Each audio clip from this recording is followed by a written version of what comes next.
Spellbook. A wizard's advancement required large amounts of time and energy, and the difficulty of advancing increased the further one walked the path. 2 years had passed, and yet Leyland's ranking as a wizard had only risen by 1. However, his speed far surpassed his peers and was a huge motivation for Ernest. Although I'll get an additional spell slot after I advance to rank 6, I won't be able to reach a deeper level of the weave. What a pity. If not for that I could have gotten a rank 3 spell slot and had a greater chance of victory. Leyland looked at his stats, his eyes full of regret. Wizards were ranked based on their achievements with the weave.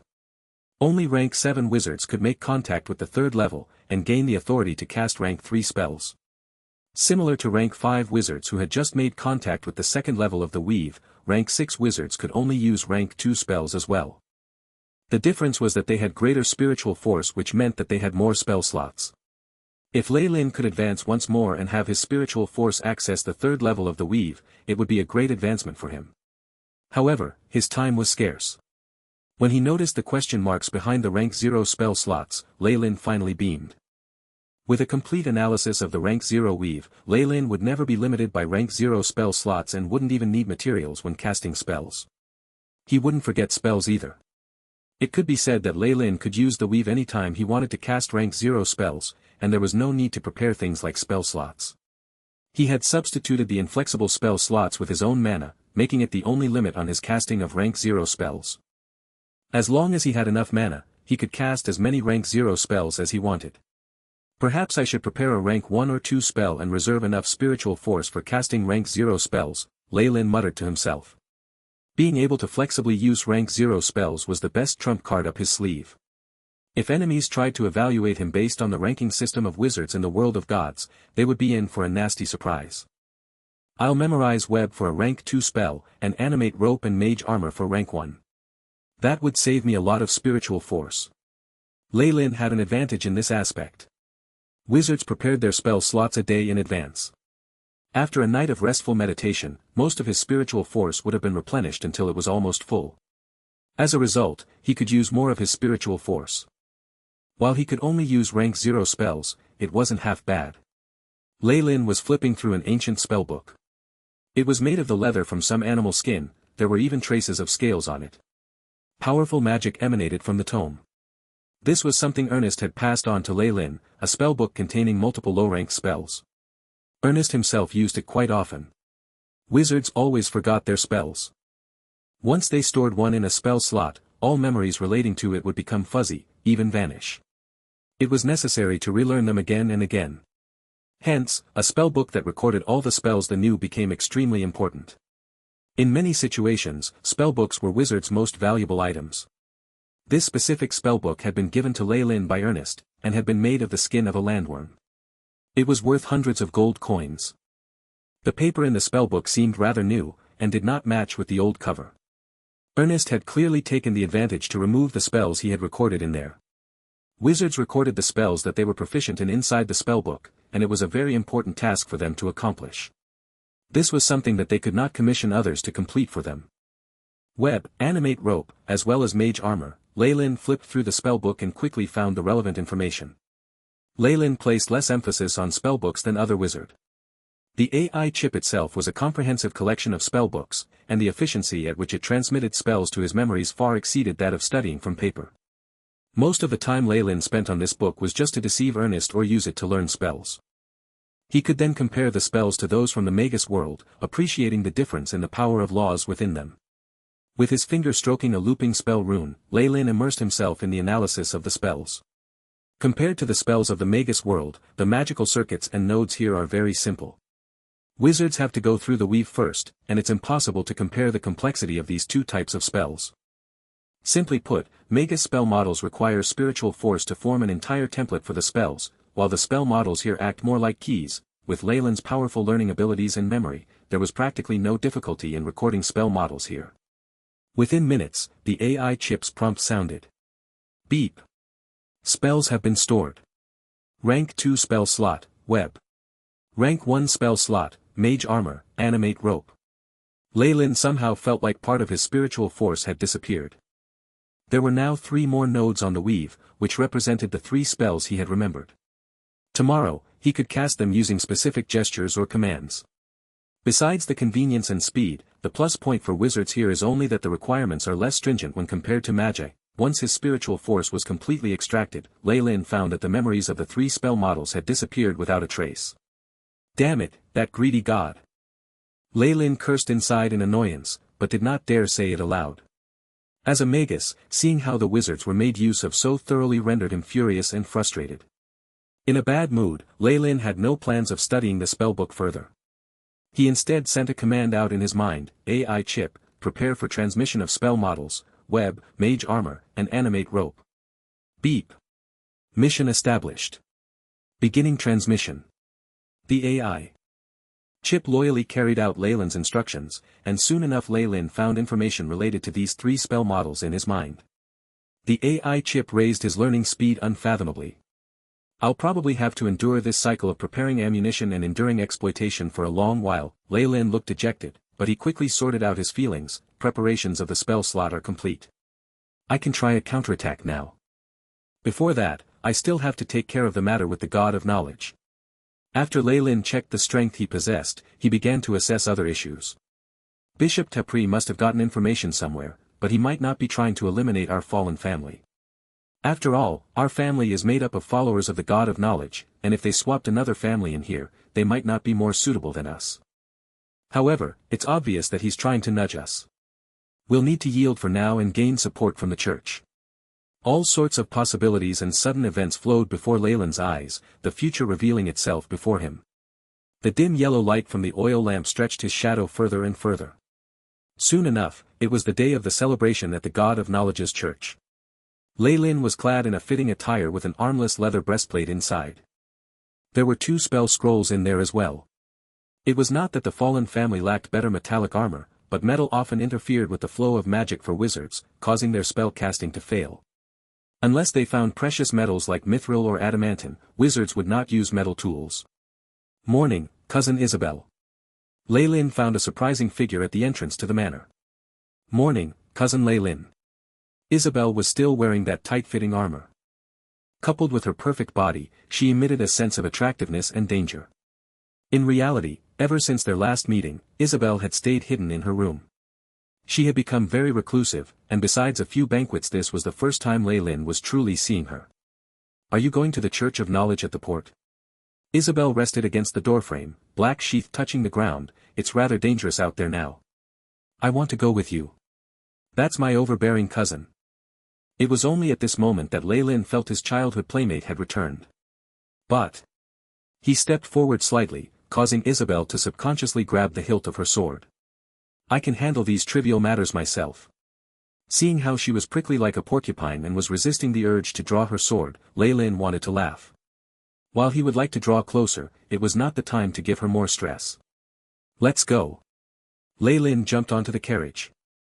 The one driving it was the rank 6 warrior Jacob, and along with his skilled shouts and the sounds of whipping, the carriage marked with the fallen family's crest slowly went on its way. You idiot.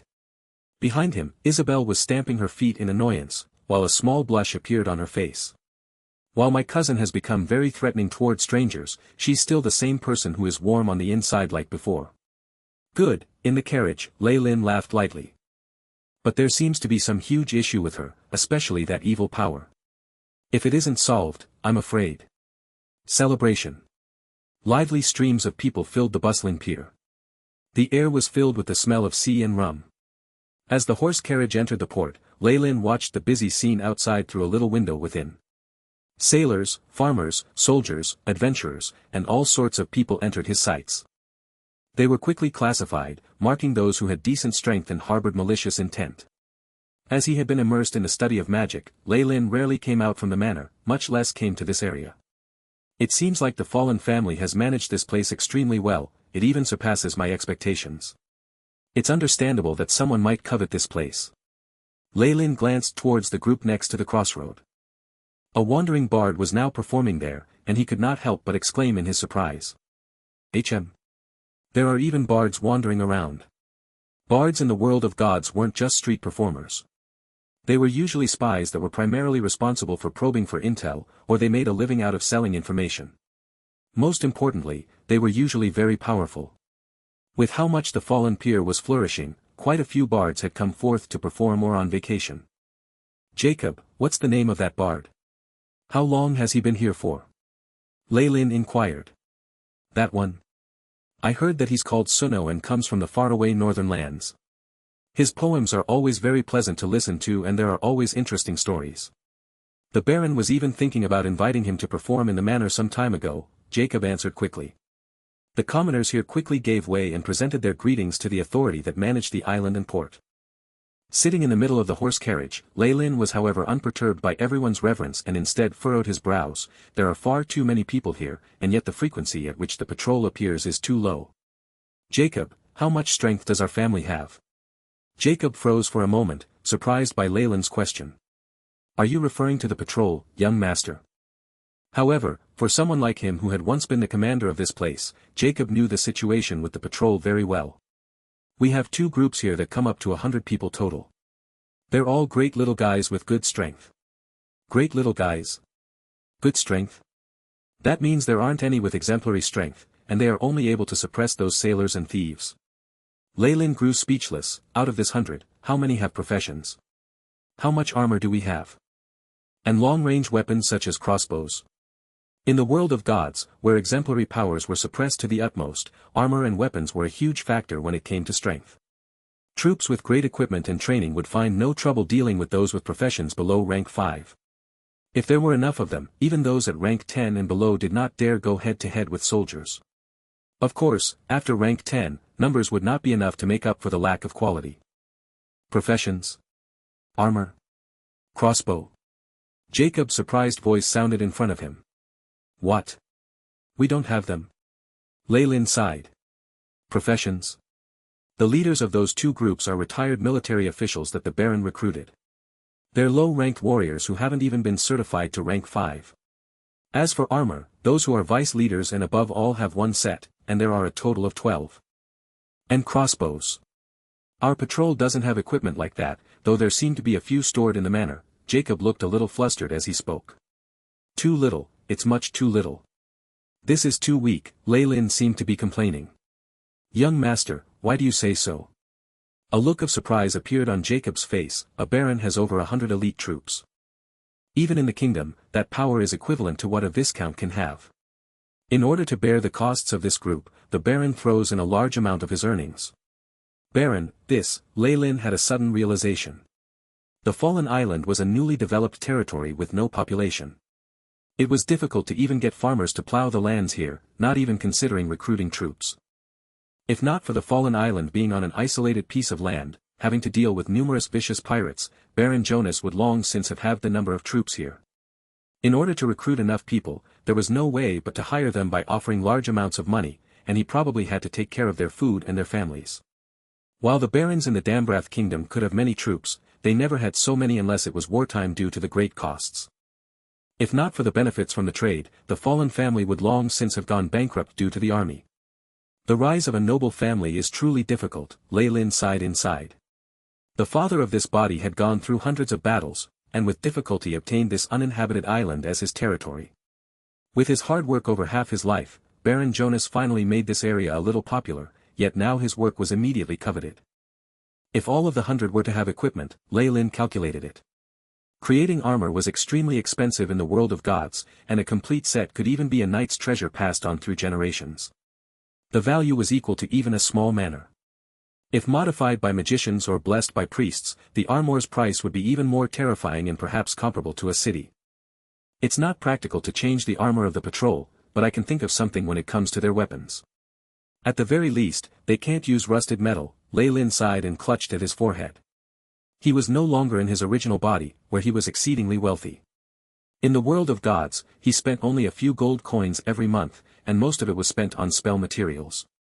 There are ways for low-ranked magicians to earn money, but that's mostly labor from copying spells or brewing low-ranked potions. There's not enough time. In the world of gods, the small nobles don't do that well. Only the churches are truly wealthy. The paladins of the Church of the Goddess of Singing Waters all had a full set of metal armor, and some even had been blessed with divine spells. Leylin could not help but think back to what he had seen before as a soul seed. The wealth of the churches of the gods were renowned in the continent, especially that of the Goddess of Wealth. It was said that their headquarters had been built with gold and silver, and even the ground was paved with gold bricks. Lei Lin, who was going insane over his poverty, had even decided to steal everything once he made his mark on this world. Then, can I use them? Suppressing the immoral thoughts he had, Lei Lin asked Jacob, who was outside. Of course. As the next in line of the fallen family, the young master's wish is our command. Jacob answered resolutely, do you need me to send down the signal? No, there's no need to for now. I want to go to the Church of Knowledge, and it shouldn't be too dangerous. Tell them, Lei Lin spoke apathetically. He added some more words on the inside, you're useless against priests or holy warriors. On top of that, few would be willing to fight against the church and God they believe in. After Lei Lin was done with his instructions, the carriage once more sank into silence. He did not continue speaking and only judged the terrain and buildings outside curiously. As the carriage reached a spacious area, Jacob's voice was heard, young master, we've reached the knowledge shrine. Lei Lin looked outside the window. The streets were clean and tidy, and the passers-by were very cultured. Whether it was farmers or soldiers walking past, all would control their footsteps such that they were softer, appearing prudent and reverent. Put next to the bustle and chaos at the port, the two were practically worlds apart. A lofty and majestic church emitted dazzling light through the carriage. The churches of the gods were always constructed splendidly, being beautiful and solemn. O God of knowledge, many voices could be heard saying their prayers. As this was a day of celebration, many followers of the God of knowledge had congregated here. The spacious floor was crowded with people. In order to worship the God of knowledge, Jonas had dedicated the best section of land on the port and did not accept even a copper coin. In the eyes of the priests, however, this was a given. Seems like the cultured people of the port are here. Lei Lin sighed as he rubbed his face, changing his expression to a sunny one. Young Master Lei Lin. Welcome, welcome. My, look who's here. Many familiar faces crowded around. They included his uncles and aunts, and he had no choice but to smile and greet them one by one. With Anthony as his mentor, Lei Lin had no faults when it came to his manners. What he showed off was his most perfect image as the next in line of a noble family, and everyone sang his praises. The price, however, was that after the many greetings Lei Lin found his facial muscles had begun to stiffen, and much time had passed. I know this is troublesome, but it's necessary. Nobles, Lei Lin sighed as he entered the large shrine and threw a small bag of gold coins into the donation box. The pot-bellied priests beamed in reply. Lei Lin looked around. The ornamentation of Ogma's church wasn't half bad. There were bookshelves and statues all around, and it was filled with a scholarly atmosphere. Marquis Louis. After finishing his prayers in the main hall of the church, a few maids finally led the way to Bishop Tepri. Tepri was very frank the moment he started speaking, my child, you seem to have run into some trouble. Yes, respected bishop. I urgently need teaching and guidance from the God of knowledge. Lei Lin secretly grew a lot more relaxed just due to Tepri's attitude. He was indeed like what Lei Lin had suspected, and only intended to take this opportunity to knock his family's confidence. He didn't have any plans to actually replace the Fallens. If this was the case, foregoing a few benefits in exchange for his help was not a difficult issue for him to discuss. Judging by his behavior, Bishop Tepri must have also been nodding secretly to himself. As heir to the fallen family, Lei Lin's promises would have to be fulfilled even by Baron Jonas, and this was one made in a church with a deity as their witness. It seems like Baron Jonas has an outstanding successor. Tepri thought slowly to himself, then looked at Lei Lin. Dear little Lei Lin, have you heard of Viscount Tim? Viscount Tim? Lei Lin's voice was filled with doubt.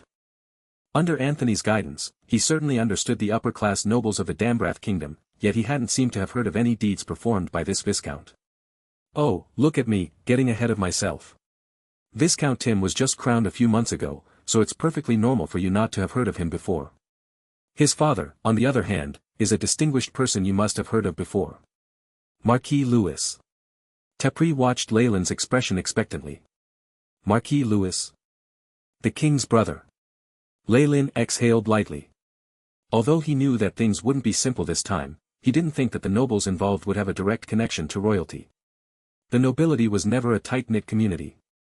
The power struggle between the regional and central nobles had never ceased for even a moment, and although there was a possibility of them uniting as one in the face of divine authority, an instinctive battle for benefit would begin once the moment the pressure from the outside world was reduced. Within the kingdom, the regional nobles and the kingdom's central nobles were the two factions that put up the fiercest fights. That's right. Viscount Tim is already of age. Although he's the second son, Marquis Louis adores him very much, and even wishes to obtain a piece of feudal property for him. T'Pri held his tongue, and left the rest to Leyland's imagination. So that's how it is. Leyland nodded seriously. Although the king and his people ruled over the entire Dambrath kingdom, they couldn't possibly own all the territory. Moreover, after the division of property across the generations and the emergence of other noble families, the amount of territorial land that the king now governed directly was already quite small. To date, all the territories in the kingdom had been divided until there was practically nothing left. Even if one was a prince or princess, if they were not particularly favored by the king, they would not even receive any hereditary titles. The highest ranked titles they could receive was that of an Count Palatine I, or a Marquis, and they would only possess a few manors. As a brother to the king of this generation, Marquis Louis was still able to fish up a decent amount of benefits. The Baltic archipelago was his fief, and the total area of the whole stretch of islands far exceeded that of the Fallens.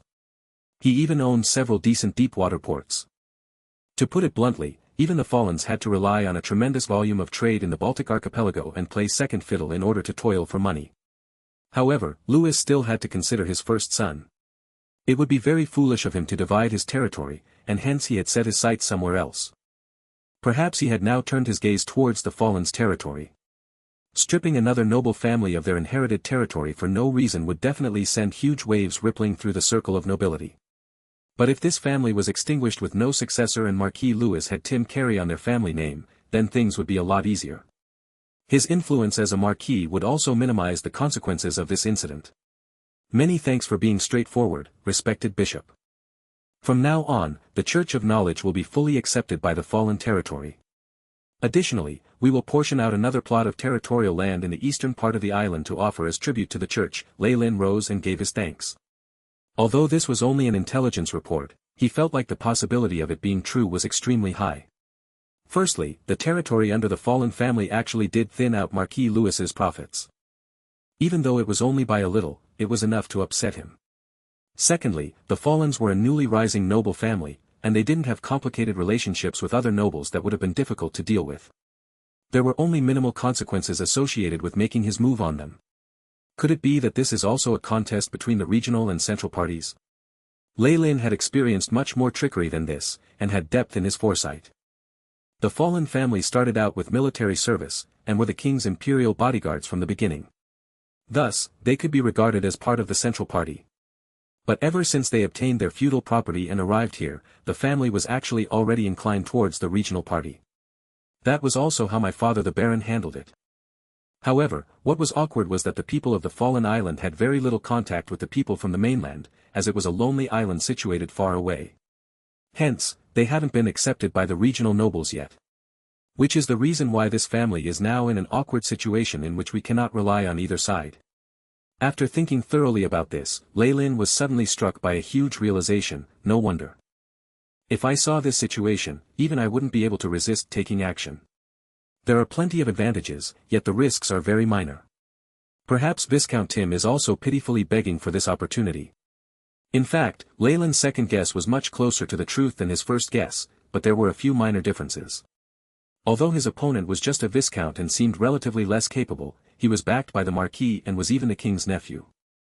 If one took their eyes off him for even a second, he would easily trigger chaos. However, it was fortunate that he was just a favored second son. Even Marquis Louis wouldn't spend much energy on him, much less alert the king. As long as he didn't kill his opponent, there probably wouldn't be much of a counterattack. After all, when it came to issues like schemes to seize the territory of smaller families, because most of the bigger nobles did it on the sly, these rumors were restricted only to their thoughts, and could not be spoken of in polite company. T'Pri personally sent Leylin out of the shrine. Just as Leylin was about to board his carriage, T'Pri muttered softly in a deep voice next to his ear, "It seems that a surge of pirates have escaped to the vicinity recently. I hope you'll take care. May the God of knowledge bless you." Got it. There was a glint in Leyland's eyes, and he gave T'Pri a profound look before boarding the carriage. The body of the carriage kept rising and falling as the wheels rolled on. Leyland sat in the carriage with his eyes shut, yet his thoughts kept moving. That cunning Bishop T'Pri. Is he preparing to lay his bet on both parties? As a matter of fact, Leyland really did want to get assistance from the church this time. If he could personally exert pressure on the Marquis with the power of the Church of Knowledge, the Marquis would surely give up on making such moves. But this was evidently impossible. Even Bishop Tepri did not own some labor headquarters for him to exert his authority. If they dispatched warriors and priests from the shrine, they would be deemed to be in favor of the fallen family. Tepri had also clearly rejected doing so. Now it seemed that although Tepri had only given a bit of the intel, he had managed to immediately gain a heap of profits. Even if Baron Jonas was here, he wouldn't dare to go back on his word. If Viscount Tim succeeded, he wouldn't forget to rope in Tepri as well. If placing his bets on both parties would guarantee him profits, why wouldn't he? Of course, it wasn't that there was no other way to obtain assistance from the church, but that would require dedicating all his territory to them. However, both sides would suffer and be destroyed indiscriminately if he used this method. Additionally, they would be boycotted by all the nobles from the mainland, and be seen as traitors by the nobles. After weighing the matter, Leyland reached the conclusion that things hadn't escalated to such a nasty stage, and he didn't have the courage to abandon his social class. There was no doubt that he would use that method. Pirates. The look in Leyland's pupils seemed distant. Since the other party was also a noble family that controlled overseas trade and had numerous harbors, they evidently had a formidable maritime force. Even the pirates nearby might be secretly under their control. It was highly possible for them to send out a group of men to cause a commotion in the fallen island and use this to create pressure, or even attack the manor directly and silence the Fallens. They did it once long ago anyway. Relying on the 100-man patrol to get rid of this wave of pirates is rather challenging. Leyland stroked his chin. He had never underestimated his opponent's strength. With a marquis backing him, that viscount could easily dispatch tens of professionals. Someone above rank 15 is absolutely impossible, but there might be one who is above rank 10, and a few elite professionals above rank 5. It won't be easy to defeat them. Leyland quickly evaluated his opponent's strength, just at the most basic level. Of course, the Fallens didn't only have the harbor patrol, but the real masters were definitely traveling with Baron Jonas. Only the wizard Ernest had stayed behind to take care of things, but this source of help had also been dispatched by Leyland himself. The other party will obviously focus their main strength on the Baron. The force they have sent over here should only be a small portion of their main force. It's not like we can't fight them with everything we have. Leyland had a distant look in his eyes. In fact, he had also considered cowering and hiding in some corner of the mainland, avoiding the situation at hand. He would then slowly accumulate skills and become a great wizard, maybe even a strong legend. But putting aside the affection from the Baron and his wife, even if he could heartlessly abandon everything he had, he was unable to give up on the benefits that the fallen family brought him. A sea of resources was needed for a wizard to advance. Be it expensive materials for him to perform sorcery, or all kinds of magic books and such, a great amount of gold coins was required to purchase them. Without an influential power to gather wealth for him, Leyland would simply be incapable of meeting his needs alone. 1. Non-hereditary title of high rank. Assassin. A great wizard could not rise without the support of an extremely influential power. It was a pipe dream to achieve such success alone. Were he to try to build up his power and wealth through underhanded means, he would obviously provoke many people. In comparison, the Fallens had only met with a small inconvenience. Even if Leyland broke away from the family, he would still run into the same problem when trying to make a name for himself. It was needless to say that his identity as a nobleman was rather decent. At least it allowed Leyland to travel unimpeded in any place where human civilization gathered. He couldn't bear to give that up. With the speed at which his strength was improving, the Fallens would one day be unable to meet his demands, thus he had to expand the interests of the family. If he ate more, others would have less to eat. Leyland had long predicted that the Baltic archipelago and the numerous natural ports owned by Louis's family would become stumbling blocks in his family's rise in society. Even without this incident, the Fallens would one day become enemies with Marquis Louis. After growing aware of this, Leyland's gaze turned as cold as ice. If that's the case, I'll move those blocks away. Compared to the rich and imposing Marquis, the Fallen family is simply not prepared as of now. Even if we emerge victorious in this incident, we are destined to keep a low profile. It would be best. Leyland's eyes suddenly widened, this energy undulation. AI chip. Beep. Task established, initializing scan. Suspicious person discovered in the vicinity. Gathering of high energy detected. Person is determined to be in possession of powerful explosives. The carriage seemed to have turned translucent in the AI chip's display, revealing the streets and people in the form of numerous lines. A few passers-by were sneakily drawing closer to it, and they were marked out by the AI chip. Are they assassins? Jacob was currently rushing the carriage along, but hearing Leyland's voice stunned him for a moment. Don't stop. Don't show any signs of suspicion or panic. Let's change direction. Leyland's command was transmitted to Jacob, yet it seemed like no one else heard it. Jacob stopped for a moment. He had already viewed voice transmission as an ability unique to a wizard. Being experienced, he immediately knew what the young master had discovered. Asterisk crack. Asterisk the crisp sound of the horsewhip sounded. The carriage, which had been going forth, suddenly made a sharp turn, and entered another junction. They're still following us. Ha! Did they vow not to give up until they achieved their goal? Leyland could see the route that the assassins were taking through the AI chip, and he couldn't help but force a smile. Jacob, follow the route I'm about to give you. As the young leader of the fallen peer, Leyland couldn't allow its prosperous image to be damaged, come what may. If word got out about an heir to a noble family getting attacked in a ruckus at the port, it could be a huge blow to the port's prestige. Many of the less influential merchants would be afraid of getting into trouble, and would rather take a detour than come back again to replenish their supplies. Hence, although Leyland had already discovered the assassins, he couldn't take action in the middle of the city center. Jacob clearly knew this as well, and firmly followed the route that Leyland gave. Under Leyland's directions, the carriage swiftly drove out of the market as smoothly as a loach. They arrived at a small road in the countryside, and the assassins hurriedly surrounded them one by one. Are you ready? Jacob, break through their line of defense right away, and send a signal to gather the patrolling team. Leyland appeared very confident. But young master, your safety. Jacob was rather hesitant. That's not an issue. Don't forget that I'm a wizard, and someone stronger than you at that. Leyland said without a trace of politeness. Jacob's face flushed red, as though he had recalled the few experiences when he had suffered defeat under Leyland's hands. Your wish is my command, young master. At this moment, a few shadows that appeared to be highly bewildered pounced on them. They had evidently realized that they had been fooled by Leyland earlier on at the port. Their fury even led to them drawing out their murder weapons immediately. Are these the bombs of a goblin alchemist? Leyland shook his head in disapproval as he saw a few jet-black objects launched towards the carriage.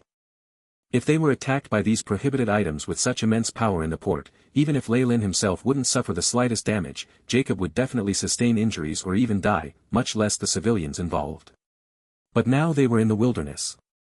With a widened field of view and Leyland's prior warning, even Jacob would be able to avoid it. Asterisk boom. Boom. Boom. Asterisk.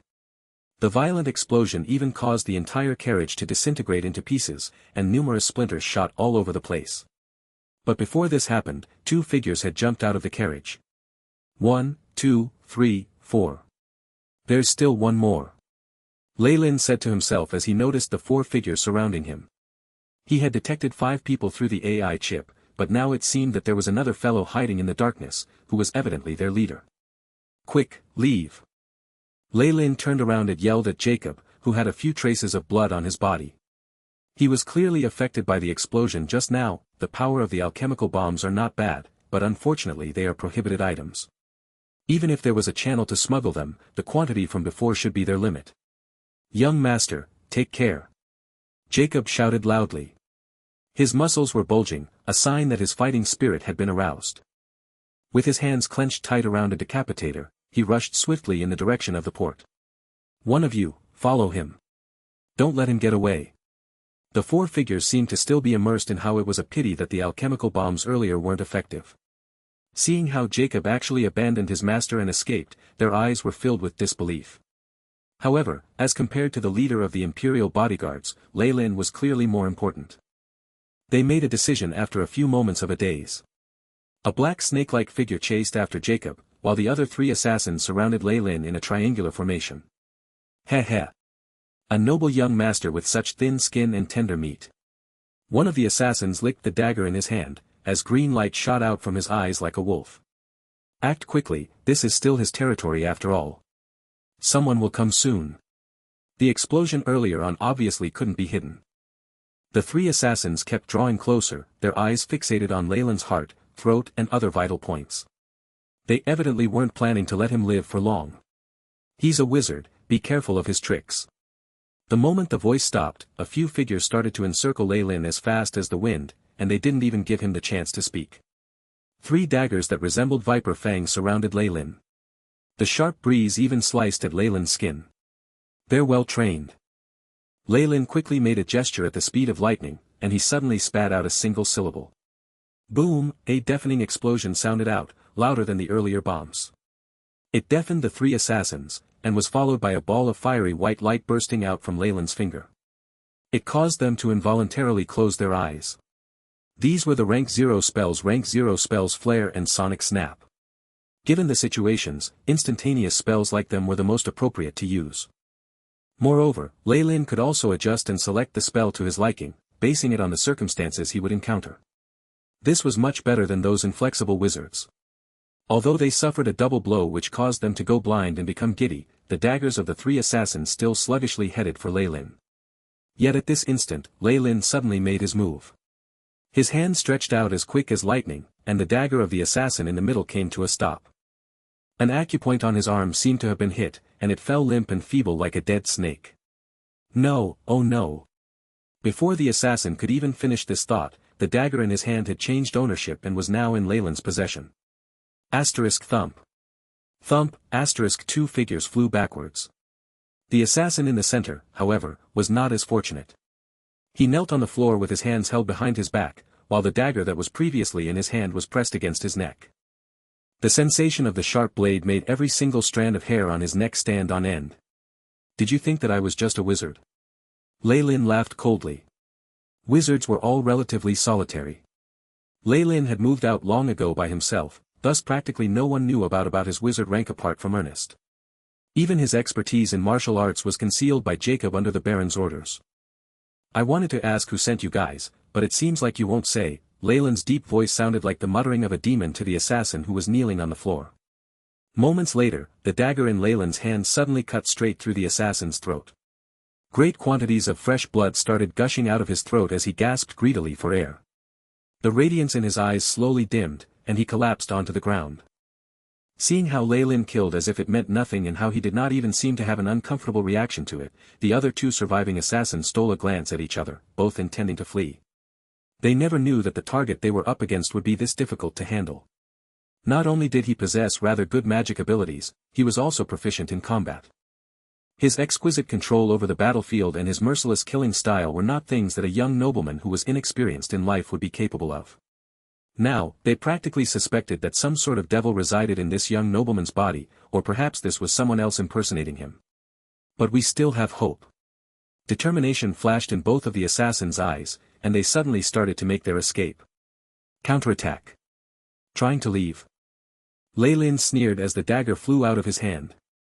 With a violent scream, it dove straight into the assassin's back. This was the Rank 0 spell, Launch Bolt. With Lei Lin's own powers, the dagger he threw was comparable to a crossbow bolt. Miserable gasps sounded out briefly before the assassin fell to the floor. Provoked by the death of his companion, the other one ran even faster. Lei Lin chased after him as well, not seeming to have noticed the dark figure that was constantly closer. These 2 assassins were bait, and the real sure-kill strike would come from the leader who was hiding in secret. Asterisk smack. Smack, asterisk Lei Lin chased up to the fleeing assassin in a flash. The fellow had long been scared out of his wits, and was already down on the floor after being beaten up a few times. Lei Lin unhinged his jaw and broke all of his limbs. At this moment, he showed joy on his face.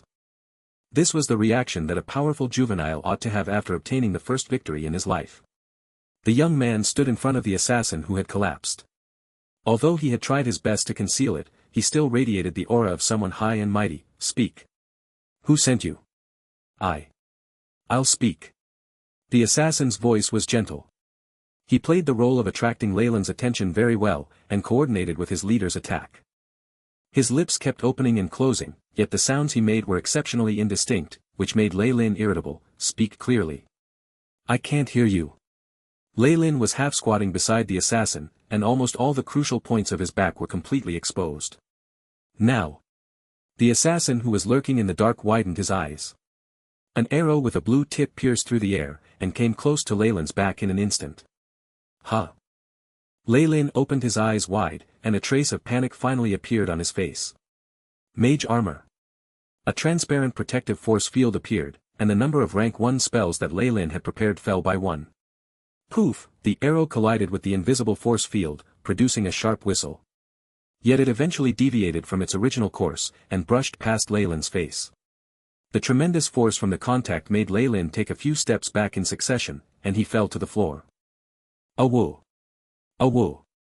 Numerous green eyes emerged from the darkness. A few strong and healthy figures pounced forth, their canine teeth covered with saliva as they tried to bite Lei Lin's neck. A rank 1 monster summoning spell. Lei Lin cried out in alarm, but the expression on his face was quickly replaced with unwavering determination. He swiftly recited a few phrases, and pointed towards the wild wolves. A gigantic white web materialized out of thin air, trapping the 3 wild wolves in it. The white web seemed extremely sticky, rendering the wolves immobile. Who exactly is it? The young man got up, evidently flustered and exasperated, but his expression was even more so filled with a faint hint of dread. At this very moment, the air behind him distorted and a silhouette emerged. The emerald dagger was heading straight towards Lei Lin's heart, about to stab in. Shadow step. A rank 7 assassin. The young man made a startled cry and a rope flew out from his embrace. Animate rope. Under the influence of the spell, the rope seemed to have a life of its own, and threw itself towards the silhouette, curling around it tightly like a python. Thump, the silhouette had his hands and legs tied, and collapsed onto the ground. Yet he had turned into a puppet. A substitute. The expression on Lei Lin's face was now that of horror. Soon after, he saw a blade of icy light appearing out of thin air, thrusting right into his throat. Clear cut. Quick. An lethal attack in one strike. This was the style of a high-level assassin. Moreover, he had clearly found out about Lei Lin's wizard rank through certain means, and had been patiently waiting until he'd thought that Lei Lin had exhausted all his spells before taking action. This one move didn't leave Lei Lin any chance at all. Within such a short distance, there wouldn't be enough time even if he used any magical items. After all, those magic scrolls couldn't take effect instantly. From his opponent's graceful glance, Lei Lin saw a deathly stillness. It was as though he wasn't about to assassinate a human, but a pig or dog, or some other animal. His profound gaze, however, held a trace of agitation. It was obvious that getting rid of this magic genius would bring him a particular sense of accomplishment. However, when the assassin saw the look in Lei Lin's eyes, his expression changed. At this moment, Lei Lin's face was not filled with any panic or fear of death whatsoever, but just a smile of a person who had gotten his way. "I finally caught you," were the words he could infer from Lei Lin's smile. "What does that mean?" "Caught me?" The assassin felt dizzy, but then saw the glaring radiance of a spell shine in front of him. A blue ray shot straight into the palm with which he was holding the dagger. A layer of ice immediately spread until his entire palm was completely covered, and it even extended along his arm towards his body. Shortly after, there was an excruciating pain from his thigh, along with the ear-piercing sound of bones breaking. "He broke my legs." The assassin's heart sunk. He immediately lost his center of gravity and collapsed onto the floor. Lei Lin didn't let him go. A fist as hard as steel landed heavily on his face, making him spit out a few teeth covered in blood, and a small ball which contained highly poisonous toxins. "That wasn't easy. If a rank 7 assassin wishes to escape, I might not be able to catch him," Lei Lin said, sighing after he finished with the formalities. Everything had gone almost flawlessly in the battle earlier. These few assassins could only act according to the script that Lei Lin had written, and on the stage he had put in place. They had ultimately ended up being completely wiped out. "You. Why do you still have a spell left? You. Aren't you a rank 5 wizard?" The chief assassin sputtered a few undecipherable words, along with a large amount of bloody foam. "It seems that a spy has appeared in my family. Also, who told you that I'm just a rank 5 wizard?" Lei Lin shot a glance at the assassin, and appeared extremely disdainful. "Heh heh. So you already advanced to rank 6 a long time ago." The chief assassin seemed to be convinced, as expected, "You're worthy of being the legendary magic genius. But what a pity. In the face of our power, you will be unable to avoid your ultimate downfall. Stop spouting so much rubbish." With a stroke of Lei Lin's blade, the assassin fainted. This assassin leader had a very high status and a decent amount of strength. He definitely knew a lot, and this was why Lei Lin was bent on plotting to capture him alive. He even knew that I've already advanced to a rank 5 wizard. Although this information is from several years ago, I'm afraid that it's necessary to purge the family once through. Lei Lin looked over at the chief assassin, who had already fainted. The list of traitors would certainly have to be fished out from the assassin's own mouth, but no matter, he could be said to be an expert when it came to interrogation and psychological probing. Perhaps the assassin in his hands would feel better off dying right away. Young master. Young master. At this moment, there was a commotion at the port in the distance. Jacob had finally brought the patrol team over. This is, An anxious Jacob immediately exhaled deeply after scanning the place. The assassins at the scene had all collapsed on the ground, and there was even an additional person. Jacob understood the strength of these assassins very well. Each one of them had strength close to at least a rank 5 elite in their profession, and the one lurking in the dark was stronger. If he was in Lei Lin's shoes, Jacob would not have been able to avoid such attacks no matter how he tried, and it was very likely that he would have died there and then. However, his young master had rounded all of them up in one clean sweep, and didn't even sustain any injuries. This knowledge immediately gained Lei Lin Jacob's respect, and this was even more true for the rest of the patrol team members. What happened to the person who was chasing after you? Lei Lin looked at Jacob. Seeing the new wounds on his body, Lei Lin had already made a guess. We killed him, but his last counterattack in the face of death also took away the lives of 2 of our team members. Jacob appeared rather embarrassed, especially after seeing the 2 people that Lei Lin had taken captive. You can bring that guy with you, and interrogate him in detail. Leave the other one to me. Lei Lin threw the more average assassin to the patrol team, and left with the chief assassin. The other fellow was evidently cannon fodder, and wouldn't know much. Compared to him, Lei Lin was more interested in the chief assassin. A rank 7 professional wouldn't be attracted to someone so easily. Moreover, he was 80% sure that the chief assassin still controlled the hidden spy in Lei Lin's manor, and he was even the source of intel for the pirates that had come ashore. Lei Lin absolutely would not hand him over to the useless patrol team before digging out everything in his brain.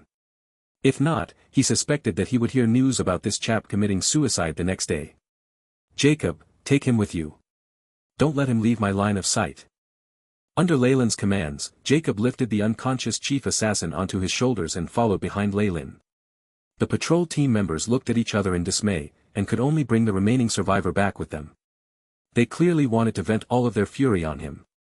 Of course, they were also in charge of things like cleaning the battlefield. They had to bury the corpses to prevent an epidemic. After they were all done, the area had barely regained its tranquil state. Only the ditches and ground and numerous blood stains spoke of the danger during the earlier battle. Who would have thought that my younger cousin has gotten so strong? Seems like I was worried for nothing. A black figure flashed, revealing Isabel's sturdy black attire. As she gazed in the direction Lei Lin had left in, her eyes turned gentle for a moment. The softness was quickly replaced by a frigid gaze. Gathering. The cold floor and the endless pain all over his body forced Mankey awake. He seemed to be in a cold and damp cellar. Ice-cold droplets of water dripped down his skin, and Mankey could not help but sneeze, his eyes quickly beginning to grow clear. Right, the ambush failed. I'm a captive now. A captive. What a joke, he could feel a sharp pain in his thighs and arms. The lack of his teeth left a sense of emptiness in the cavity that was his mouth. By the dim light, Mankey could see the noble who had achieved victory over him. The man looked exceptionally calm with not the slightest hint of joy in his expression, which only made him feel more fearful. You're awake. You're dead meat. Dead meat. Mankey shivered as he exclaimed in a strange voice. The sounds he produced were distorted by the air leaking out of his mouth. Oh, is that so? And you're going to do that? Lei Lin's expression was full of ridicule, or perhaps it's him. The clothing on Mankey's arms slowly ripped apart, revealing a church emblem branded into his skin. This was a strange rune made up of a head and fresh blood. Lei Lin's impression of the god of murder, Sirik, was that of someone powerful who liked provoking deaths and conspiracies. He found joy in causing civil wars in regions, and was one of those gods who liked to stir up shit. Even so, a real god's church would pose tremendous trouble for Lei Lin as he was right now. Stop bullshitting. You're just a follower of the god of murder, and the mighty god would not shift his attention to a mere mortal, not to mention a piece of trash who is also a failure. There were always followers of gods dying on the continent, and unless they were saints or high-ranked priests, the gods would not place much focus on them. Regular followers and the like were obviously neglected. Unless Lei Lin used techniques to profane the soul of a believer, that God would not be angered into giving him divine punishment. This deep understanding caused Mankey to freeze, with a lifeless expression on his face. Tell me. How many mad dogs are there like you under Tim, that useless son of Marquis Lewis? Seeing that he had successfully shattered his defenses, Lei Lin tossed out a huge bomb. You knew. Mankey exclaimed in surprise, which confirmed Lei Lin's suspicions. So the information that Tapri had was real. Marquis Lewis has been the one behind all of this. Since you know, you should understand that you can't win, Mankey cackled. Even if your talent as a wizard is startling, you're nothing in the eyes of the real royalty. Even if you're a rank 6 wizard. It was obvious that his loss at Lei Lin's hands was still fresh in his mind. All that talk about him being rank 6. Lei Lin happily watched Mankey guess wrong, and did not have any plans to correct him. After all, the fact that he was hiding his wizard rank and wasn't restricted as much by the weave was more believable than him being able to use rank 0 spells without limit, and he was less likely to be exposed because of it. Alright, I don't have much time to chat with you. Now I need to know how many men there are under Tim. Where they are, when the pirates plan to come ashore, as well as the plans of the continent. Whatever it is, you must tell me all you know. Lei Lin's expression turned cold, his eyes flickering. Kiki. I'll say nothing. Aren't you just going to torture me? Bring it on. Mankey, however, began to sound like a scoundrel. Pirates and assassins naturally went through some training, and possessed great endurance against torture. Seems like you're very confident in your endurance. Lei Lin glanced at Mankey, his eyes holding within them a sense of pity. You'll soon know how much happiness there is in death. All that you've experienced before is nothing. Lei Lin cracked his knuckles loudly. There were few in the world of gods with as much experience as him in torturing the body and soul. His astonishing surgical skills and knowledge of potions allowed him to claim someone's life with ease, and on top of that, he also had the spells that could affect their minds. Lei Lin's eyes flickered with an evil glint. Soon enough, the other party would find how blissful it was to be able to choose death. Mankey gave in very quickly. 3 hours later, he was weeping and sniffling as he revealed everything to Lei Lin, only begging for death. Lei Lin hadn't used even 1/100th of his abilities. Once he had gained all the information that Mankey knew and confirmed the truth of his words, Lei Lin did not kill him or torture the poor child any longer. Instead, he threw him in jail. Such a high-ranked guinea pig with a profession was very difficult to obtain. After gaining the intel, Lei Lin first personally purged the manor. With his experience and the detection abilities of the AI chip, the hidden spies grew completely obvious. Soon enough, numerous little rats were seized, including a kitchen lady, 2 stable lads, and a few servants. At crucial moments, Lei Lin never cared about not involving others when it came to crimes. He took control over their families, and such ruthless methods caused all those serving in the manor to tremble in fear. Even Claire and Clara grew afraid of him. Of course, with what had happened as a pretext, his absolute domination of them extended further. How many people can I gather? Lei Lin asked Jacob from behind the Baron's desk. His arms were crossed. Reporting to young master, Jacob was wearing leather armor, and was cloaked in a powerful aura. His respectful attitude pleased Lei Lin greatly. We'll do our best at the port. We can transfer 50 men from the guard, and with the guards of the manor, there will be 80 men. 80 men. Lei Lin muttered to himself. It was true that there were very few people that he could use, and at the very most those that he could were farmers with a few days of training, comparable just to militia. The real elites were obviously by Baron Jonas' side. Things should be easier on their side with my warning. Lei Lin had obviously sent Baron Jacob the information he'd obtained, and it was sure to be useful for him. At the very least, they weren't going in completely blind and knew who the enemy was. Gather them and prepare to annihilate the pirates with me. The group or pirates who could come ashore at any moment was the most urgent threat to Lei Lin, and he wasn't going to watch them wreak havoc on his territory. Taking the initiative to make the first move thus became the most necessary choice. Understood. We shall become the sharpest blades in young master's hands. Jacob guaranteed. I look forward to it. They were Lei Lin's only hope. Though these militia could do little against those with professions, they would still be of some use to regular pirates. With his current strength, it was impossible for him to eliminate so many pirates. It was important to have help from subordinates. This should be enough power to deal with the regular pirates, but based on the information from Menki there's a rank 10 leader amongst them, and we don't have enough high-ranked powers. Leyland stroked his chin, muttering to himself irresolutely.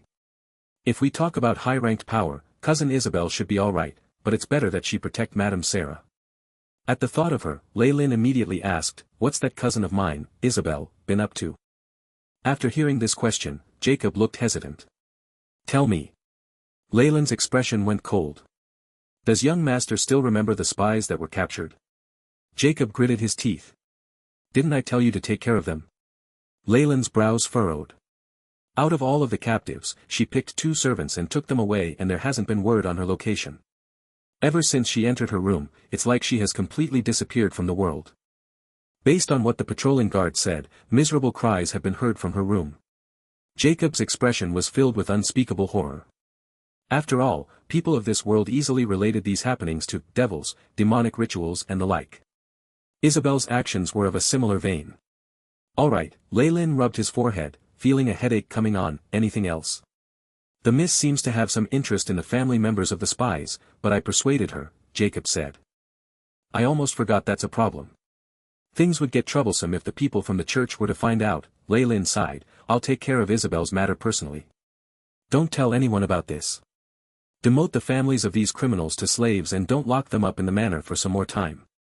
Get them to the pier and put them in hard labor, or just sell them. It was important to set the norms at this point, whether they be positive or negative. Whatever it was, the people had to see the serious consequences of betrayal if he wanted to intimidate them effectively. All right. Jacob did not have any objections and carried out his orders, leaving Leyland alone.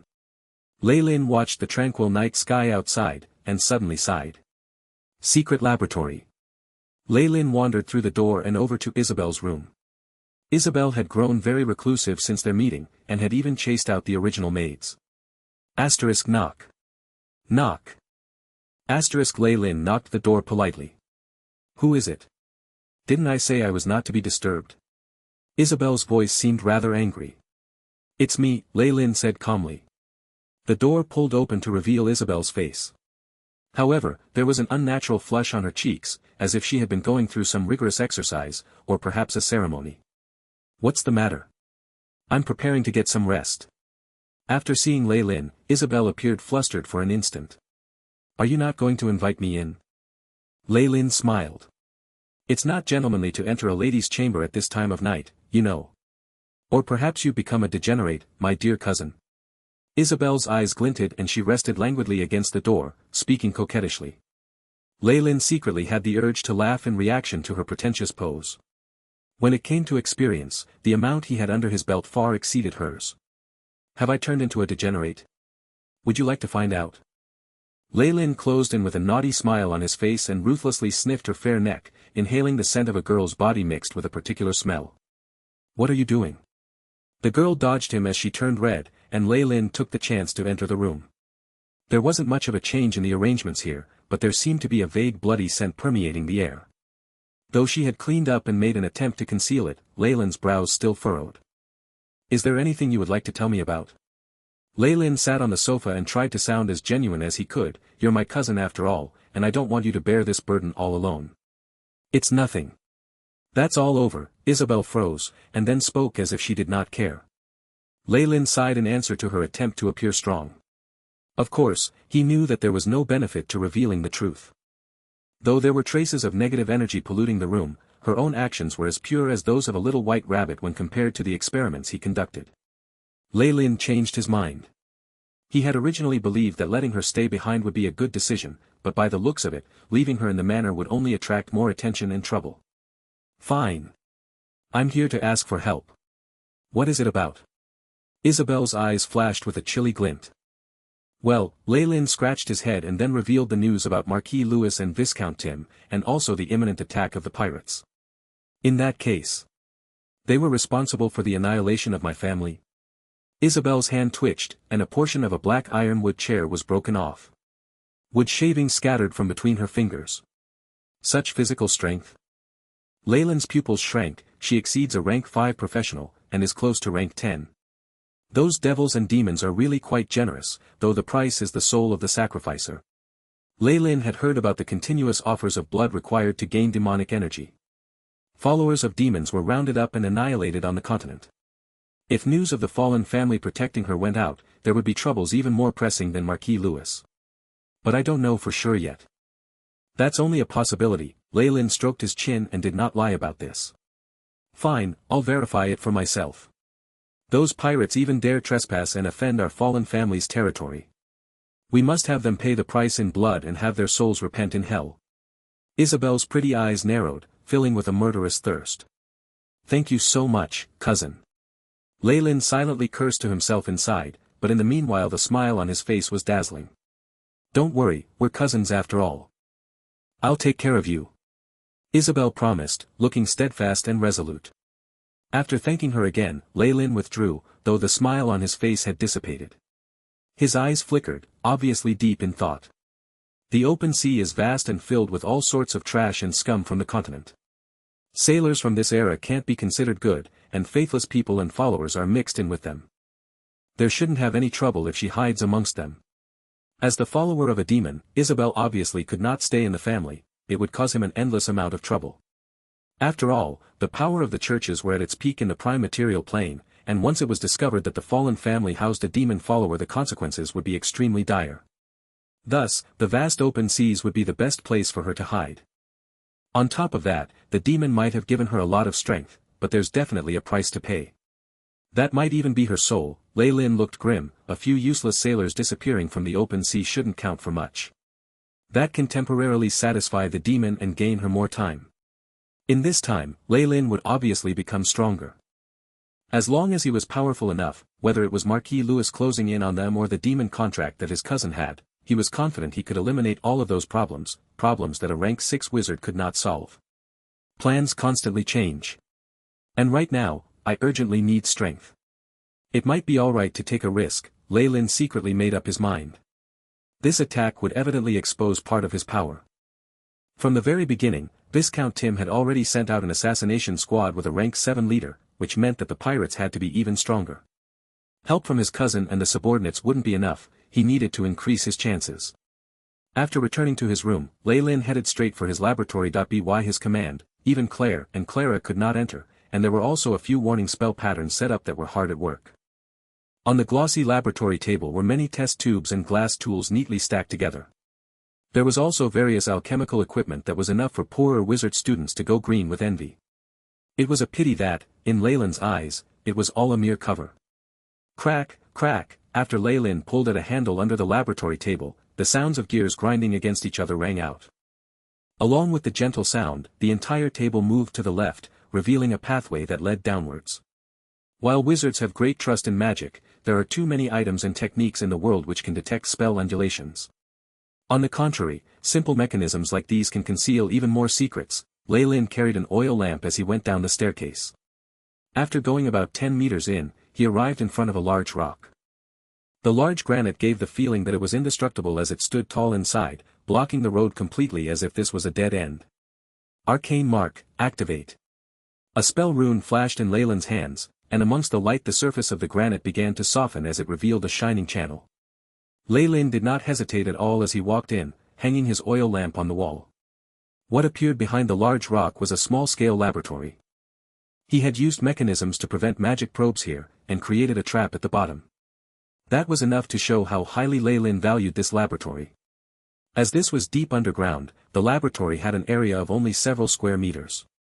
A large, ancient wooden table had already taken up most of the area, and there was little space left for one to stand. The ceiling was also very low and the entire room felt very stifling. The smell of tar grew obvious on the floor and corners, indicating an even more terrifying self-combustion mechanism. If Leyland suspected anything, just a small spark would be enough to char this whole place and hide everything here. The reason for this was because Leyland's experiments were far too shocking. If ever discovered, they would be deemed heresy. It seems like it's almost complete. Leyland observed the giant solution in the petri dish. Large amounts of boiling, fresh red liquid gave people an ominous feeling that this was blood. And then, this. At the corner of the table was a wooden statue. It had a pair of demonic wings, multiple compound eyes and 6 fingers that formed a demon, emitting an evil aura. This was a statue that Leyland had constructed of Beelzebub based on his memories. The possession of such a statue would have one burned to death if they were caught by the churches, and even a king wouldn't be spared this treatment. Of course, these taboos meant nothing to Leylin. His courage was enough to stupefy many gods. Looks like Beelzebub has really sunk into a deep sleep. He doesn't react at all to prayers or sacrifices. Leylin's hands caressed the devil's statue with an unspeakable expression in his eyes. Come to think of it, he was the main culprit behind this. If he had not stolen so much of Beelzebub's laws and even destroyed most of his true soul, the sovereign king of gluttony would not be so seriously injured that he had to sleep it off. Devil Blood Dagger. Of course, according to this world, my main body deprived Beelzebub of most of his divinity and divine force. This greatly damaged his divine soul and he hence fell into a deep sleep. Now he can't even answer the prayers of his worshippers. Devils were always extremely sensitive towards sacrifices and prayers from the prime material plane. Through his many probes, Leylin was absolutely sure that this great master devil had already fallen deep asleep, completely unresponsive to the outside world's stimulation. This sent Beelzebub's followers in the prime material plane into chaos. Had Beelzebub not hidden his main body well, Leylin might even have received news of his death. Regardless of whether one is a god or a devil, once you lose the ability to respond to prayers and the power to grant wishes, you will not be far from death, Leylin sighed. There were cases where gods had died not to external factors, but to decreasing power of worship. This was truly pathetic. Gods rely on believers for their existence. Despite having great powers and abilities, they are restrained by the very same power of faith. Except for someone who's merged with the world origin force and become an existence that has comprehended an extraordinary divine force, he let out a deep breath. Such an existence would be equal to a rank 8 Magus who's found their own path. There are few such beings even in the world of gods.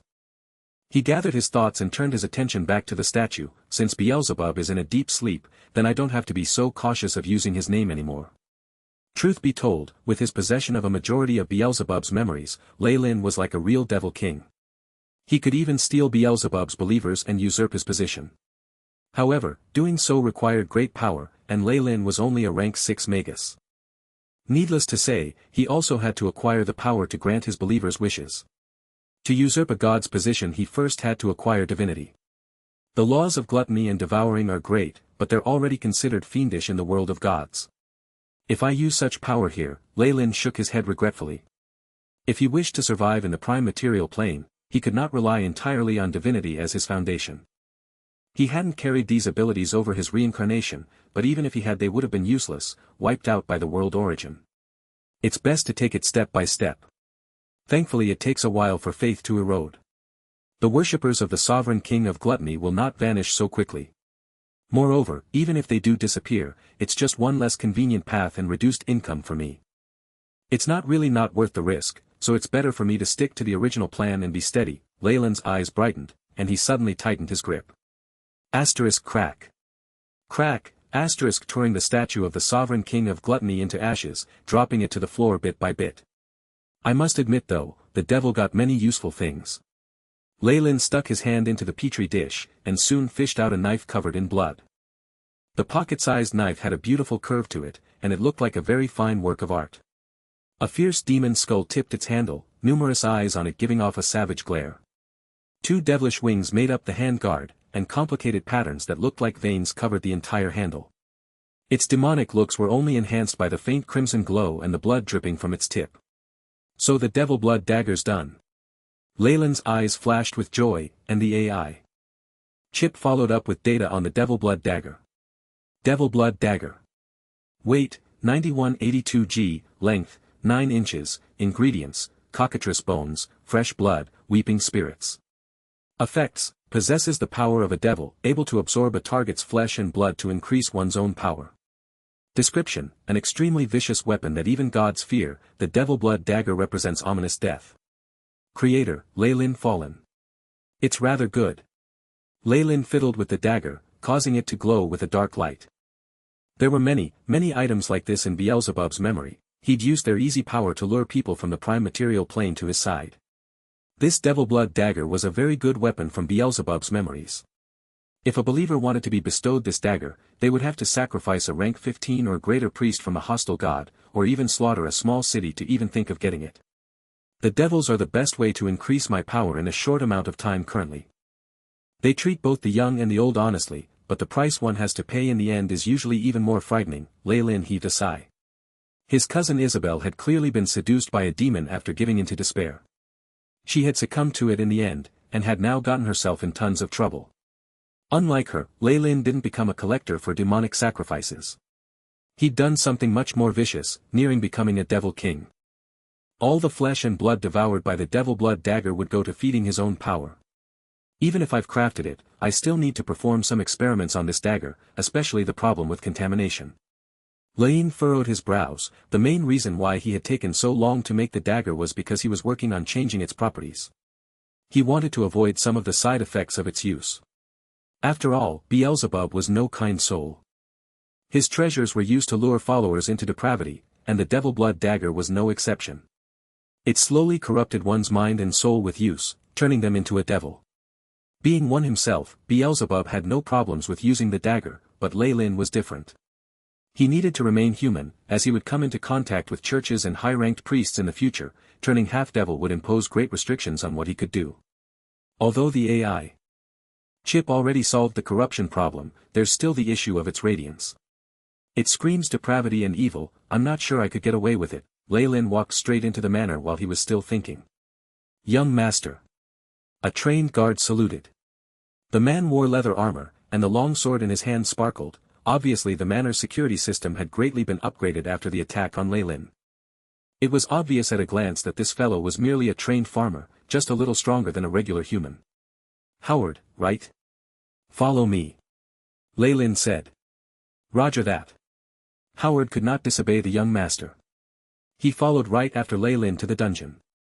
Once the rest were cleared out, only Lei Lin and Howard were left there. Of course, there were also the two unfortunate assassins who were lying on the ground. Can I trust you, Howard? Lei Lin's voice was soft, but it had a special tone in it.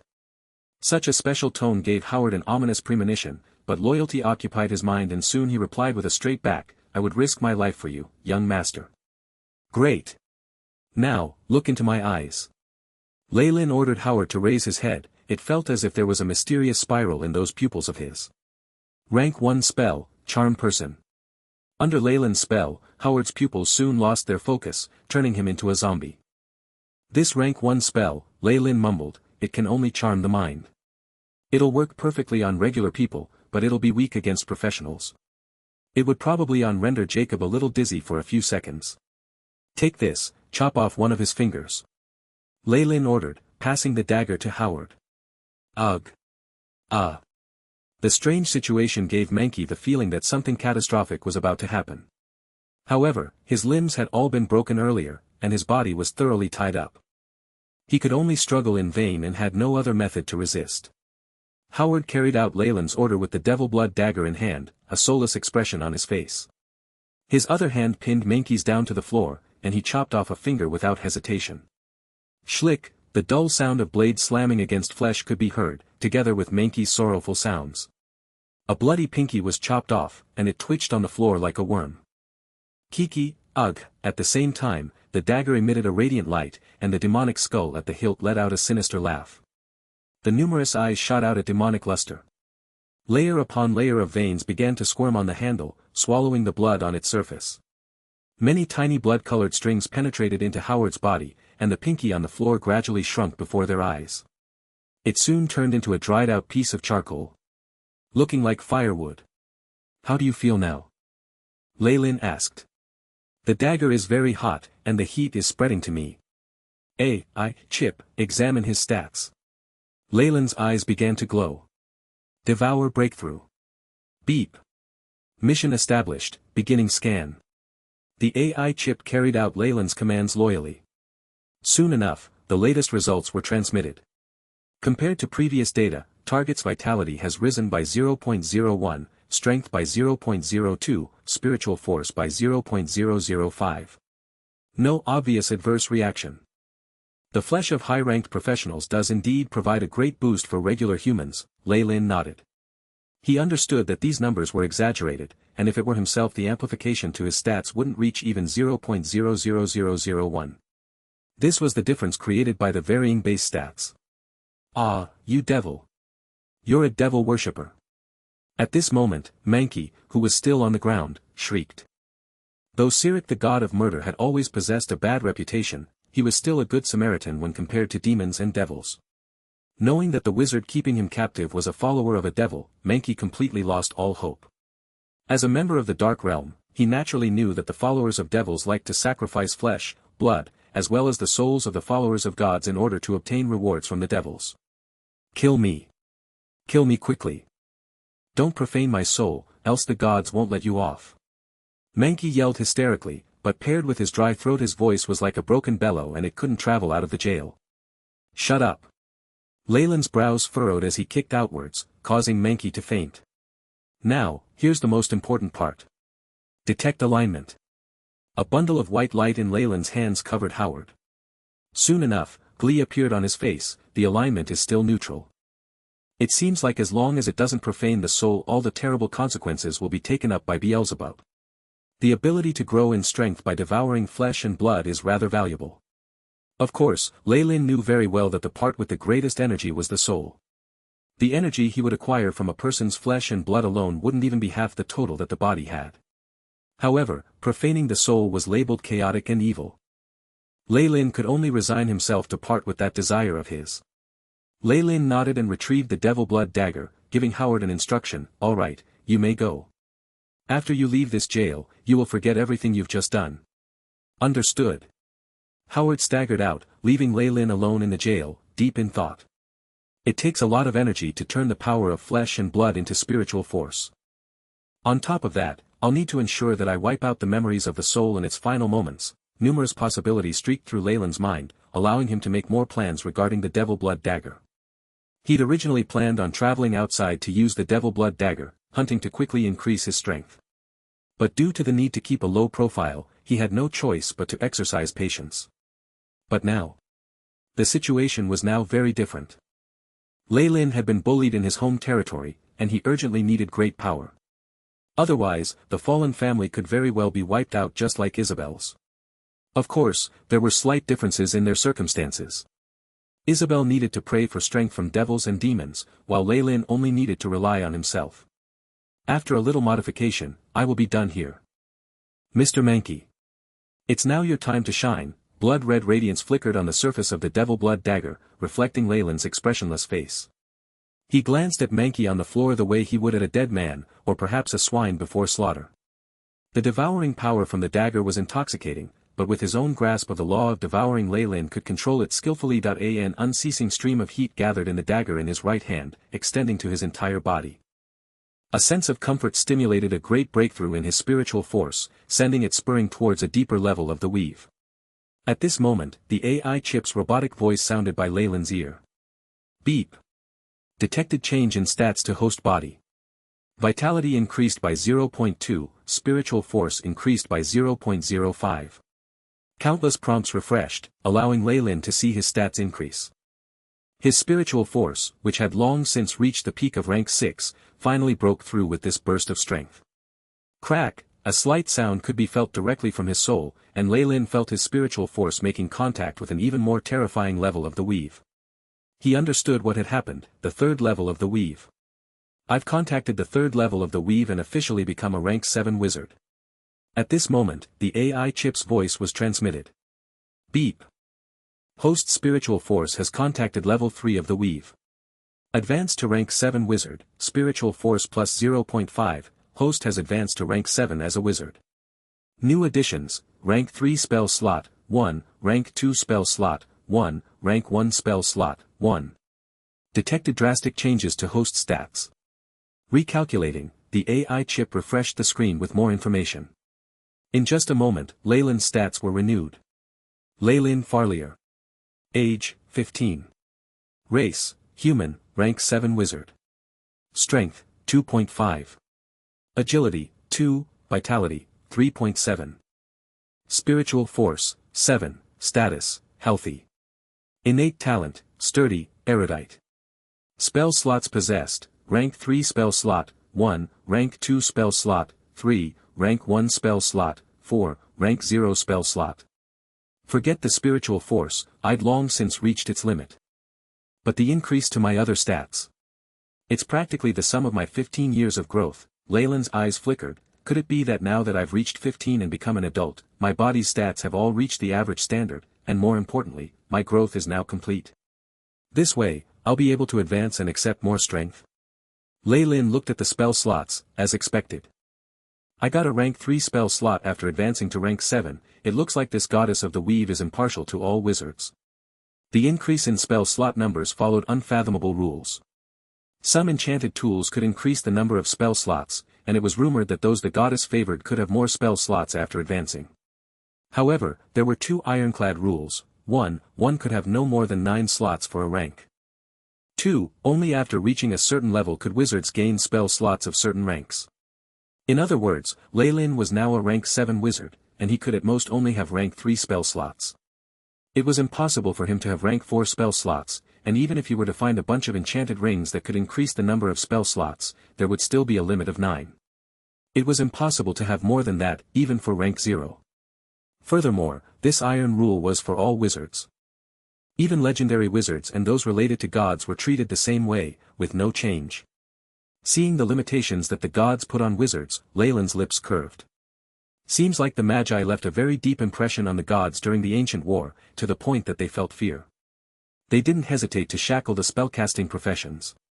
Is that to prevent a repeat occurrence of the Magi?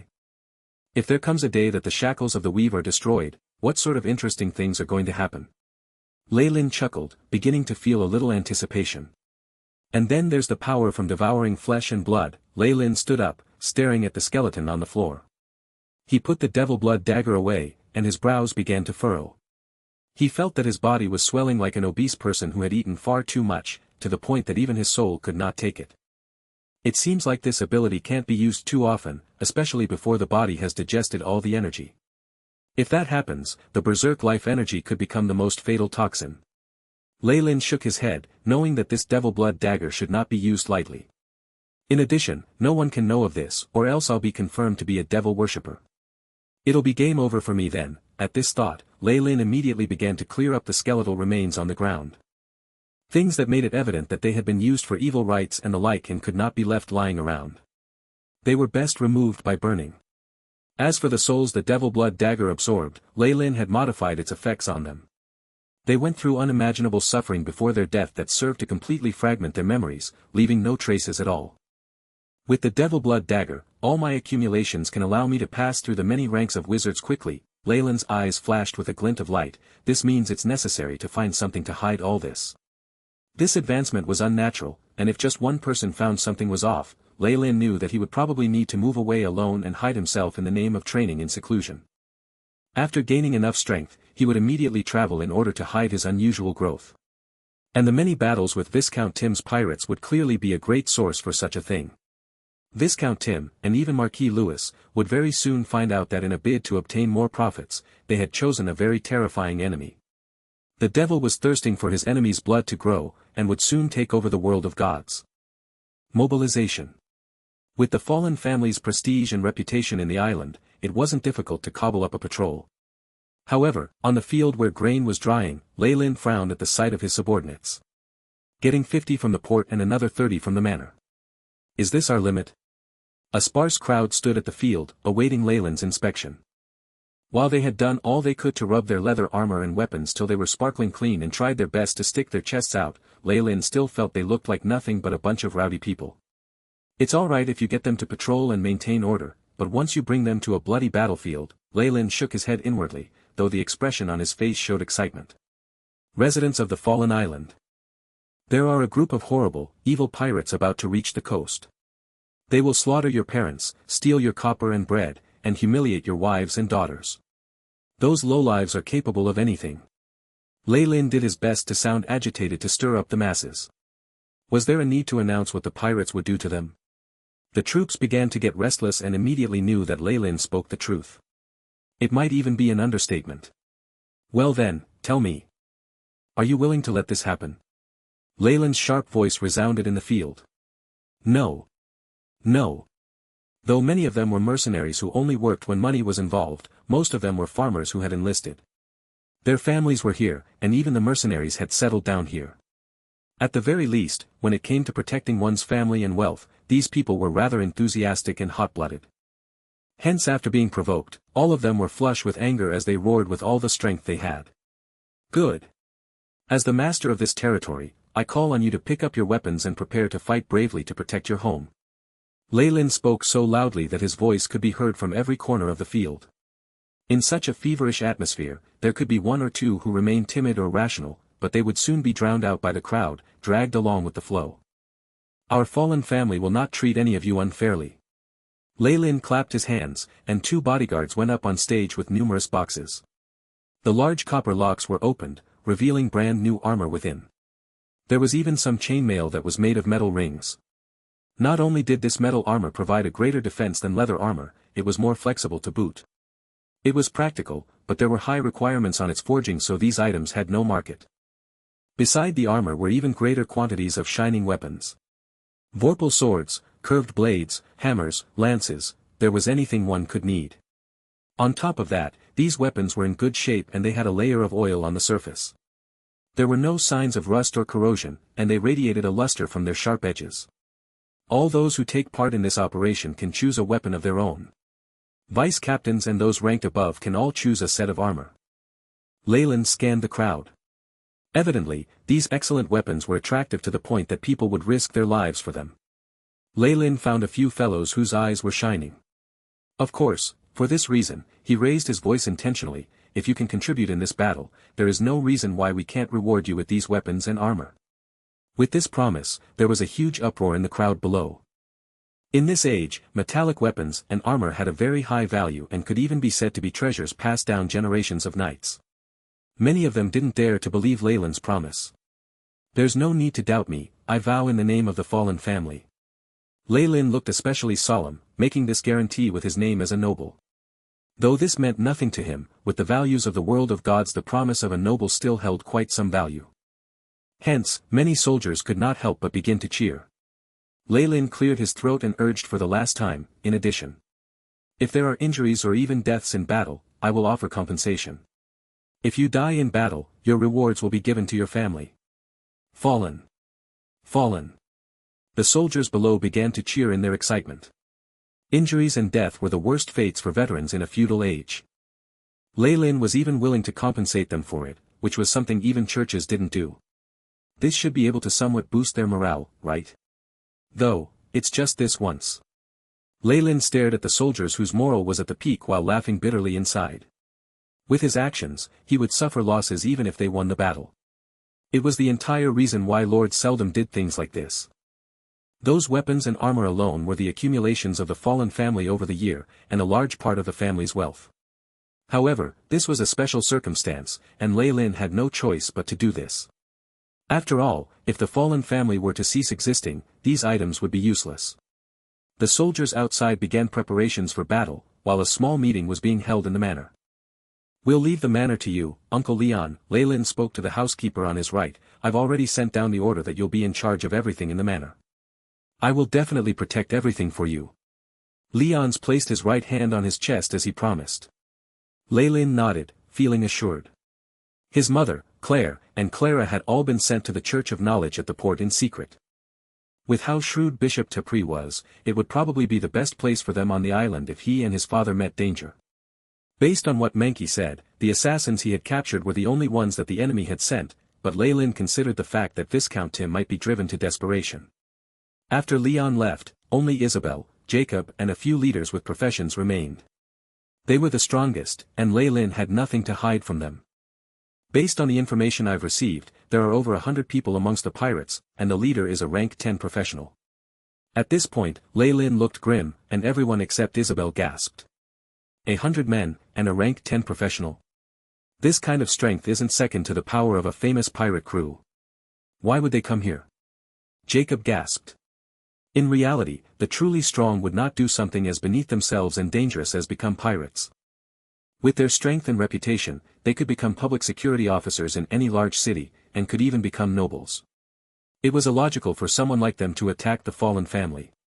Lei Lin nodded as he sneered. Hee hee. This is a famous pirate group. Have you heard of the Black Tiger? Black Tiger pirates? The shock in Jacob's eyes grew even more profound. they operate in the seas of the Baltic archipelago, and they shouldn't have any grudges against our fallen family. Sometimes, there needn't be grudges to start a fight for benefits. What aren't those greedy pigs capable of? Isabel stood out, unsheathing the black longsword in her hands. Swish, a flash of black light passed, splintering the table in front of them and splitting it apart. Or, are you scared? There was a murderous glint in Isabel's eyes, as if she would kill if anyone dared say no. Ah, I forgot to tell all of you. My cousin is a rank 9 and will act with us. Lei Lin cleared his throat. This strength. It's clearly above rank 5. I just don't know if she's a warrior or knight-errant. Though Isabel looked like a little girl, these team leaders here did not dare belittle her. A rank 9 was enough to crush them. Jacob nodded, a hint of glee flashing in his eyes. Since she was a rank 9, with a young master who was a wizard, taking care of a rank 10 was not entirely impossible. If Jacob could see that, the old foxes were obviously aware of that too. Hence, they immediately knelt on one knee to express their loyalty to Lei Lin. We are willing to be young master's blades and obey all your instructions. These people, Lei Lin shook his head instead, feeling a little fed up with the situation. However, he had no choice but to continue pretending. Good, we leave now. We have to strive to catch them off their guard. With a traitor like Mankey, Lei Lin knew the strength of the Black Tiger pirates and what they could be hiding like the back of his hand. It's too foolish to wait for them to reach the coast. I don't want the battles to affect this territory. Lei Lin looked around, spreading out a yellowed map. It showed the detailed topology of the area surrounding Fallen Island, and even contained information about the ocean currents and wind directions. Just this map alone had a value of over 10 gold coins, and it was something the Fallen family had gained over decades of hardship and exploration. It definitely was not to be sold outside. The Black Tiger pirates are now here. Lei Lin tapped at the map. This was an uninhabited island not far from the Fallen Island, and there wasn't any shipping route nearby. Even with their opponents on alert, it was still possible to hide for a period of time. Sneak attack. Whoosh, the night sea winds had a fishy, chilly smell that made Jacob shrink back. As a member of the Fallen family, he might have long since gotten used to these winds and waves, but the deck that was creaking up and down, as well as the billowing sails above, made him as if he was in a dream. This feeling reached its peak when he saw Lei Lin, standing proudly at the head of the ship. They were in a typical double-mast sailboat. They weren't squeezed together even with over 80 people there. But it wasn't difficult at all to acquire such a thing with the Fallen family's status. No, what shocked Jacob was young Master Lei Lin's behavior. No.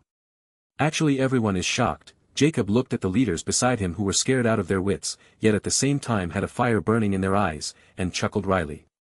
Just before they had left, Lei Lin had cast non-detection in front of everyone. By Ogma. This was a rank 3 spell, and the young master had not used any items or scrolls at all. That he could cast a rank 3 spell by himself meant Lei Lin was rank 7. Without any warning, their young master had become a rank 7 wizard. Gods. Isn't advancing as a wizard supposed to be the most challenging? Young master's advancement to rank 5 just 2 years ago was already enough to have mouths fall agape. And now, Jacob sighed. His abundant experiences as an adventurer left him clear on what exactly a 15-year-old rank 7 wizard meant. If nothing were to happen, he could possibly become a great rank 15 wizard in a few centuries of training. There were few great wizards in the Dambrath kingdom, and a few of them hired by the royalty had great statuses. His Majesty the King had generously given them positions as earls and territory to rope them in.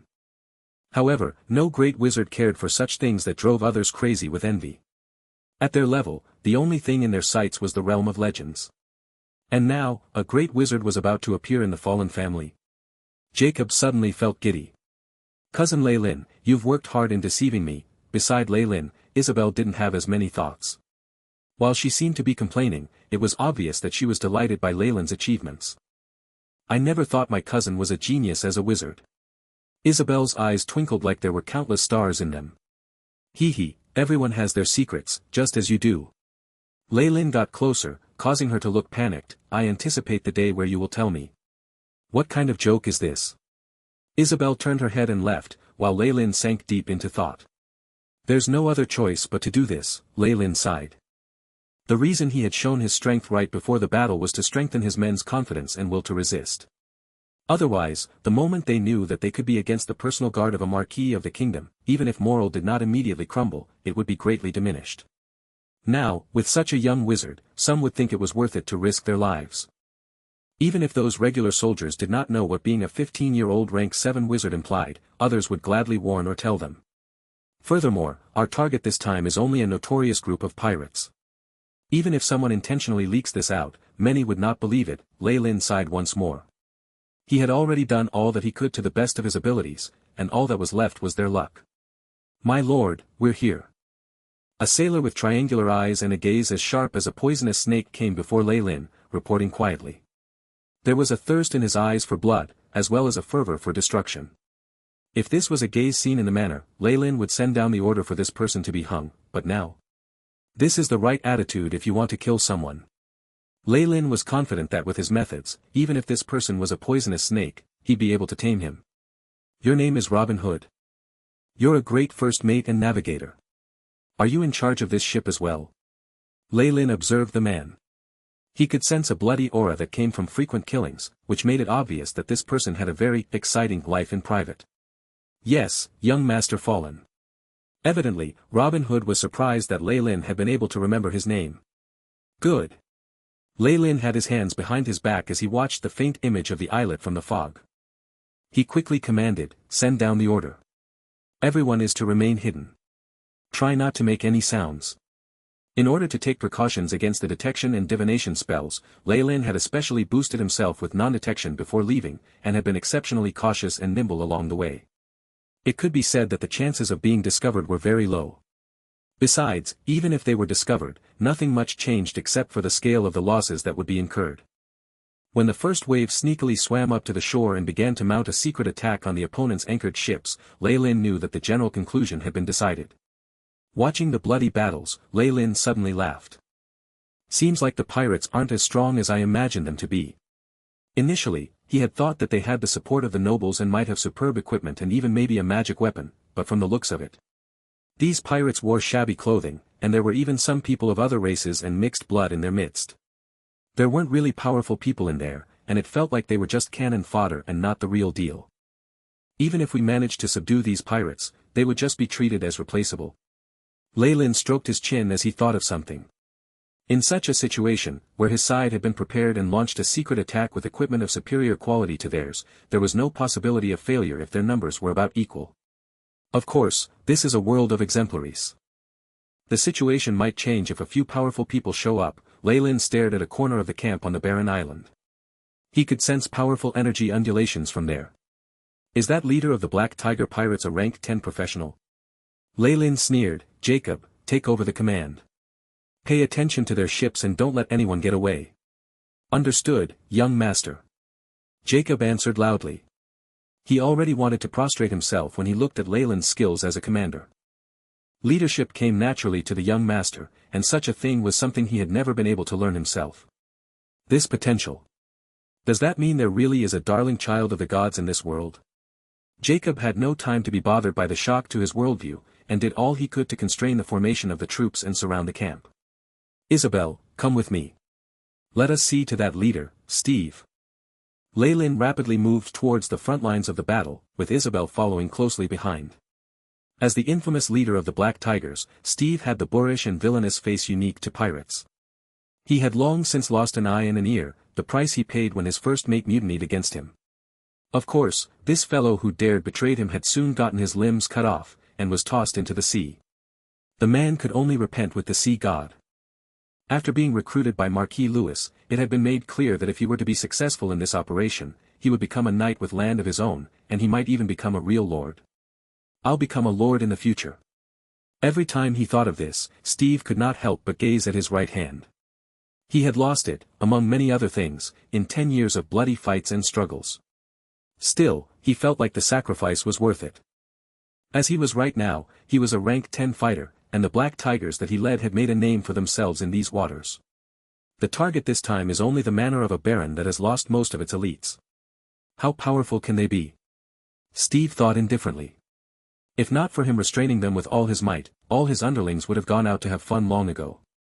Up to this point, everything was going well without a hitch.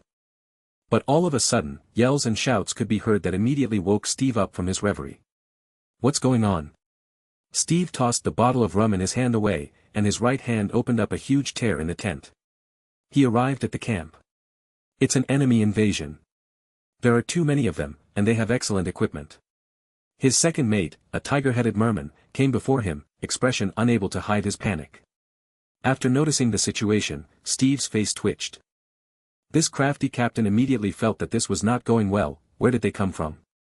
Why did the detection spells and alarm points not react? More importantly, who are they?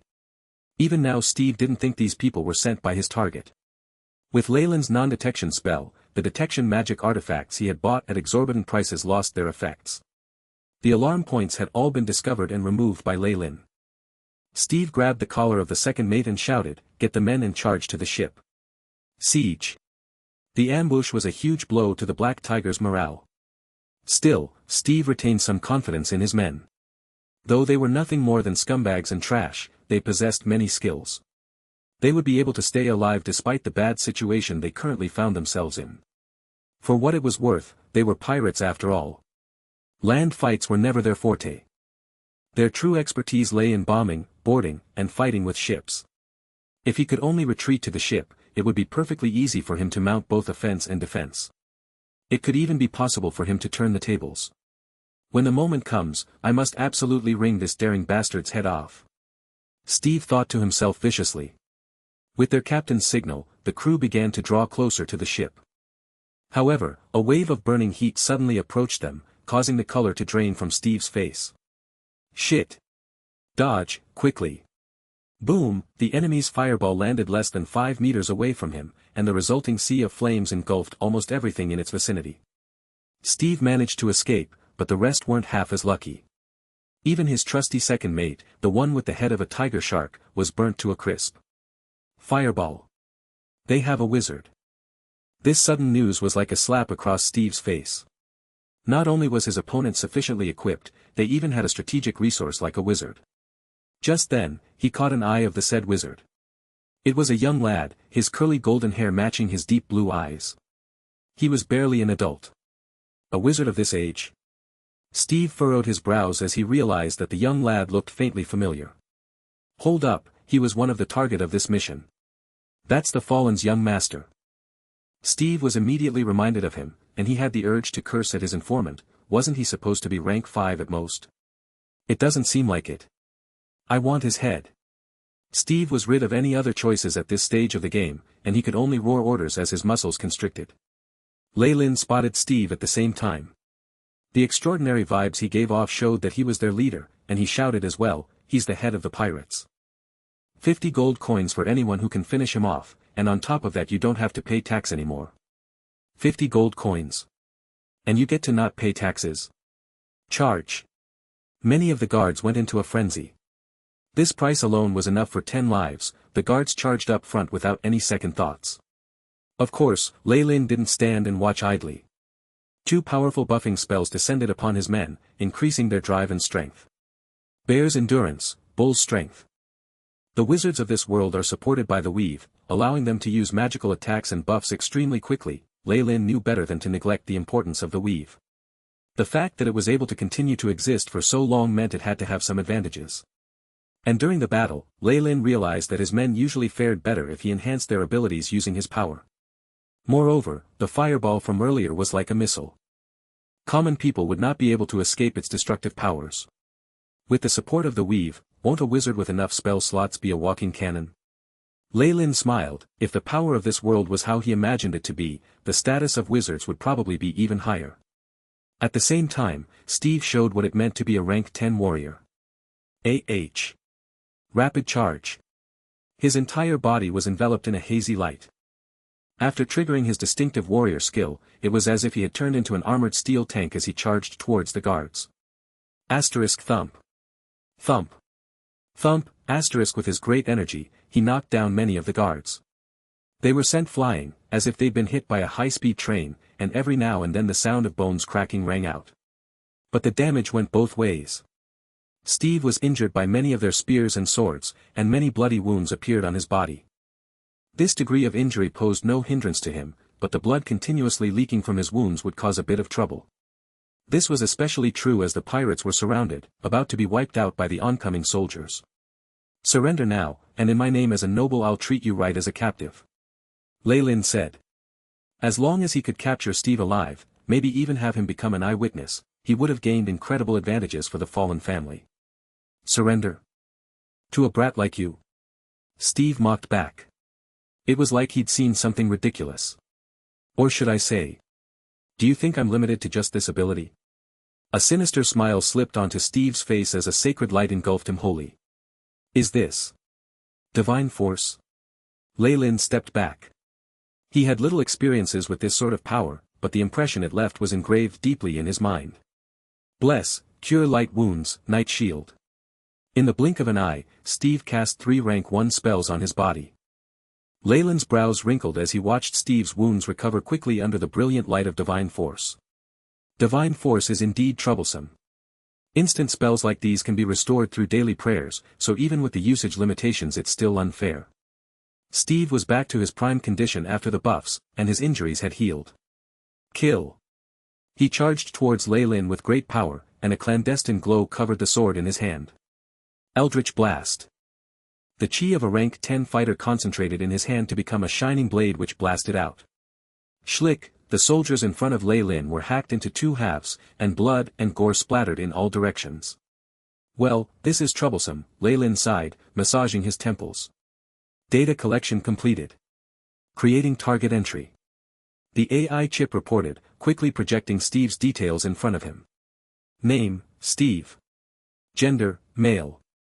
Estimated stats, strength, 10+, agility, 7, vitality, 6. Spirit, 4, professions, rank 10 fighter, rank 3 cleric. Evaluation, undecipherable undulations in his right hand, target is extremely dangerous. Right hand. Lei Lin looked at the iron hook in Steve's right hand. The originally dull blade was now drenched in blood, with strips of flesh hanging off it. It looked exceptionally macabre. "I'll go up to block him. You wait for an opening to try and cast spells." Isabel drew her black sword out as she saw Steve nearing Lei Lin, becoming a human shield. Where did this wench come from? Piss off. Steve's eyes were bloodshot. The sword in his left hand slashed down mercilessly, violent like a gust of evil wind. It had none of the protective care one normally held for a lady. Clang, the machete was blocked by a black sword, and the collision created a profound noise. "My revenge starts with you." Isabel's expression was ice cold. "There's so many incompetent idiots I've killed, who knows which ones you're from?" Even with such a reply, Steve had already grown wary of Isabel. Considering that she could hold off a rank 10 fighter who was going all out, she was no easy opponent. Thump, the iron hook in Steve's left hand shot out like a venomous snake, but it too was blocked by Isabel's sword. Sparks flew everywhere. The impending battle between the two caused many pirates, and even her own soldiers, back away subconsciously. They didn't dare to get caught in the fight. "Looks like I still don't have enough manpower to kill a rank 10 fighter." Lei Lin thought in worry as he watched the gruesome exchange between the two. "According to the data, I'll need at least 200 fully armed elites to kill Steve, and even they will have to be willing to give up their lives and pay a painful cost. Of course, if we have more professionals the injuries would be halved, but all in all I don't have enough manpower right now." And although Isabel had enhanced her own strength through demonic sacrifices, she still isn't enough to be an opponent. Progress in one's profession wasn't as just incremental. And anyway, Lei Lin didn't believe that those demons wanted nothing from Isabel anyway. Ugh, suddenly, a groan sounded from the battlefield. It was Isabel's. One of her arms had been fractured, and she was forced to hold it in her sleeve. And yet, she remained as stoic as ever. Things like that which could have caused ordinary girls to weep and scream did not disturb Isabel at all. "I'm afraid this cannot go on, I'll have to unseal it." But, Isabel threw a glance at the onlookers and hesitated. "Isabel. I think it's time to withdraw." Just as Isabel was about to give it her all and charge at Steve, Lei Lin's voice came through. Out of her confidence in Lei Lin, she abandoned her original plan and started backing away. "Thinking of leaving?" The expression on Steve's face was sinister as ever, but that changed when an arrow was shot. Shoo, the arrow was like a venomous snake. Its angle was tricky, leaving Steve with no choice but to retreat. Splat, The arrow shot into the ground behind him, its feathered end still quivering, making it look like a small snake trying to burrow into the ground. Post-battle review. That was close. Steve could feel some cold sweat on his palm. Only he knew how dangerous that had been. Once he regained his senses, he glanced at Lei Lin. The youth now had a crossbow in his hands, and there was a merciless expression on his face. Isabel had pushed her way to stand beside him, and aside from her Jacob and a few other soldiers had rushed over in a hurry as well.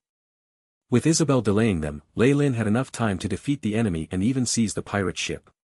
Now, Jacob brought the rest of the soldiers and the many crossbows in the fallen family's collection and surrounded the area. The fallen soldiers had gained the upper hand in all the other zones, and more soldiers gathered together. Under the light of the flames, Steve's face turned pale as a corpse. He knew very well that after the battle was over, the Black Tigers might just be erased from history. What's going on? Why did things turn out this way? Steve was completely dazed. However, his fox-like cunning that had been honed over the years told him that this was the time to escape. As long as there were some people left alive, he would be able to pull the Black Tigers back together, and bring about their rise once more. When the time came, he would exact extreme vengeance on this young wizard. Shoot! But how could Lei Lin give him the chance to do so?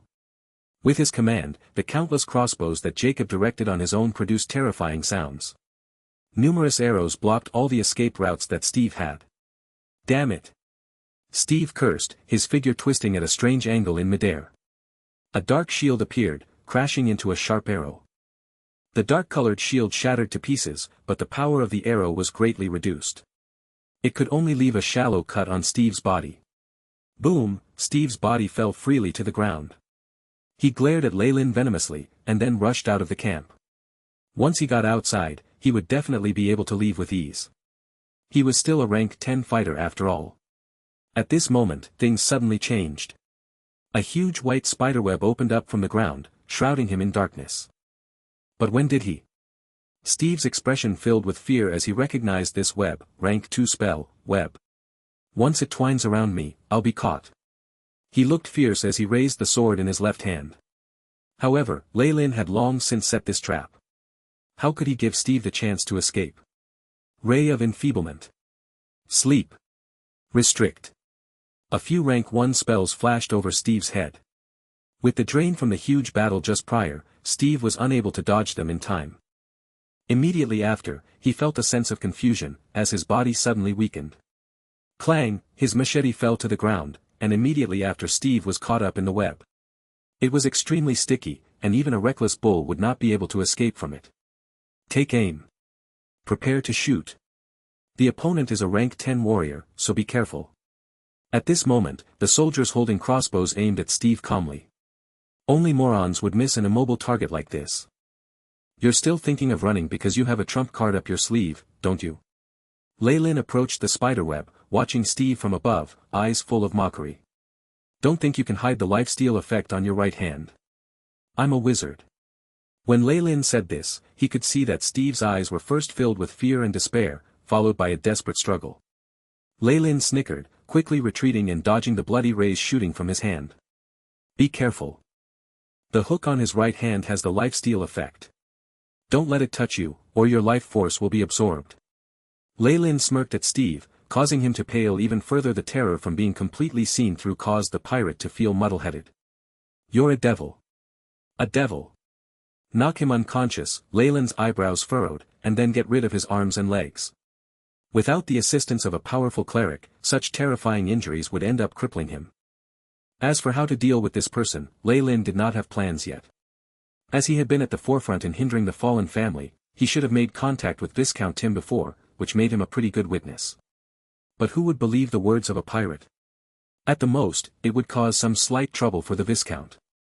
His true value is in keeping him from Tim. Lei Lin watched the amputated Steve, who was now unconscious, his eyes profound.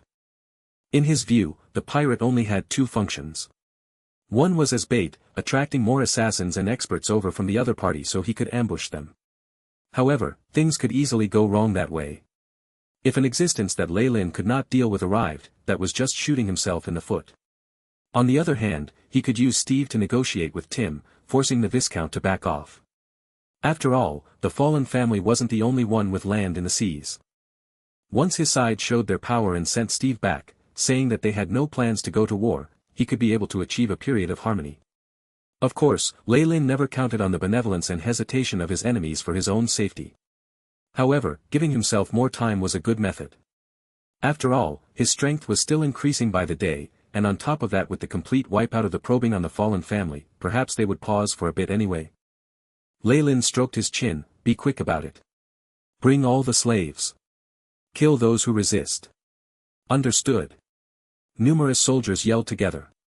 After seeing that their leader, Steve, had been taken captive, most of the pirates had lost their morale, and with the suppression by Isabel and the crossbowmen they were utterly defeated.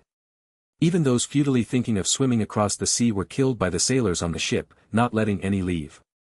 Soon, a whole region of the sea was dyed red. In this situation, even the fiercest pirate would involuntarily have thoughts of surrender.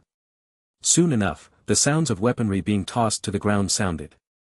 The soldiers hurried to tie these people up and sent them to the ship. Set fire to this place before we leave, Lei Lin commanded. Following that, he returned to the double-mast ship he had arrived in. At the moment, the seized pirate ship had been tied up behind theirs. It was the spoils of their battle. Seeing the sea of red, Lei Lin listened as Jacob reported, 9 soldiers are dead, 15 critically injured. The rest have some form of light injuries. This was even though this was a surprise attack and they had the advantage in equipment. Jacob could not help but feel embarrassed at the results. He'd gotten a better understanding of the ferociousness of pirates today. If the Black Tigers had managed to set foot on Fallen Island, the consequences would have been dire. What have we captured? Lei Lin looked calm, not minding such a tiny issue. We have killed 37 pirates and taken 52 prisoner. There are a few with unknown whereabouts. We have taken Steve, and the Black Tigers can be said to be completely wiped out. At this point, Jacob began to look excited. It's a pity that there aren't any spoils. There's only some rum and jerky.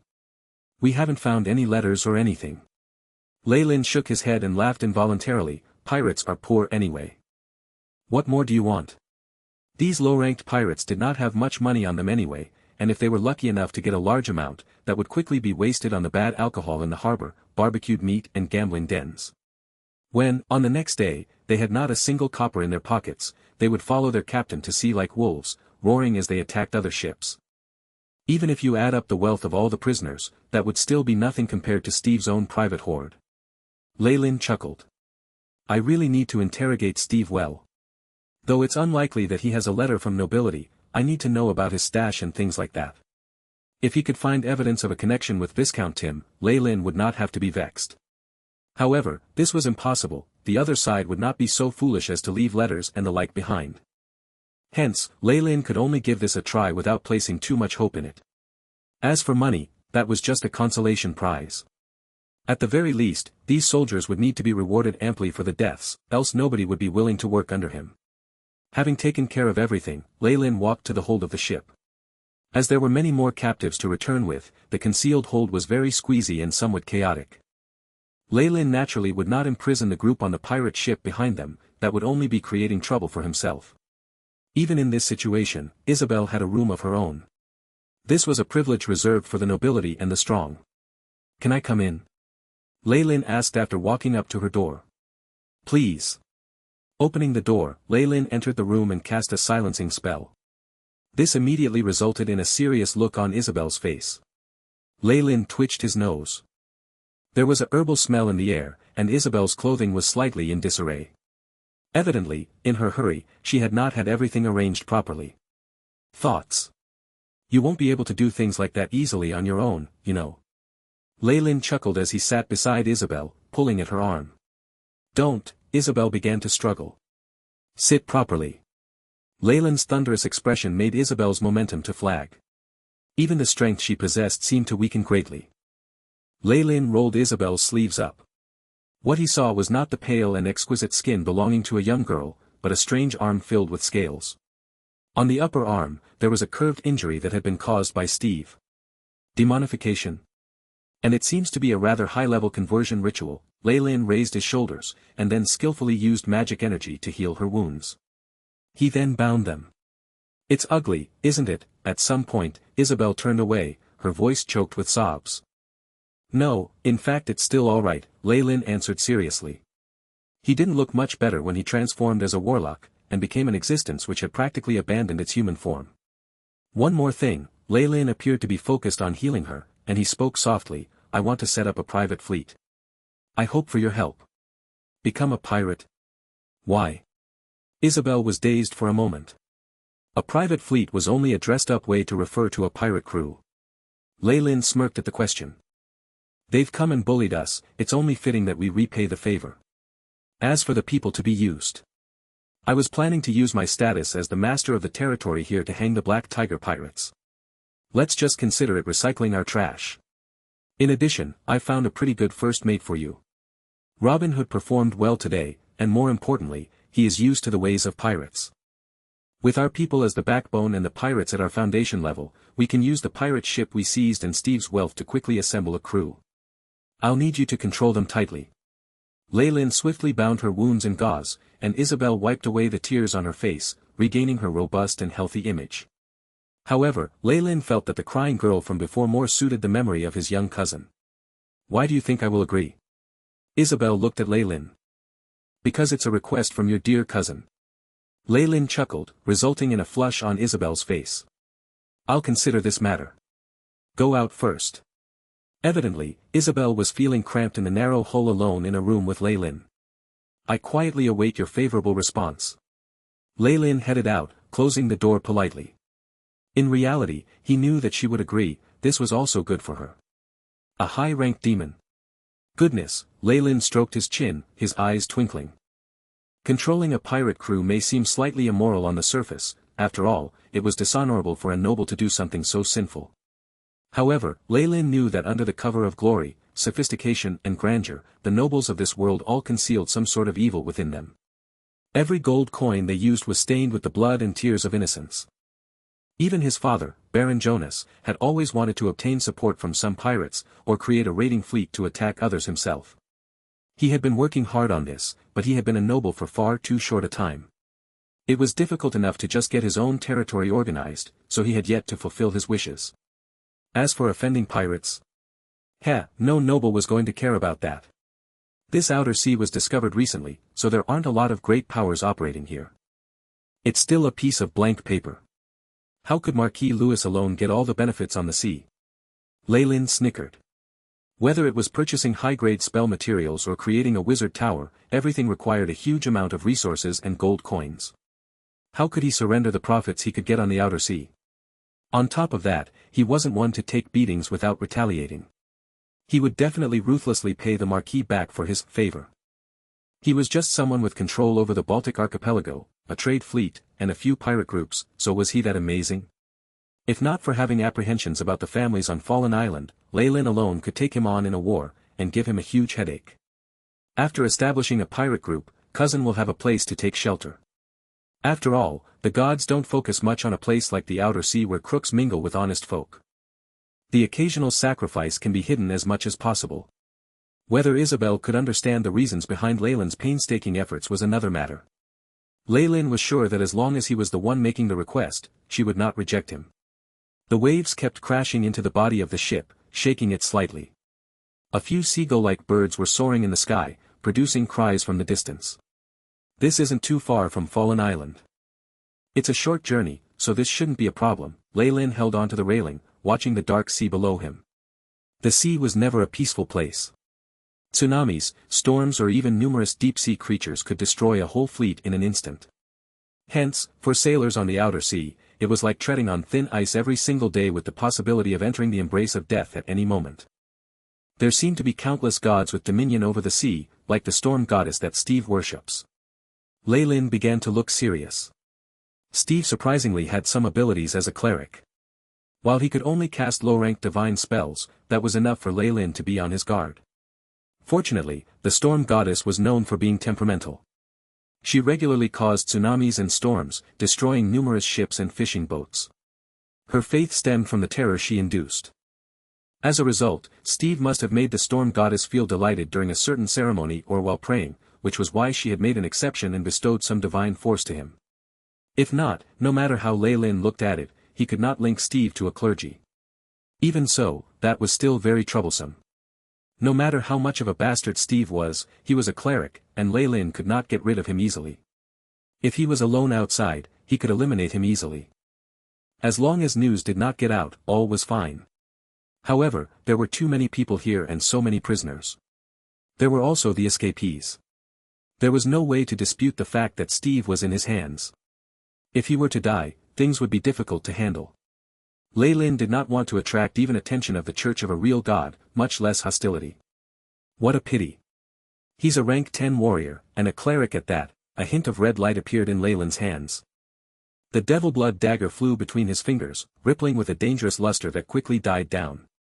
While he could now transform the flesh devoured into spiritual energy and hasten his advancement as a wizard, it wasn't without any requirements.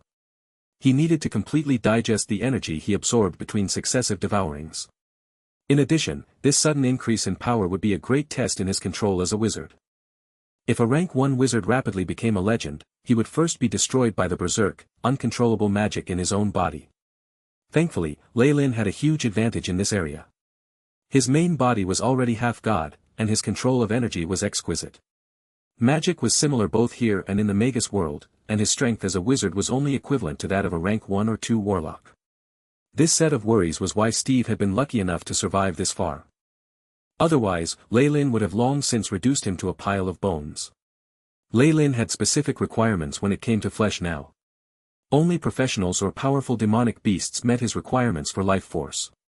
As for those pirates, they were nothing to Lei Lin, and even if he were to devour all of them, they could not be compared to Steve. This was even ignoring the impurities in their energy. The ranking of energy in this world is very strictly regulated. Lei Lin took a look at his stats. As he had not used the devil blood dagger, their stats were the same as before. For an adult, 1, 10 and 20 are all thresholds. Lei Lin had a greater understanding of these numbers. It was difficult for a normal human to break past the value of 1 in any stat, becoming a professional. And these difficulties compounded in the future the stronger one became. 10 points was a huge threshold to break through. Lei Lin's own greatest stat was his spirit at 7. Based on his calculations, it was only after he became a rank 10 wizard that he could break through this barrier. Wizards above rank 10 are considered experts in the world of gods. So is this the boundary line that divides us? Just one stat breaking past 10 makes one an expert. Lei Lin had a feeling that increasing his stat points in this world would be very hard, increasing in difficulty the further he got. Once his spirit reached 10, and especially after he became a great wizard, perhaps even the devil blood dagger could only give him light support. A stringent world that suppresses power that is out of the ordinary. Even the gods have to abide by the rules of the world. Lei Lin's eyes burned with fervor, eager to give this a try. At this moment, he heard cheers elsewhere. We're here. I see the lighthouse at the harbor. Lei Lin raised his eyes and looked into the distance. As expected, there was a yellow light seen from within the fog. It represented the warmth of the fallen harbor, and Lei Lin could not help but reveal a smile. Return and secret plans. The moment he got off the ship, Lei Lin saw someone unexpected. The housekeeper of the manor, Leon, had come before him. It was evident that he had been waiting for a long time, and there were even water droplets on his clothes formed from the mist.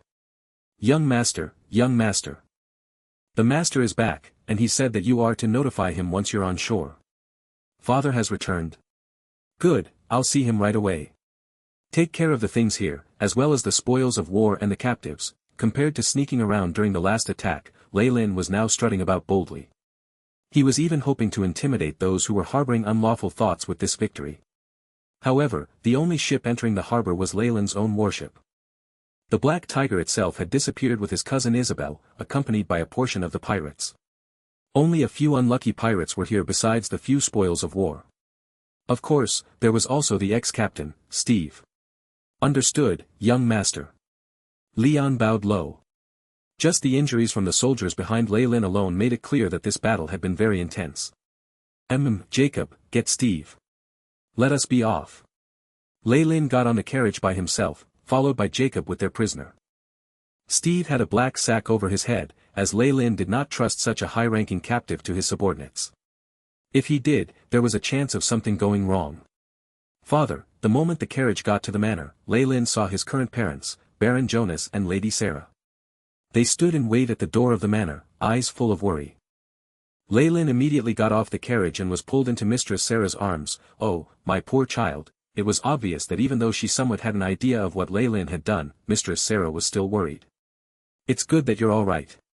Baron Jonas maintained his poise as a noble, though there was a hint of joy in his eyes. Leylin looked past his father, and then at his mentor Ernest.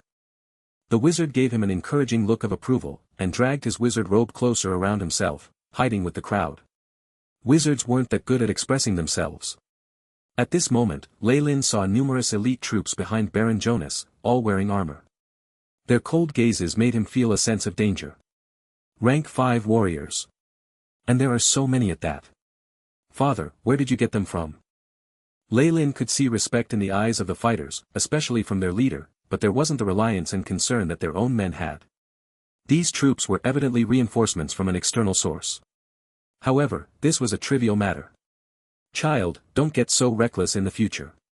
It's unbecoming of a noble to rashly lead troops alone, Jonas admonished Leylin. If his only successor were to die in this battle, he would not be able to handle it. By the way, father, please allow me to show off my spoils as well as the captives. Leylin clapped his hands, and Jacob himself brought Steve up. Though his limbs had already been cut off, and he was basically a cripple without the help of high-level divine spells, he still needed to be watched. Oh. Baron Jonas' eyebrows lifted, not reacting at all to the captives and junk blades that Leylin showed. In his opinion, Leylin had merely eliminated a small wave of pirates, maybe less than 20 in total. They were probably fishermen who had lost to their desire for wealth, which was why he didn't pay much attention to them. But then Leylin lifted the black sack over Steve's head, exposing the malicious face to the daylight.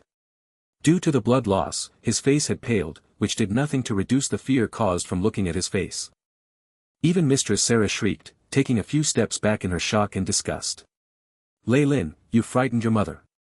You shouldn't dirty the eyes of a noblewoman with such a lowly captive. Baron Jonas had been born as a noble of a military family, and he did not feel uncomfortable when met with this situation. But even his brows furrowed slightly. Jonas could not understand why Leylin had brought a disgusting captive with sweat, blood and grievous wounds in front of him. What he did not see was that the elite warriors behind him now had a different look in their eyes. Although Steve was crippled, the thick calluses on his body and the firm muscles mixed with the powerful aura of a high-ranked fighter that had yet to dissipate. They had an inkling about what this was. This is Steve, leader of the Black Tigers. Leylin said simply, but that caused Baron Jonas' eyes to widen. Gods. Baron Jonas no longer cared about the filth on Steve's body as he approached him, pushing aside the messy hair at his forehead to size him up carefully. Indeed it's him. This is the leader of the Black Tigers, rank 10 fighter Steve. Numerous large chambers of commerce have jointly set up a bounty of 500 gold coins for his capture. One of the bounty postings is even at our port, I couldn't get it wrong. A long while later, the Baron sighed and stared at his son with a complicated expression. This child seemed to always surprise him. His expedition might even have resulted in him being killed by assassins had Leylin not requested Ernest to come help out. Still, he asked with disbelief, since Steve is here, where's the Black Tigers? They've been wiped out, Leylin answered lightly. Jacob and the soldiers behind puffed up their chests in pride, staring hard at the elite warriors behind the Baron. Good. Seems like we need to have a serious talk. Baron Jonas had a complicated expression on his face. After Leylin came back, laughter and merriness returned to the manor once more. Even the housekeeper Leon, who always looked gloomy, revealed a rare smile as he directed Clara and Claire to prepare the banquet. During this period of preparation, the Baron stayed in his study room, having chased the maids out to leave only Leylin and Ernest behind other than himself. The information Leylin provided was very helpful. Even though I had to pay a huge price, I'll take care of the issues with the Church of Knowledge. Baron Jonas' voice was hoarse and low. Leylin astutely noticed his bloodshot eyes and the bits of white hair near his ears. It was obvious that being oppressed by a person of high status like Marquis Louis left the Baron stressed and vexed. Though they could now act a bit more freely, the trauma from the Marquis' actions had yet to dissipate. It's only my duty. After all, I'm part of the fallen family. Leylin appeared to be very humble. This attitude had Baron Jonas nodding inside. Since we know who our opponent is, things will be easier. Though I met with a few assassination attempts during the trip to the continent, I'm thankfully unharmed. I even got to see Earl Griffith. Earl Griffith, the warlord of that place. Leyland's eyes twinkled, immediately remembering him. It seemed that Baron Jonas had paid a price, yielding a share of profits to acquire some support from the regional nobility. They've dispatched a group of horsemen with numerous rank 5 fighters.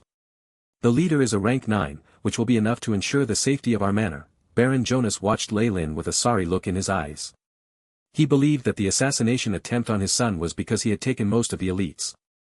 If not for that, he wouldn't have been forced to struggle against a terrible group of pirates.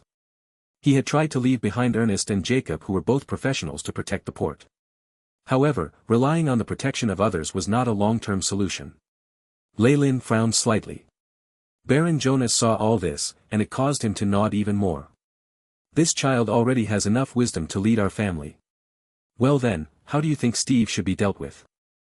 After all, he is your prisoner. Baron Jonas chuckled, wanting to see how Lei Lin would act. Dispatch a messenger to make negotiations and then return him to Marquis Louis. In exchange we can set up a peace treaty. How about that? Our family is quite weak after all. Lei Lin did not hold back as he spoke. Good. Baron Jonas was on the verge of applauding his child. He definitely had not been so rational at such an age. He would have complained about his vengeance after the humiliation. Seeing this ability to give up and maintain a low profile, Baron Jonas would hand the family over to Lei Lin even if he was useless in other areas. Who do you think is the most suitable? Bishop Tepri of the Church of Knowledge. He's a friend to both sides, so he would make a suitable messenger. Lei Lin emphasized that he was a friend, and Baron Jonas obviously could tell what Lei Lin was implying. He muttered to himself, he is a good choice. With his status as a bishop of the Church of Knowledge, Tepri was the most suitable mediator. He could even increase the prestige of the God of Knowledge this way, so he probably wouldn't reject them. After everything was settled, Lei Lin mumbled, Father, I still have some things to tell Master Ernest. Trade. Lei Lin's solemn tone immediately had Jonas on his guard. He glanced towards Ernest, and the man immediately flicked his fingers. He'd cast non-detection and sound isolation. With all the preparation done, Lei Lin spoke quietly, I've already become a rank 7 wizard. What? What? Ernest's eyes grew as round as saucers. He'd been completely thrown off his lack of reaction. Hasn't it been less than a year since you broke through to rank 6? Ernest's expression was comical, as if he wanted to both cry and burst out in laughter. Oh goddess, do you speak the truth? Ernest's face was on the verge of pressing into Lei Lin's nose.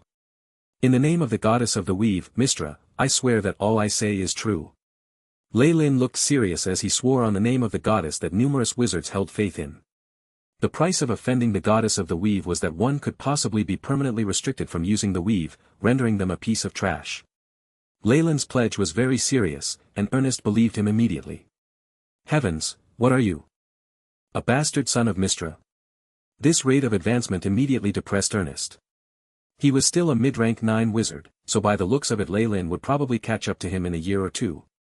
It was normal to be overtaken by one student, but to be surpassed by a punk who wasn't even 20 yet? Ernest grew very dispirited, almost on the verge of hiding away into a corner and drawing circles on the ground. Meanwhile, Baron Jonas turned awkward, not getting it at all. He truly knew little about wizards, so he immediately suppressed his awkwardness to ask, Ernest, my friend, what does this mean? Why the reaction? Oh, my apologies, my friend. Ernest flushed, and then replaced that with more fervor, Lei Lin is a 15-year-old rank 7 wizard. From what I know this talent puts him among the top 100 talents of the past 300 years. At this point, he turned serious, don't underestimate this ranking. Many of them became great wizards in the future, with some even becoming legends. Cough cough. So, this instantly shocked Baron Jonas. He watched his son, eyes full of disbelief. While I don't have any acknowledgement from the Wizard Guild, it's no problem to cast rank 3 spells. Lei Lin looked towards his mentor. If news of this gets out during negotiations, do you think Marquis Louis will back off? The great chances of Lei Lin becoming a great wizard was enough to inspire fear. After all, few high-ranked wizards in the Dambrath Kingdom obeyed the royal family. If they found out that the fallen family had a genius wizard, the possibility of the other side conceding was high. Of course, the other possibility was that they would be driven into a corner, sparing no expense to eliminate Lei Lin so as to avoid any repercussions. This way, they would not be harmed. Of course, they might be driven to a corner and spared no expense to kill Lei Lin in order to take care of whatever repercussions there might be. This way, they would not be at harm. Well, that's very possible, but there are also other options. After all, growth and talent don't represent power, Ernest warned. No, no. This news absolutely cannot get out. I will send down an order for everyone to keep their lips sealed. Baron Jonas immediately understood. Even if there was a mere 0.0001% possibility, he was unwilling to risk Leylin dying. After all, with Leylin's talent, it would only be a matter of time before he became a high-ranked wizard if nurtured well. He even had hoped to become a legend. Compared to that, the losses now meant nothing. Seeing his father and master so resolute, Leylin could only laugh wryly and toss this thought away. All right. However, father, please allow me to train my magic in secret outside the manor in the future. Training in secret, Ernest could not understand it.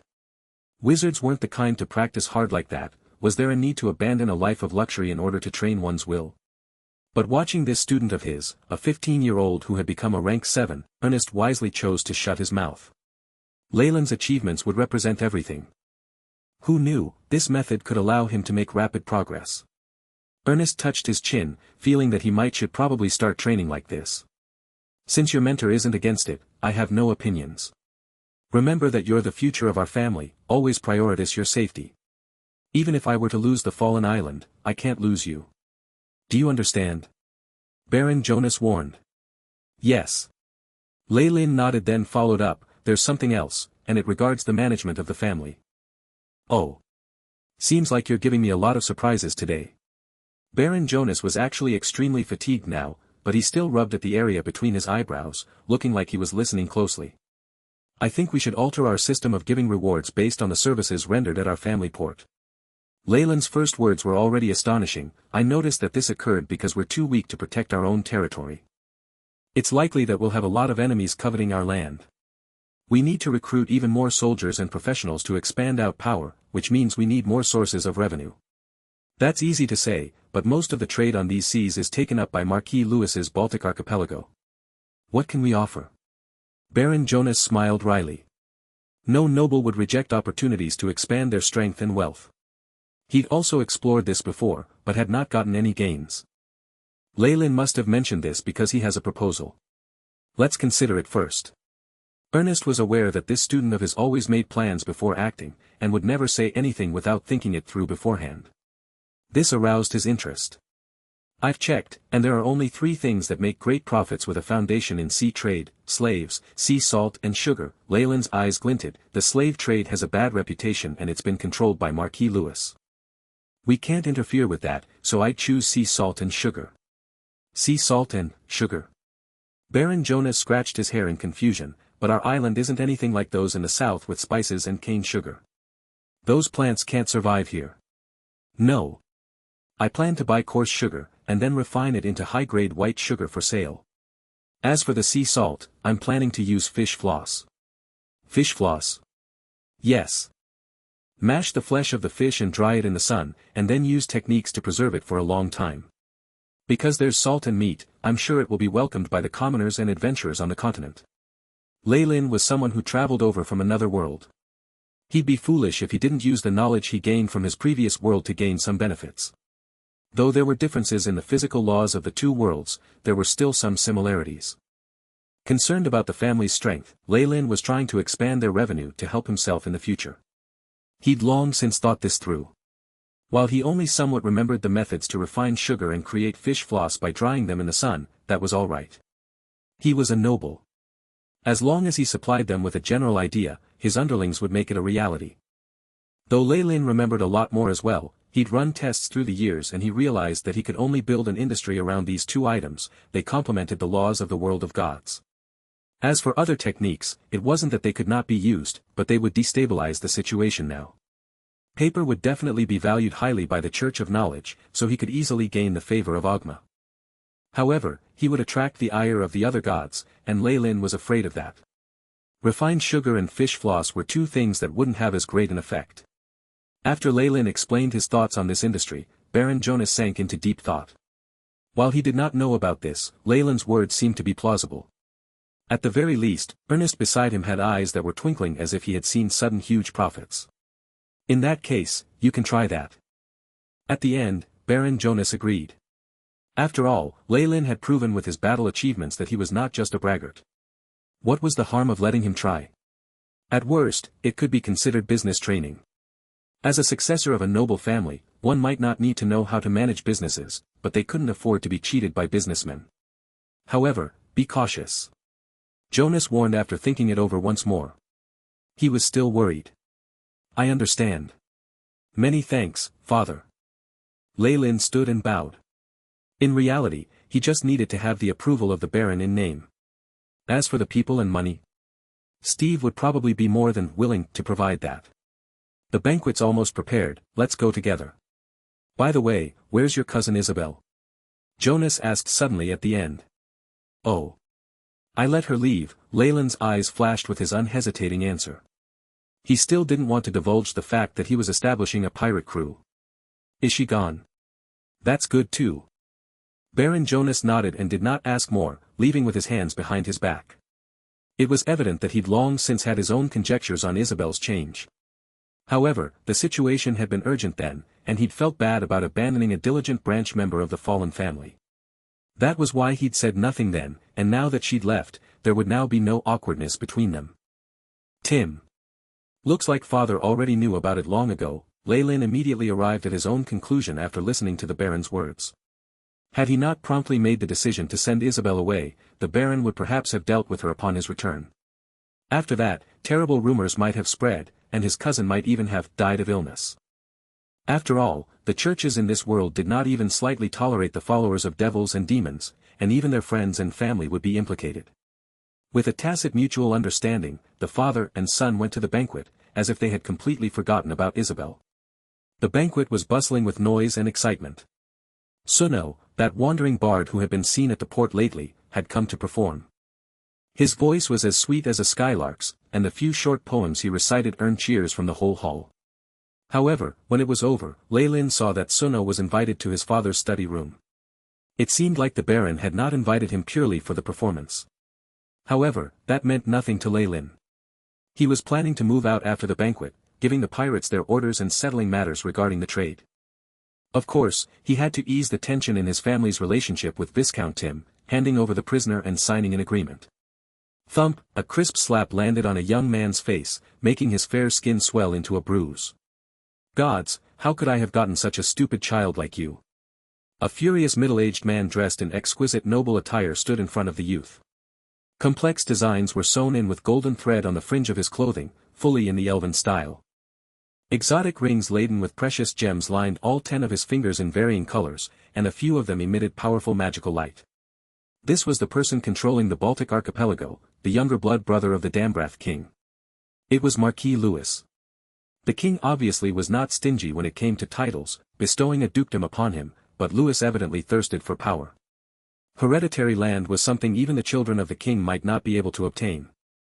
Marquis Louis was very satisfied with the kingdom's offshore development and the growing trade profits. The only thing that made him frown was that in this vast open sea, there was some land that belonged to small noble families, as well as a bunch of disobedient and barbaric pirates that were a thorn in his side. Hence, when his useless son begged for some territory, Marquis Louis had agreed. However, looking at Viscount Tim in front of him now, he couldn't help but feel resent for failing to meet his expectations. You're a disgrace. You do things without following any kind of rules. Not only do you try to assassinate someone on the continent, you can't even take care of the sea. You even lost the black tigers. At this point, Marquis Louis felt a little sorry. While the deaths of those filthy despicable pirates didn't faze him regardless of numbers, a rank 10 fighter like Steve was still a capable underling. On top of that, his own group of bandit assassins had been lost. Also, Marquis Louis's chest kept heaving up and down as he flung a letter at Tim's face. Look. This came specially for us from Griffith. Not only did you gain no advantages at all, you even pushed the fallen family towards those hicks. Tim let the letter smack on his face, feeling the unceasing stinging pain that caused his eyes to be filled with fiery fury. Viscount Tim looked extremely similar to Marquis Louis, though he was much younger and had a pair of long and narrow eyes. He was now bowing respectfully. Father, please give me another chance. As long as you assign Borage to me, I can definitely. Scram. What answered him was only a hysterical yell from the Marquis. The door slammed shut, and Tim gently caressed his swollen face. The stinging pain doubled the fury in his heart. The surrounding maids and the like naturally did not dare provoke Tim, who was in this state. All of them fervently wanted to be ostriches so they could bury their heads in the carpet. However, another noble youth strolled in with a mocking expression. "Huh, my beloved little brother, you seem to have met with some trouble." "Big brother." Tim clutched his face, feeling dazed and awkward when looking at the new arrival.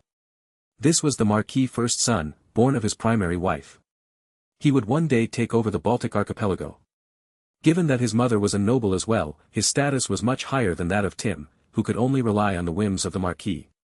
"Oh my, are you injured? Quick, get a priest." The young man shouted at the servant behind him, as if he was an elder brother caring for his younger brother. However, Tim could see the mockery deep inside his eyes. Damn it! Damn it!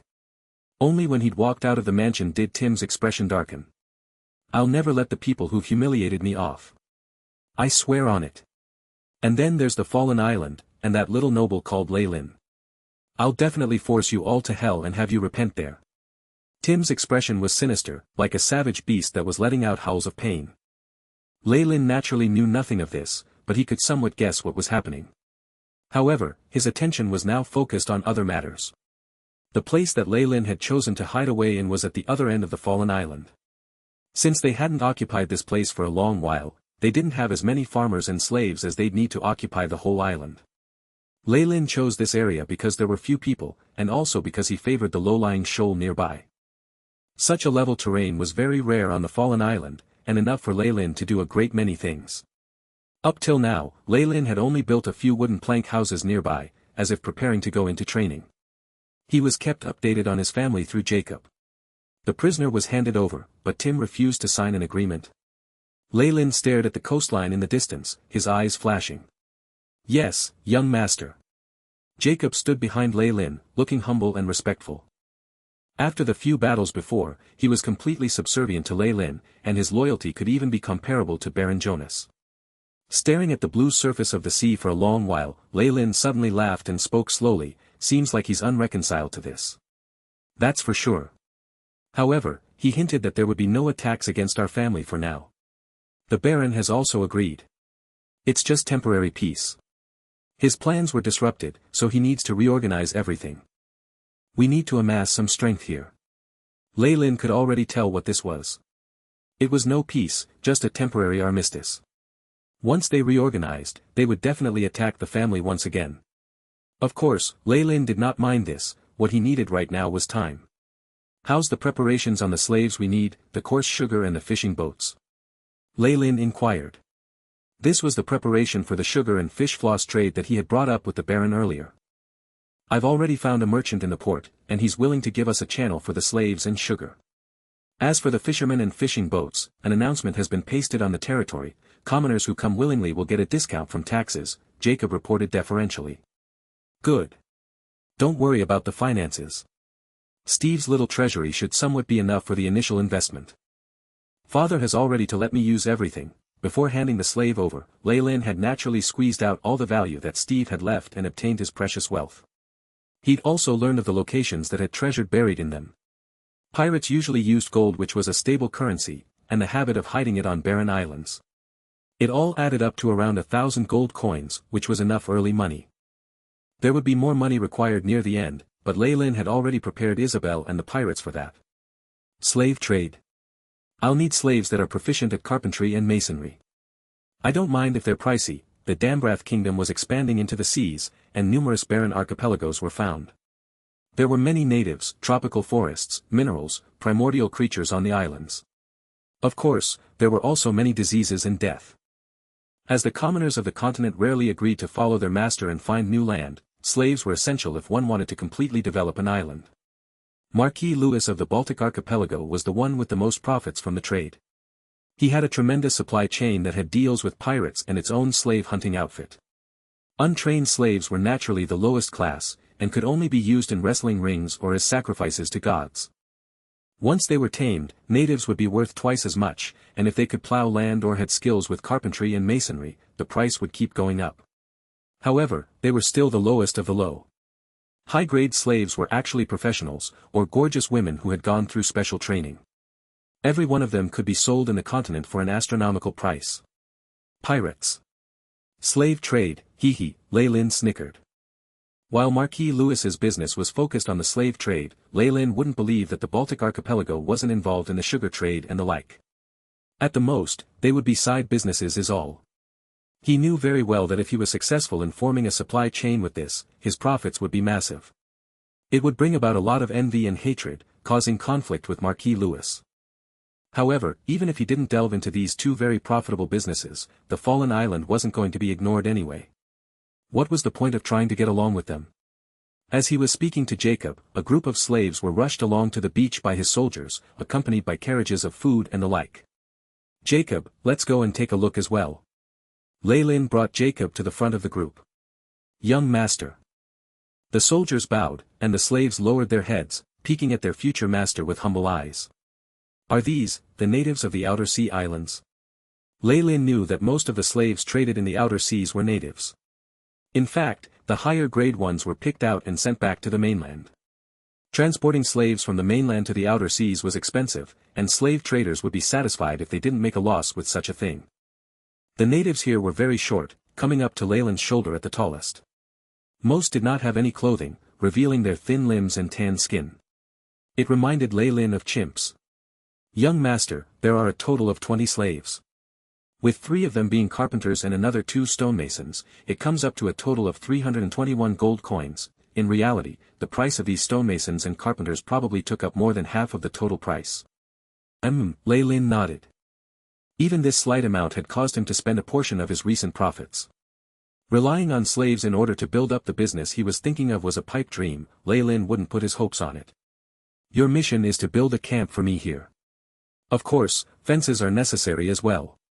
Lei-Lin naturally did not understand the language of the natives, but that was no issue for wizards.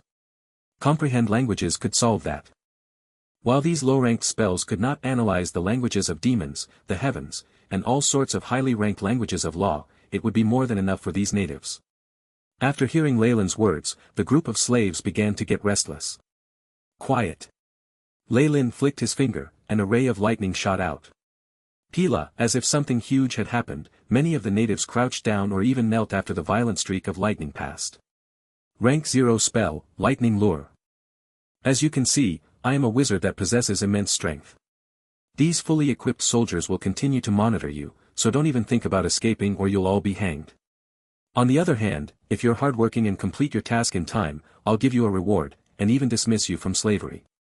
Lei-Lin's hands glinted with sparks, making him look like a god in the eyes of the slaves. In reality, wizards had always been rare existences in the world of gods, there likely weren't many even serving under Marquis Lewis. This abnormal strength was the best way to terrorize these natives, having them believe he was a spirit of the elements or worship him like a god. At this moment, there was a disturbance amongst the slaves. One of them who looked rather old crawled to Lei-Lin's feet, kissing the ground. Powerful being who grasps the power of lightning, Nanukur is willing to listen to your teachings and obey your commands. Very good. Nanukur, you shall lead these slaves from now. They'd already been tamed by the traders' leather whips, so Lei-Lin could understand this situation. Whatever it was, the first ones to surrender their loyalty to him would be rewarded. Nanukur was elated and he kowtowed again and again, esteemed master, Nanukur will definitely manage your assets well.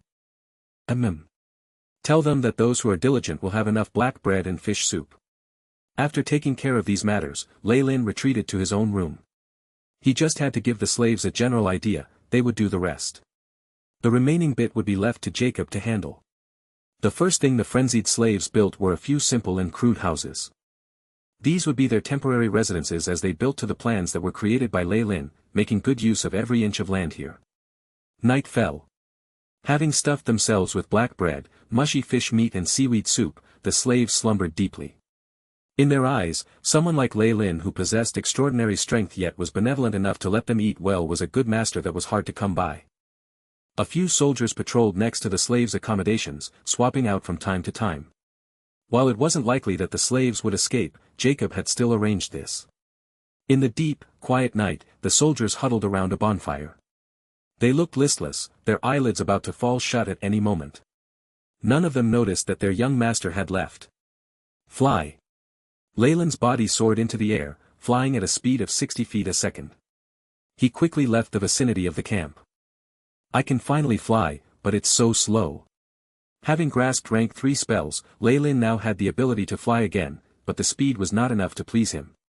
In reality, wizards that could fly not only possessed the ability to quickly leave the battlefield in dire situations, but also to turn into death gods in the skies.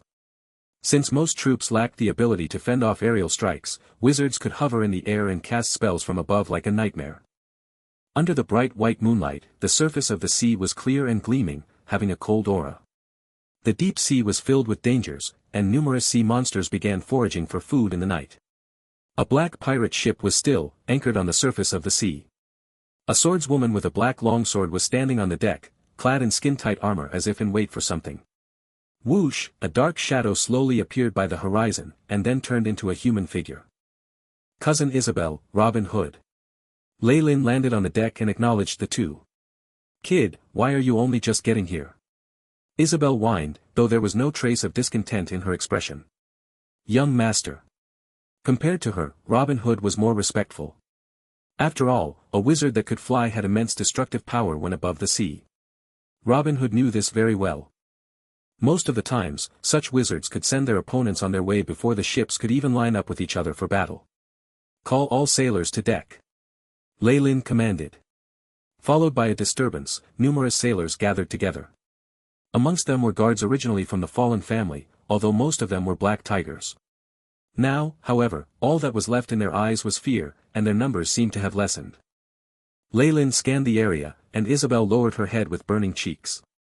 Robin Hood stood out, young master, in order to tame the pirates, we had no choice but to kill a few people to set a precedent.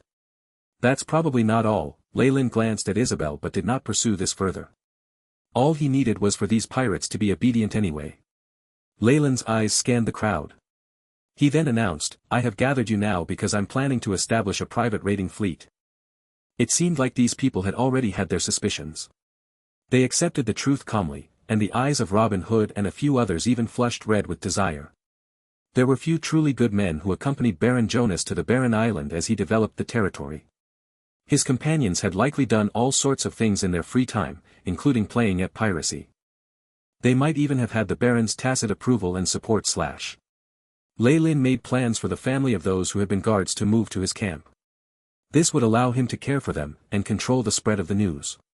While it was impossible to hide this for long from the Baron, things would have all been done by then and he could do very little to interfere. As for the pirate slaves, loyalty, justice, and things like that didn't compare to money for them.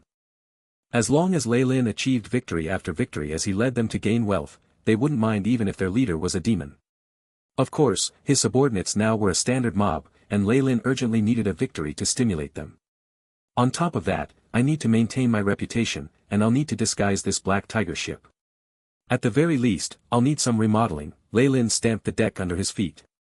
Don't call me young master in the future.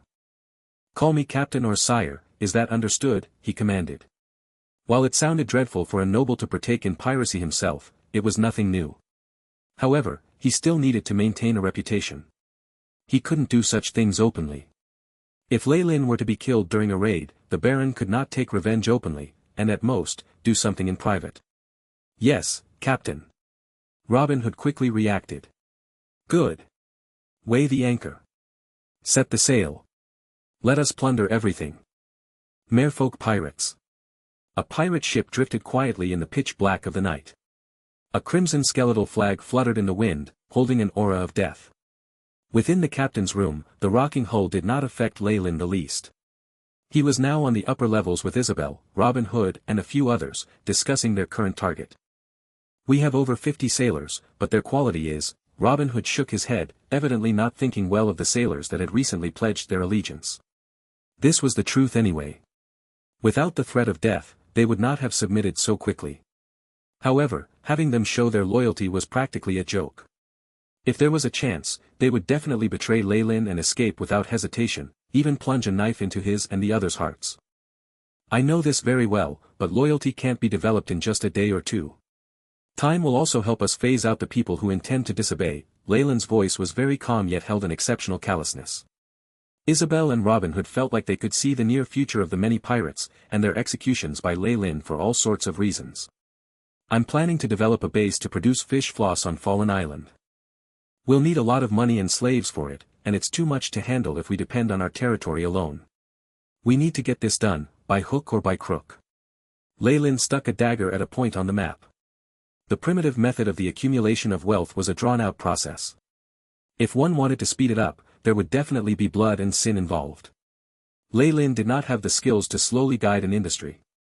He would only go on raid after raid to quickly build up a production line. Marquis Lewis hadn't given him much time, and he was running out. Leyland never believed in random outside protection, believing that it would only bring about tragedy to entrust his life to someone else. Hence, he would rather take some risks to increase his strength, and expanding his trade profits was just one part of it. After this was done, he'd launch a series of attacks to set his opponents back in the region. While Isabel and Robin Hood were unaware of Leyland's thoughts, the murderous aura that he emanated caused them to involuntarily shiver. This is, the Half-Merfolk Island. Robin Hood was the first to recognize the name of the island that Leyland had his eyes on, and he gasped, "There's a famed group called the Merfolk Pirates occupying the place." "A group that Marquis Lewis controls," Leyland added coldly. How could he not have pried open Steve's lips for such information? The man had been the captain of the Black Tigers, after all. It was undeniable that a rank 10 fighter had a stronger will, but he was only able to hold on for half an hour longer than the assassin from before. He's but a cripple in body and mind now. Even if Marquis Lewis heals him, he'll have a headache over this. Leyland snickered inside. If there were grades for torture and interrogation, he would definitely be a grandmaster. Having gone through his hands, Steve had completely broken down. Perhaps even if the highest-ranked priest cast Regenerate and other spells on him, it would be difficult for him to return to his previous state. Leyland suspected that Lewis's side would just kill Steve right away. It wasn't worth inviting a high-ranked priest to cast divine spells. Even if many priests cast divine spells to heal others for a fee, it was very expensive to invite a high-ranked one. Even the sale of a rank 10 fighter couldn't cover such a cost. The outer seas right now are just being discovered and developed. There's no order here, only chaos. Leyland's palm caressed the map on the table, covering a large area. Numerous adventurers, nobles and pirates rush to this place, but they can't even get to developing 10% of the islands. Just 10% alone signifies an astonishing amount of profit and wealth. Our final goal is to subdue or eliminate all the pirates in this region, making us the undisputed kings of this dark world. Let all those of other flags end up struck down to the bottom of the sea. Leyland's voice was low, but these calm words seemed to be filled with an allure that caused Robin Hood's breathing to grow rough. In some areas, Leyland was even better than a devil at persuasion and negotiation. The promise of a beautiful future seemed to have moved the first mate. We have a huge advantage here, compared to those regions where the power struggle is complicated. There are no extremely powerful organizations to hinder us, only our greatest enemy in Marquis Lewis. Leyland smirked. Marquis Lewis had control over the Baltic archipelago and practically over 60% of the new trade in this region. Hence, he'd become the rule-setter here, and his profits were unimaginable to most. Leyland's goal was to eliminate him and become the boss. The smart followed the rules, while the wise created them themselves. Leyland was going to completely destroy Lewis, and make his own laws. To attack Lewis, it was necessary to first eliminate his subordinates and the pirates he commanded. Do you still have anything against my decision? Leyland glanced at Robin. As for his cousin, as long as this had anything to do with Lewis's family, she was likely eager to join. No, Captain. I obey your every command. Robin Hood immediately bowed, pledging himself with a serious expression. Good. There are only 3 large pirate organizations in this region, the Black Skeletons, Tigersharks, and Barbarians. Once we annex the Merfolk Pirates, we'll be somewhat comparable to them. What Leyland did not make clear was that the 2 of these 3 pirate organizations were linked in countless ways with Marquis Lewis, and the Marquis might even be the one in control from the shadows. If any of them had been sent to attack Leyland's family, his only choice would have been to escape with Mistress Sarah. However, Lewis had evidently underestimated Leyland's side. That was why Leyland had managed to seize such an opportunity. Things would not be as easy the next time. Black Tigers, Merfolk, Black Skeletons and Tigersharks. These look like all of the pirates that Lewis's family has control over. Leyland's eyes glinted. If 2 of them are taken care of at one go, I'm sure he'll have a spectacular expression on his face. Robin Hood was a very good navigator, and after Leyland sent down the order he immediately used the stars to determine the location of the ship. He altered the shipping route so that they headed towards the Half-Merfolk Island. The Black Tiger gradually left the shallow seas in the tranquil night, heading for the more mysterious and treacherous deep waters. It'll take a day or two of travel to get to Half-Merfolk Island, Leyland's eyes twinkled. With the help from the AI chip, his calculative abilities still far surpassed his first mate and navigator even without a moving scale or any tools. Just when Leyland was about to blow out the lights, a disturbance was heard. There were even sounds of weapons clashing, causing Leyland to frown. What happened? Leyland furrowed his brows, putting on a coat and heading out. Isabel walked over from the room next to his. When they got outside, the yells and curses grew even clearer. The sailors are rebelling. Leyland indifferently walked with Isabel to the deck. Many of the prisoners stood together on deck, holding machetes and all sorts of weapons. They had forced Robin Hood and a few soldiers into a corner. Compared to the 30 to 40 people here, Robin Hood's few subordinates seemed lonely and weak. How senseless. Leyland flicked a finger, and a few pirates that were in the way turned into ice statues. The rest of the pirates moved away in fear, allowing Isabel and him to walk all the way to the deck. My apologies, young master. After hearing that we're going towards the outer seas tonight, the sailors all began to rebel. Robin Hood's forehead was beaded with sweat as he explained to Leyland. Many dangerous sea monsters like to forage in the night, and unless they were exceptionally powerful fleets, nobody dared to head towards the deep seas now. On top of that, these pirate captives weren't all that obedient from the start, and were full of rebellious spirit. They were also a majority, which meant that it wasn't unexpected for them to rise in revolt, especially with people deliberately stirring up the situation. Seems like Isabel and Robin Hood listening isn't enough to control them. Leyland sighed from the bottom of his heart, and then walked ahead. Put down your weapons, or you'll regret it. When it comes to the outer seas, I can ensure that your safety is guaranteed. Don't believe him. This son of a bitch and the woman from before just want us to die. Just when the pirates were hesitant, a voice sounded from amongst the crowd. Come here. Leyland's eyes narrowed, and the mooring ropes placed at the ship's railing seemed to gain lives of their own. They began to wave around, charging into the pirates like a python as they wrapped around one with triangular eyes, pulling him out. Vulgar maggot, did you think I can't do anything against you if you hide in the shadows? With a flick of Leyland's finger, a boiling hot fireball rushed out. It rumbled as it hit the bound pirate, lighting him up like a torch with sparks flying everywhere. Miserable cries sounded out, causing many pirates to retreat with fear on their faces. A wizard. It's a wizard. The pirates exclaimed. Most of the pirates had melee professions. True tall, rich, and cool wizards were a rare sight even amongst huge pirate groups. Smash. Wizards were often more intimidatingly powerful than high-ranking fighters, knights and other such professionals. I'll count to 3, and if you don't put down your arms and kneel and surrender, you'll follow his example. With a tug of the rope, the charred remains were immediately scattered into the ocean. This intimidating strength immediately made many pirates think of retreating. It was a pity that this was the ocean, and they were surrounded by water as far as the eye could see. Even if they wanted to run, they had nowhere to go. 1. Leyland's face twitched as he announced without any hesitation. 2. 2 rays of ice flew out, turning the fleeing pirates into ice sculptures. 3. Leyland's eyes were filled with a heavy killing intent. These terrifying eyes finally led to the collapse of the pirates. They abandoned their weapons one by one, and knelt on the floor while weeping bitterly. Robin Hood, tie them all up. Leyland rubbed his hands together.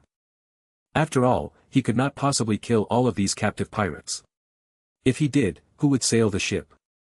In this world, a captain could only fight to the death in the face of mass mutiny. However, powerful people like him could put down their entire crew with a hand tied behind their back. As you command, Captain. Although this was not the first time they had seen the young master's power, the soldiers' eyes were still filled with respect. Given that those pirates didn't dare to rebel, the soldiers on the deck could easily control them. Even if there were troubles on the ship, Isabel would resolve them before Leyland could even grow impatient.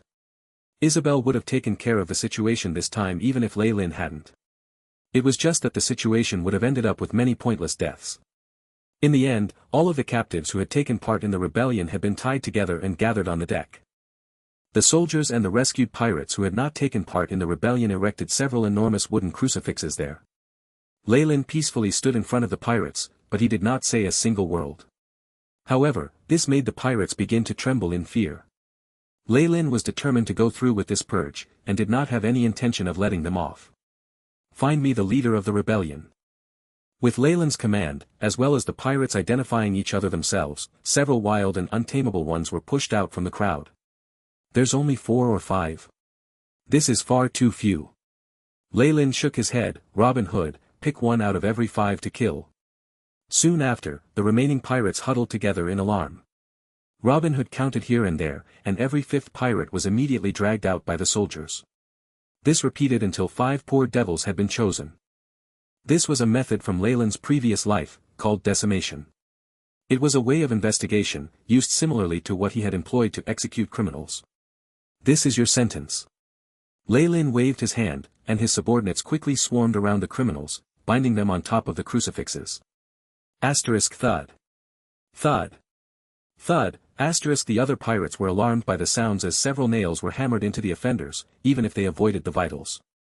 Drops of blood ran down the nails. Bastard. I won't let you off. Even if I die, I'll drag you to hell with me.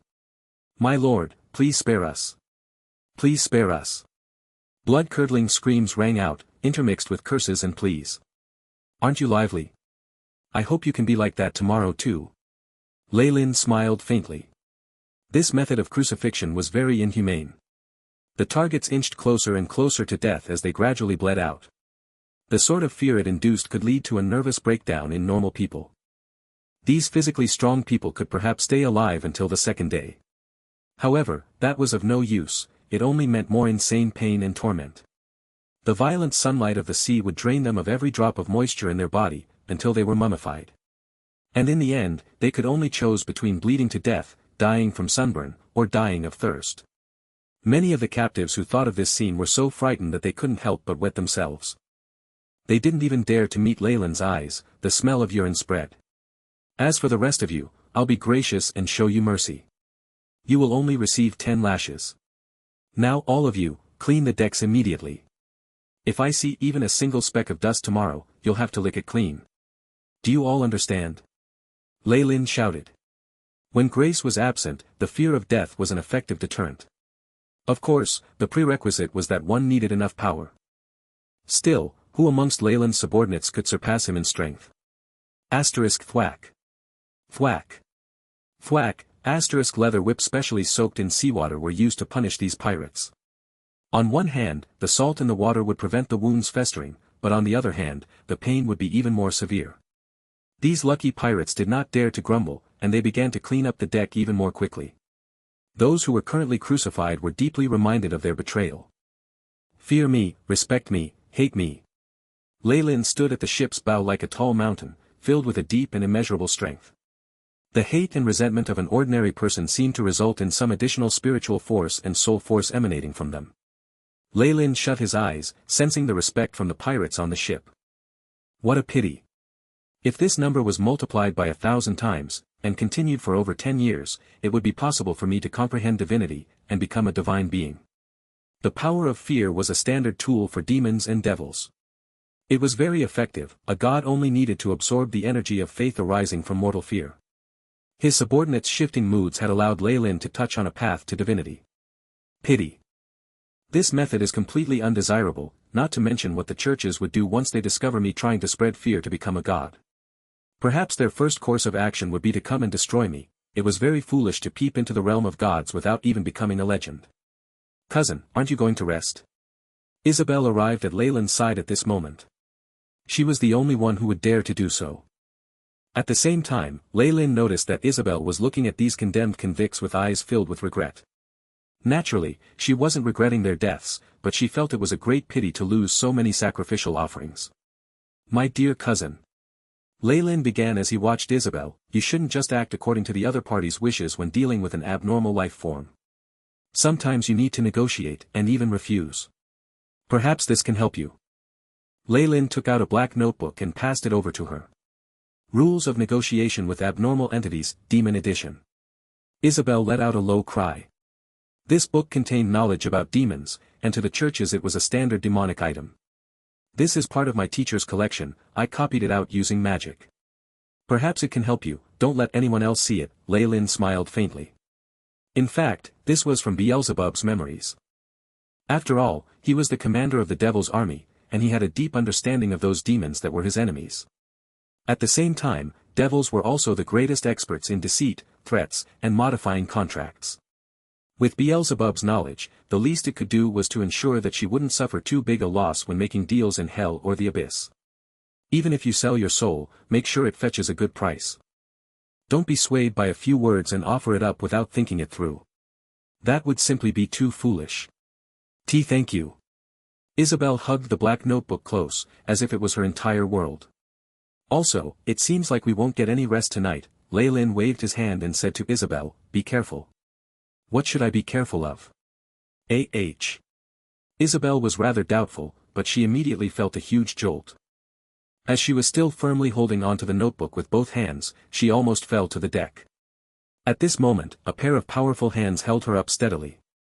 If you feel that the storm is too much, go back to your room and leave this place to me. Lei Lin's words were filled with self-confidence, and it seemed to give her a great sense of security. Isabel agreed in a rather foolish manner, and really walked back to her cabin. Yet after a short moment, she'd changed into her leather armor and grabbed her longsword, rushing back out. I've put away the thing you gave me. Isabel's face was flushed as she flusteredly explained. At this moment, Robin Hood's voice rang out, sounding completely exasperated, Tigeshark. It's a mutant Tigeshark. The expressions of the people on the ship immediately changed greatly. The mutant Tigeshark was a type of deep-sea monster. It possessed an enormous body larger than ordinary whales, and it had a savage nature.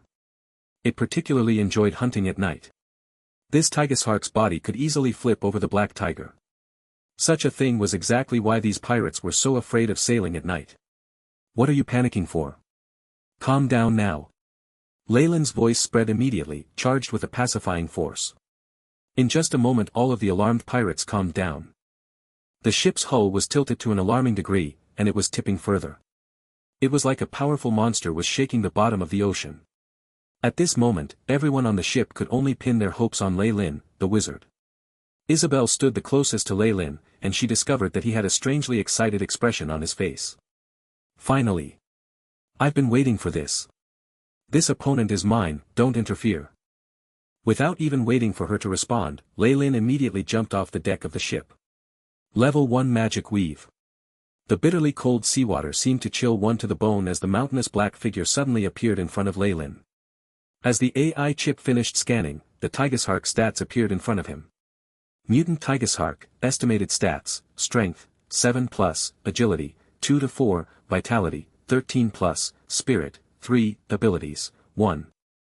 Sharkskin, a Tigeshark's skin has a slight resistance to physical and magical attacks. 2. Lesser regeneration, slight ability to restore a certain amount of life force. Not bad, not bad. With this physique and abundant energy, it's worthy of being called a deep-sea creature. Lei Lin's eyes seemed to glow a crimson red. Aquatic swiftness. A glowing enchantment draped itself over Lei Lin's body, and he obtained greater speed in the water. It made him as nimble in the water as he was on land. An enormous sound wave spread out, causing massive vibrations. The force field around Lei Lin's mage armor creaked, as if unable to bear the attack. The Tigeshark seemed to care very little for the insignificantly tiny Lei Lin, and it occasionally used its giant dorsal fin to smash against the black tiger. It looked like it wanted to flip the ship over. In this situation, Lei Lin immediately arrived at the back of the Tigeshark, and climbed up the coarse surface of the shark's skin. According to the perspective drawing on the map, it should be here. Numerous shadowy daggers suddenly appeared from Lei Lin's hand as he shouted, "Cloud of daggers. Ice knife." Shlook, the ice daggers plunged into the mutant Tigeshark's back, making it suddenly swing its entire body around. Copious amounts of fresh blood poured out from its wounds. Its sharkskin seemed like paper under Lei Lin's attack. Asterisk bang. Bang. Bang. Asterisk at this moment, the mutant Tigeshark's body seemed to become a burden to it. As it was so enormous, it could only violently shake its body and hope that this would throw Lei Lin far away. It was to the point where the Tigeshark once slammed the part of its body where Lei Lin was against the ship. It seemed to want to crush Lei Lin to death. However, long before that enormous collision could occur, a glowing dagger that was the color of blood appeared in Lei Lin's hand, the Devil Blood Dagger. Its artery is here. Lei Lin's eyes seemed to glow, and he stabbed down. The mutant Tigeshark bellowed with rage, and its movements momentarily stilled. Afterwards, it began to sway and twitch even more violently than before, which made Lei Lin feel like he was riding a roller coaster. Lei Lin used adhesion, and was finally able to stick firmly to the Tigershark's body like a lizard. He felt a strong heat flowing from his palm, the dagger in it like a greedy devil that was relentlessly absorbing the Tigershark's life force. Accompanying the absorption of life force by the devil blood dagger, the mutant Tigershark's back began to atrophy first, exposing dried up and eroded flesh. Following this, the corrosion began to spread. The Tigershark's death throes were extremely violent. It gave up on the black tiger, and began to travel at a great speed into the sea, swimming deeper without stopping. However, Lei Lin remained unmoved by the situation. The Tigershark had such a powerful body that the boost he gained from it was very considerable. He listened to the AI chip's constant prompts and saw his own slowly increasing stats, clearly feeling the surging life force of the creature constantly being drained. The devil blood dagger converted its life force into another form of energy, and transferred it into his body. Finally, the mutant Tigershark had one last spurt of movement before it stilled. Its malevolent eyes lost their luster, and it slowly fell towards the seabed like a sunken ship, dead. It did not end just like that. The Tigershark's originally glistening skin had completely dried up, now looking like ancient tree bark even as it had shrunk to half its former size. If it was dissected, then it would be possible to see that the Tigershark's internal organs had also lost all their life force and had become a pile of waste. Beep. Host has killed the mutant Tigershark, and received a boost from the devil blood dagger. Strength has increased by 0.1, vitality increased by 0.3, spiritual force increased by 0.009. At this moment, the AI chip sent over its final summary, and Lei Lin noticed his updated stats. Lei Lin fallen.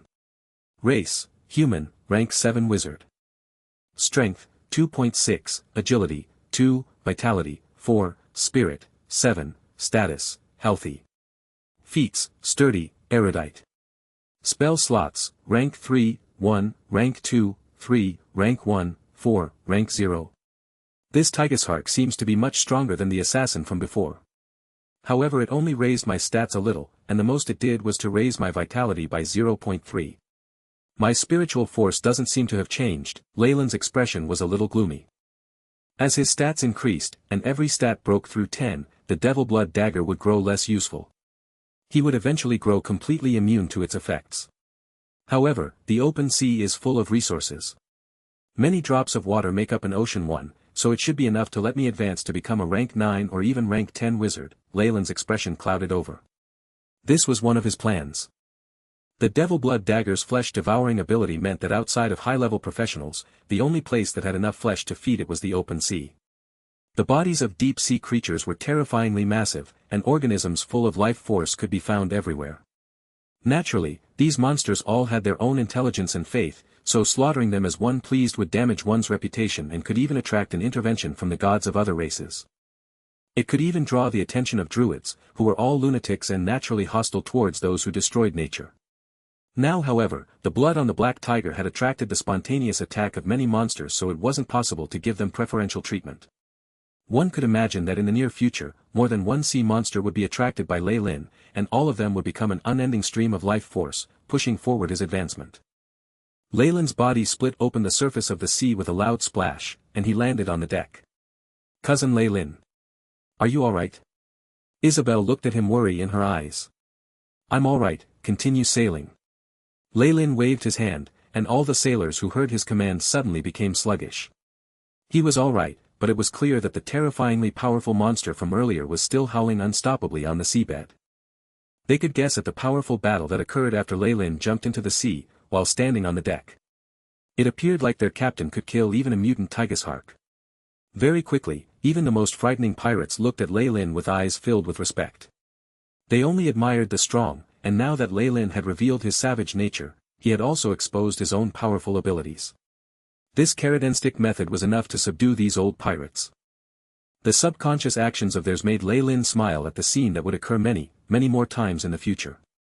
After the Battle of Half Merfolk Island, he would possibly possess an army of pirates that only listened to him. Under the sunny and cloudless sky, Robin Hood's eyes were filled with unconcealed respect as he reported from behind Lei Lin. "Captain, we will arrive at Half Merfolk Island in half an hourglass time." "I know, pass on the order." "Prepare for battle." Lei Lin looked out towards the distance, and seemed to be rather distracted. Yet Robin Hood did not notice that, and immediately began to carry out his order. In reality, Lei Lin was experiencing an enormous change at this very moment. Ever since he had fought that mutant Tigershark, he had also attacked various other sea monsters. Under Lei Lin's devil blood dagger, they all became gifts of experience which helped his stats steadily rise. The most important thing was that after the boost from this power, the AI chip's rate of analyzing the weave had increased greatly. Many rank 0 and 1 symbols glowed in front of Lei Lin, as if forming the mystery of the universe in their array.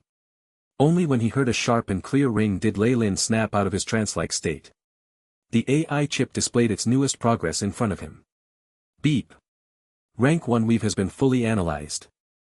Progress is 100%, weave analysis progress, rank 0 weave, 100%. Rank 1 weave, 100%. Rank 2 weave, 13.61%. Rank 3 weave, 0.45%. The higher the rank of the weave, the harder it was to analyze it. This was especially true of the rank 3 weave, the analysis of which hadn't even reached 1% yet. However, Lei Lin was already very satisfied. Beep. Rank 1 weave has been fully analyzed. The host now has all rank 1 magic models, and spells will not be deleted. Host is exempt from forgetting magic. The AI chip's prompts came incessantly. Lei Lin now felt that a layer of the weave had been uncovered, and many rank 1 spell models, from the most basic alarm to the endure element spells and even frightening spells like the necromancer's ray of enfeeblement were displayed before him. After the breakthrough of the rank 1 weave, not only was he exempt from all the limitations of rank 1 spell models, he could directly use spiritual force to perform magic. It even gave him a lot of authority within the weave. It could be said that the benefits brought about by the advancement were of greater help to him than advancing to a higher rank as a wizard, especially when he was on the verge of attacking half Merfolk Island. Lei Lin couldn't help but glance over his stats.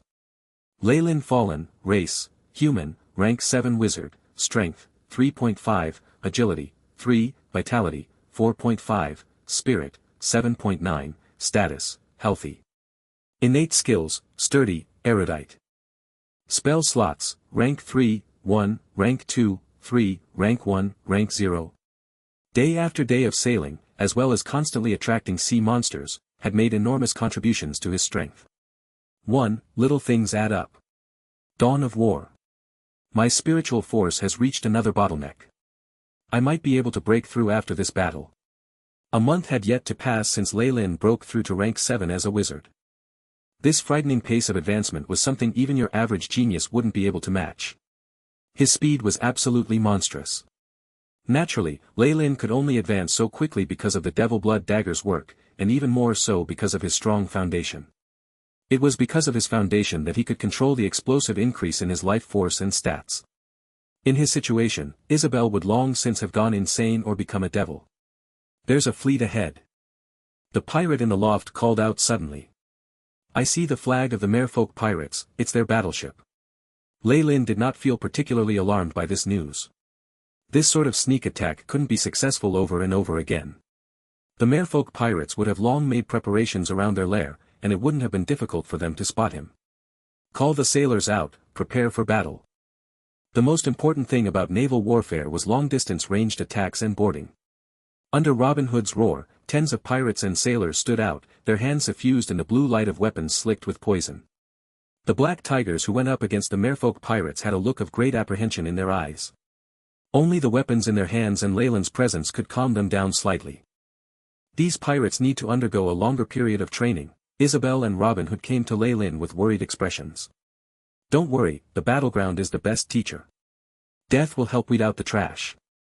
After all, if they still lose to the enemy even with the weapons I provided, then I won't care even if they die. Lei Lin's expression was completely cool. This type of weapon, Robin Hood raised up the long sword in his hand. The edge of the blade was suffused with a blue glow, which was clearly a powerful toxin. He had personally tested this poison, and discovered it had a powerful paralytic effect. Even a shark could not endure it for more than a few breaths. This sort of poisonous weapon could fetch a price of more than 10 gold coins in the black market. Robin Hood unconsciously licked his lips. He had a quiver of poison arrows on his back, which when combined with his archery skills gave him the confidence to challenge a rank 5 fighter. I didn't expect the boss to have mastered alchemy as well. Robin Hood glanced at Lei Lin with eyes full of respect. Such an achievement made him feel even more fearful. If he ever offended his boss, he probably wouldn't even realize how he died.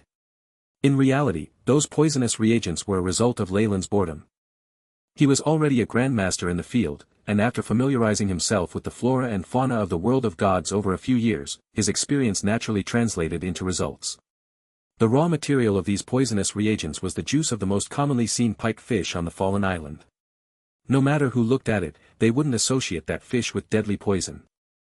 Even cousin Isabel envied Lei Lin's poison, and although she did not apply it to her own longsword, she still asked him for a small bottle. "Isabel, fallen guards," Lei Lin commanded. "Boss." This group of people were small in number, but they had the highest loyalty towards Lei Lin. Once they heard his command, they immediately assembled by his side. "Pick up your weapons." Once Lei Lin issued his command, the guards brought out their longswords. The icy blue glow they emitted filled many pirates with fear. "Although I've already boosted their damage once, it's better to have more insurance." Lei Lin pointed his finger, and a shining spell entered Isabel's black longsword. This was enchant item, a rank 1 spell which could boost weapon damage as well as defense. Although Isabel had not soaked her own sword in poison, seeing her sword immersed in a layer of magical light caused a joyous expression to appear on her face. After a weapon had been enchanted, even temporarily, its power far surpassed that of poisoned weapons. Of course, enchantments were more expensive as well. However, Lei Lin's act did not stop there. Enchant item was cast again and again and again as Lei Lin added a layer of enchantment to the weapons of all his own guards. "Cousin, will you have enough spells after this? Don't tell me you've used up all your spell slots to enchant weapons." Isabel stood at the side as she watched the guards, and even the pirates, receive the same magical light to their swords. Her eyes were full of envy and she almost even drooled. Enchanted equipment would increase an individual's battle strength by leaps and bounds. Imagine if you struck someone, and your opponent's weapon snapped in half, and even their armor would not be able to stop your sword. How would that make you feel? With this support, those guards now had a lower chance of dying. This was Lei Lin's goal, as these talented people were his true capital and the core of his strength. Family was still family, and they would receive differential treatment right from the beginning. Lei Lin surveyed his surroundings and was very satisfied with the result. "Did you see that? Demonstrate your loyalty to me in the future, and you shall have whatever you want," Lei Lin shouted. Paired with his earlier use of magic, his voice was full of persuasive power. At this moment, a small fleet appeared in the waters. It was a group made up of a battleship as large as the Black Tiger and 2 smaller boats, advancing in a threatening manner as they surrounded Lei Lin's ship. One could even see numerous pirates on the decks, as well as a pirate flag of a merfolk skeleton on their flagpole. "Welcome them on board. Prepare for a battle on the sea," Robin Hood shouted. Many sailors could not help but firmly grasp their weapons, the only thing they could rely on to make themselves feel safe.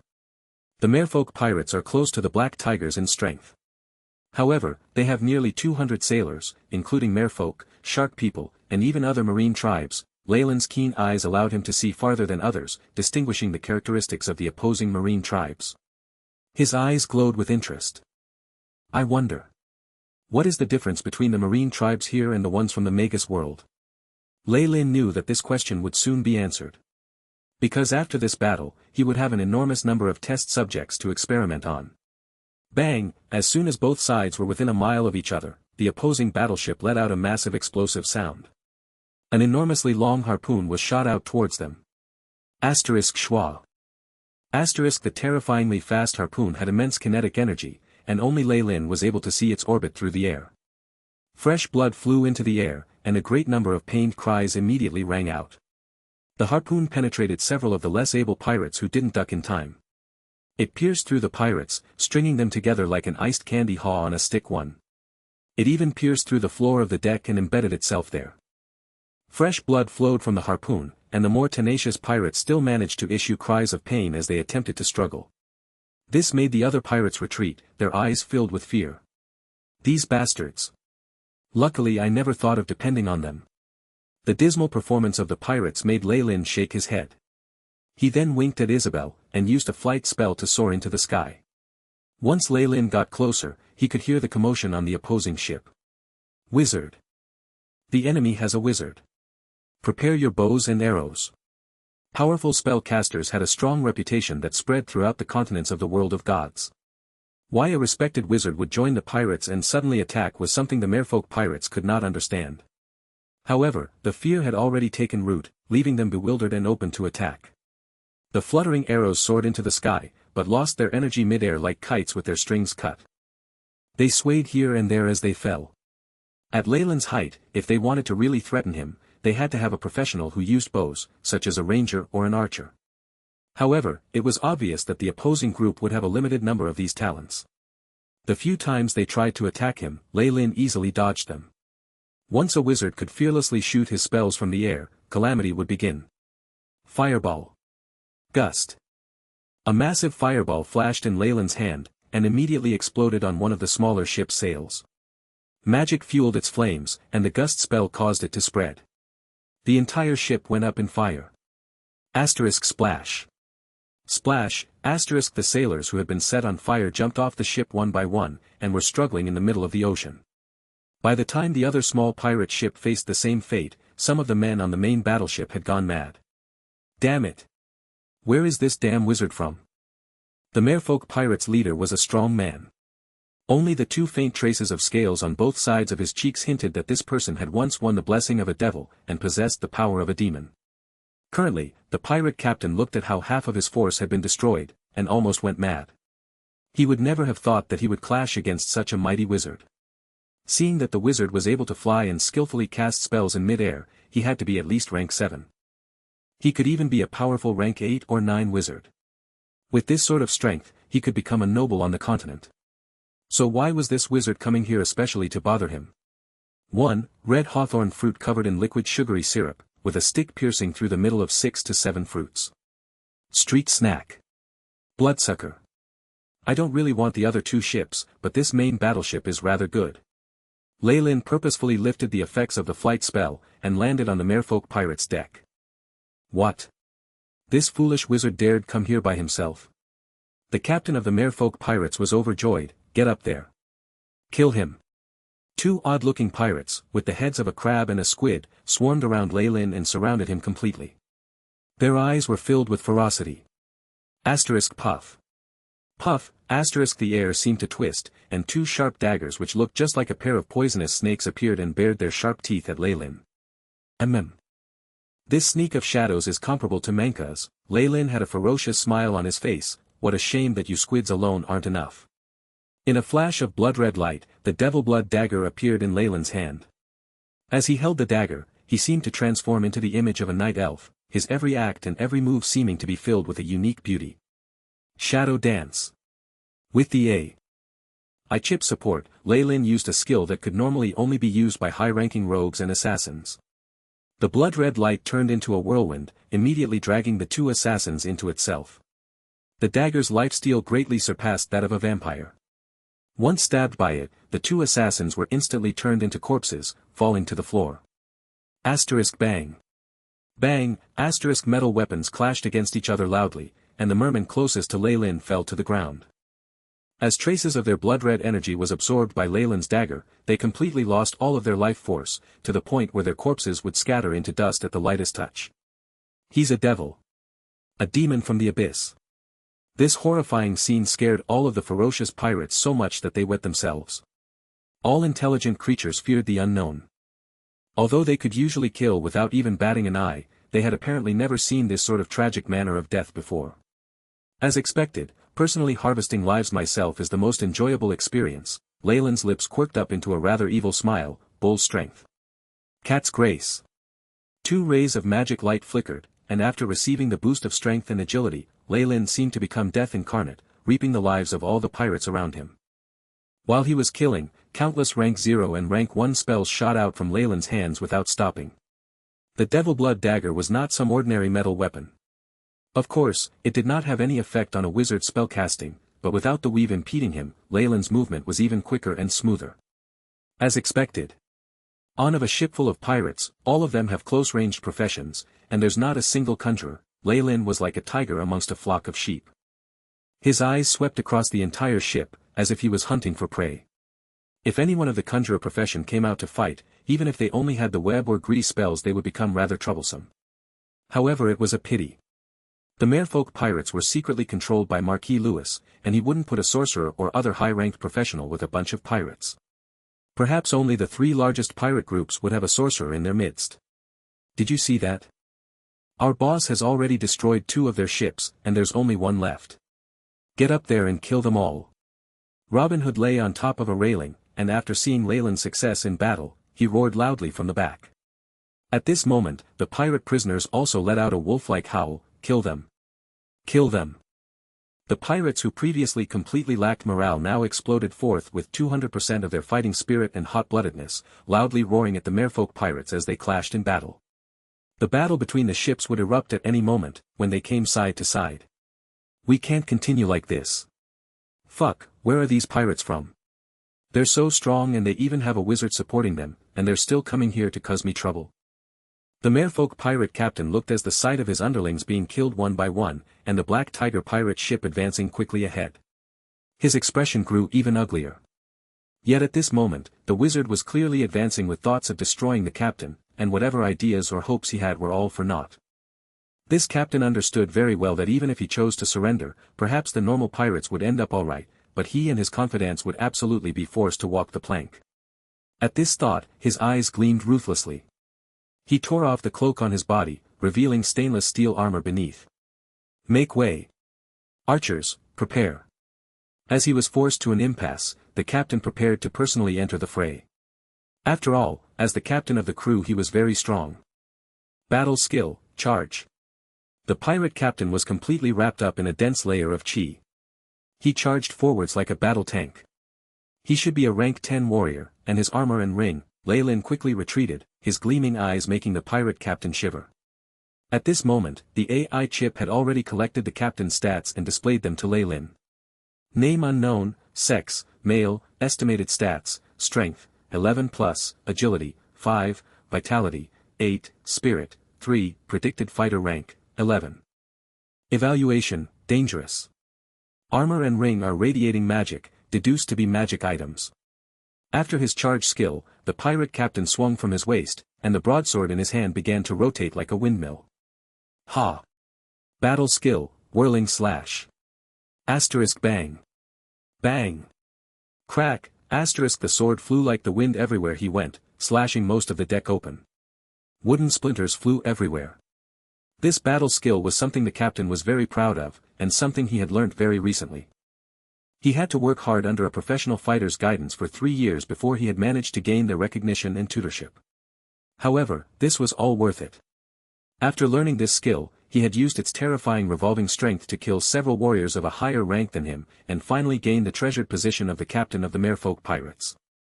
Needless to say, his opponent was only a wizard, and even if he had the abilities of a rogue, he could not beat a warrior of similar rank to him. The pirate captain's mouth split open into a wide grin. If the wizard was caught by whirling slash, then he could almost see his body being torn apart. You have a rather good battle skill there, it's a pity that you're too slow. Asterisk puff. Asterisk the sound of a heavy hammer hitting leather rang out, and a layer of protection suddenly burst from the captain's armor, offsetting the dagger's attack trajectory. Even so, the tip of the blood-red dagger left a very deep mark on his chest. Seeing that his armor had almost been cut through, the pirate captain's face was filled with triumph at his luck. What a pity. If I hadn't used a rank 3 spell slot to memorize flight, then one dispel magic could have broken through his defense just now and killed him. Leyland's figure hadn't stopped at all, and he charged once again through the group of pirates. Several severed heads were sent flying into the air, and fountains of blood gushed out. Before it had the chance to touch the ground, the blood was absorbed by the dagger in Leyland's hand. All the small cuts to his body healed immediately, as if they had never been inflicted in the first place. This ability. You're a vampire. The pirate captain seemed to recall a rather unpleasant memory, which made him cry out in alarm. This ability to absorb life force and his quick regenerative ability, was very similar to that of the rumored vampires. Bang, a huge impact spread across the deck like a grade 8 earthquake. Just when Leyland had single-handedly contained all the pirates, the Black Tiger smashed against the side of the ship. Many small boats hooked onto it, and pirates climbed the cables aboard. A great number of them waved their glowing blue weapons as they came on deck. These weapons which had been soaked in Leyland's poison did a great deal of damage to the merfolk pirates. Even the tiniest cut would paralyze them and drop them to the ground, to then be killed by their enemies. The magic weapons that Lei Lin had enchanted, used by the guards, were even more formidable. Isabel took the lead like a valkyrie, and many merfolk pirates were killed so quickly that they died in confusion. What? Thinking of escaping? Leyland's face was wreathed in smiles as he looked at the ugly expression on the pirate captain's face. Ha! Battle skill, blast slash. It was clear that this pirate captain knew that unless he could thoroughly shake Leyland off his trail, he didn't have a single hope of escaping. After his expression changed, he charged forwards immediately, his broadsword shining like a blade of light. Just as the captain was charging towards Lei Lin, the ring on his right hand suddenly emitted a beautiful burst of magical light. Swift explosion. The sudden blessing from the spell increased the captain's attack speed fivefold. If his enemy did not notice this, they were sure to regret it. However, Lei Lin had long anticipated this. He only smiled at the pirate captain, and gave him a signal, grease. Clang, the deck immediately became impossibly slippery, and the expression of the charging captain changed. He completely lost his balance. I already know about all your trump cards. Under these circumstances, you only have one fate, and that is to peacefully walk the path of death. Lei Lin seemed as graceful as a dancer as he began to step out, his elegant figure flying over to the merfolk pirate. A severed head flew high up into the air, and soon after blood rushed out from his neck. The devil blood dagger let out an icy cold laughter after it had feasted on the fresh blood, and its wings seemed to become even more true to life, as if the demon sealed within it had recovered. Lei Lin put the devil blood dagger away. He sensed that he had absorbed an enormous amount of life force, and it had all been transformed into spiritual force. Having already reached the peak, this additional energy pushed him to a breakthrough. Beep. Host has gone through a battle. Devil blood dagger has completed the energy conversion. Spirit plus 0.1. Host's spiritual force has reached 8, rank has increased. Host is now a rank 8 wizard. Host has advanced to rank 8. Number of rank 3 spell slots increased by 1, number of rank 2 spell slots increased by 1. A few prompts jumped out all at once, and Leyland's mouth curved up into a wide smile in response. Converting almost all of this merfolk pirate captain's flesh had given him an increase of only 0.1 in his spirit stat. However, it helped him break through the threshold of a rank 8 wizard, something that many low-ranking wizards on the continent couldn't even beg for. However, it's better not to let others know about this strange way of breaking through. Otherwise I will definitely become a public target. Lei Lin stood aside and watched the guards clear up the remnants of battle on the pirate ship. In reality, after the merfolk pirate's captain had died, the battle could be said to have been decided. Many merfolk pirates suffered a collapse in morale, and they either tried to escape from the ship or threw away their weapons and surrendered. Lei Lin did not take action again after that, but he coldly watched Isabel and the others clear up the last of the pirates. This time, we don't want prisoners.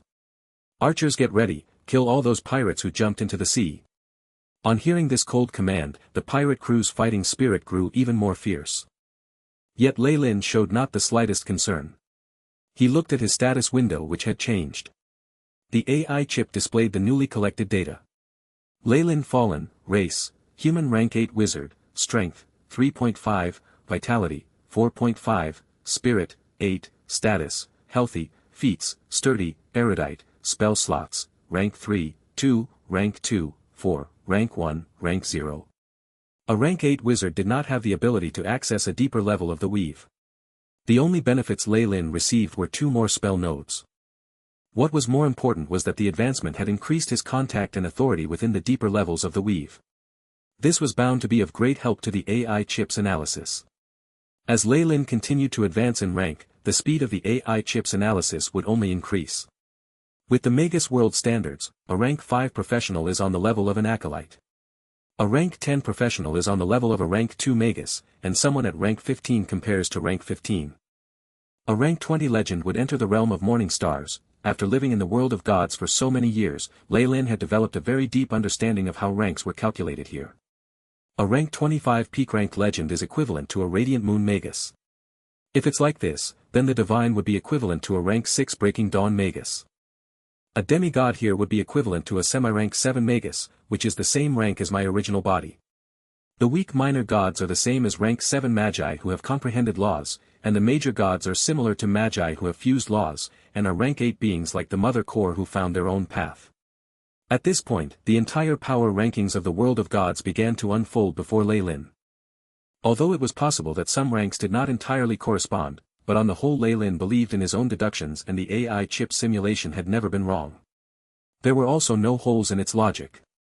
Although this native body is making rapid progress, in reality my current strength is only equal to a rank 1 Magus of the Magus world. This comparison rendered Lei Lin completely speechless. It seemed that he still had a long way to go on his path to becoming strong in the world of gods. Boss. We've cleared out this ship completely. Victory is ours. Just at this moment, Robin Hood appeared before Lei Lin and reported with a face filled with excitement. He didn't seem to care about the traces of blood still left on his face. It's already finished. Have the casualties been counted yet? Lei Lin had a neutral expression on his face. He had personally completely destroyed the most powerful opponents and even half of the normal crew. If his sailors couldn't achieve victory under these circumstances, then he would need to completely reevaluate his strategy. With the weapons you gave us, many comrades only received slight injuries. 3 have died, and 5 were seriously injured. We've already eased their suffering and sent them on their way. Robin Hood spoke with a trace of helplessness in his voice. Severe injuries on the sea were like a death sentence in this era unless one was lucky enough to have a cleric or other precious healing skills or items on them. Keep track of them. Calculate and distribute rewards accordingly when we're done. Lei Lin suddenly hit himself on the head. Oh right. After we capture half Merfolk Island, set out again and bring the family members of the pirates who surrendered to us to the fallen island. Give the families of the dead ones a pension. This was really to cut off the pirates' escape route, and grasp their family members in his palm. With this, the chance of them betraying him was now very small. As you command, boss. Robin Hood clearly understood Lei Lin's intentions, and nodded vigorously, not daring to object at all. We really do need a cleric to raise morale and heal wounds. It seems like we can't do with them. If you have no objections to rank, then I know a few. Isabel came to Lei Lin's side at this moment, with a strange look in her eyes. Lei Lin scratched his nose, as he clearly knew why her expression was different. It was easy for her to relate to what he had done before, and it was also the reason why he had ordered for there to be no captives, decisively slaughtering all the merfolk pirates in a hurry. His subordinates, on the other hand, were still on the other ship and couldn't see his actions across the wide sea. Even though he had left those mummified corpses, a wizard had skills which could achieve the same effect such as absorb, vampire's touch, and life drain, so nothing could be proven. Although this could fool Robin Hood and the others, but it definitely could not fool Isabel, who was also a follower of a devil. Her expression showed that she'd discovered something. However, they were both on the same boat. Lei Lin believed that Isabel wouldn't betray him, because the church would never accept her either. Take a group out to sail this battleship. We'll go together to half Merfolk Island. Under Lei Lin's command, they rushed to clean up the marks left by battle.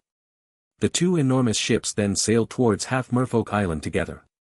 At this moment, the pirates' eyes were filled with fanaticism and emotion. After all, they knew very well that after half Merfolk Island had lost their entire pirate group, the defenseless girls would not be able to refuse their tyrannical advances. Also, the merfolk pirates had been in business for many years, and the wealth they had accumulated had made their eyes green with envy. Before they reached land, Lei Lin gathered his troops together. I'll say this once again. Lei Lin's gaze swept across the group of pirates.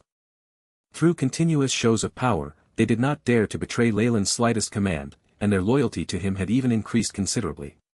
We currently need their wealth and their slaves to work for us. We even need them to join us and become fresh blood. If they dare to resist us, then immediately kill them without discussion, but I need captives. Understood? In Lei Lin's view, the family members that survived the pirates would be very rebellious, but they would make good slaves.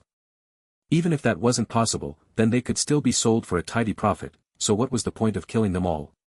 Humans were a very valuable resource on the sea. Even island natives had special teams of slave catchers enter the jungles and brave the difficulties of disease and monsters.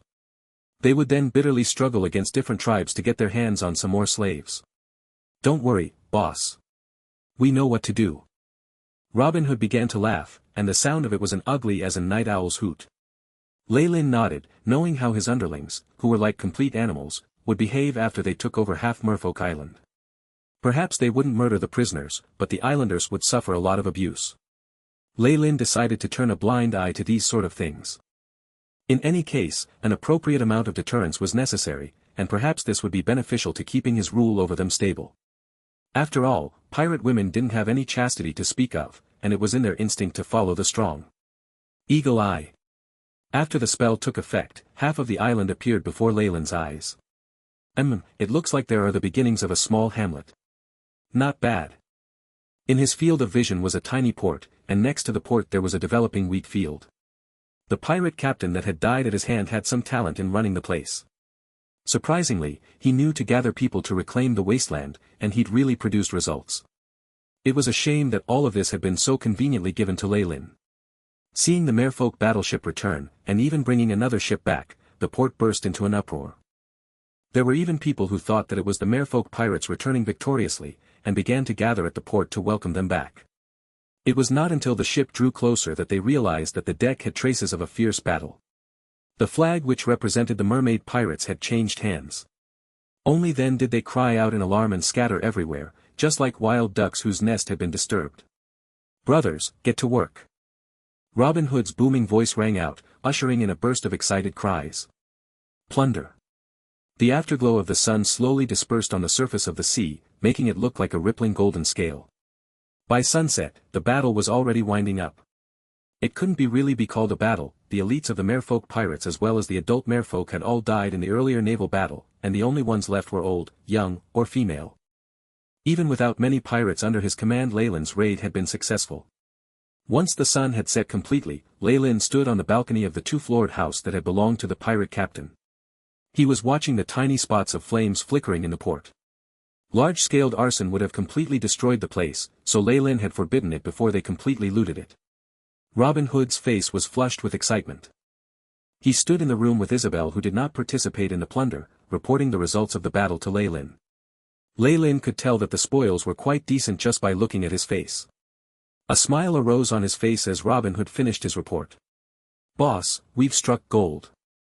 Robin Hood had already grown to resemble a pirate more and more, or perhaps he had just stopped repressing his true nature. Just the loot from the warehouse could fill half the ship. There's massive quantities of sugar, silk, and even pottery and woodwork. "We also found this inside the villa," Isabel added as she kicked open a black trunk next to Leyland's feet. The wooden lid was covered in floral patterns, and a golden radiance poured out of the chest when it was opened. Robin Hood's eyes filled with greed, but he quickly suppressed it. That fellow hid his treasures very well. It took a lot of effort to find this. Isabel's eyes were also sparkling like little stars, as if she had also completely fallen in love with piracy. This was just like what Leyland had read in one of the ancient tomes in this world, gold. What a beautiful and adorable little thing. It can turn a coward into a warrior and evil to good. It can make rivers flow upstream, and such a tiny thing can send a damned soul to heaven. Even the churches needed wealth, and their requirement was massive at that. They needed it to influence their believers, and expand the scope of their power. This was especially true of Joaquin's, which hoarded more money than dragons. They stuck their hands in every source they could find to earn more money. Inside the wooden trunk were stacks of gold, alongside a few precious gems which almost blinded Robin Hood. Isabel was more resistant to the allure, perhaps because she was a noblewoman. She still remained rational in the face of the riches. There are a total of 782 kronas, and each one weighs 18 grams. That's at least 1,500 pieces of Dambrath gold. Adding on the precious gems, this entire trunk is worth over 2,000 gold. Leyland picked up a single gold krona, which was heavier than the gold coins he was used to. The decorative designs on them as well as the portrait were completely different to those of the Dambrath kingdom's coinage. There's no need to exchange the kronas, they can still be used on the continent. In the world of gods, any organization that was a duchy or greater in authority could issue its own coins, and this created many different metal currencies. But the Church of the Goddess of Wealth was always dedicated to normalizing their own gold coin, the krona. They wanted it to replace all other coins, becoming an official standard. Still, due to the secret resistance of many gods, they had never been successful. The gods believed such a thing would bring Joaquin many followers, so it would only be odd if they supported it. Even though this was the situation, it was the Goddess of Wealth issuing these coins. All the churches serving her would vouch for them, so it was still the strongest currency circulating in the entire world of gods. It looks like these pirates all hid their wealth in their homes. Leyland thought of the captives he had. If he had directly murdered Steve in his home, and dug out his buried treasures, he would have certainly gained as many benefits as he had now. It was a pity that he didn't have the time back then that he did now. Putting the treasure aside, what about the people and the slaves? With this funding, Lei Lin had the confidence to build a profitable industry centered at Fallen Island. The most important thing now was to be able to obtain enough human resources. Our force was too small to blockade the port immediately. Many of the islanders managed to escape. Robin Hood's expression grew ugly when he mentioned this point. We've managed to capture 90 people by now, most of them elderly, women, or children. There was also some retired pirate trash. Robin Hood spat out, and it was obvious that he had suffered while capturing these violent old pirates. Becoming either physically handicapped or growing senile with age, these pirates had been forced to retire. However, their ferocious and bloody nature hadn't left them one bit. I hung them to the death. Robin Hood did not dare to conceal anything in front of Lei Lin. Even if they are captives, there are many ways to distinguish them. How many of the captured ones are mere folk, how many human? How many of them were originally slaves? Lei Lin clearly did not plan to pursue those problems, and he instead directly asked about his biggest concerns. The merfolk resisted most violently, and many of them fled. We've only managed to capture 19 so far, the other 71 are humans and natives. All of them seem to have been slaves. Although he didn't have the definite details on the numbers, what Robin Hood did have was enough to satisfy Lei Lin. Very good. There are different classes and ranks even amongst slaves. The merfolk were originally the highest class here, and now that we've killed their families and stripped them of their wealth will have gained their enmity. They won't put their faith in us, so just kill them all. As for those other humans and the native slaves, take all of them away and slowly screen them. From his own life as a human, Lei Lin had deeply understood the feeling the rest had: if they're not human, they won't think and act like us. On the other hand, Robin Hood didn't think of those merfolk pirates as the same as him either.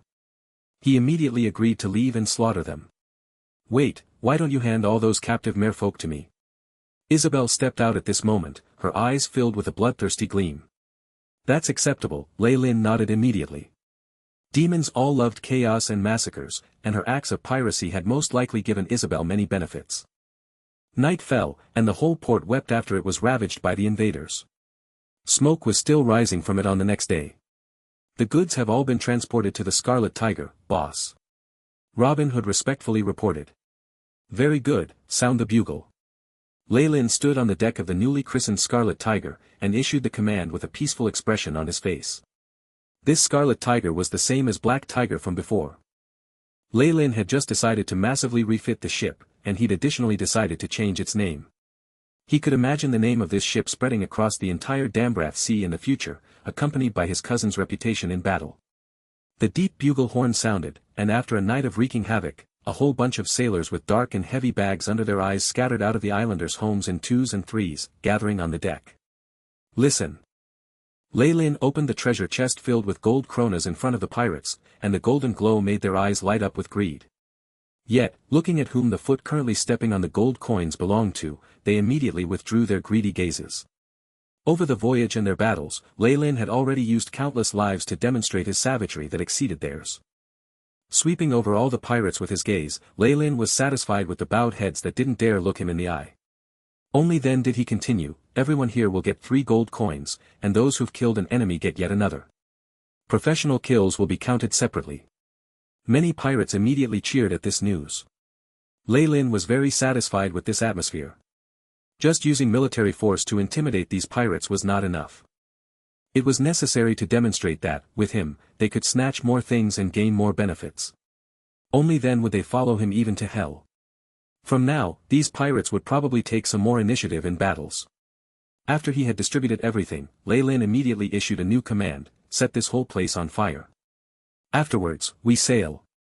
Dense black smoke quickly rose from the port as it was engulfed in raging flames. The fire quickly spread.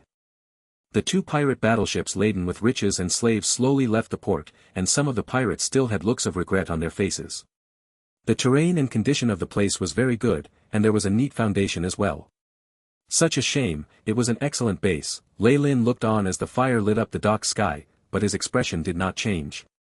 He had always planned to burn down half Merfolk Island. It wasn't just the island, even the Black Tiger's stronghold as well. These places did not belong to him, and the pirates had been subordinate to Marquis Louis.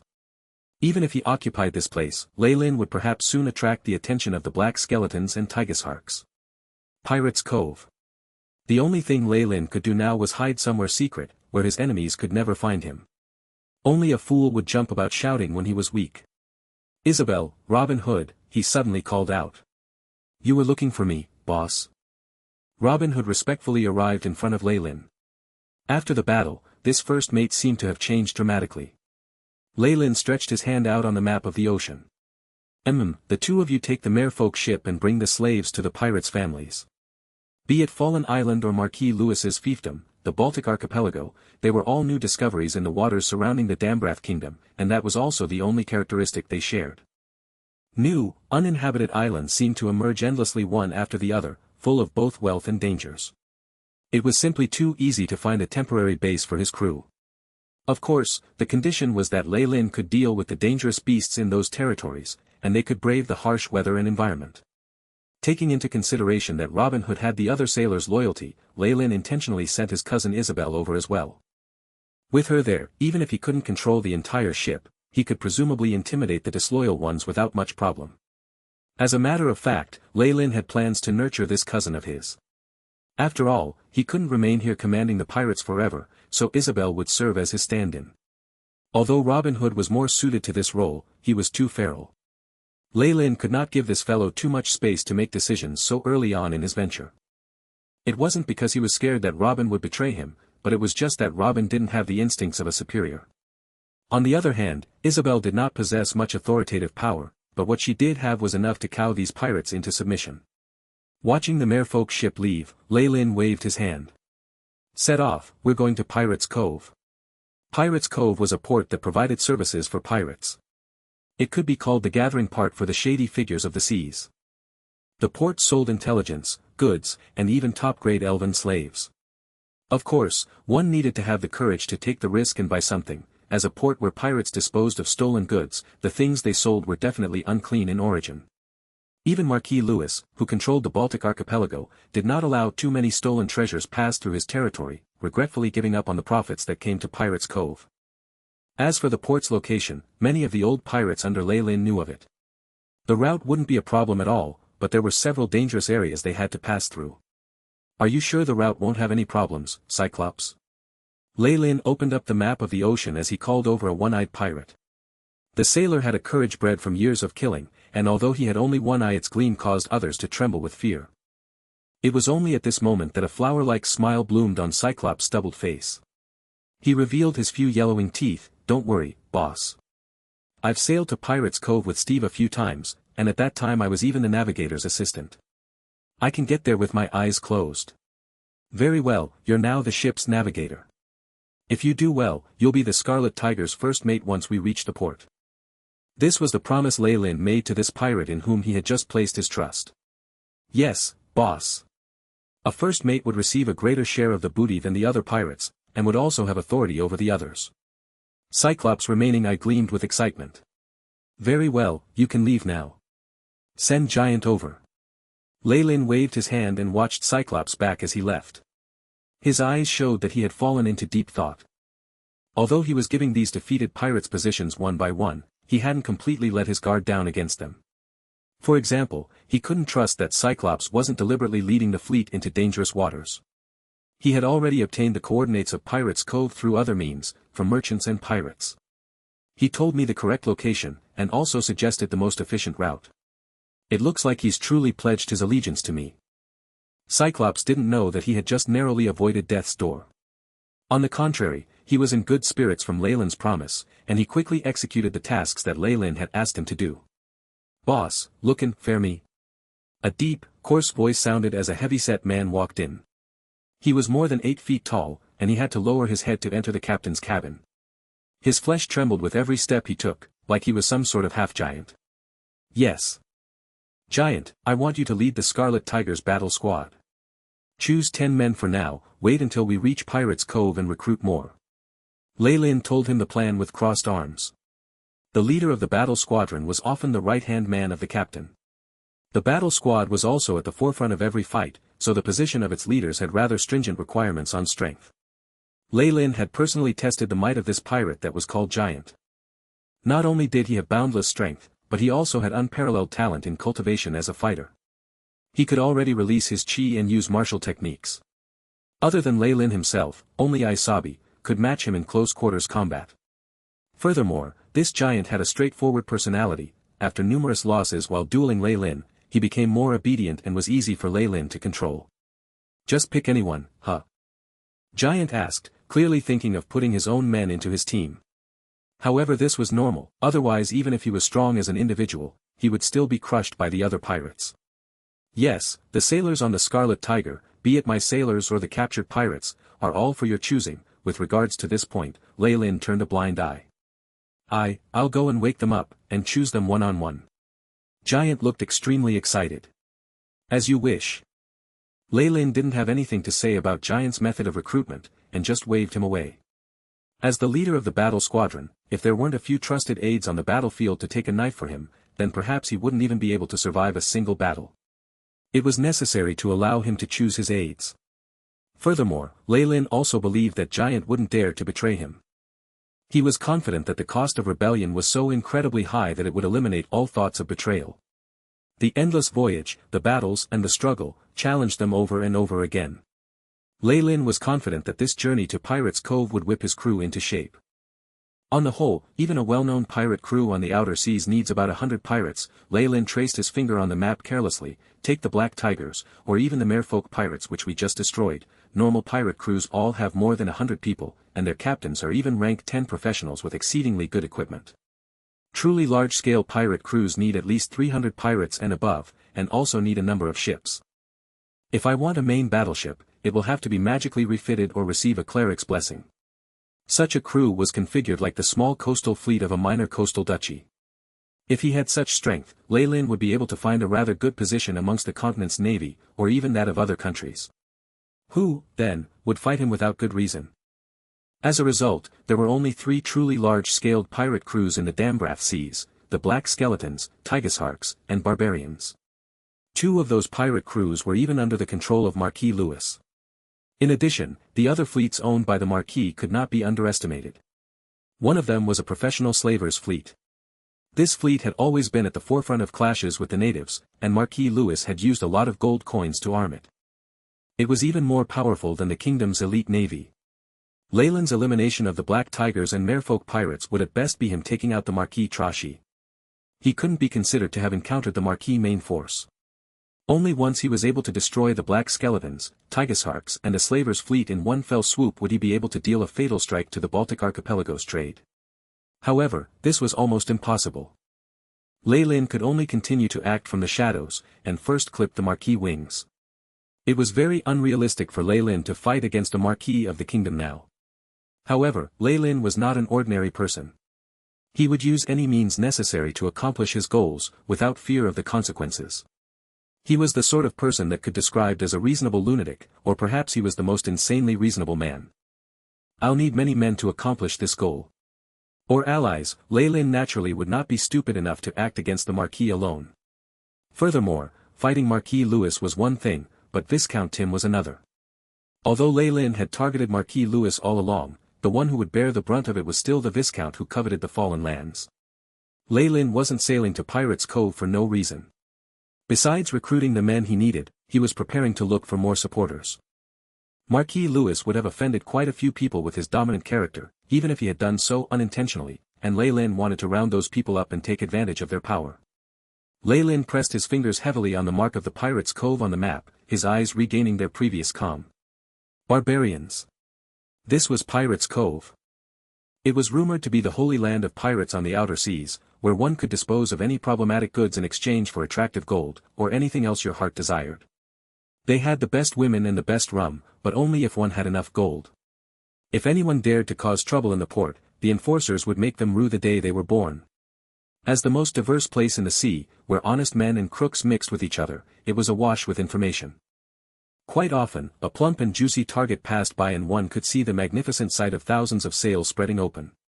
Many pirates spontaneously formed privateering operations, and disguised among the myriads of ships were a few powerful battleships armored with magic. There were also a few unsinkable ships blessed by the Emperor of the Sea. Naturally, there were also much smaller boats that could only accommodate a dozen people, and even a few small canoes owned by the pirates. The pirates' tide had occurred once, over 50 years ago, and they'd damaged a duchy's navy in the process of plundering a massive amount of wealth. The story became an excellent way of enticing ignorant fishermen's children in to become pirates. However, once Marquis Lewis's Baltic archipelago rose in power, Pirates' Cove had grown weaker day by day.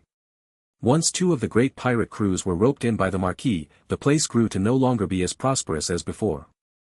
It slowly turned into an ordinary den of pirates, where they fenced their stolen goods.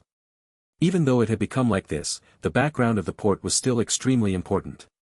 Not only had it established a town with an air of importance, they had won over many churches, as even pirates needed the healing of the gods or the comfort of a priest. Furthermore, the evil gods would not deny pirate believers, some perhaps even schemed to become the gods of piracy. One morning, a fleet with a bizarre flag entered the docks. The crew could be considered large for its kind, and they seemed to have experienced many intense battles. The hull still had marks of battle, slashed by swords. This looks like the main battleship of a crew. Why don't I recognize the flag? The clerk who was responsible for registering ships on the dock rubbed his eyes in disbelief. He could confirm that he'd never seen that bright scarlet flag in his career, with its sinister lifelike skull and dagger.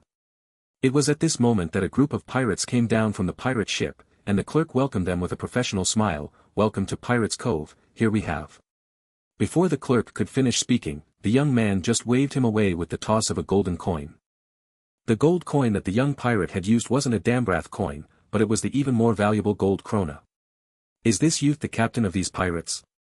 What a dangerous man! The pirates standing behind the young man had an aura of death about them, especially the giant who was over 2 meters tall.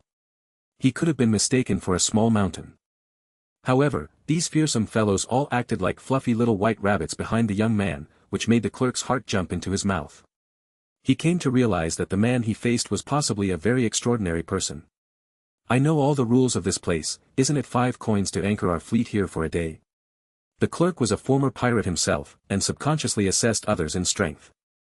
The internal injuries which forced him to retire still persisted, forcing him to take up clerical work. In truth, Leylin felt like the clerk was a very interesting person. Very few in the world of gods received an education, and a pirate who could write was as rare as the mythical phoenix. Still, he didn't have the heart to discuss anything with him after the long journey. The violent storms and sneak attacks from the other races had fatigued him a little. "Recommend the best inn, and tell me where I can recruit some sailors. You see the ship behind me? No. It needs to be reworked heavily." Leylin immediately tossed out these requests, and before the clerk could show his dissatisfaction, he immediately added, "If your recommendations are good, then this will be yours." Another gold krona glowed brightly in his palm. "I, your lordship. There is no one more familiar with Pirates' Cove than me." The clerk unwittingly swallowed, his Adam's apple bobbing in his throat. He simultaneously shot a glance at the signature that Leylin had left, the beautiful cursive making his heart jump, before he noted the information written. "Scarlet Tiger Pirate Crew. I've never heard of it before. Has it just sprung up out of nowhere?" Small pirate crews were born frequently in these waters, and death was frequent as well. Nobody would raise an eyebrow at a new pirate crew that relied on fishing to make a living in peacetime, only turning to amateur piracy when their options ran out. These weaker pirate crews were like ants and could perish at any time, but more pirates would emerge the next year. The treasures of the outer sea, the frequent wars on the continent and its politics, as well as the persecution from the church. All these caused many adventurers, unbelievers, and even those faithful to demons and devils stream into these seas. The sea was a place where good gods had little influence, and the few strong evil gods did not mind them. It only rendered the place even more complicated. The Dambrath area was only a tiny part of the outer seas, and it was still in the early years of development. As a result, no especially strong organizations had formed, and Marquis Lewis, with the kingdom's support, had become the strongest person here. "If you would like me to recommend an inn, then the ones opened by the barbarians are the best choice." The clerk immediately answered without hesitation. Barbarians. Leyland's mouth curved into a smile as he thought of the crew. They were part of the Big Three. The barbarians were different from the other two crews. The organization was made up purely of a single race. Made of barbarian warriors and priests, they were the only ones who had not been reined in by Marquis Lewis. The barbarian crew shared a deeply hostile relationship with the Black Skeletons and the Tigersharks, and seemed to launch a large-scale battle with them every few years.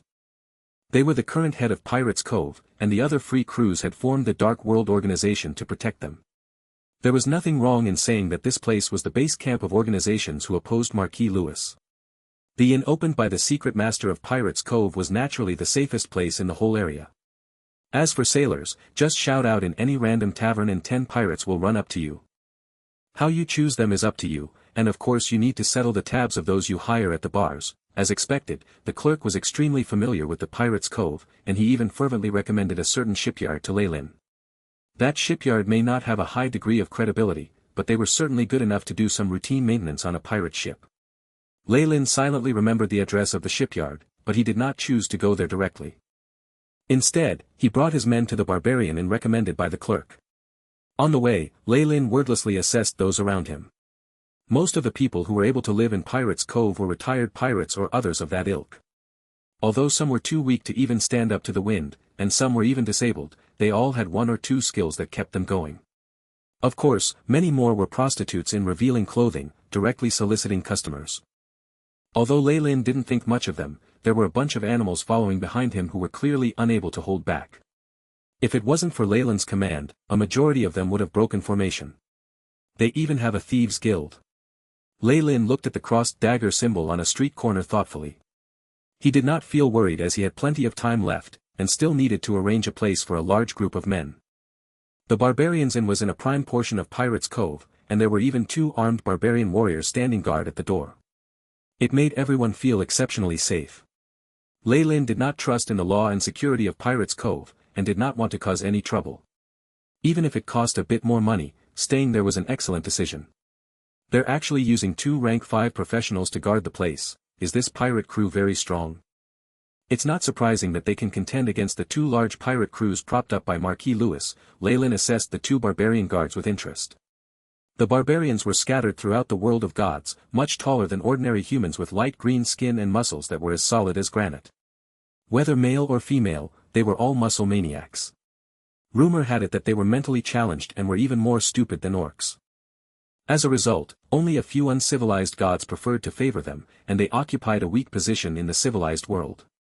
In many places, mercenary associations were periodically tasked with clearing up barbarian bandits and tribes. In AI chip, scan their stats. Leylin commanded inwardly. Beep. Establishing mission, initiating scan. Invisible ripples swept across the area, and the stats of the barbarian guards were soon displayed. Name, unknown, race, barbarian warrior, rank 5, strength, 5, agility, 2, vitality, 4, spirit, 1, feats, 1, strong, barbarians possess increased strength and vitality. 2. Berserk. When they hit emotional extremes, some barbarians have the ability to enter a berserk state of violence, increase strength by 1 and reducing agility and spirit by 0.5. The AI chip scanned the other barbarian as well, and he had similar stats. These 2 barbarian warriors both have berserk abilities. Leylin secretly compared them to his own men. If they really fight, then even Cyclops can't beat them. Perhaps Giant could get in 1 strike if he risked his life, but after that. After all, it's rumored that barbarians are very well suited to be warriors, but the intelligent ones amongst them can also learn spells, and are capable of using magic. This sort of magic ability which was linked to the bloodline was different from that of wizards, somewhat similar instead to the powers of warlocks. However, their magic was rather restricted, and only a select few were able to use it. Not even the elite troops of the continent dared to provoke barbarian clans with members who had the ability to use magic. It is generally understood that with the scale of the barbarian pirate crew, the number of women and children that they have to feed must be even greater. On this basis, it's normal for them to have a few magical professionals. No wonder they were able to resist Marquis Lewis for so long. All of these thoughts whirled through Leylin's mind in the blink of an eye. To anyone watching from the outside, it looked like he'd merely glanced at the warriors before sweeping past them into the inn. A dense odor of rum mixed with tobacco smoke welcomed him inside, causing him to wrinkle his brows. Many other travelers were seated in the inn's reception, and the tables there were heaped with a mountain of roasted meat and fruit. Barrels of rum were opened directly, despite a number of drunkards next to them glugging them all down. Many scantily dressed maids flitted like butterflies through the main hall, occasionally felt up by various customers. They cursed at it, but still laughed all the while. One really could not ask for more from an inn which specially catered to pirate customers. Fortunately, Leyland's earlier frown was just a natural reaction from many years of living like a noble. His years of enduring hardship still allowed him to endure the vile environment he was now in. It was clear that his group had attracted the attention of the other customers when they suddenly burst in, especially since Leyland was such a pretty little thing. There were even some reckless fools who wolf whistled at him. Giant. Leyland said in a low voice, shaking his head. Do you want to die? Giant emerged from the shadows. His enormous muscles and the faint traces of scars on them gave him an incredibly oppressive aura. The pirates jumped in surprise, and Giant disdainfully spat a mouthful of saliva at them and drew a line across his throat meaningfully. Well. If you're not happy, then let's take it outside. Giant clearly knew the rules, and Leyland nodded at his words inwardly. The pirates looked at Giant's enormous body as well as the intensely dangerous feeling he gave off, and immediately sat down obediently like a bunch of small chicks, not daring to utter another word. It was absolutely necessary for a pirate to have an instinct for danger. One look at Giant was enough to know that he was not to be trifled with, forget Leyland who was his master. The pirates were beginning to secretly regret their earlier blunder, but there were naturally a few whose eyes gleamed with sinister intentions. One could not dominate Pirates' Cove with strength alone, and every day there were several reckless and arrogant novices whose bodies were chucked into the sea. Leyland was very happy to see the pirates developing plans to provoke him. When the time came, he resolved to teach them the true meaning of fear. The hall remained silent for only a moment before returning to its normal uproarious state. No one wanted to break the rules laid down by the barbarians and offend the crew. What can I do for you, guest? As Leyland came to the counter, he found that the boss was a tall and beautiful woman who wore a scarlet low-cut dress and a fur shawl. Her long red tail naughtily swept across her waist. She shot Leyland a sugar-sweet smile, and the mole at the edge of her mouth grew animated. The boss of the inn was a fox girl, and a stunningly top-grade one at that. Leyland could almost hear his men salivating from behind his back. I have 23 men here, are there enough rooms for them all to stay? Leyland asked immediately. His eyes swept over the fox girl, but his gaze did not linger for too long. There was a flash of surprise in the fox girl's eyes at his attitude, as it was very rare that a young man like him could resist her allure. Ha! Of course there are enough. I just need to know what kind of rooms you need. The fox girl changed her strategy, slowly shifting her sinuous waist and revealing her beautiful curves. We have ordinary rooms here that can fit 5 people. They cost 2 silver bars per night. The medium-ranking rooms are for 3 people, and costs 5 silver bars. What do you need, little brother?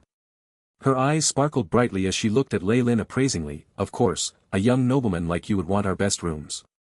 Not only will it be for you alone, but you will also have an enthusiastic maid serving you. It's not too expensive, and it'll only cost you 2 dambrath gold coins per night. Leyland clearly felt the power of an enchantment coming from her eyes, but it was completely useless. His spiritual force had already reached 8, and this was nothing. I need a single room. Giant, Cyclops and Hulk will have a medium-rank room. The rest will all stay in ordinary rooms. Leyland confidently gave himself the best room, and placed his 2 officers as well as a soldier from his family into the medium-ranked room. The rest were given ordinary treatment. This was only right, it wasn't like gold fell from the sky. The bunch of common pirates were already grateful to have the chance to stay in such a luxurious inn. If Leyland wasn't afraid that he would find all his men's corpses in a dreadful ditch on the second day, he would have planned for them all to stay in the Scarlet Tiger itself. You can all leave after you receive your room number and key. I have one requirement, you must all return at night. Leyland's announcement immediately attracted a burst of cheers from the pirates behind him. After the period of killing, and the battles with the wind and waves, these pirates had long been physically and mentally exhausted. They wished to let off some steam. If you have any requests, remember to call for me. The fox girl boss twisted her slender and supple waist as she brought Leyland to his room, leaving behind a string of coy smiles as she left him at the door. Cyclops had his ear pressed against the door, and nodded after a moment. Boss, she's gone. Leyland was rather speechless at his method, but this was Cyclops' territory. There were too many methods and means to obtain information, and he didn't particularly care to dispel the enthusiasm of his men. He simply nodded and said, do you know why I called all of you over? Boss, if you have an order then just tell us. Giant scratched his head. His coarse face made him look a little foolish, but Lei Lin had once seen him sturdily squeeze the heads of two enemies until they directly exploded. He wasn't fooled by his appearance whatsoever. The men have gone out to indulge in drink and pleasure. Watch them closely, and don't let them stir up any trouble. This time tomorrow, I want all the information on Pirates Cove here, understood? Aye, boss. I'll watch those scallywags. Cyclops licked his lips, smiling sinisterly. Very well, go out and have fun. Lei Lin threw 3 small money pouches to them, and the experienced Cyclops immediately knew it was the merry clinking of gold coins. Blimey. There's a bonny gift, boss, thank you. After opening the money pouch and seeing the golden light that spilled out, Cyclops seemed to forget himself. Even the silent Hulk had a different look in his eyes. Even though he put overwhelming pressure on them, he still had to fall to using money to bribe them in the end. Lei Lin did not have any other ideas, he needed special means to build a pirate crew that was capable in battle. Lei Lin only rose to his feet after the 3 had left, and began to appraise the room with his hands held behind his back. The deluxe room was worth its price of 2 gold coins a day. Not only was it very spacious, with rather opulent decor, it even had its own washroom with a gleaming white porcelain bath crafted by elves, a precious luxury even on the mainland. May I ask if the guest is here? Just when Lei Lin was preparing the bath, the tender voice of a girl came from outside the door, making Lei Lin furrow his brows. What's the matter? Ivy come to pour hot water for you. The girl outside the door seemed to be rather uneasy and disturbed, which made Lei Lin feel rather curious. There seemed to be many maids who engaged in part-time work at the inn, but this maid's performance was particularly interesting. Come in, the door is unlocked. As the door opened, a half-elf girl in a maid outfit walked in, with wheat-colored skin and a tall and slender body. She wore a pair of black silk tights, and looked extremely suggestive. A half-elf? No, this is, Lei Lin's eyes suddenly narrowed. Cry for help. Elves were a populous intelligent race that all lived a secluded life on an enormous island. There were however remnants of some branch families on the mainland. They lived well under the protection of the elven god, and were blessed with good talent and long lives. Many of them made prominent contributions to the arts. Naturally, elven slaves were highly sought after. Despite the protests and warnings of their race, their price had only increased, with wave after wave of adventurers hunting for them. Half-elves were more common than purebloods. They still inherited the elfin beauty and elegance, and most of them stood out in terms of appearance, which had led to several disasters. It was not particularly surprising to see a half-elf maid in Pirates Cove, but Lei Lin's expression had changed in spite of that. What's your name? My name is Karen, respected young master. The half-elf forced a smile. It appeared that she was not very well trained, and could not properly display her bodily assets to her customers. It looks like you haven't been doing this for very long. How much are you for one night? Lei Lin asked directly. This sort of sudden humiliation made Karen want to clench her teeth, but she held herself back and revealed a dazzling smile, 1 dambrath gold coin. The price was a little high, but Lei Lin still nodded. It's a reasonable price, especially for a half-drow like you. The moment he called her half-drow, Karen rose up angrily. She was like a kitten whose tail had been stepped on. How do you know that? She blurted out. She immediately covered her mouth, but clearly realized that she'd already all but confirmed it. Your eye color.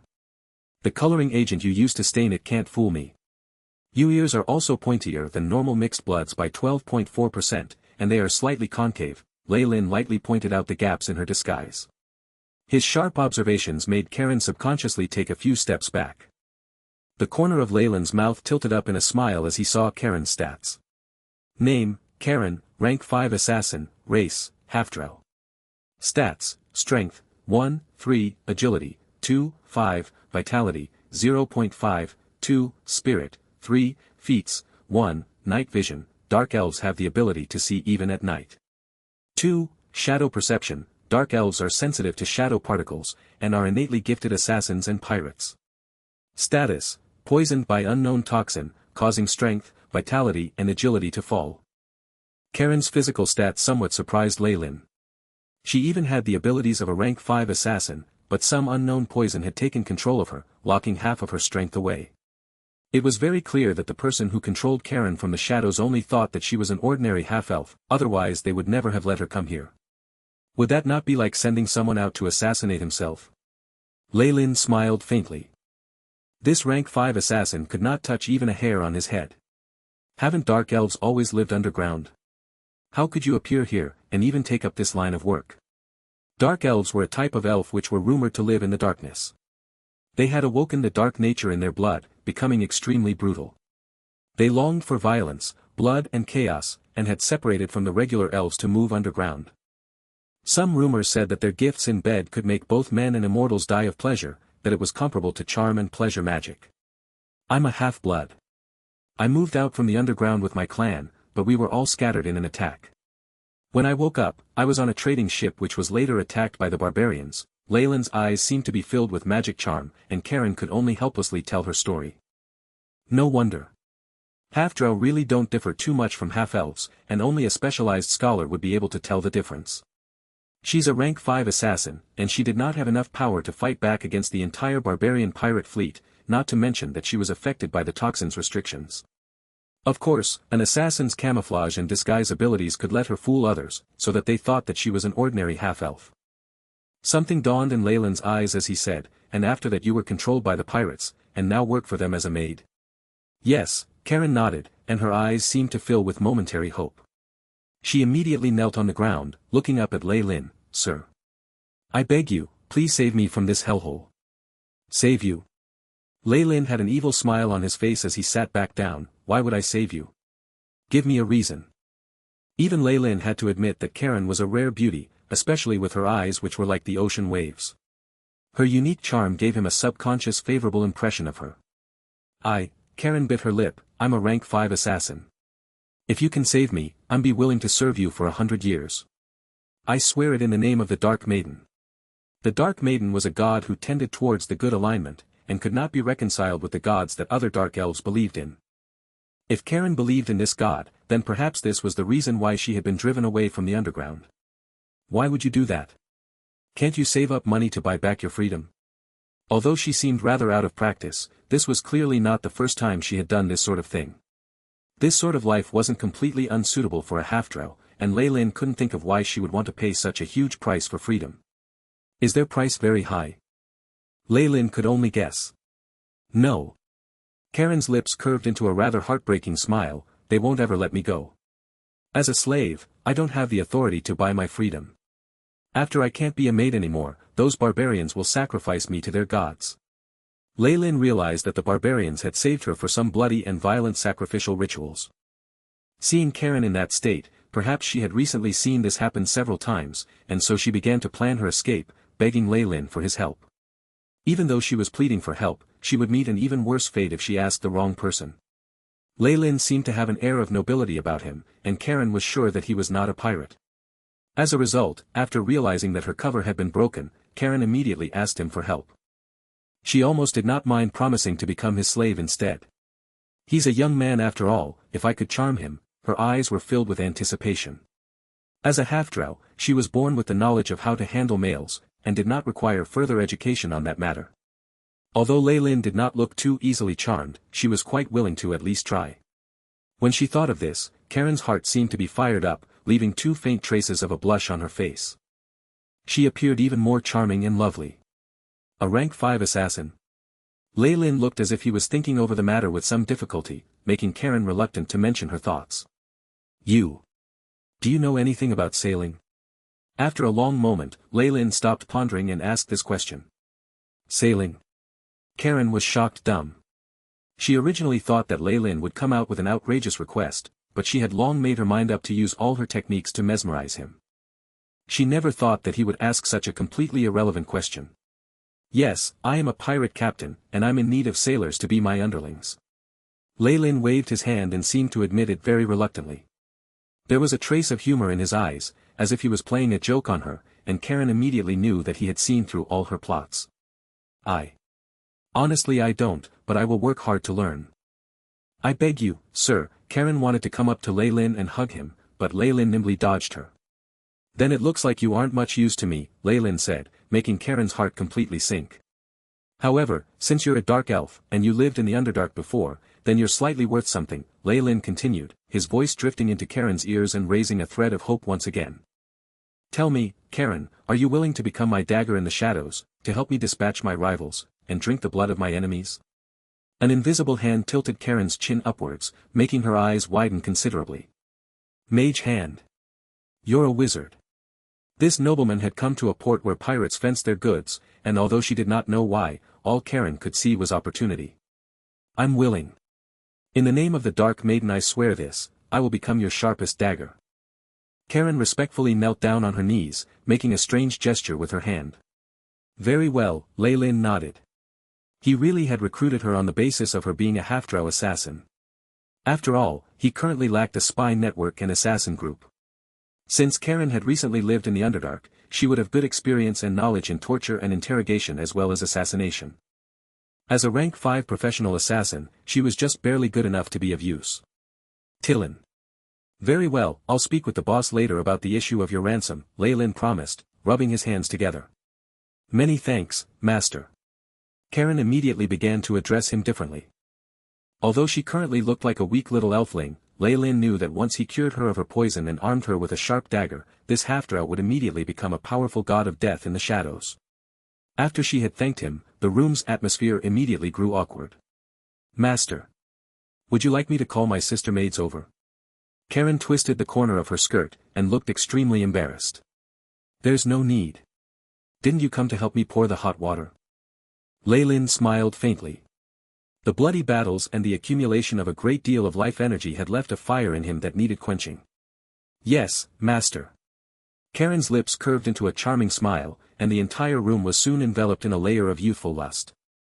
Breakfast in the Barbarian Inn was a rich affair. The staples of fluffy and soft wheat bread and milk were present, and the intoxicating aroma of cheese and fried eggs was in the air. There were even several strings of juicy berries in a rattan basket nearby, to tempt one's appetite. There was a white napkin around Lei Lin's neck as he enjoyed his meal with fluid movements. Karen sat on his side and occasionally stole a few glances at him with a blush on her face. These gestures made Lei Lin smile inwardly. She was a very lovely creature indeed, and he had exceedingly enjoyed his stay last night.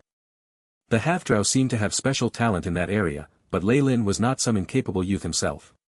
His strength was too much even for a dark elf. At this moment, Cyclops' voice came from just outside the door. Boss, can we come in? Enter. With Lei Lin's command, Cyclops, Giant and Hulk entered the place all at once. Looking at the massive dark circles and bags under their eyes, it was easy to tell that what kind of merriment they had gotten up to last night. Even after they had diligently cleaned themselves, Lei Lin could still smell a strong stench of alcohol and perfume on them. Cyclops and the others noticed Karen by Lei Lin's side, but the three pretended as if they hadn't seen her, their eyes filled with a rather questionable smile. I'll leave for now, master, Karen said after seeing the others enter. She knew that Lei Lin had things to discuss with his subordinates, and smartly prepared to leave despite not finishing her breakfast. No need. You're one of us now, so you should stay and listen, Lei Lin said, motioning for Karen to stay. Cyclops was shocked at this action, and he looked over the girl in appraisal. She was certainly just an elfling girl, and also a part-time prostitute, so why would she be recruited by the captain of their crew?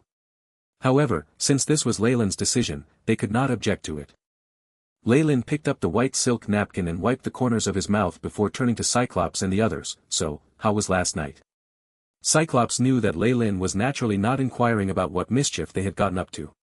He cleared his throat, and began revealing the information they'd found. Boss. I've already fully found out.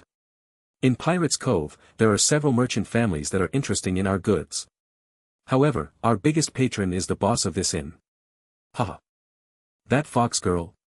Lei Lin nodded. What offer has she made us? 860 Dambrath gold coins for the whole lot. This price is rather average amongst the offers we have received, but it would be the safest option. Cyclops spat fiercely before continuing. Other families may have offered us a higher price, but I can tell with just one eye what they are planning. Those fuckers. Cyclops was a pirate after all, and he subconsciously exploded into foul curses. However, Lei Lin did not mind the merchants. Pirates Cove had a mixed bag of characters, and it was not surprising that a pirate would have their own ideas and want to devour their fleet and their goods all in one go. Compared to this, as the barbarians were the biggest players in Pirates Cove, it was entirely normal for them to take in these stolen goods to sell them for a profit. This price isn't bad. Although Lei Lin had buckled down on a pile of sugar for himself, the rest of his goods were worth at least 3,000 gold coins and above. Since they were stolen goods and therefore dirty, Lei Lin would be satisfied with a small profit after it had changed hands a few times. This is a detailed map of Pirates Cove, including the locations of all the churches. Hulk respectfully handed a sheepskin scroll to Lei Lin, and also brought a reply from the shipyard. The shipyard's owner has already had a look at the Scarlet Tiger, and has said that there shouldn't be any problems repairing it. However, the owner said that it would be impossible to magically refit the ship. As for the cost, he will need at least 300 gold coins more. Our little bunny rabbits played hard last night, but nothing big happened. They only had a fight with a few other drunkards, Giant triumphantly announced, and just looking at his face one could tell that he did not lose the fight. We'll rest here for 5 days. Hand the maintenance duties over to the shipyard owner, and ask him to finish the work as quickly as possible. We can make some concessions on the price. It was only routine ship maintenance, and was not as if the ship's entire keel was being replaced or massively refitted. In this world of extraordinary ability, if the shipyard master could put in all his effort to quickly complete it, there should virtually be no problems. Rest assured, boss. Cyclops beat his chest confidently, taking control of the task. Hulk, who stood at his side, had a rather gloomy expression on his face. Lei Lin pretended not to see this sort of infighting amongst his men's factions. As long as it didn't interfere with his or the other's ability to fight, he didn't particularly want to intercede. So Cyclops can sort it out. Hulk and Giant, come with me to get rid of the goods and hire some men as well. All right. Yes, boss. Since Lei Lin had issued the command, everything proceeded as expected. The main hall of the inn was not as noisy as it had been last night, but there were bits of debris on the ground, and even drunkards on the floor. All of you, take this drunkard who can't pay my money back to the docks. Put him in hard labor, and give him a harsh whipping every day until he pays back his debts. Don't let him leave until then. The fox girl boss from yesterday ordered the 2 barbarians from behind the counter, her hands on her hips. Oh, young master. Why have you gotten up so early? After seeing Lei Lin, her expression quickly changed. She eyed Karen who was standing to one side, and under her piercing gaze, the elfling couldn't help but unconsciously shrink back. Unless you're dissatisfied with Karen's service, in which case I'll swap her for someone else for you. No need. She's very good. Lei Lin scratched his nose. I still don't know my lady's name. My name is Tillin. You can call me Madame Tillin. Madame Tillin smiled amorously at Lei Lin, a smile filled with the charm of a mature woman. Dear Madame Tillin, I want to talk about our transaction, and about this maid's ransom as well, Lei Lin said directly. Ransom? Tillin swept her eyes across Karen, her eyes filled with a special look. Well, it looks like our Karen has satisfied the young master well. Tillin seemed to yawn lazily. This isn't a place to talk, follow me. She swayed her sinuous hips as she left, leaving behind the strong fragrance of her perfume. Lei Lin smiled a little before following her into a small room. Madame Tillin brewed a floral tea that was said to come from the elves, and waited until white steam had risen before a shrewd expression appeared on her face. You've asked me for my name, young master, but I don't know how to address you. You can call me Lei Lin, Lei Lin replied with a smile. Since he wanted to form an alliance with her, trust was crucial. She was only asking for his name, which she could have easily found out later with some investigations. All right, young master Lei Lin. Madame Tillin crossed her long, slender legs, her fiery fox tail caressing her supply waist. I can take charge of the negotiations for the goods, but Karen is a slave of our inn. If it's to do with her, I don't have the authority to deal with this matter. I know everything here is the personal property of the barbarians. Lei Lin smiled as he rubbed his hands. Crackle, a powerful electric current flashed, filling the room with a piercingly bright light. Since it's like this, call the person who can make a decision here. He followed up in a deep voice, his powerful magic force lingering near his body. Wizard. You're a wizard. Madame Tillin's voice grew somewhat shrill, and it was clear that she had not discovered Lei Lin's identity. A noble wizard was very rare in the outer seas. On top of that, Tillin realized that the energy undulations rolling off of Lei Lin put his strength higher than rank 5. A wizard of that level was a decent adventurer, and could even have a stronger master backing them. A wizard named Lei Lin. That's enough for me to find out who he is. Unless he used a fake identity, Tillin was certain that Lei Lin would not be able to escape her information network. I never thought that my guest would be such a powerful wizard. Tillin clasped her hands to her bosom, inadvertently revealing a wide and creamy expanse of her delicate skin. However, Leyland made very clear the division between business and pleasure. When is your boss coming over? Don't be in such a hurry. The latest you'll meet him will be tonight. Tillin threw a flirtatious glance. Before that, our store has many things to pass time with. Does my guest care to have a look? Thieves Guild. No need, I still have matters to attend to. I'll return at night. Leyland got up to reject her, ignoring Madame Tillin's resentful expression behind his back. Master, where are we going? Karen stood next to Leyland, as well behaved as a maid. Although the talks had not even begun, she acted as if she already belonged to him. Hulk and Giant stood further away like a pair of loyal Imperial bodyguards. Call a few over to come with us and recruit the sailors, Leyland said. Be it the Scarlet Tiger or the Merfolk ship, they currently had a severe shortage in sailors. As a result, they needed to recruit a great number of sailors as quickly as possible. Pirates' Cove would always have plenty of these fellows, one only needed to carefully choose from them. Whips and whiskey. Leyland looked at the tavern's name rather speechlessly, but still opened the wooden door. Although it was still morning, the tavern was filled with people doing business, as well as many hungover drunkards. Boss. We found some people last night, and they're all waiting here for you. Giant smiled in his simple manner, suddenly hammering on the surface of the counter. It made all the hanging beer mugs shake chaotically with an ear-splitting sound. So it's you, the fellow from last night. Hurry up and settle your bar tab.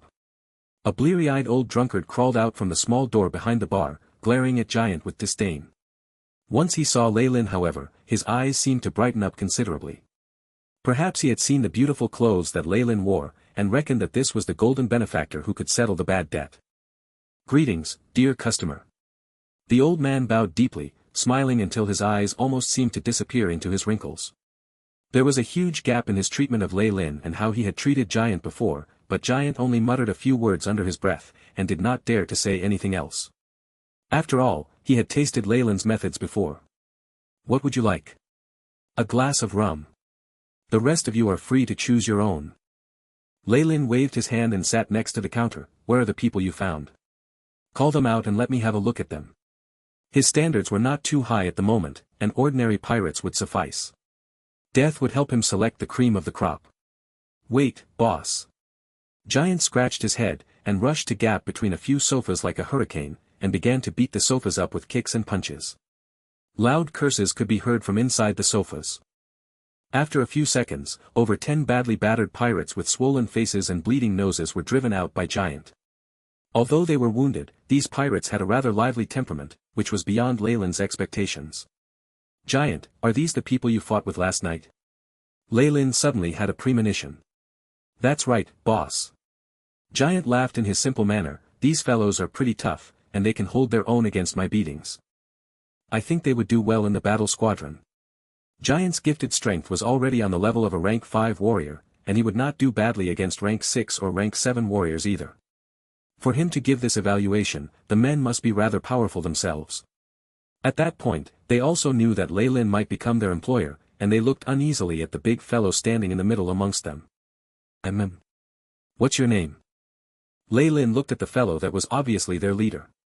He had a bearded face, and a pair of eyes that looked half asleep, which glimmered with intelligence from time to time. This is a fellow with a lot of stories to tell. Leyland judged him on his very first glance. Ronald. My name is Ronald, my lord. His tone of voice was very respectful and decorous, and he even seemed to have learnt a little noble etiquette. Can you read? This sort of subtle distinction aroused Leyland's interest. I previously spent some time in the Tillin scholar's family learning how to write. Ronald was very humble, and although they had only just met, he had immediately realized that Leyland was not an ordinary youth. Not only could he subdue a subordinate like Giant, his temperament was different. Only a life of abundance, and a long period of etiquette and culture lessons could nurture such an awe-inspiring presence, and an air of nobility. In these times, a man like him represented hope. Very good. Ronald, are you willing to swear loyalty to me? Leyland smiled, requesting loyalty rather than employment. This was clearly the invitation of a noble, and Ronald was stunned by it. He was only startled for a short moment, however. Ronald clenched his teeth and asked, I want to ask my lord if you're part of the Lewis family. If so, then please forgive me, as it would be difficult for me to agree. Why is that? Are they your enemies? Leyland asked with great interest. He immediately saw a trace of hatred within Ronald's eyes.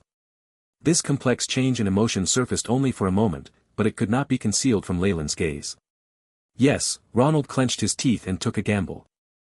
After all, if Leyland was a young master from the Lewis family, then this situation would not end well for him. At this moment, the atmosphere became rather delicate. The 10 pirates next to Ronald glared at Leyland and his men, as if they were ready to leap into action if the response was unfavorable. The boss of this place had long hid under the counter, and was obviously experienced with these abnormal situations. Ha! Ha! Just when the atmosphere grew so tense that time almost came to standstill, Leyland suddenly laughed. His rippling laughter disrupted the heavy atmosphere, just like a rock being thrown into still water. I'm not one of Marquis Lewis's cronies. On the contrary, my family has a grudge against him. Leyland spoke slowly. After all, even if the Marquis needed men, it would be impossible for him to come and recruit here in the Pirates' Cove, wouldn't it? Then, this Ronald is willing to accept your employment, my lord. He skillfully answered Leyland's previous question, and clearly did not put any heart into his reply. However, that was normal. Leyland was not brain-dead enough to think that once he exuded his oppressing aura as a hero, subordinates would come running over to worship him. Perhaps only after he had led Ronald to begin taking action against Marquis Lewis, would he be able to obtain true loyalty from him. Only once he had destroyed Marquis Lewis would Ronald be willing to die for him.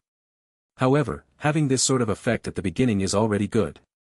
Very well, from now on you will be a sailor on the Scarlet Tiger ship. Ronald, you are my second officer. Since there were many available positions now, he needed to fill the gaps quickly. Ha! This fellow, welcome to the family. Boss, bring the rum. Giant firmly slapped Ronald's back, making him stumble. No problem. The boss who had previously hid under the counter immediately stretched out his hand, a cunning expression on his face. Only. Shouldn't you clear your bar tab before you continue drinking? Since you've already been hired by someone, doesn't that mean you'll have money very soon? Poor old Fade can't stay afloat any longer. After he finished, he even winked at Leyland several times and squeezed out a few drops of crocodile tears. After he heard this, Ronald and the others bowed their heads, and their faces flushed in shame. It looks like these people all didn't have enough to pay their bill, and were locked up here last night, Leyland grudgingly sighed. Tell me. How much money do they owe you? After walking out of the bar, the group of men behind Leyland's back still looked rather ashamed.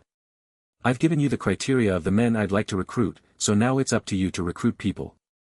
I need 100 men. Leyland said to Hulk, after they had walked for a while. Don't worry, my lord.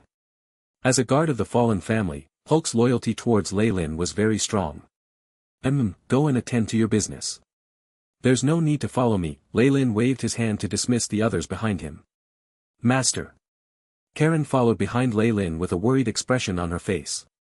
Don't worry, once I make a promise, there is no way that it won't be fulfilled, Leyland said in a gentle voice, but Karen involuntarily trembled. All right. Please be careful, Pirates' Cove is extremely chaotic. I know, Leyland nodded, disappeared into an alley on the side of the street. Pirates' Cove had a complex labyrinth of back alleys, and each one could allow only one person to pass.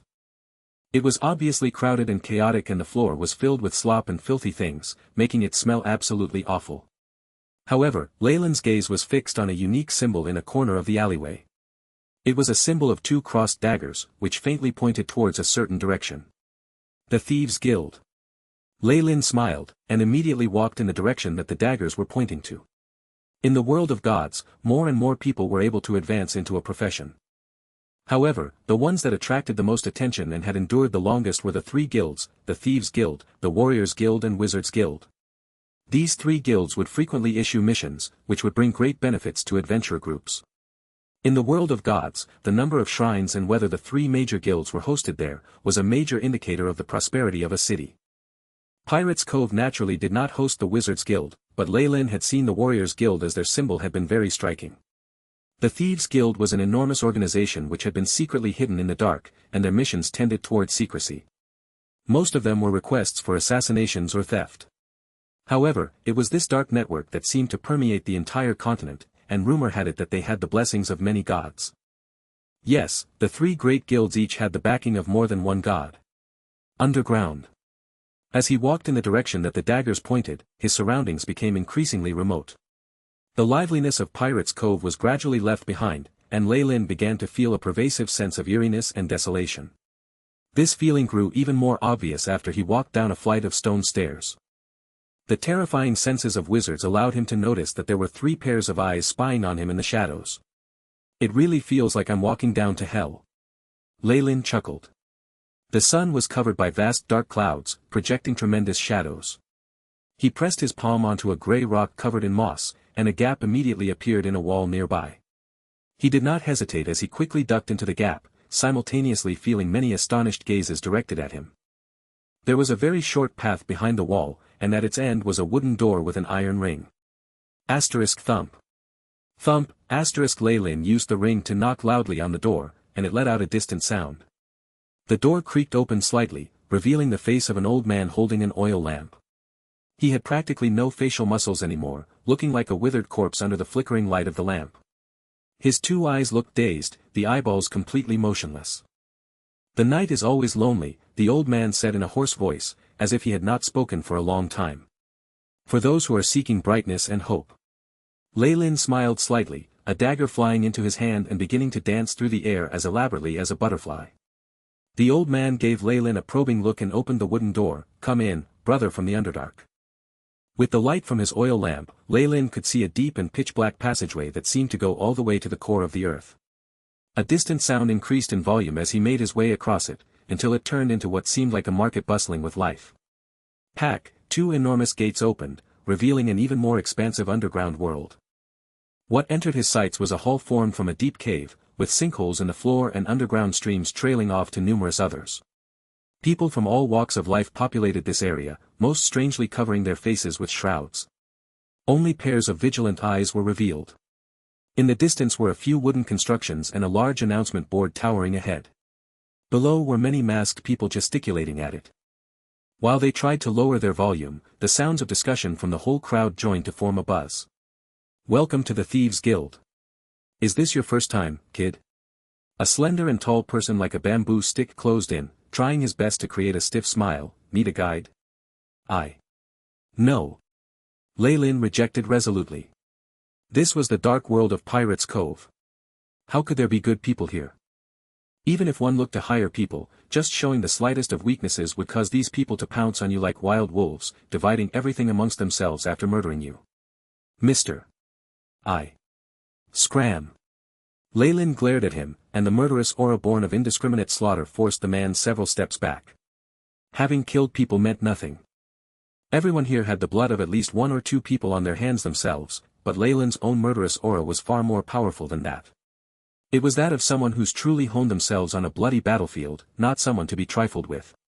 An important part of being a thief was knowing oneself well. The slender bamboo stick of a man laughed awkwardly and disappeared into the darkness. He had a feeling that if he were to continue staying here, what happened next would be something he would regret. Is this darkness, feeling the blood and violence lingering in the air, as well as the pure malicious intent? Lei Lin revealed a nostalgic look. He was originally a dark magus after all. He ran his eyes over his surroundings casually, and began to head towards the large announcement board. The thing seemed to grow bigger the closer he got, until it was the size of a small hill. Numerous enchanted words flickered on it. Just maintaining this effect would require at least tens of gold coins every day. The extravagance caused Lei Lin to nod to himself. Mission: track down whereabouts of a batch of silk cloth. Mission: investigate reason and happenings for the fall of the half-merfolk island. Mission: assassinate Viscount Lorraine's wife. Selling information: the recent shipping route of the cargo ships of the Hegel Chamber of Commerce. Selling recipe for poison: Tears of Molin. Interested parties must come for a face-to-face meeting. All sorts of information and news flickered on the announcement board. The missions for investigation and assassination caused Lei Lin to let out an involuntary sound of surprise. "I didn't expect news of half-merfolk island to travel here so quickly, Anne." Missions for the assassination of nobility put out here in public. The only impression that Lei Lin got was that as long as money was involved, these assassins could do anything. He gazed steadily at the board as the AI chip rapidly scanned everything, collating the information on all these missions into one system. While it was only the names of the mission, Lei Lin grew to understand the outer seas better from it. Crimes and chaos. I like it. Though he only saw a corner of this dark world, Lei Lin knew that things were definitely not all quiet and tranquil in the region. Many rebellious powers lay low in the shadows, preparing to deal Marquis Louis a fatal blow at any time. This would completely destroy the market dominance that the Baltic archipelago enjoyed, allowing them to plunder the riches and resources there. Once the AI chip showed a prompt that it had recorded all the information, Leyland walked straight to the wooden house at the back. Many roads immediately showed up like a dense cobweb. Some fellows with dangerous auras occasionally appeared in Leyland's senses, but there was only a very fuzzy image of them there. This feeling. Is it a protective layer due to some divine force? In addition, this seems to be from a god I know well. Leyland snickered and strode inside. Pila, the void was torn open at this moment, and an icy glint of steel was aimed straight at Leyland's neck like a poisonous snake's tongue. The rank of this assassin seemed to be rather high, and he had almost escaped Leyland's senses. It was only at the moment of the other party's attack, that instant when their murderous intent surged out, that Leyland located them. Mage armor. Fragile barrier. 2 layers of protective spells immediately appeared with a thought. But at the same time, he saw an icy look in the assassin's eyes. The rays of light from a divine spell shone out. Dispel magic. Under the glittering light, Leyland's protective spells instantly crumbled, revealing his astonished gaze. The dagger in the assassin's hand ruthlessly swiped at his neck, and he evidently would not stop until it was all over. Most wizards would need a period of time to recover their senses and contact the weave after being hit with dispel magic. This slight moment would be enough for the assassin to carve Leyland into multiple pieces. After all, a wizard that had lost all ability to cast spells was just a regular human. Beep. Host affected by divine spell, suffering a temporary loss of ability to sense level 2 and 3 weave. Countdown, 5 seconds. The AI chip's prompt arrived in that instant, but strangely enough, there was no mention of the level 0 and 1 weave. Leyland could sense that his ability to use that still existed. I see. So after I complete the analysis of the weave, I'm immune to isolating skills. Leyland could now cast rank 0 and 1 spells in an instant, drowning this assassin. However, he immediately gave this idea up. An ability that was too unexpected would give rise to suspicions, which was not beneficial to him at the moment. Since it can seal the magic abilities I have, then, a magic scroll instantly appeared in his hands, emitting terrifying light. A rank 4 spell. The assassin produced a sharp cry. Meanwhile, he could feel his dagger piercing into what seemed to be the most solid granite, unable to penetrate through it even by an inch. Rank 4 magic, stone skin. You despicable maggot, you even made me use such a precious scroll. Leyland feigned fury as he was completely covered by a layer of stone skin, as if he now wore armor of stone. This was stone skin, a rank 4 spell. Its defensive power was outstanding even among other spells of its kind. This scroll was something that Ernest had given Leyland while he had still been in the manor just in case. He hadn't used it during the previous times of danger, but he'd done so now. This was a rank 4 magic scroll. Even if its value wasn't enough to equal that of a city, it was very precious, and the fury on Leyland's face was understandable. You should not have come here. The assassin's voice was hoarse as he hurriedly retreated. Trying to leave now. Leyland's expression was filled with fury as he swung his fist. Thud, the tip of the dagger was broken off by the stone fist, but it did not stop there. It crashed into the assassin's body with great power. Asterisk crack. Asterisk a layer of his defense was destroyed, and the assassin's body was sent flying backwards, the imprint of a fist clear on his chest. Never. Never has someone been able to treat me this way. I will kill you. The assassin pulled his mask down, revealing a sullen face, with blood trickling from the corner of his mouth. Let's see who dies first. Leyland strode closer, a murderous aura apparent on his face. Esteemed guest, please forgive him. At some point, a figure dressed entirely in a black robe came to the center, a streak of divine force flying to the assassin's body. Under the light, the assassin's wounds healed at a startling rate. Cure serious wounds. A rank 3 divine spell. Leyland's eyes narrowed as he saw the emblem on the other party's chest. Conference. A priest of Cyric. Leyland stepped backwards. Since this is what the god of murder's prize wants, then I'll forget it. He had no plans of killing people here, he was in their territory after all. Lord Priest, please let me. At this moment, the assassin on the ground began to crawl, eyes full of hatred for Leyland. Enough, fall back. The voice yelled at the assassin without favoritism, causing him to freeze. You just wait. The assassin glared at Leyland, drawing a finger across his neck before disappearing into thin air. Hee hee. Little Cly was far too reckless and impulsive. Esteemed guest, please come with me. The priest politely gestured at Lei Lin to move on. Lei Lin rubbed his nose and walked with him. Lei Lin left a long while later, having acquired what he needed. This priest then turned here and there in the underground world, and finally left the Thieves' Guild and arrived in a secret room. The flames around them flickered sinisterly. At the very center of the place was a shrine to the god of murder. In front of the figure was an old man with wrinkles all over his face, praying as powerful divine force rippled forth from his body. Lord Bishop. The priest from before bowed respectfully. Is that person gone already? The old bishop opened his hazy eyes. They somehow held a luster that could see through one's intentions. Yes, he has already left. He bought a lot information regarding Marquis Louis. The priest did not dare conceal anything, and stated all of Leyland's activities. I saw it. He will be the source of chaos in the future. His many murders and the chaos he brings will definitely bring joy to our master. The bishop muttered. Then what should we do? Help him? The priest asked, confused. There's no need for that. Kiki. Just be neutral. If required, he will definitely seek our help, Lord Bishop snickered. In addition, gift the news of him coming here to the barbarians. Also, warn Klein not to interfere with the master's great work just because of a brother's death, or I will put him on trial. The god of murder's punishment was notoriously brutal, and even this priest began to tremble in fear once it was mentioned. I understand. Our master's glory will definitely spread across the lands. The priest said a prayer, and then left respectfully. The god of murder? How interesting. Lei Lin evidently realized that today's incident had to do with the wave of assassins he'd faced before. However, assassins were people who worked for money. Mankey might have sided with Marquis Louis at the beginning or had been hired by him, but he had already been turned into a pile of bones. Lei Lin could not be bothered with him. Rather, a high-ranked assassin like Cly was a threat he could not ignore. Seems like this Thieves' Guild is neutral. It's under the rule of the barbarians, but also has connections with Marquis Louis. Lei Lin smiled grimly. Churches always saw things from their own point of view, the conflicts of mortals transient like fleeting clouds. As long as their own rule wasn't affected, they didn't care about the king. It was so with the Church of Knowledge, as well with the Church of Murder. The exploration of the sea started recently, but the place has already entered the sights of the gods. I need to step up my plans. Leyland's expression could not help but darken, but after he returned to the inn he had calmed down, not revealing any hint of what he'd felt before. Boss. Giant and Hulk stood up in the inn's main hall, accompanied by the tens of pirates they'd brought. Ronald was also there amongst them.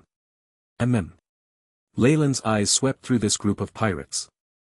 All who met his gaze felt a piercing feeling in their eye, and had no choice but to lower their heads. Tell them that I'll get the bill for the roasted meat and rum over these few days. It had to be said that Lei Lin had a pretty good impression of these people. At the very least, these pirates were more ferocious than the rest. Of course, that was the extent of it. It wasn't easy to recruit professionals at or above the middle grades. Master, Madame Tillin has invited you to the back. Karen noiselessly appeared behind Lei Lin, her footsteps incredibly light like those of a seasoned thief. She no longer showed any signs of her previous weakness. Has the poison from your body been removed? Blue light flashed as Lei Lin asked in surprise.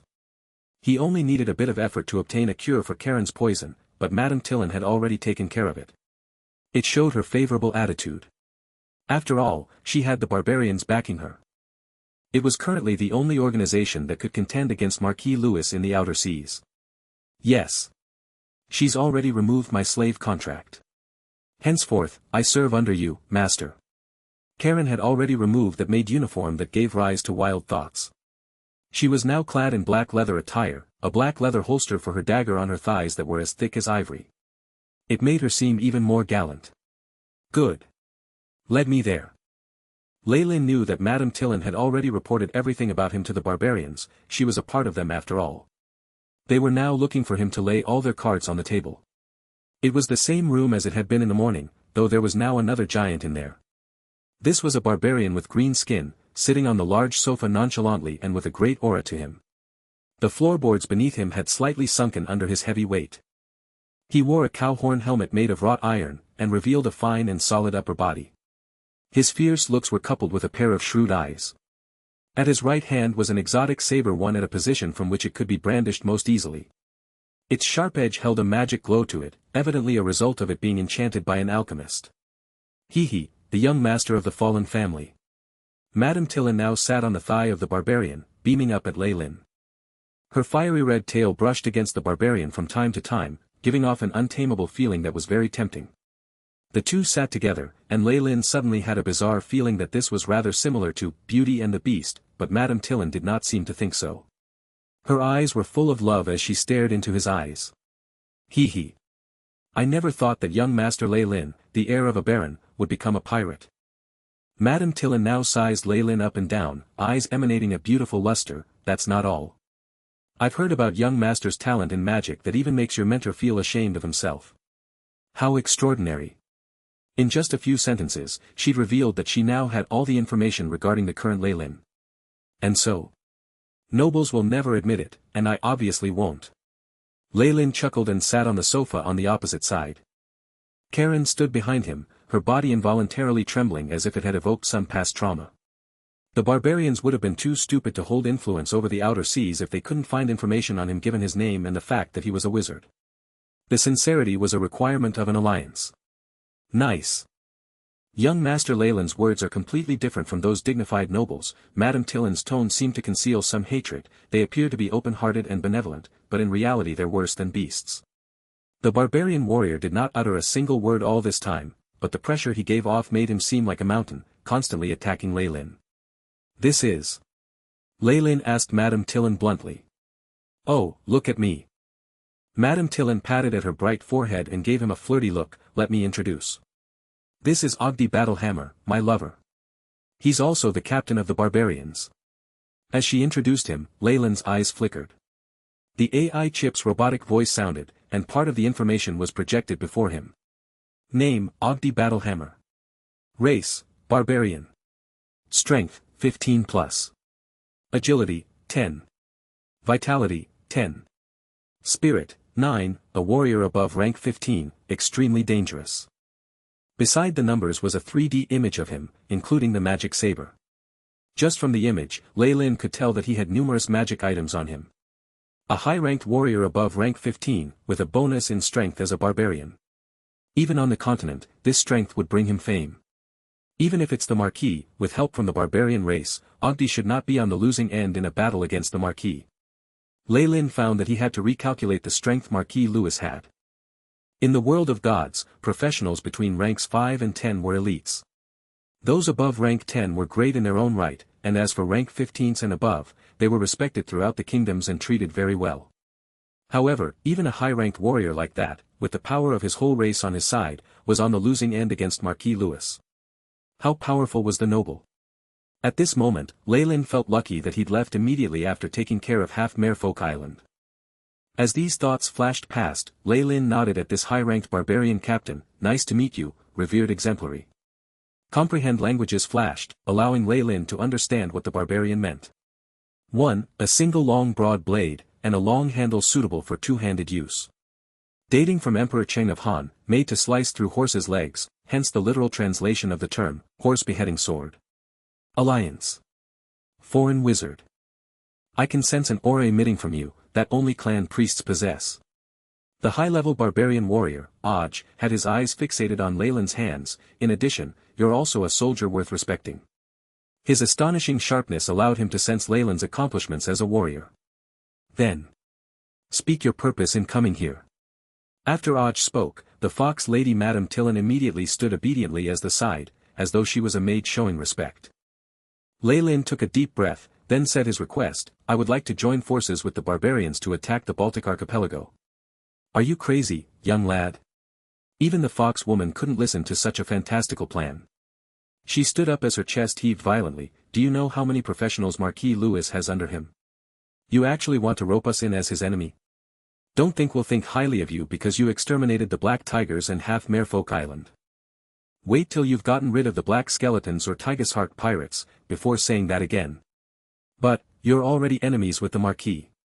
I'm just offering a helping hand, am I not? Lei Lin shrugged his shoulders and said with a smile. Good lord. To think that I actually know a chap like you who doesn't understand the complexity of the situation. Madame Tillin was so furious that her entire body started to tremble, and she was close to chasing him away immediately. But at this very moment, an enormously powerful pair of hands stopped Tillin from taking action. Let him continue. Oj. You, the fox lady turned around and saw the interested expression in the barbarian's eyes. The enemy of our enemy is our friend. Lei Lin smiled and spoke frankly with assurance. Not only can the Fallens offer you support as a noble family, I am also a wizard, with a formidable tutor as my backing. The power of magic was the eternal sorrow of these barbarians. Oj's expression changed greatly in response. Even though there were a few barbarian priests who had inherited magical abilities, they were always at a disadvantage compared to human wizards. Upon seeing this, Lei Lin became more confident. I presume that you also know how powerful magic can be, right? Yes, we will require the assistance of formidable magical power to aid us in defeating Borage. The barbarian warlock nodded.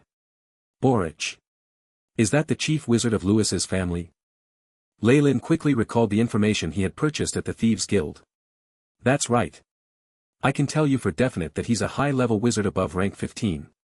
Without him, if they relied only on black skeletons and Tygus Heart pirates, I'd have ripped those 2 pirate crews into shreds a long time ago. A wizard above rank 15. Lei Lin exhaled deeply.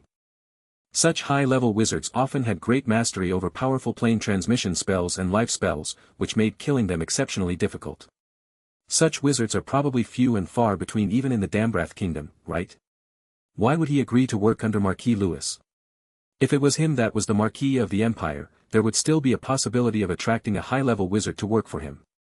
But Marquis Lewis evidently didn't have this qualification. In the entire Dambrath Kingdom, the only person who had the ability to recruit a high-level wizard would only be His Majesty. As a matter of fact, I know a little about this, seeing that Oj didn't reject the alliance, and even appeared to admire Lei Lin. Madame Tillin took a deep breath, no longer looking down on Lei Lin. According to my intelligence reports, that Marquis apparently promised to build him a wizard tower, and used this to pay for the wizard's assistance. We absolutely must not let him successfully build a wizard tower. Without waiting for Madame Tillin complete her sentence, Lei Lin had already made up his mind.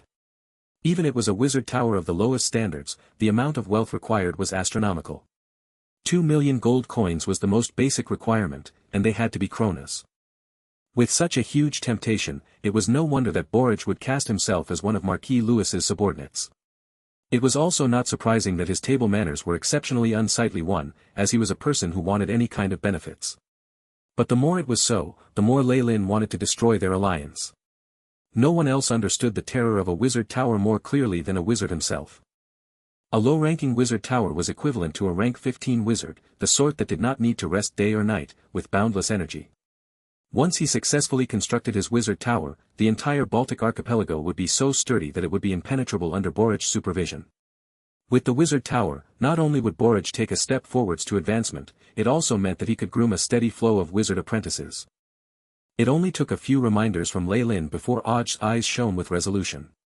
But, according to our intelligence reports, Marquis Lewis is already secretly buying mithril and refined gold in bulk, and they even increased the intensity of their slavers' fleet. He even sent people to the mainland to acquire high-grade construction blueprints. The more he moves forward, the more we cannot let them succeed, or else his will be the only voice in the outer sea in the future. Lei Lin's expression was serious. I'll incessantly raid his shipping routes from now. I'll need your cooperation for intelligence reports and to fence stolen goods. Hearing Lei Lin's simple yet crude plan, Madame Tillin had a rather thoughtful expression on her face. What he offered was something the barbarians themselves could not do. Were they to do such a thing, it would mean the start of a war. The Marquis' powerful fleet of ships would arrive at Pirates' Cove in the blink of an eye, but it was different for Lei Lin. He was executing this in private, but still had the identity of a noble on the surface. Even Marquis Lewis would not dare to commit the heinous crime of attacking another noble family's territory without any evidence. Besides, only a wizard like himself would be able to avoid the detection and predictive spells of the wizard working under Lewis. As for dispatching pirates and the like, did he think the other nobles were fools? There was a church on Fallen Island as well. As long as the high-level wizard Borage was not around, Lei Lin dared to join up with the barbarians, and make sure that Borage would walk the path of no return. Many thoughts passed through the barbarian's mind. One should not be baffled by his appearance. Although he was a barbarian, his ability to hold the throne of leadership showed that he was no simple character. Moreover, no matter how he looked at it, the one taking the risk would be Lei Lin and his family. There wouldn't be any gains or losses on his part. This was what Lei Lin had planned long ago, and it would soon bring sorrow to his weaker opponents. "Madam." At this instant, there was a light knock on the door. "What's the matter? Didn't I say before that you can't approach the Lord if there isn't anything important?" Madame Tillin scowled, but continued to swing her hips as she opened the door by a small crack. "Madam." A maid with extremely clever eyes lowered her head and secretly scanned her surroundings, before whispering something in Madame Tillin's ear. After closing the door, Madame Tillin returned to her seat. She looked at Lei Lin oddly. Her facial expression changed a few times, before she leaned forward on Aj's shoulder and said a few words to him. "You're good." Aj gave Lei Lin a profound look. He then whispered urgently and hastily in Madame Tillin's ear. A high-ranking warrior of Aj's level could already manifest their chi into the external environment. Isolating an area from detection was simply a piece of cake for him, and even Lei Lin couldn't hear anything they were discussing. "All right. Our chief has agreed to form an alliance with you, and even share our intelligence reports and the channel where we dispose our stolen goods with you." Madame Tillin grudgingly shot a bitter glance at Lei Lin, as though he had gotten some huge advantage. "However, we want half of the benefits of your profits every round. 10% at most, or else I will not be able to pay my subordinates." Once they were back to this matter, Madame Tillin seemed to have returned to being that shrewd wife. Lei Lin couldn't give them his benefits just based on a few sentences she uttered, and they settled on the criterion of 30% in the end. Since the leaders of both parties had already confirmed their inclination towards a collaboration, the rest of the matters could be settled by their subordinates. Aj stood up, causing a slight tremor in the process. "Nobleman from the outer seas, Wizard Lei Lin. Are you my friend?" "Of course. May our friendship last for a long time, and even carry over to our descendants." Lei Lin solemnly made a promise. Thump, two fists, one large and one small, collided, producing a light crack. This was a contract of their alliance and a pledge between men. Of course, how long this would be maintained was a question that Lei Lin found hard to confront. However, before the fall of Marquis Louis's influence, their relationship as allies would be relatively solid. After Aj left, the Fox Lady moved next to Lei Lin. Her petite frame, which could light up a fire in most men, was almost completely leaning against his body as she said in a feminine voice in his ear, "Hee hee. Aj seems to like you very much." "My apologies, madam. It's about time for me to leave." Lei Lin pushed her away courteously and got up to take his leave. Hearing his words, a trace of disappointment flashed across her eyes, although it wasn't clear if it was genuine or false. "Your behavior really does deeply wound me. However, elder sister still has two gifts for you. Karen. You belong to Mr. Lei Lin from now on. You need to satisfy all of his demands, understand?" "Understood, madam." Karen agreed like it was a conditioned reflex, before a hint of shame and fury flashed across her face, as though she had come to a realization. Although he was fully aware that Madame Tillin was being generous, at least she had gotten the approval of the barbarian, or else she definitely wouldn't have dared to free Karen of her imprisonment. Lei Lin thanked her anyway.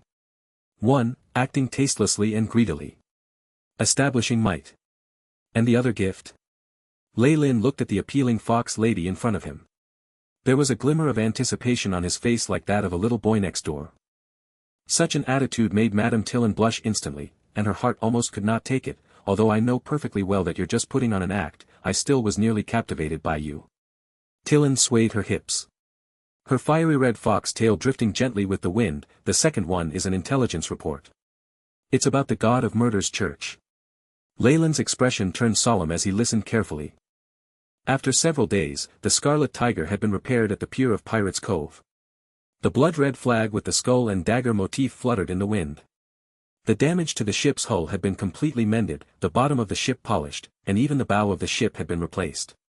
The entire ship seemed to have been given new life, making Lei Lin feel deeply moved and feeling that his gold coins had been well spent. Now, Lei Lin was standing at the front of the deck with his hands behind his back, looking down at more than 100 pirates. These men were all recruited at Pirates Cove, and would make up the members in his future pirate crew. Although Hulk and Giant had diligently attended to the matter, Lei Lin still had a glimmer of dissatisfaction due to the short period of time they had. It could not be said that he was discontented with these pirates below him. It would be a wonder if these stubborn and unruly pirates submitted immediately upon discovering that their boss was a youngster. Thus, Lei Lin was not upset about that. What made him unhappy was how weak these pirates were. The number of professionals were so low that it could be counted with his fingers, and not a single one was above rank 5. Ronaldo's group was already considered the cream of the crop, but they had at least seen bloodshed before, so they wouldn't be lenient during a battle. Furthermore, the few who had pretty decent strength seemed to be up to no good. They didn't even have the inclination to lay low for a while, which made Lei Lin shake his head inwardly. Forget it, an elite pirate crew isn't made in 1 or 2 days. Hulk and Giant have done quite well. Lei Lin sighed secretly, then stood in front of everyone. I am the captain of the Scarlet Tiger and will be your captain in the future. Does anyone have anything to say? He roared loudly all of a sudden, and his voice even made the pirates' eardrums hurt. I know many among you are unwilling to obey me. Lei Lin slowly ran his eyes through the crowd, seemingly able to read every single pirate's heart. Some of you have your eyes on the handsome pay. Others are here purely to have some fun. Furthermore, some of you, perhaps, simply harbor prohibited thoughts and wish to kill me and seize control of the boat at sea. An uproar came from the pirates below, but Lei Lin's voice was loud enough to repress it. But it doesn't matter, I can put all that aside. However, if you disobey my orders on the ship, or are unable to complete even my most basic requests, I will wring your brain out and stuff it up your anus. Do you understand? This arrogant threat immediately created a commotion among many of the pirates. Even Ronaldo was slightly displeased. Ye tender white swine! How dare ye speak to adults like that? Be a good little boy and run back to your mommy's bosom to drink her milk. A jarring voice sounded from the crowd and hoots of laughter instantly erupted. Stop hidin', damp hair Aaron. I can see ye. Get out here. Giant and Hulk were rather furious. Hey! Hey! Mateys! Are we gin? Let a mischievous imp climb over our heads. The crowd parted. A pirate with a fake eye and yellowing teeth walked out with more than a dozen men behind him. Brown-toothed Torworld, pinch-faced John Meyer, red oarsman Lucas Cod, Quell and Humble, Giant's expression grew worse as these names were called out one by one. These were all famous pirates. Most of them worked alone, but they still were forces to be reckoned with. Moreover, they had great popularity among the various pirates. Even Cyclops felt that this wouldn't be easy to settle. Finally, you appear. Lei Lin shook his head. Then what do you plan on doing? Don't forget we are still at the pier. Lei Lin was speechless regarding how those few had appeared all of a sudden.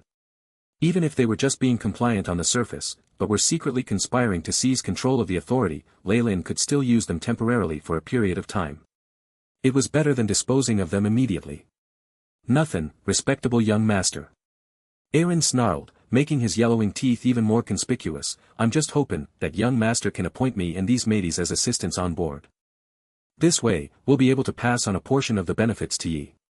A person with such honorable status like yourself can refrain from headin' out to sea and taking risks. Ain't that reasonable? Is this what all of you think too? Lei Lin looked down at the newly recruited pirates. At this point, even Giant, the most slow-witted of them all, understood that they were plotting to seize control.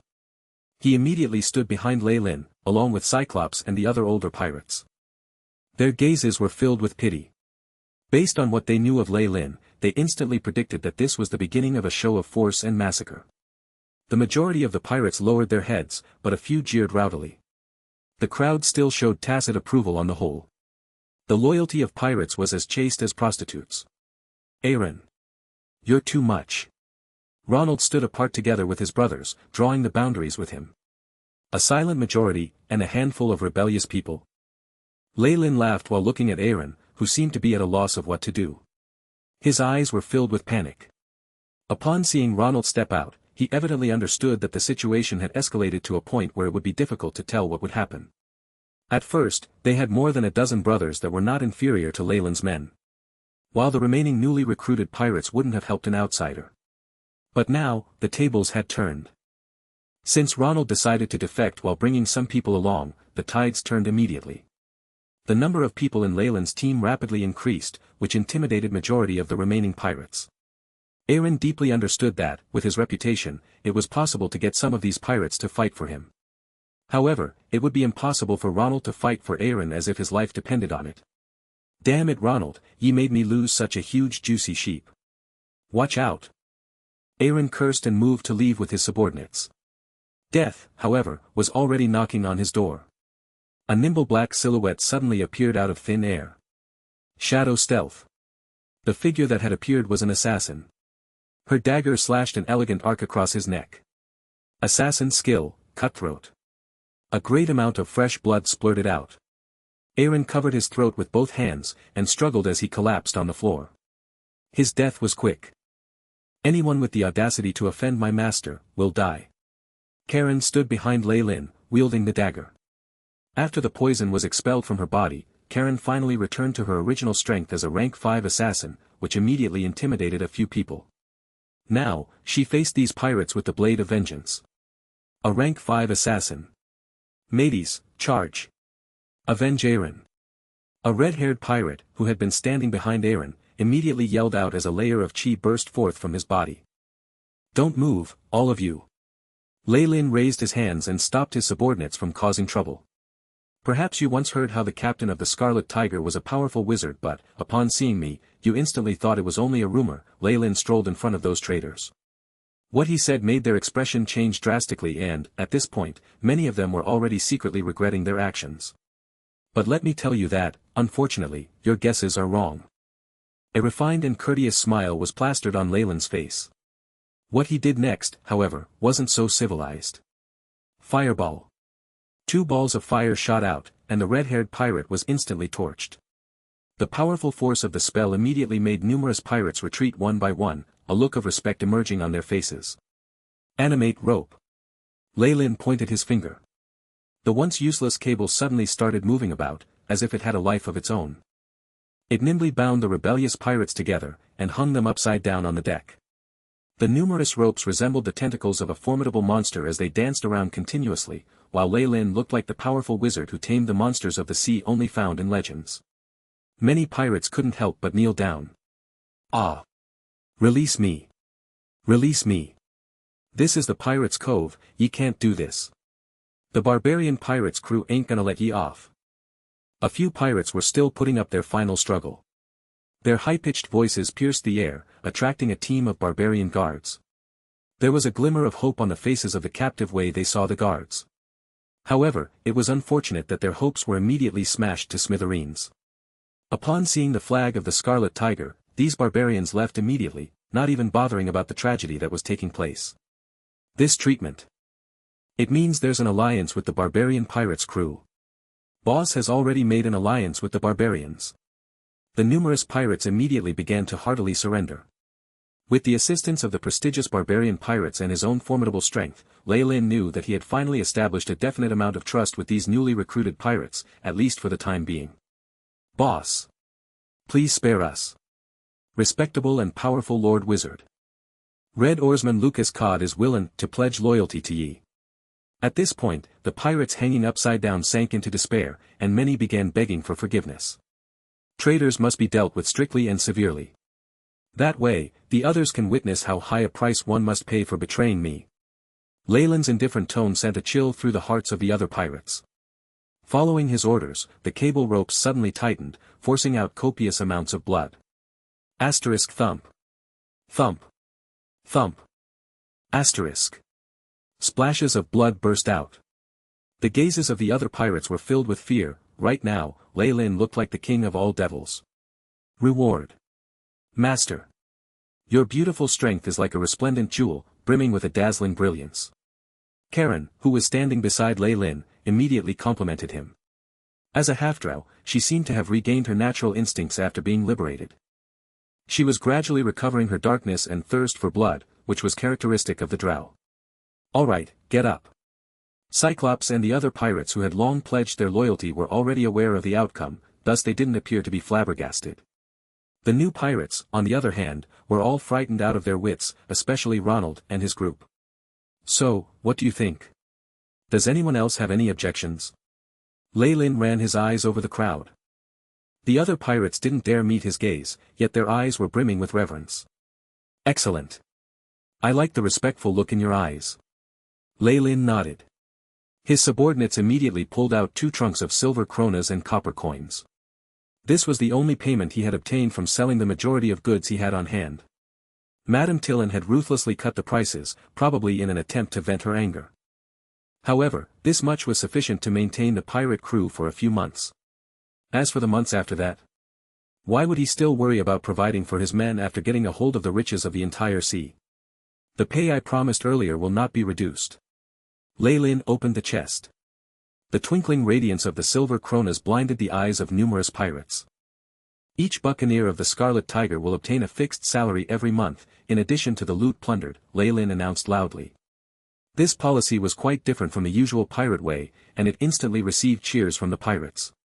Although it was akin to opening a huge hole in the finance department, Lei Lin needed to create a strong pirate crew as fast as possible, and he couldn't care less about anything else. After all, immense pressure and death threats were insufficient to govern a huge group. A system that gave encouragement through incentives had to be established. Otherwise, why would they join a crew with a temperamental captain like Lei Lin, when there are so many other pirate crews? As soon as news of this spread, no matter how savage Lei Lin would be rumored to be, he probably would still have enough manpower sources. Perhaps he could even attract a few professionals, which would be incredibly amusing. As expected, these pirates don't have a single bit of loyalty. After giving out the money, the newly recruited pirates were immediately in high spirits. They looked as if they had completely forgotten what had happened earlier. Lei Lin secretly shook his head. However, this was the objective truth, and there was absolutely nothing that could change that. Lei Lin could only take a laissez-faire approach. After all, the control that any pirate captain had over his men was always the same. Unless authority was rooted deeply after long periods of time together, and trust was established through continuous victories, this was all it would amount to. If it was not like this, Lei Lin wouldn't have been able to subdue the Black Tiger crew previously, and set up a new crew with them as the first few subordinates. These incentives. It seems like it is still not enough. There was a flash in Lei Lin's eyes as he stood on the platform. Giant. I'm here, boss. Giant immediately half knelt on the floor. His body resembled a small-scale mountain. You killed more than 10 enemies when you accompanied me last time. You're also the professional with the highest rank among all my men. I want to reward you. Lei Lin waved his hands and a piece of leather armor, that resembled a singlet, flew in front of Giant. There was an armor plating in the most crucial body parts, offering better protection. Giant put on his sleeveless leather armor. His face, however, changed when a magical brilliance burst from his armor. He couldn't help but shout in surprise, "This is magical armor." What? Magical armor?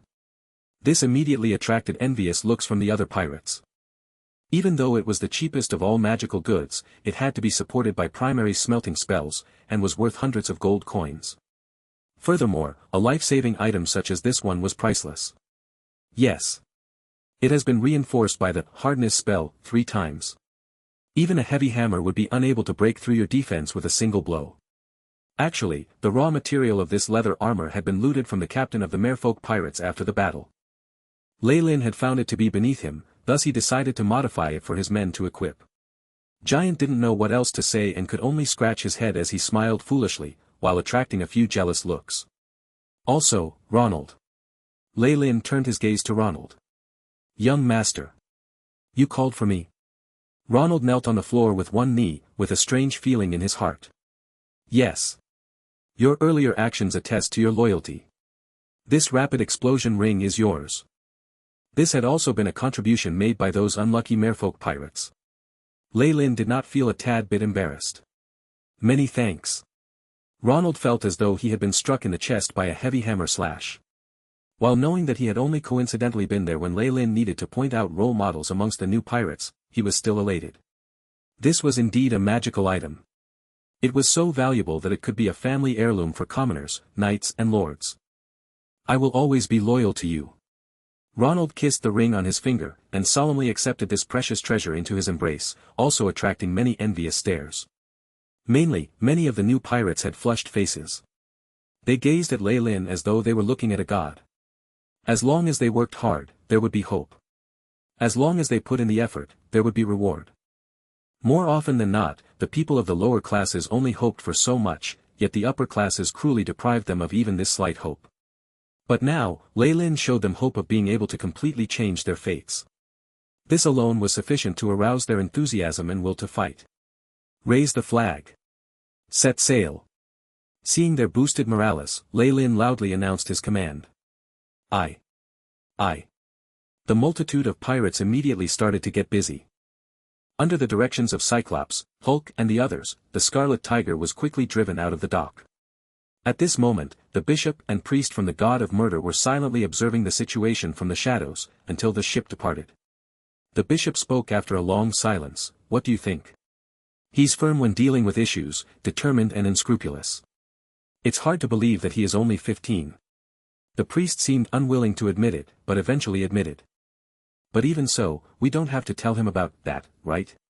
The bishop replied with a cold snort. Cly has already violated the teachings of our master, and is bent on avenging his brother who betrayed the church long ago. He must be punished for such conduct. However, these were just excuses. The pivotal point was that Cly was a hindrance to his own plan.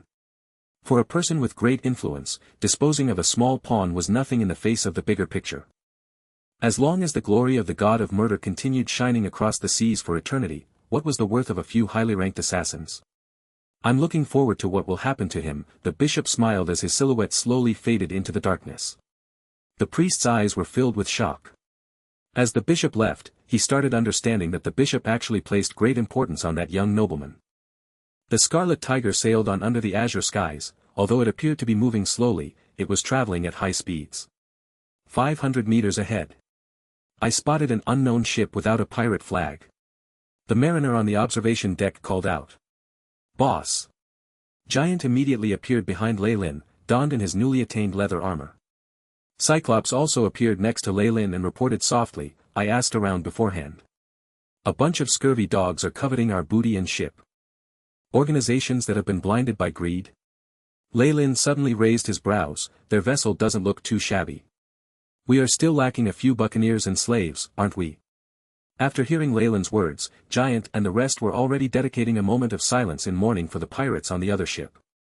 They would never know what a terrifying chap they had provoked. Prepare for battle. I want to check out the strength of these men, Lei Lin instructed Ronald, who was standing behind him. On it, young master. You will see it. Ronald retreated respectfully. With such a formidable wizard on board, he couldn't see the slightest possibility of them being defeated. The two ships came into contact. Without the slightest bit of hesitation or shouting, they both launched their attacks. After the whistling of the harpoons and numerous rounds of feathered arrows flying back and forth, they immediately jumped aboard each other's ships and descended into a chaotic battle. Giant laughed maniacally as he brandished the enormous claw hammer in his hand. He was covered in the enemy's blood and resembled a fiend emerging from the abyss as he charged forth in the front line. Behind him, Ronald commanded the new pirates, and assembled them into a few simple formations, obtaining favorable results. He felt as if he possessed an irresistible force, especially with the weapon infused with poison that Lei Lin had provided. Seeing his fluent commanding skills, Lei Lin couldn't help but be fond of him. Who would have thought that Ronald would be a military genius? You guys attack them as well. I'm going to meet with an old friend. Lei Lin waved his hands and flew out of his ship, landing onto the opponent's deck. Ray of Frost. Fireball. A hell made of fire and ice spread across the ship, along with the ghoulish wails and painful howls of numerous pirates. He's a wizard. The powerful force generated by the spells instantly dealt a huge blow to the morale of his opponents. The situation seemed to be tipped in favor of Lei Lin and his party. At this moment, however, several secret conscients with the intent to kill approached from the darkness. Their keen aura had the characteristic of highly ranked assassins. It's indeed you guys.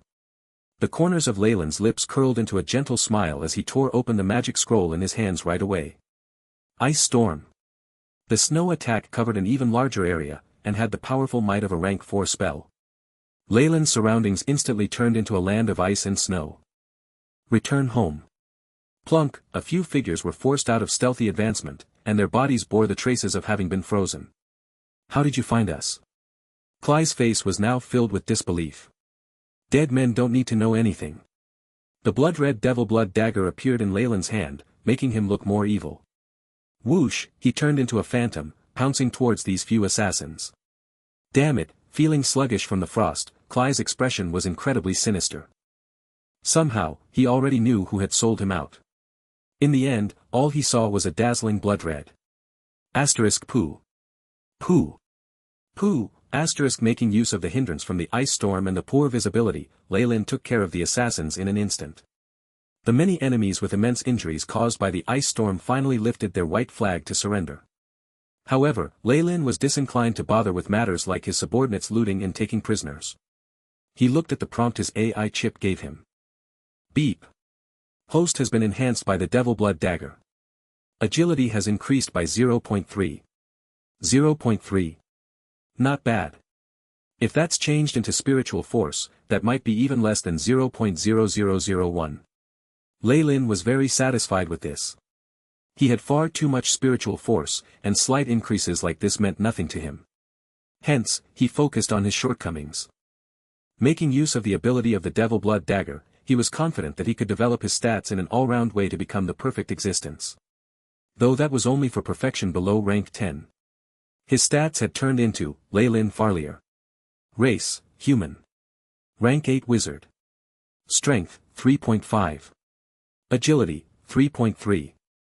Vitality, 4.5. Spiritual force, 8, state, healthy. Talents, sturdy, erudite. Spell slots, rank 3, 2. Rank 2, 4. Rank 1, rank 0. At this moment, Karen came beside Leyland. Master, all the remaining people who resist us have been purged. Good. Send news to the Church of Murder to say that I have already received their goodwill. Leyland now had a satisfied grin on his face. Fallen Island, in the temporary camp that Leyland had first built. Jacob, who was patrolling the area, suddenly heard his subordinate reporting to him in panic. My lord, there's an unknown fleet nearing us. What? Are they pirates? Be on the alert. Jacob's expression was solemn. On the outer seas, pirates would never go extinct. They were like a pack of ravenous wolves, attacking any ships or ports that would bring them wealth. A bell rang urgently, and with the soldiers urging them on, the slaves hid within wooden houses. The rest of the soldiers took their weapons and watched the sail in the distance. However, even Jacob involuntarily gaped, unable to say a word. Large. It was much too large. There were 3 huge ships with densely packed human figures atop them, causing Jacob to say bitterly, these numbers are probably enough to attack the whole fallen island. Could this be the 3 legendary large-scale pirate groups? It's the time to show your loyalty to the family till the end. Jacob gripped the weapon in his hand tightly and yelled. Long live Fallen. Long live. Many soldiers yelled together, but their voices were filled with immense fear. A few soldiers were already looking out for escape routes. Not everyone could view death with equanimity. Under the threat of death, too many things could happen. The 3 huge ships did not hesitate as they drew closer. However, there were no pirate flags at the top. Could this instead be 3 large merchant ships? Merchant ships? How was that possible? Jacob was completely confused. At this moment, a figure flew like an eagle from the ship, heading in his direction. That's fly. It's a mid-rank wizard spell, could it be? Jacob's expression changed, eventually turning into one of anticipation and elation. It's young master. Young master is back. As the streams of air dissipated, Leyland's figure stopped in front of Jacob. You did well with the camp. He'd taken a quick look at this camp from the skies and found that Jacob had completed everything according to his plans. It already was in a good state, able to take in a new population and slaves, which would help him with his trading plans. Many thanks for your praise. It's actually thanks to the slaves. They work diligently every day, but it's a pity there are too few of them. Jacob placed his right hand on his chest, bowing respectfully. You don't have to worry about the slaves. I brought a lot, and there are other surprises as well. Prepare to dispatch people to take them. Leyland had a trace of a smile on his expression. A huge flame flew from his hand, forming an obvious signal.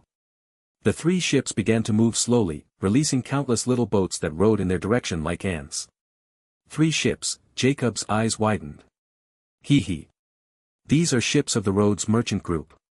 I made a deal with them and bought large numbers of slaves and coarse sugar. Leyland watched the many little boats, frowning slightly. Here. He pointed to a coastal area. We'll need to build a new dock. Of course, there were far too few people before, but this won't be a problem now. Seeing the unending stream of slaves and baskets of coarse sugar, as well as other construction materials unceasingly being sent ashore, Jacob clenched his fists. His face flushed.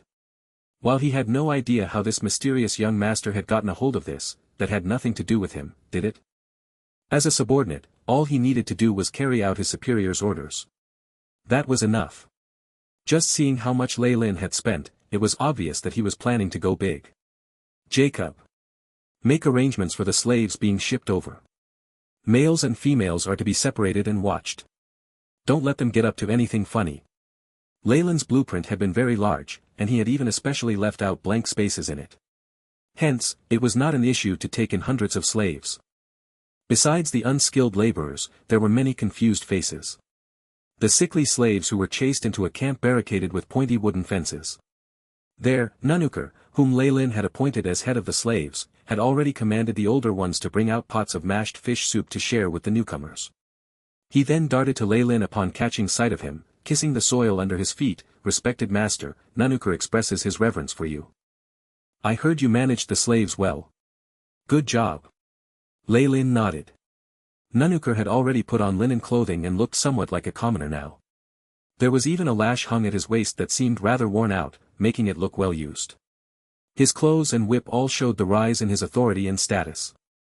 Do it well. After this, I'll remove your contract as a slave and free you. I'll even give you some land.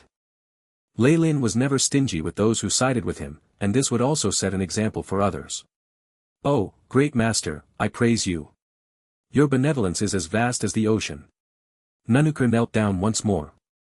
A manager clad in silk clothing with gold threads on his cuffs came beside Lei Lin. My lord, the goods have all been received. There are a total of 275 slaves and 5,000 kilograms of coarse sugar. There are also other goods as well. This is the bill for your account. The numbers are right. Lei Lin took a glance at him, knowing that he had not done anything fishy with them. The manager wouldn't dare to anyway, since Lei Lin was a channel to dispose of stolen groups belonging to the barbarians. It was understandable why he feared Lei Lin. In addition, even if they were to practice fraud, this would not be able to trick Lei Lin. Hence, Lei Lin quickly signed his name after looking at the bill, then stamped it with a special ring of his. This was a dagger and skull, the mark of the Scarlet Tigers. This ruby ring could be opened at the top, and it held Lei Lin's pirate imprint inside. This was also proof that he had dealings with the barbarians. Alright, you have already paid for the goods before. The deal has been completed successfully. Thank you for your cooperation. After seeing Lei Lin sign his name, the manager sighed in relief and then revealed a genuine smile. Thank you for your cooperation. Lei Lin's eyes moved swiftly away, thoughts already on other matters. Once he had left from Pirates Cove, Lei Lin had wiped out a few pirate groups who had wanted to take advantage of them. Once he had established his reputation and secured his status, he met up with Isabel and the rest at a place they had previously arranged. Due to the many battles and prisoners, Lei Lin's pirate group had already changed greatly by the time he met up with his cousin and the others. He now had a tremendous organization, with 3 battleships and over 200 pirates under him. Though they seemed like nothing more than a mob, it wasn't as if there weren't any talents amongst them. If Lei Lin was counted as well, this new crew was the strongest one out of the big 3. He even had the capital to challenge the larger pirate groups. What happened next was obvious. With information from the Thieves' Guild and barbarians, Lei Lin brought his subordinates and plundered countless merchant ships that belonged to the Lewis family, killing all of the passengers. The goods were naturally mostly sold to the Rhodes merchant group using the barbarian pirates' connections, and in return he earned many slaves and resources. Following that, the pirates that had endured countless battles needed to rest and reorganize. Lei Lin seized this opportunity to let his cousin Isabel take over, announcing her the acting captain with Hulk, Cyclops, Giant, Karen and Ronald assisting her. Meanwhile, he returned to his own family's territory. Sugar cubes. There were a few special little families in this batch of slaves, those of the Black Tiger pirates who were no more. Lei Lin planned to integrate them into his people to fill up the population here. At the same time, they could be treated like hostages. Any pirate that pledged his life to him at the start would no longer need to be doubted. Without any major changes, the possibility of their betrayal was at their lowest. When it comes to the accumulation of resources, plundering is truly the fastest method. Of all the resources this time, there was a special batch that was the spoils of war that Lei Lin would keep for himself. This included the crude sugar obtained on Half Merfolk Island, as well as items that were difficult to dispose of. After all this privateering, it could be said that the basic conditions to build the production lines were already in place. The next step was to attempt to produce the items themselves. Had he used the normal method of having his family invest capital into the project, he would have to slowly buy slaves and make attempts to produce the product. He would have suffered difficulties even in the beginning. No matter what kind of production it is, privateering is the key part. Leyland sighed, "It's a pity that after Marquis Lewis's organization dispersed, I can't go on being a pirate. After all, then I would be viewed as an enemy by many, and there would even be people who have formed grudges against me. Destruction and plunder easily gave rise to hatred. At the same time, it had the quickest results, which was why people could not give it up so easily." Leyland being able to make this decision showed his foresight and wisdom. The pirates would not give up, and that led to the entire region of the sea being abandoned by merchants. Only massive growth of trade would serve as a source of wealth, which was why Leyland wanted to create a sugar and fish floss trade. Of course, this did not mean that Leyland would disband the pirate group. In reality, he had already thought of the alternate route for the Scarlet Tigers in the future. They would no longer engage in piracy, instead they would share their ill-gotten gains from collecting protection fees and naval escort services, for instance. In essence, they would be taken from exploiting others openly, to exploiting them from the shadows. Leyland was very ambitious.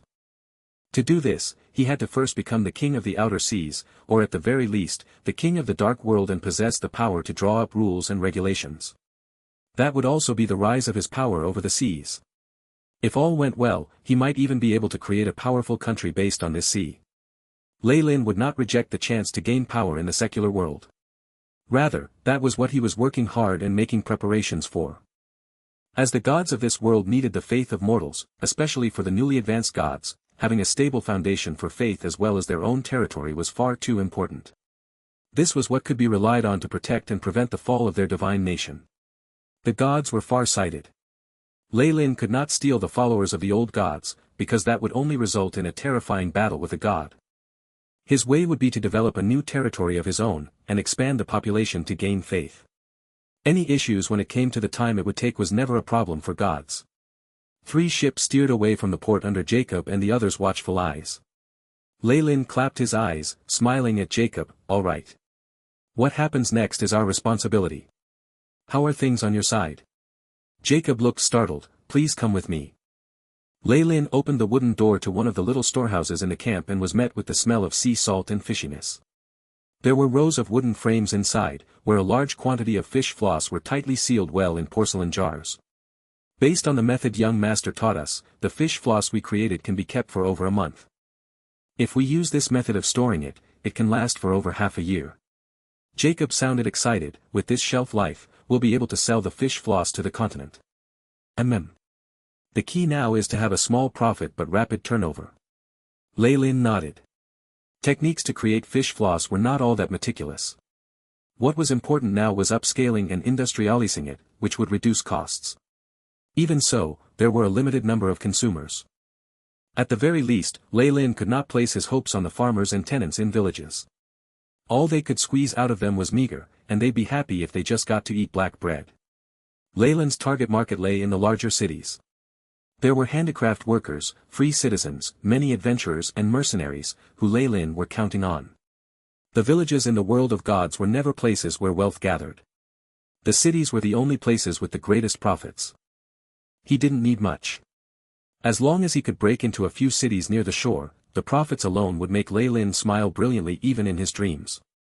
As for the sugar refinery, due to the lack of acid and activated carbon that young master spoke of, we have only stockpiled a batch of raw materials in storage. Jacob brought Leyland to another warehouse. Sealed under dry conditions, the sugar was piled together, with some yellow and even black inside. This was coarse sugar that was even slightly bitter. However, the bit of sweetness within was already a pretty good luxury for the nobles.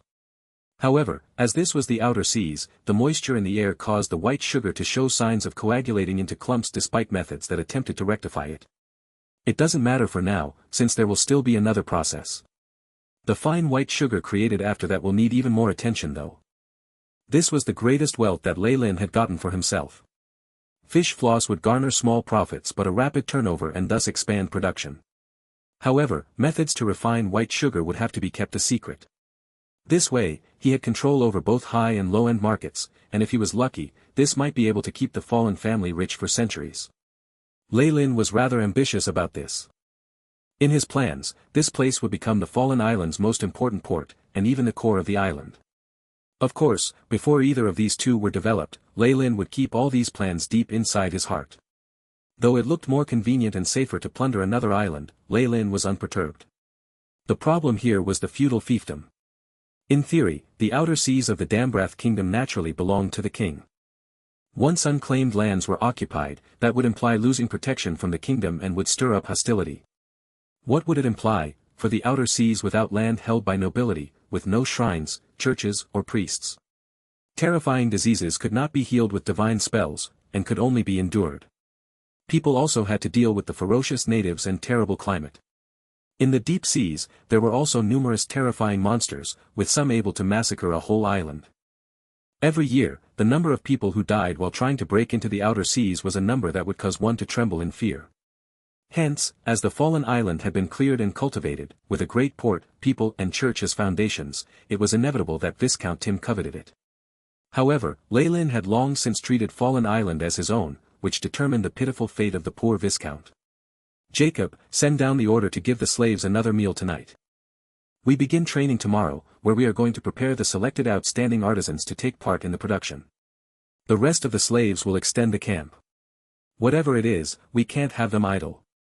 The method to create fish floss was extremely simple, but the method to refining sugar was something Leyland was planning to keep a secret for a few years. While he would be left with no choice but to hand over the techniques later, the immense profits before that happened were going to be terrifying. Leyland was already planning to sternly exercise control over the artisans, and even set out individual residential areas that would be monitored. Leyland was the worthy master of this land. Once he made a decision like this, it would be enforced without question.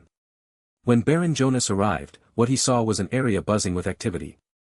Such a huge camp with so many slaves, wouldn't that cost thousands of gold coins?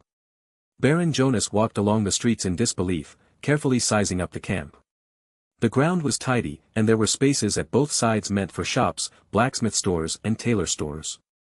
It was clear that Leyland had planned this out very carefully, and had built this place up like a little town. Yes, master. To create this camp and purchase the slaves, it would be possibly only if we invest months of profit from our entire port. Leon's eyes betrayed his shock, especially after he saw the many slaves being managed by Leyland in such a clear and orderly fashion. His eyes flashed and he looked on speechlessly. Only he, as the main housekeeper, knew how difficult it was to tame so many natives. The young master, who was able to do this, was truly the treasured child of the gods. At this thought, Leon could not help but to say a prayer. But this was just the start. After seeing the completed product that Leyland spoke of, Baron Jonas and Leon were even more shocked. Is this, truly cane sugar? Eyeing the snow-white sparkling cubes that were reflective like mirrors, Baron Jonas picked up a cube in disbelief. Such a translucent luster was mind-blowing to him, it's too beautiful. It's like a crystal. This is a work of art. Baron Jonas mumbled as he tossed it into his mouth, and a sweetness then exploded in his mouth. Such a sweet taste caused Baron Jonas to be so moved that he could not even speak. I can tell you for sure, after a long while, Baron Jonas huffed out, the sugar cubes will definitely be a luxury that the nobility long for. Without it, those extravagant banquets will lose much splendor. You are right, father. Standing at the side, Leyland revealed a smile. Venus. Leyland put down the plate that contained the sugar in his hand and looked at Baron Jonas. Father, how much do you think I can sell these refined sugar cubes for? Baron Jonas closed his eyes for a moment and answered with certainty, it should be at least 10 times the price of coarse sugar. If we weren't afraid of someone backstabbing us or coveting this, we could perhaps sell it at even 20 times. Leyland smiled and nodded. Then I'll leave the avenues of selling it to father. The moment the method to create such refined sugar cubes entered the market, it would have a huge effect. How could Leyland match up to Baron Jonas in behaving appropriately, finding backers, transferring profits, and building profitable partnerships and the like? His father was a very experienced trader. I've just seen the fish floss jars, and they're not bad. Baron Jonas looked at his son, his eyes full of indescribable emotion. Sigh. You've really created a difficult problem for your father. Such immense profits. While he was sighing, the Baron still could not conceal his smile. Leyland always seemed to be able to surpass his expectations in unimaginable ways. With enough manpower and physical resources, the fish floss and sugar trade that Lei Lin was anticipating finally began to take shape. Baron Jonas knew full well that such immense profits were something that his family could not handle alone, so he made use of the 2 items to rope in a few other noble families that had their lands in the outer seas. He also got in touch with the local forces, and gave them a large portion of the profits. This way, there were a lot of people he could drag into deep waters to bear the brunt of the backlash with him. The moment Fallen Island's refined white sugar entered the market, the effect even surpassed the Baron's imagination. Its pure taste was as sweet as heaven, and immediately conquered many nobles. They rushed to find this luxury item like they'd been driven insane. Just the profits from the first month reached a startling 2,000 gold coins. The fish floss was not as popular, but the market's reaction was not bad. Its characteristic of being convenient food as well as the benefit of being able to store it for a long period of time made it popular among mercenaries and adventurers. Even the military of the kingdom expressed their interest. The profits of this becoming military rations, was there more to be said? Making use of these 2 items earned them tons of wealth. The Fallen family began to grow at a rapid rate. Lei Lin had to even open up a few production lines in order to match the insane market demand. Of course, this couldn't have been done without the Scarlet Tiger pirates investing a lot of funds. With Lei Lin controlling everything from the shadows and the aid from the barbarians, the Scarlet Tiger pirates had gone all out, attacking numerous ships that belonged to Marquis Louis under Isabel's lead. Lei Lin waited on Fallen Island, like nothing had to do with him. The barbarians were also exceptionally quiet, making the Marquis unable to find any evidence. He could only grit his teeth in the shadows, preparing to exact revenge. Nearly a year passed in the blink of an eye. The camp that Lei Lin had constructed had now turned into a bustling harbor with limestone floors and tiled houses. There was an imposing aura in the area, and the port was arranged very logically. Security was very good, and there was not a trace of trash on the ground. When compared to other ports, this was unimaginable. They were nasty and filthy, and usually the sources of diseases and epidemics. Lei Lin obviously would not tolerate this. Furthermore, a clean, tidy, and orderly port was unimaginably attractive for sea merchants. With the fish floss and the refined sugar cubes dominating the markets, the port was now a money-making area. A lot of ships stopped at the pier every day, loading up completely on goods before leaving. Even at night, the laborers would still work with much clamor. The place looked prosperous. Lei Lin named the place Port Venus, an allegory for a rising star. And indeed, once it was constructed it attracted many merchants into frequenting Fallen Island, and it silently became another trading hub of the outer seas. Originally, the Baltic Archipelago and Pirates Cove which belonged to 2 different powers dominated the scene, but Port Venus marked the rise of a 3rd power. Such a huge change obviously attracted the attention of intelligent people. "My lord, here's the latest news." A middle-rank warrior in exquisite chainmail armor respectfully passed a letter sealed in wax to Jacob. Jacob hastily opened it up, and after skimming through a few lines his expression changed. "This is. I'll tell young master myself." Once they left the room, 2 rows of elite warriors followed behind him, all of them with a strong and bloody aura. Their eyes even seemed to glint. They were naturally elite warriors who had activated their chi. After walking out of the city hall, Jacob mounted a handsome black stallion. While he could use a horse carriage as a public security officer, his fighter habits made it such that he preferred to ride horses himself. Glancing at the luxurious and imposing city hall at his back, the many middle-ranked warriors behind him, and the eyes of people on the roads looking to curry favor with him, Jacob was slightly absent-minded. Everything has really changed. Jacob sighed. When they came into their wealth, Lei Lin and Baron Jonas did not hoard their gold like greedy dragons. On the contrary, other than to construct more production lines and Port Venus itself, Baron Jonas had the great vision to take out almost all his savings to increase the power of the Fallen family. Exquisite chainmail and stainless steel longswords replaced the leather armor, metal forks and wooden pikes from before on a large scale. He even recruited huge batches of professionals. While it wasn't quite possible to get high-ranked ones at rank 15 and above, the middle-ranked ones and especially close combat warriors just could not reject the conditions the Baron had offered. After serving here for a long time, many of these with professions fell in love with the atmosphere and brought their families here, becoming free citizens of Port Venus. Lei Lin was extremely welcome to the idea, and was generous in his treatment and the promotions. This formed a virtuous cycle, which helped his subordinates get even stronger. Jacob knew that there were already professionals over rank 10 siding with Lei Lin. If not for him following the Baron around since childhood and working hard for the family, his own position would long since have been filled with someone else. Even so, the sense of danger kept lingering in his mind. I need to train even more. I have a feeling that the bottleneck that's been bothering me for years should be able to be broken this time. With the rise of the fallen family's income, Jacob and those of his batch naturally benefited. Their salaries rose sky high, and Jacob felt that he was not deserving of this. Not only did he use this money for lessons from scholars, but he also sought powerful warriors for their advice. He had now reached the peak of rank 7, and was a step away from rank 8. The new wheat farms met him outside the port, the green wheat filled with vitality freshening up the air. Jacob couldn't help but take in several deep breaths. Those farming here were the farmers who had migrated over from Fallen Island, and there were also slaves that had been released and the families of pirates. Leyland especially made it a law that as long as slaves worked hard, they would regain their status as free people after a certain number of years, and would acquire 0.6 hectares of land. After paying 3 years of taxes, they could go to the city hall and apply to redeem it at a low price and become farmers of their own plots of land. The promise of becoming free men motivated the slaves to work with all their might. Leyland knew that no matter how human society changed, a hierarchy would always remain. Allowing mobility between the levels would give those at the bottom hope, and was the only method that would ensure the vitality of both the organization and government. Past the wheat fields were even more guards. Jacob could sense knight-errants, thieves and even assassins spying from the shadows as the farms gave way to an industrial zone. This was where the fish floss and sugar were produced. Ever since his first trade profits made their way into his hands, Leyland had shifted his production line to the area to give the port more space. It was also convenient to supervise it and ensure the secrecy of the place. With the expansion of the profits from trade, the issue of security became increasingly serious. It was at the point that Leyland and his master Ernest came here personally to take charge of it. Most of the fallen family's elite forces were here, which frightened off numerous spies. However, as long as there were huge profits, the spying would never end. Leyland's villa was next to the factories. He was never one to mistreat himself, and the villa took up a lot of space.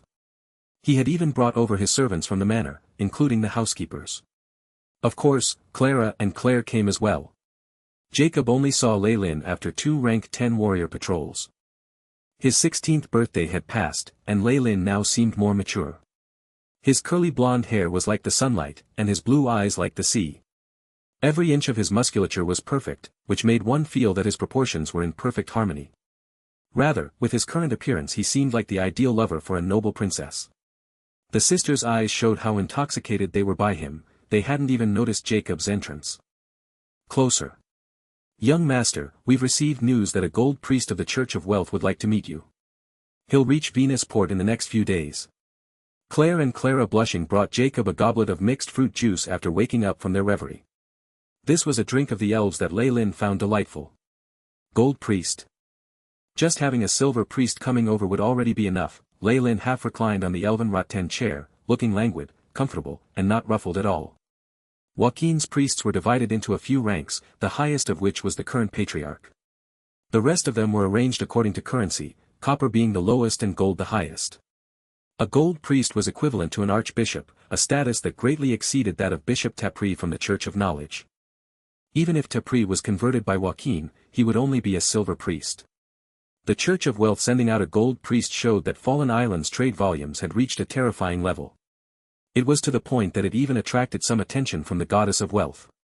Understood. Tell them to give him VIP treatment.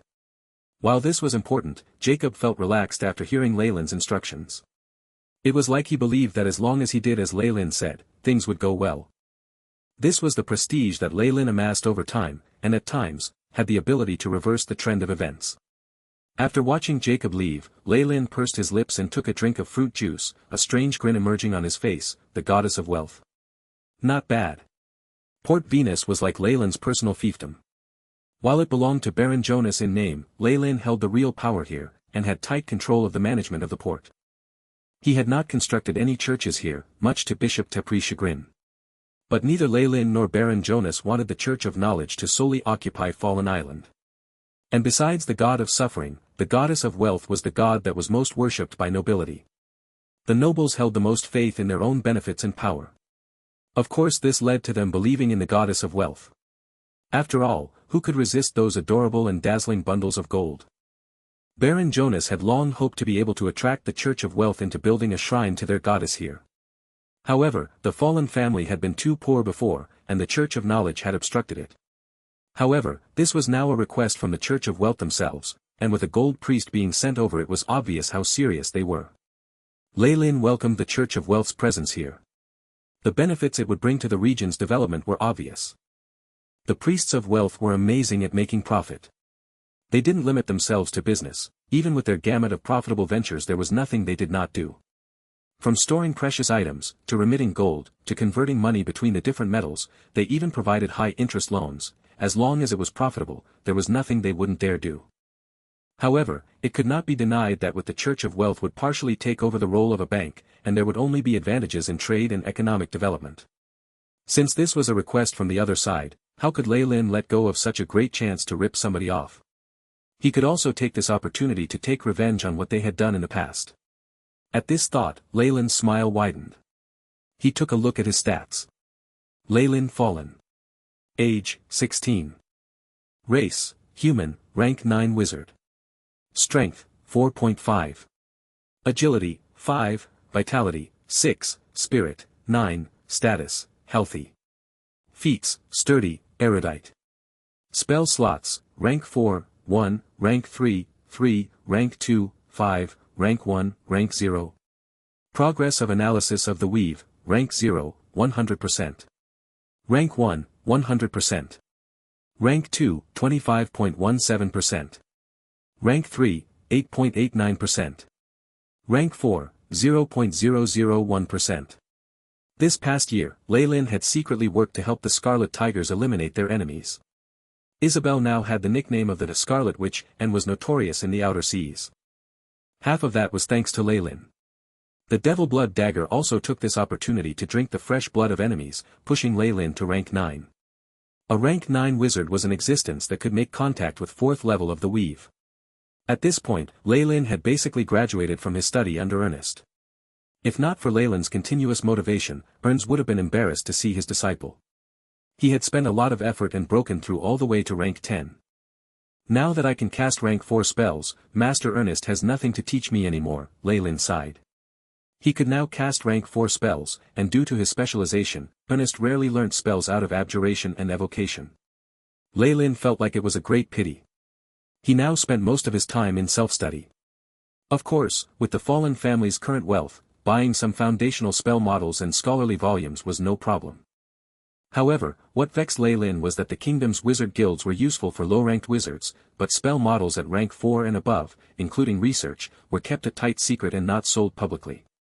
As for information for high-ranking wizards, or even about legends, it was the most taboo of all and was protected quite well. There was no way for Lei Lin to see it. Master Ernest has already given me a letter of recommendation. With this, I might be able to get the qualifications to get into a wizarding guild in the Dambrath capital. Lei Lin's eyes were half closed, and his brain continued to ponder different ideas. It's a pity that the outer seas cannot operate without me. Marquis Louis's patience must be at its limit, and his attacks of vengeance can come at any moment. And then there's also the partnership with the barbarian pirates. After a long while, Lei Lin sighed deeply. He obviously could not leave now. At the very least, he had to give Louis's family a firm push, but the day was near for that. Lei Lin's eyes blazed. Trash. You're trash. The ink, quill pen, parchment and all the miscellaneous items on the table were flung onto Viscount Tim's body. A year has passed. A whole year has passed, but what have you done? Not only have the few ships you have been sunk by him, he's taken most of our trade. How did I get a son like you? Marquis Louis exclaimed, the veins bursting out on his forehead in his fury. Father. My investigations show that there's a large possibility that Lei Lin, the son of Baron Fallen, is the person behind the Scarlet Tigers. We can ask for a trial from the kingdom and catch him on charge of being a pirate. And then there's the barbarians. As long as we amass all our strength and attack Pirates' Cove. Tim lowered his head, concealing the icy glint in his eyes and trying his best to persuade his father. He hated Lei Lin and the Scarlet Pirates to the bone. Lei Lin seemed to have become his nemesis. Ever since the incident with the Black Tiger pirates, the few shipping routes in his control had been fiercely attacked, and his few attempts at revenge were seen through when he was trying to implement them. He had metaphorically been slapped in the face, and the organizations under his control had all been mostly or completely lost. He had lost the favor of his father, and even the servants began to treat him with less importance.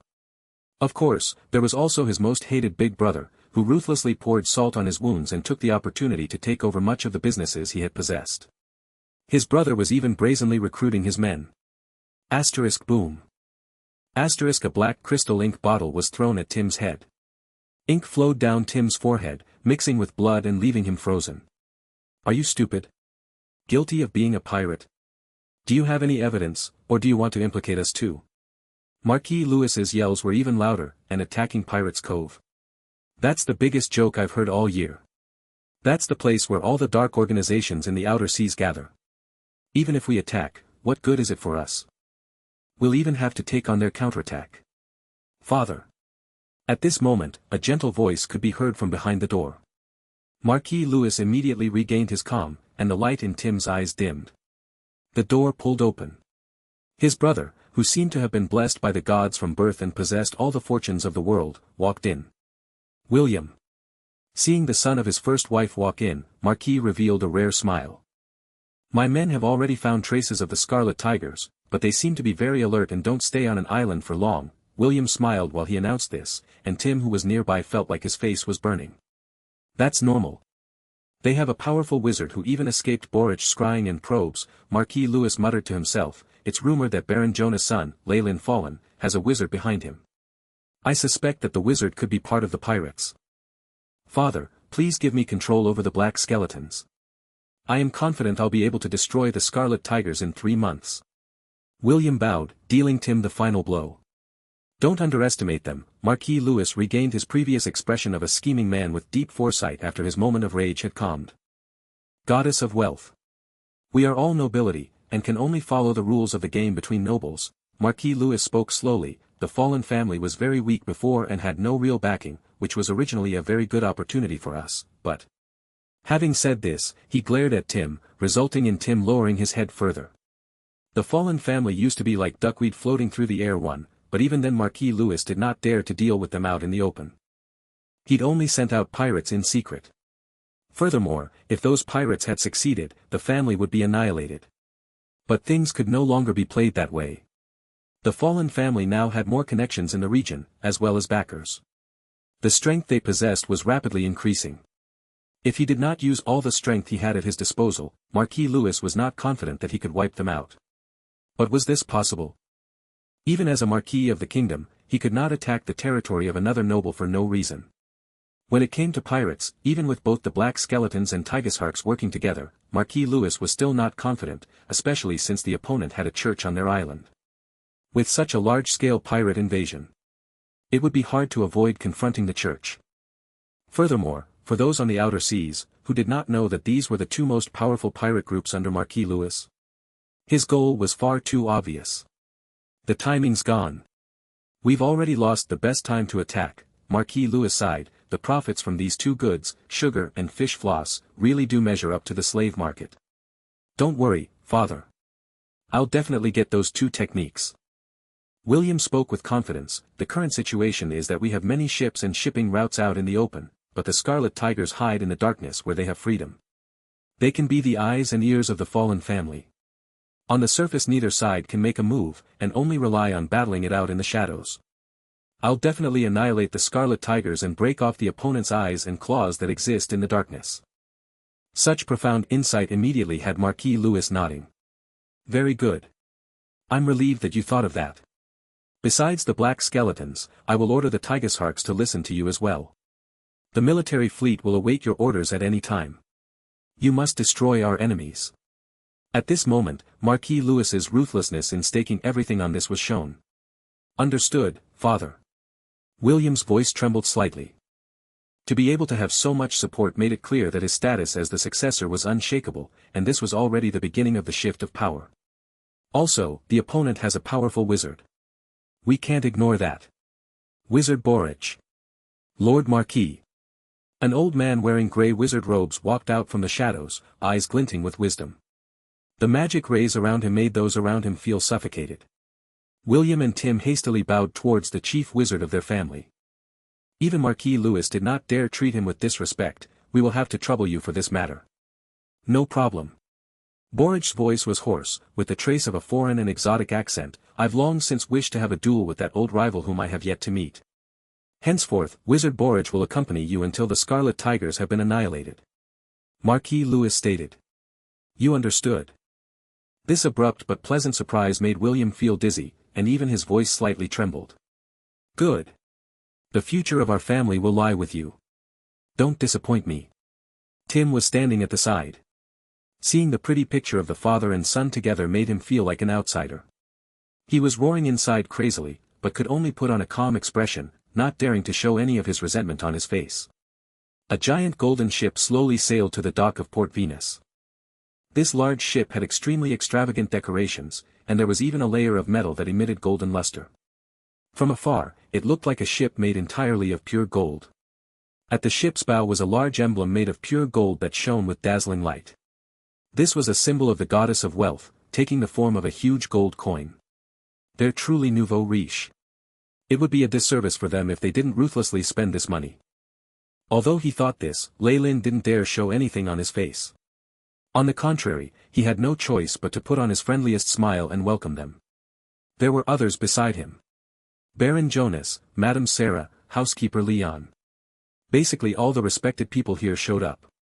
It was obvious how mind-blowing it was for them to see a gold priest. "Welcome to Port Venus. We hope you like it here, beautiful madam." Against Leyland's expectations, the gold priest who had arrived was a female. She looked to be about 17 or 18, and her eyes seemed to be shining brightly. They held hints of the shrewdness unique to merchants, and her skin was as exquisite as ivory. She had a tender and splendid smile about her lips that made her look like the little girl next door. Her appearance made it difficult to associate her with the profession of a priest. However, her brilliant high-ranking priest robe with vibrant colors as well as her powerful divine light, made her status clear. "Hello, Sire Leylin. My name is Xena. This is a port brimming with hope. I sense the flow of a great origin of wealth." As was expected of the priest of the goddess of wealth, this was the first thing she mentioned. "Ha! It's great that Mistress Priest likes this place." As the successor of the fallen family, as well as the delegate to represent her, Leylin elegantly extended his right hand helped her down. "Powerful. Is this the power of a high-ranked priest?" The instant their skin made contact, Leylin seemed to see a body brimming with godly luster. All sorts of power from divine spells converged to form a high-pressure electrical network that kept her safe within it, giving off a sense of danger. This was the path of a priest. High-ranked priests prayed devoutly and borrowed the strength of gods to purify their souls, achieving the effect of existing in harmony with God. There was even the possibility of becoming a Holy Spirit. Even the AI chip was unable to scan her exact stats, and could only give the conclusion that she was extremely dangerous. Rank 15. She's definitely a high-ranked priest who's at least rank 15. Leylin went on his guard. Meanwhile, she seemed to have noticed him spying and shot him a dark look. "Oh, my apologies." It was only at this point that Leylin realized he was holding on to her hand. This was rather impolite. However, as someone who had gone through various worlds, he could adapt quickly and immediately took care of the awkwardness. After the banquet, Baron Jonas returned to the manor, which left Leylin alone to entertain the gold priest. It's rumored that Baron Jonas thinks highly of his first son and has been giving him more authority lately. Seems like it's true. Xena, who was on a mission set by the church, watched Leylin sitting opposite her, her eyes flashing with interest. He seemed to have a unique temperament and a lot of confidence. The fact that a mere 16-year-old could have such a presence astonished her. Of course, he seemed to be a decent wizard, though it wasn't much in Xena's eyes. For the rich and overbearing church, cultivating a few spellcasters was no issue. In the Goddess of Wealth's church, there was no lack of legendary wizards. After all, for the wizards who readily spent gold coins at every turn, there was nothing more comfortable than being able to embrace the Church of Wealth's golden thighs. This porcelain is very high quality. Xena looked at the cup in her hands. It had many complicated and intricate flower patterns, showing the exquisite craft of the elves. How about trying the cocoa from the Eastern Archipelago?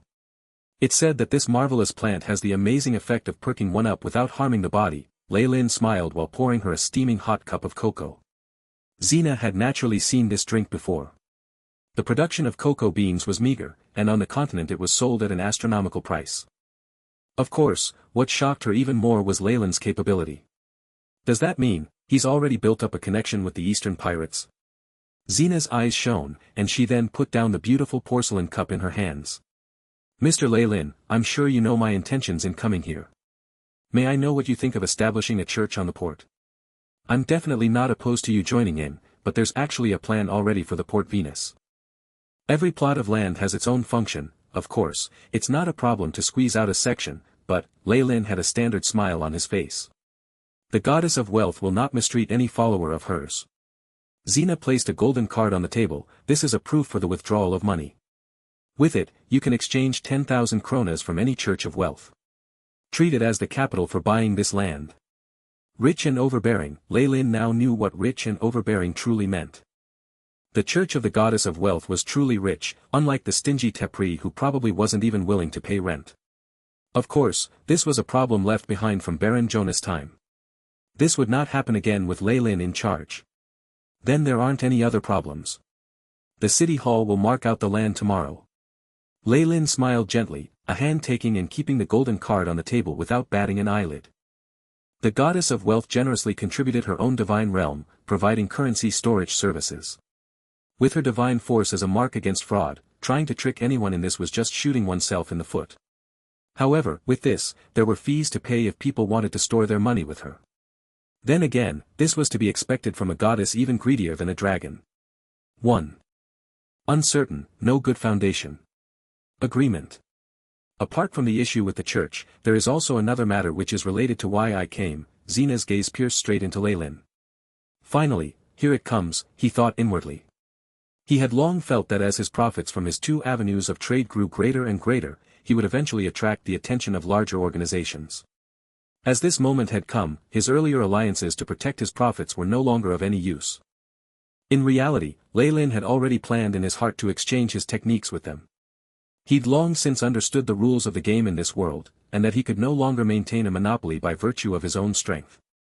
He was already surprised that he was able to gobble up a year's worth of profiteering. Now, he would need to find a sufficiently powerful backer to sell his techniques to. From this point of view, the Church of Wealth was evidently a rather good option. Is it the fish floss and white sugar? Leyland directly pointed it out. Yes, as well as you. Xena's eyes were filled with humor. Compared to those two techniques, the person who invented them is much more worthy of our consideration. You have Midas touch. Me.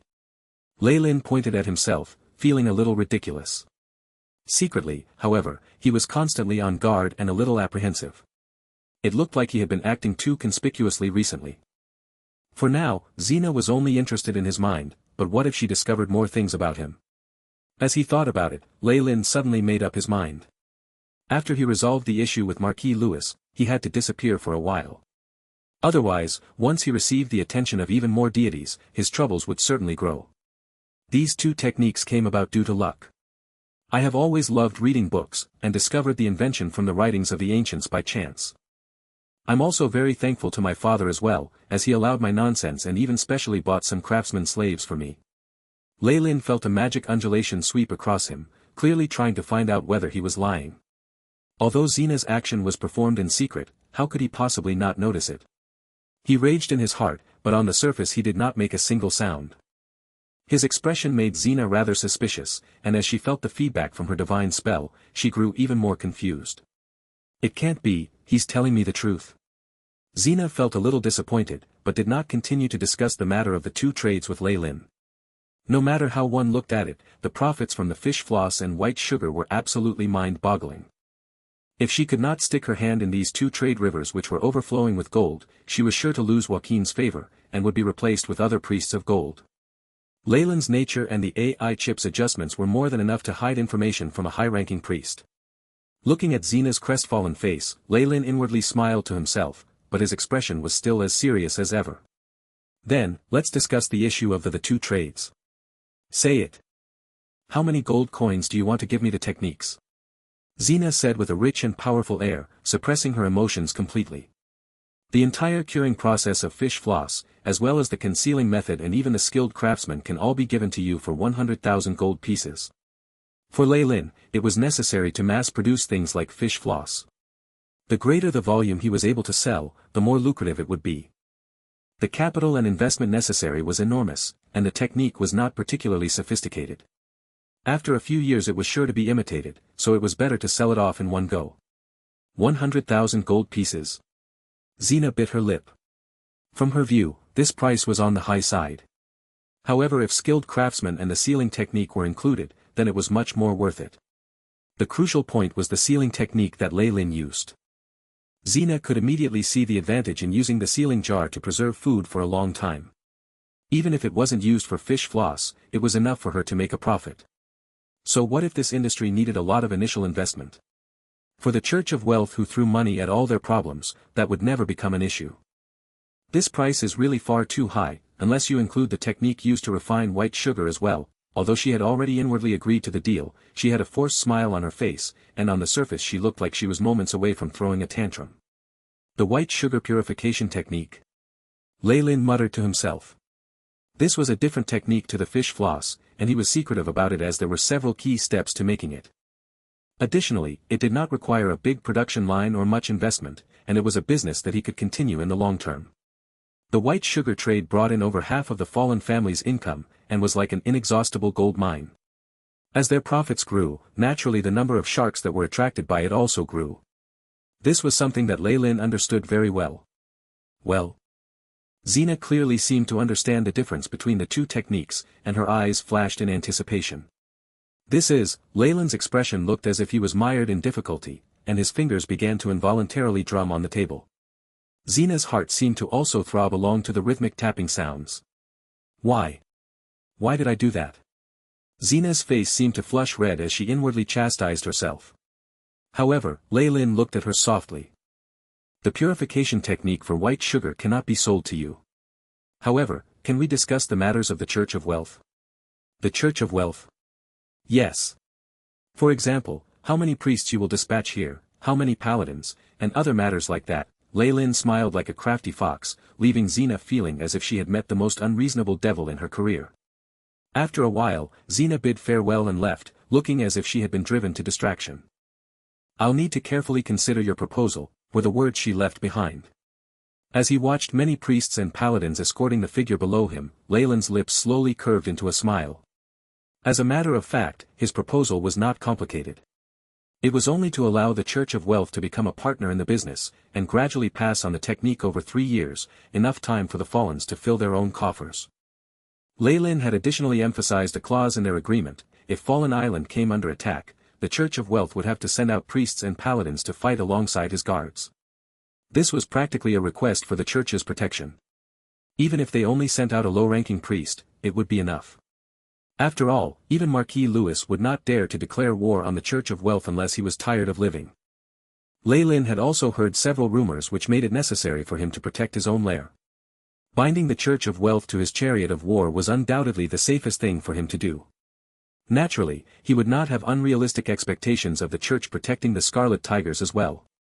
Even if Marquis Louis wanted a truce, Lei Lin was not willing to agree. Without enough enemies and flesh, how could he fulfill the Devil Blood Dagger's needs and quickly advance? The clause is not too harsh, and I believe that in the end, this gold priest won't be able to withstand the temptation. Lei Lin's eyes continue to flash. Once the Church of Wealth puts down their roots here, perhaps my plans can begin. After returning to his villa, Lei Lin waved his hand at Claire and her sister, who had faces full of anticipation. I won't need you here for now, leave first. Why, yes, young master. The sisters had a secretly bitter expression on their faces but did not dare to say much as they meekly left the room. Come out. Lei Lin looked towards the window sill. For a moment, it seemed as if no one was there and the window was tightly shut, without even a small crack. However, a shadow slowly emerged from the darkness, and the outline of a curvy body could be seen. The owner of this body was a half-drow, who wore the tight-fitting clothes of an assassin and a thief. Master. She immediately knelt down. I'm afraid that your stealth is no worse off than some middle-ranking assassins. In the world of gods, a middle-ranked class was a formidable professional of over rank 10. Such an assessment coming from Lei Lin was indeed high praise. Perhaps this half-drow had practiced like she was mad after shedding her past humiliating identity, and made great progress. Karen currently had the heavy responsibility of communicating between Lei Lin and the Scarlet Tigers. Master, we looted 2 more merchant ships from the Baltic archipelago this month. The estimated profits are about 5,000 gold pieces. Additionally, Miss Isabel has acted according to your plan and begun to intentionally leak our whereabouts, Karen reported respectfully. What about the barbarians? I have already notified them and they have promised to act when the agreed time comes.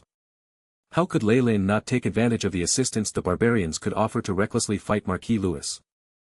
Even so, we would increase our success rate if we could plant a high-ranking spy in their camp, Lei Lin said, seemingly with a sigh. Master. This humble servant deserves death. The thieves and spies that were previously sent to the Baltic archipelago in the past all seem to have been uprooted, and the ones that are left can only divulge ordinary information. Karen immediately begged for forgiveness. Only after working for Lei Lin for so long did she realize how deeply terrifying he was. Compared to this master, those pure-blooded drows in the Underdark seemed extremely kind-hearted. The reason I said that was not to blame you, Lei Lin shook his head, thinking that his servant's cowardice was not a good thing at all. Mouthpiece. Set out immediately towards the Baltic archipelago, and find someone for me. Lei Lin could not help but to get Karen's attention, as he saw the bewildered expression on her face. Who? Karen was surprised. Could it be that the master had made other preparations over there? Did this mean that he had lost trust in her? Once she thought of the consequences of being abandoned, Karen involuntarily began to tremble. That display made Lei Lin inwardly laugh to himself. Go and find Viscount Tim, and tell him the truth about who you are. In addition, tell him that I am willing to form an alliance with him and help him become a marquis. Lei Lin laughed coldly, as if he were the devil. Viscount Tim? Karen was shocked, and couldn't help but to lift her head up. She had heard many times about the fallen family's affairs after joining Lei Lin's troops, and she certainly knew that Viscount Tim had been the main ringleader in coveting the fallen island's territory. This Viscount was also the Scarlet Tiger's biggest enemy right from the start, so how could they suddenly shake hands and talk of peace? Carry out the order, Lei Lin waved his hand. Karen respectfully bowed, disappearing into the darkness. That's politics for you. The enemy of my enemy is a friend, and no matter how one fought to the death against the other the previous day, to the point of wanting to directly kill each other, one must join hands against a common enemy all the same. Although the ambushed spies in the Baltic archipelago could only divulge the most basic of information, Lei Lin could still see a lot of things in them. For example, the discord between Marquis Louis and Viscount Tim, as well as the eldest son William's outstanding performance. According to Lei Lin's understanding of human nature, he had over a 50% chance of success to rope in Viscount Tim, a chance great enough for him to try and grab. Even if he failed, he would not suffer any losses, right? A few days later, the gold priest Zena eventually accepted Lei Lin's conditions and signed the agreement. She received the sugar refining technique under the condition that they would protect the fallen family for 3 years. Both sides were very satisfied with their deal, and perhaps it would take a long time for both their profits and losses to come to light. When all of these matters had been accomplished, a resplendent church had been erected at Port Venus. As she had money, Zena, that prodigious bitch, seemed to simply use gold coins to accelerate the progress. Naturally, it had shockingly good results. The main body was up within 10 days, several times faster than Lei Lin's construction of the city hall. Naturally, this could not have happened with the efforts of the priests. As they could recover their divine skills just by praying every day, they were not afraid of generously using their skills to support the construction. Lei Lin could only look on in envy. On the day that the construction was complete, Zena personally prayed and brought down the divine grace of the goddess of wealth. Although the goddess herself did not appear, just being able to give all her followers in the port some additional luck and eloquence, as well as quick calculation abilities, was enough for those fellows to earn enough to fill their coffers in the future. Naturally, the divine grace which was as boundless as the sea, and the imposing divine might, left a deep impression on Lei Lin. The goddess of wealth was just a mid-ranked god, and shared the same status as a rank 8 of the Magus world. However, the feeling she gave Lei Lin was far more terrifying than many rank 8 entities. Perhaps this was because it was her home turf, but it still gave Lei Lin an enormous shock. The powerful qualitative change that occurred when the power of faith was united with the body's power of laws greatly inspired him. There were still a few discordant voices in the crowd. The priests of the god of suffering did not say much. His believers were of the lower classes, such as slaves and laborers, as well as others like farmers. They simply did not care about a goddess of merchants, because in reality the total of their belongings did not even add up to a single gold piece. However, for the bishop of the god of knowledge, Tapri, having priests of the goddess of wealth stationed here was a great challenge.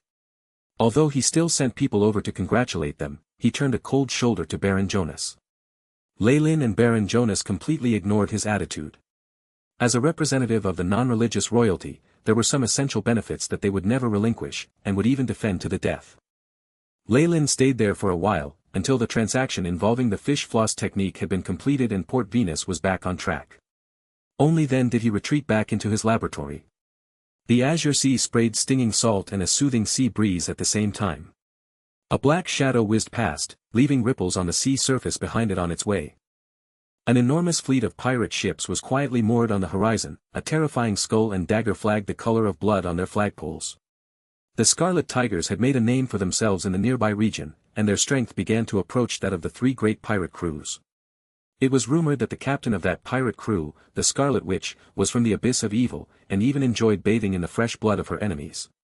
Just the mention of her name could make small children cry fearfully at night.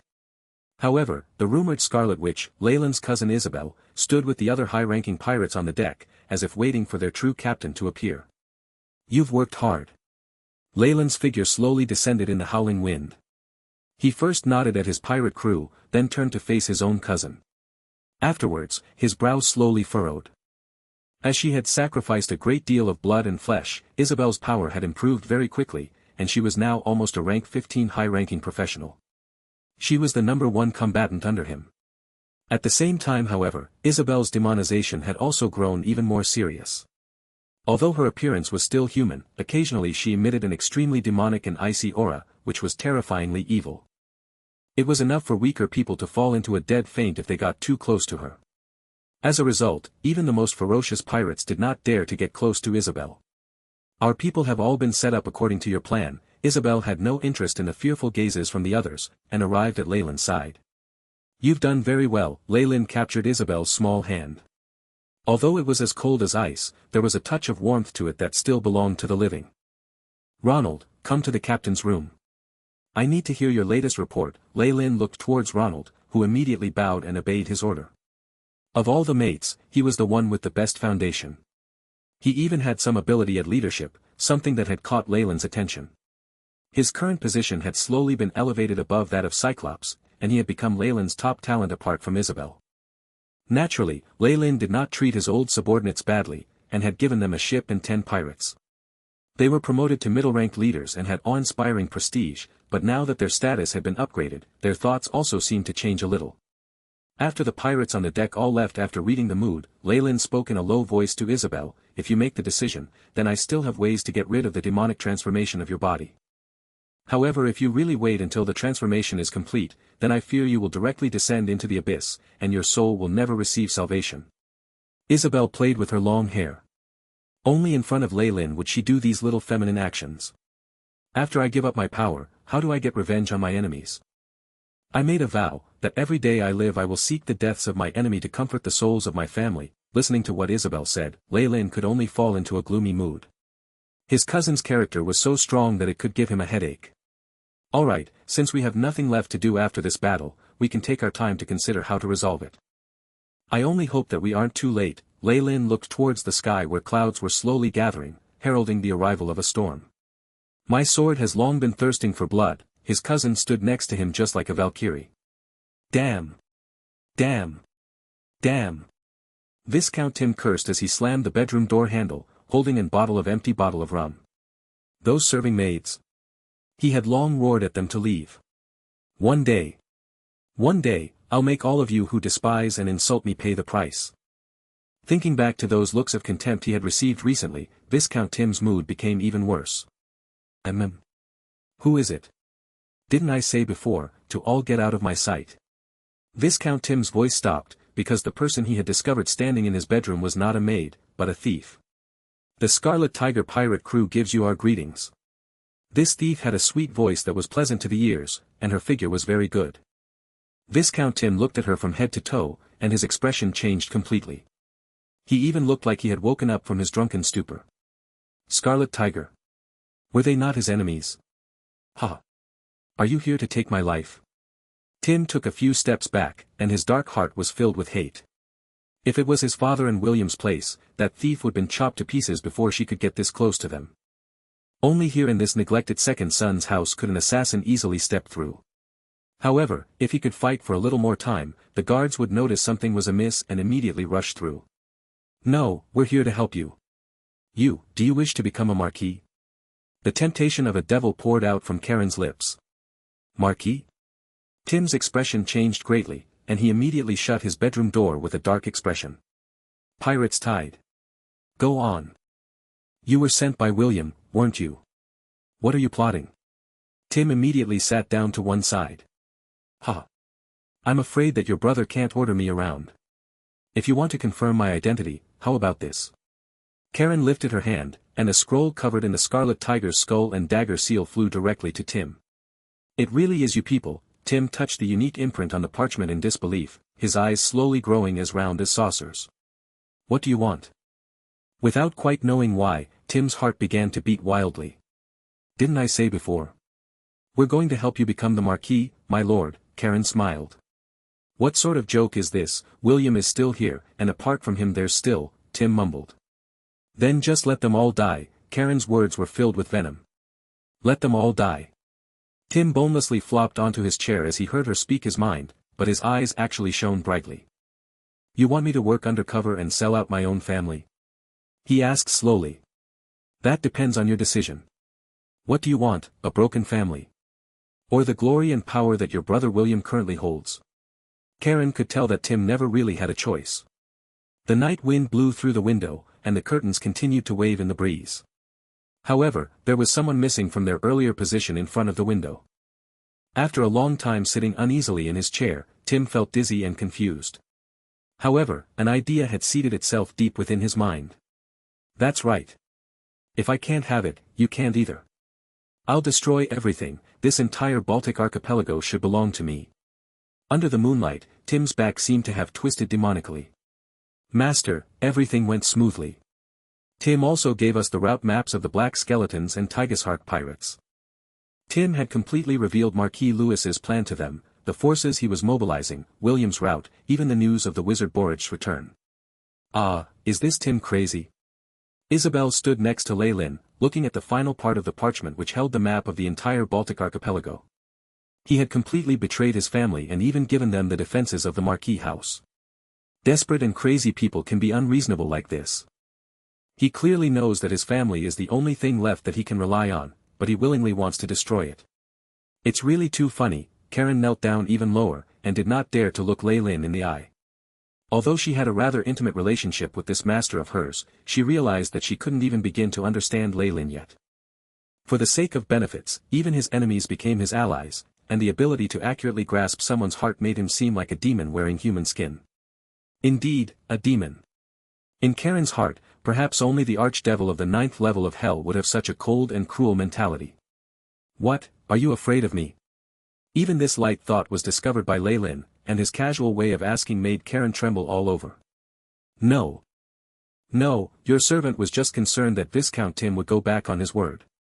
After all, nobles are not to be trusted. Even if we succeed, I fear that he will act as a witness against us, Karen immediately replied. Before William dies, the likelihood of Tim going back to their side is very small. Leylin did not get angry after discovering his servant's fearful state of mind, it was a very normal reaction. Only in front of the Scarlet Tigers did Leylin abandon his aristocratic airs, showing his true self to the crowd. Because of it, he had earned the other pirates genuine awe and fear. Were Isabel not slowly transforming into a demon in body and mind, perhaps even she would feel fearful and alienated by him. After we succeed, whether Tim will ask for help from the Dambrath Kingdom or testify against us, Leylin laughed gently, did I let you leave behind any evidence or information that points towards me? No, Karen dimly began to realize. So from beginning to the end, this entire matter is only related to the Scarlet Tigers and Tim. Is Tim willing to gamble away his future and be hanged for the crime, just to testify against a bunch of pirates? Master is wise. Karen only understood at this moment how deeply Leylin had thought about everything. Not only that. Louis and William are the Marquis and the Marquis heir, even containing royal blood. The Baltic archipelago is the Marquis fiefdom, do you really think we can go swaggering in after disposing of them both and take it over? If that happened, the king would lose his mind and attack us. That's right, so we should at least support a puppet agent on the surface, and Tim is rather suitable, is he not? Leyland folded his hands, with him there, then we can cover up the whole matter as a fight between a noble family's sons, and isn't this sort of thing common in the kingdom? This would let His Majesty and the royal family save face, and although they will continue to resent us, the possibility of them wasting manpower and resources to exterminate us will be very low. Your servant understands. Karen's face was still rather shocked as she respectfully withdrew. It was clear that Leyland's view extended further into the future than she had realized. Don't tell me that all humans are as full of convoluted schemes and foresight as him. The extent of this plot, perhaps even those matriarchs of the Underdark, Karen left with a heavy heart. Leyland was comforting his cousin. I know your family's debt of blood includes Tim's. Don't worry, when the time is ripe he will pay the price. There isn't a trace of doubt in my mind. Isabel looked deeply into Leyland's eyes. Additionally, I would like to finish him off myself.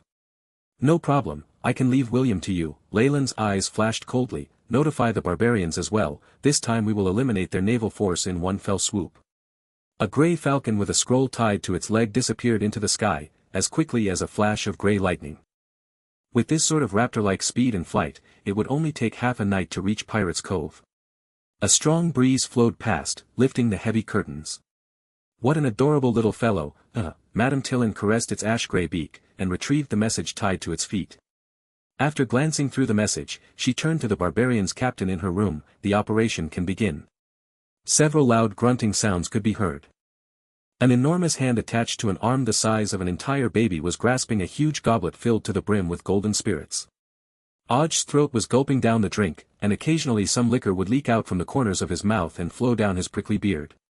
Borage, borage, borage. I'll turn your skull into a wine glass.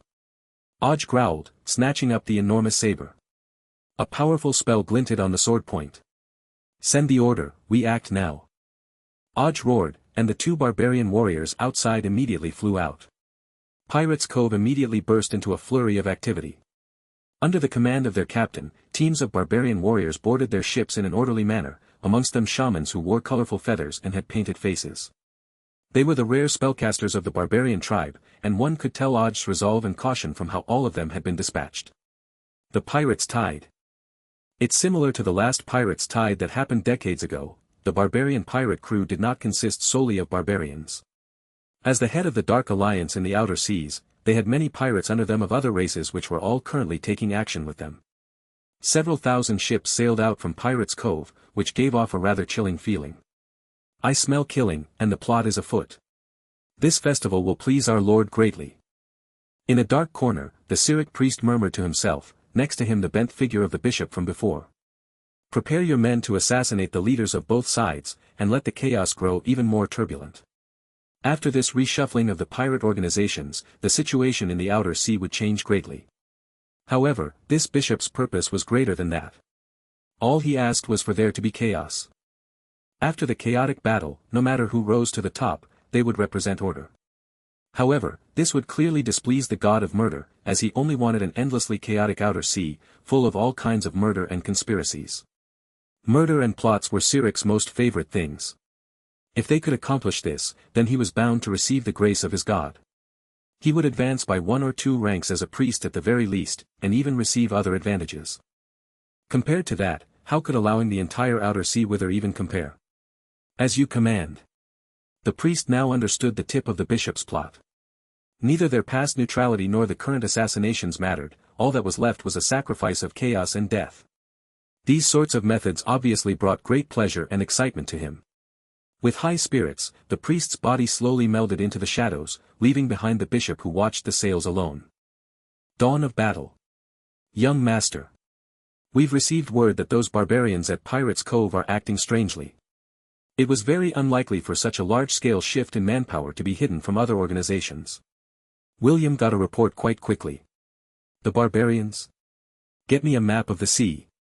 William put down the copper telescope. The feeling of possessing so much power left him in a marvelous mood. Under him was a huge 3-masted ship that was over 300 m long, able to displace 500 metric tons of water when sailing. The terrifying battleship, its deck and hull coated in magic armor, was a symbol of invincibility and tyranny in the outer seas. A flag with a sinister black skull on it flapped around in the wind, the mark of the Black Skeletons. This was one of the 3 great pirate crews of the outer seas of Dambrath, with over 300 elites and 10 large battleships. Their flagship had been remodeled with magic. At this moment, a young pirate walked over, opening up an intricate map next to William. "You've worked hard, Captain Crow." William nodded politely. Captain Crow had translucent fair skin and a tall forehead, the bridge of his nose long and straight as a snowy mountain. His eyes were long and narrow, as were his proportionate eyebrows, and he had a delicate yet seductive aura. However, William did not dare underestimate him. Crow was a high-ranked professional exceeding rank 15, his outer appearance only the effect of his bloodline. Indeed, this was someone with a bloodline. His powers stemmed not only from his profession, but also his innate constitution. The power he inherited from his bloodline allowed him to possess greater vitality than the average human, and the bloodline itself would awaken spell-like abilities as he grew. However, bloodlines had limitations as well. He could only cast from a limited pool of spells, and there was a limit to the number of uses. However, even the simplest rank 0 spell was useful for high-ranked warriors. On top of that, his bloodline allowed him to cast spells so quickly that defending against them was pointless. It caused many to describe bloodline holders as lucky people who possessed gifts from their ancestors. Crow himself had a high grade of bloodline, but he was also a knight that was over rank 15. Still, the influence of his ancestors' bloodline naturally lent to a savagery and violence that was in his very genes. He was like a devil king in the outer seas. However, the black skeletons were subservient to Marquis Lewis, and Crow had a great attitude towards William. It could have to do with the high-ranking wizard by his side. While similarly ranked as professionals, a wizard far exceeded knights and bloodline holders in power. Perhaps, given time to prepare, a high-ranked wizard could contend against several enemies of their rank. As a nobility of the seas, William knew these basic things well. After using a vernier caliper and making marks, he stowed the map away. They set off from Pirates Cove just yesterday. Based on the distance, it'll take them at least 2 days to reach the battlefield. We should be able to exterminate the Scarlet Tigers in that time. When the time comes, please leave the Scarlet Witch to me. Crow bowed elegantly, seeming like a refined noble. It was impossible to connect him to piracy on the seas. No problem. William frowned, but quickly smoothed out his expression. He stood on deck, watching the over 30 battleships behind him. "Send down the command that we are to increase our speed, we should strive to annihilate the Scarlet Tigers within a day." The flag-bearer immediately got up to the observation deck and sent down the order. The vessels sped up, creating a spectacular sight. Most of the ships belonged to the Black Skeletons, and only a few were marked with the symbol of the Tigershark pirates. However, William would not underestimate them because of that. There were many white lines next to the fleet, the dorsal fins of many Tigersharks. They looked like innumerable fish scales that emitted a dark luster in the sunlight. This was a group of tamed Tigersharks, the main force of the Tigershark pirates. A formation of them spelled disaster in the deep seas, easily able to flip ships over and rip the flesh off their enemies from the waters. "Kiki, seems like Sitamo's little darlings are already impatient, or am I wrong?" Crow coquettishly greeted a shark man behind him. "I want to rip off every bone of the body of that Leylin, inch by inch. I'll then let my children share every drop of flesh and blood on his body." Sitamo was a hybrid between a shark and a human. His outer skin was like the solid cartilage of a shark, and his smile revealed a row of sawtooth-like teeth. The corners of his lips extended all the way to his ears. Such a huge mouth could easily swallow a full-grown man. William gulped. "It's rumored that the Tigershark pirates and Merfolk pirates have connections."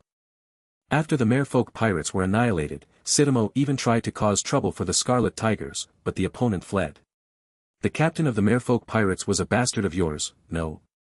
Don't worry, the enemy won't be able to run." Crow's eyes had a bloody glint in them as he ruthlessly revealed the secret. "Crow. Once the battle's over, I'll wring your head off." Sitamo widened his mouth, revealing a terrifying tongue with sharp barbed tips on them. "I've long since wanted to taste a bloodline holder." "Enough." An aged voice sounded just as William furrowed his brows and was about to stop the fight. Borage slowly strolled to the deck, leaning on a slender magic staff. While he looked like a shriveled old man who already had a foot in the coffin, and there was only a little bit of light in his eyes, Crow and Sitamo both did not dare underestimate him. This was a high-ranked wizard, a spellcaster who possessed immense strength.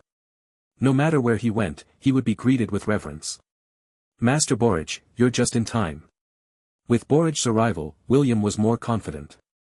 I hope you can use sending to inform the naval commander that he doesn't need to come over here. He'll just have to carry on stalling that trash at Pirates Cove for a while. William's eyes now held rays of wisdom. Though they definitely won't be able to make it to the battle, I still feel uneasy. Sending was only a communication spell that high-ranked wizards used. The distance it allowed and its convenience far surpassed old methods. Of course, Leyland was still unable to use this as he was still too low-ranked. Don't worry, Borage looked hard at the two pirate captains and headed back to the hold of the ship.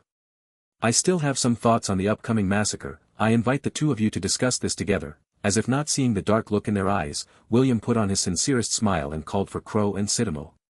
As they were planning for the battle, Leyland's various channels gave him an unceasing stream of intel. William's main force is two large pirate groups. He's protected by the high-ranked wizard, Borage, and they've already reached the Strait of Storms. Leyland looked at the gigantic map on the wall and stuck a few flags on it. Yes.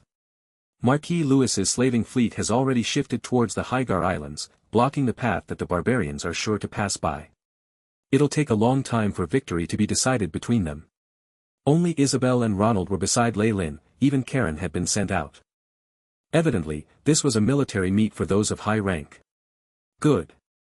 As we expected, they sent out their last resort. Leyland clapped his hands. Is that stuff prepared yet? We've already made contact with the people there. They delivered all the goods right away once we paid them their gold. We're currently storing it here. Ronald's voice trembled slightly as he said this. While he had talent as a commander, he was still shocked by Leyland's risky actions. Act based on the plan. Remember to keep it a secret. Let's go out and see the leader of the other pirates. Leyland clapped his hands and decided the fate of many people, and then walked out as if it was nothing at all. With a wave of his hand, he can take the lives of tens of thousands at one go and even show no remorse. Is this the way the truly powerful behave? Ronald muttered to himself as he followed Leyland.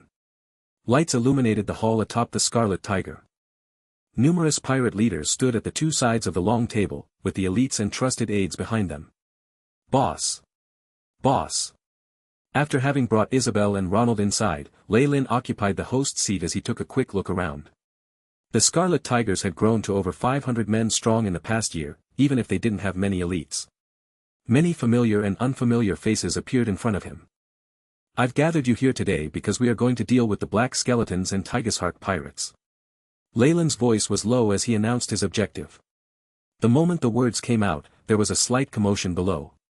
One-Eyed Dragon, Hawk, and the rest that Leyland was more familiar with merely whispered, while the rest of the pirates grew noisy. Barren Island. Boss, why do we have to go against the Black Skeletons and Tigersharks? Marquis Lewis and the Baltic Archipelago are behind them, and we're no match for them. Isn't it better to stay out of the way like we did in the past? The sea is so vast. They can't find us. A pirate who looked kind stood out. Are you questioning my decision, Stalker? Leyland's voice was low, immediately causing the hall to turn chilly. This was the disadvantage of staying at Port Venus and avoiding trouble. Since he controlled the pirates from the shadows most of the time, he still didn't have enough of a grasp on them. This was especially true of those like Stalker who'd just joined. He'd originally commanded a few ships himself, and had never experienced how brutal and callous Leyland could be. There were things he did not understand. Stalker froze, but still mumbled everything out anyway. I obviously wouldn't want to do that, but we have to worry about our brothers. Wouldn't want to. So that means you'll still do it?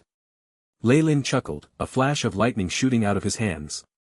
With his strength as a rank 9 wizard, plentiful battle experiences, and excellent techniques, taking care of a professional merely about rank 10 could be done in an instant. Crackle, amidst the fierce electric currents, Stalker turned into a few portions of charred ash. Ah. Head. What are you doing? The trusted aide standing behind Stalker brought out his curved knife in his grief, but was immediately drowned out by Ronald's underlings. Leyland played with the electric currents that struck fear into the hearts of the pirates, leaving them trembling in their fright. He then ordered in leisure from his seat, Ronald, go and take over their ship. Understood, Captain. Ronald immediately brought his men and left, leaving behind a group of pirate leaders quivering at their seats. It was only at this point that they remembered the Scarlet Tigers had been established with the captain's ruthlessness and cruelty. They had to carry out his orders with determination. The only other option was being purged callously.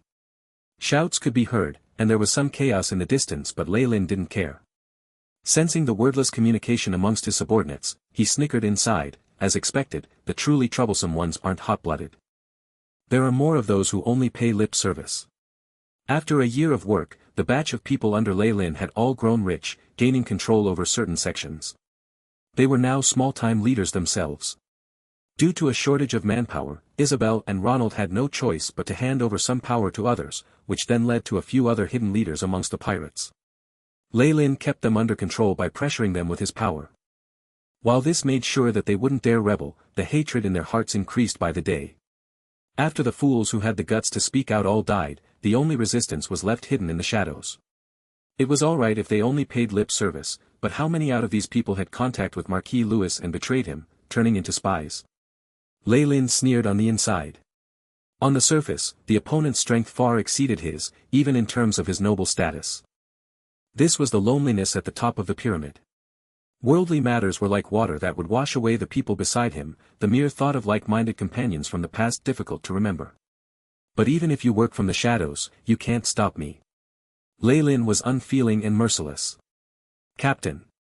Stalker's ship has been cleaned out. At this moment, Ronald pushed the door open and walked in hurriedly, bloodstains still on his body. We found some assassins from the Church of Murder on it, and this too. A few noble emblems with blood on them were flung to the long table. This. It's the family emblem of Marquis Louis. Someone who recognized it yelled. Hang all the assassins. Kill all of Stalker's assistants. Let them know what the punishment for treachery is. Lei Lin instructed calmly, deciding the life and death of tens of people in an instant. Now, do you have any other opinions?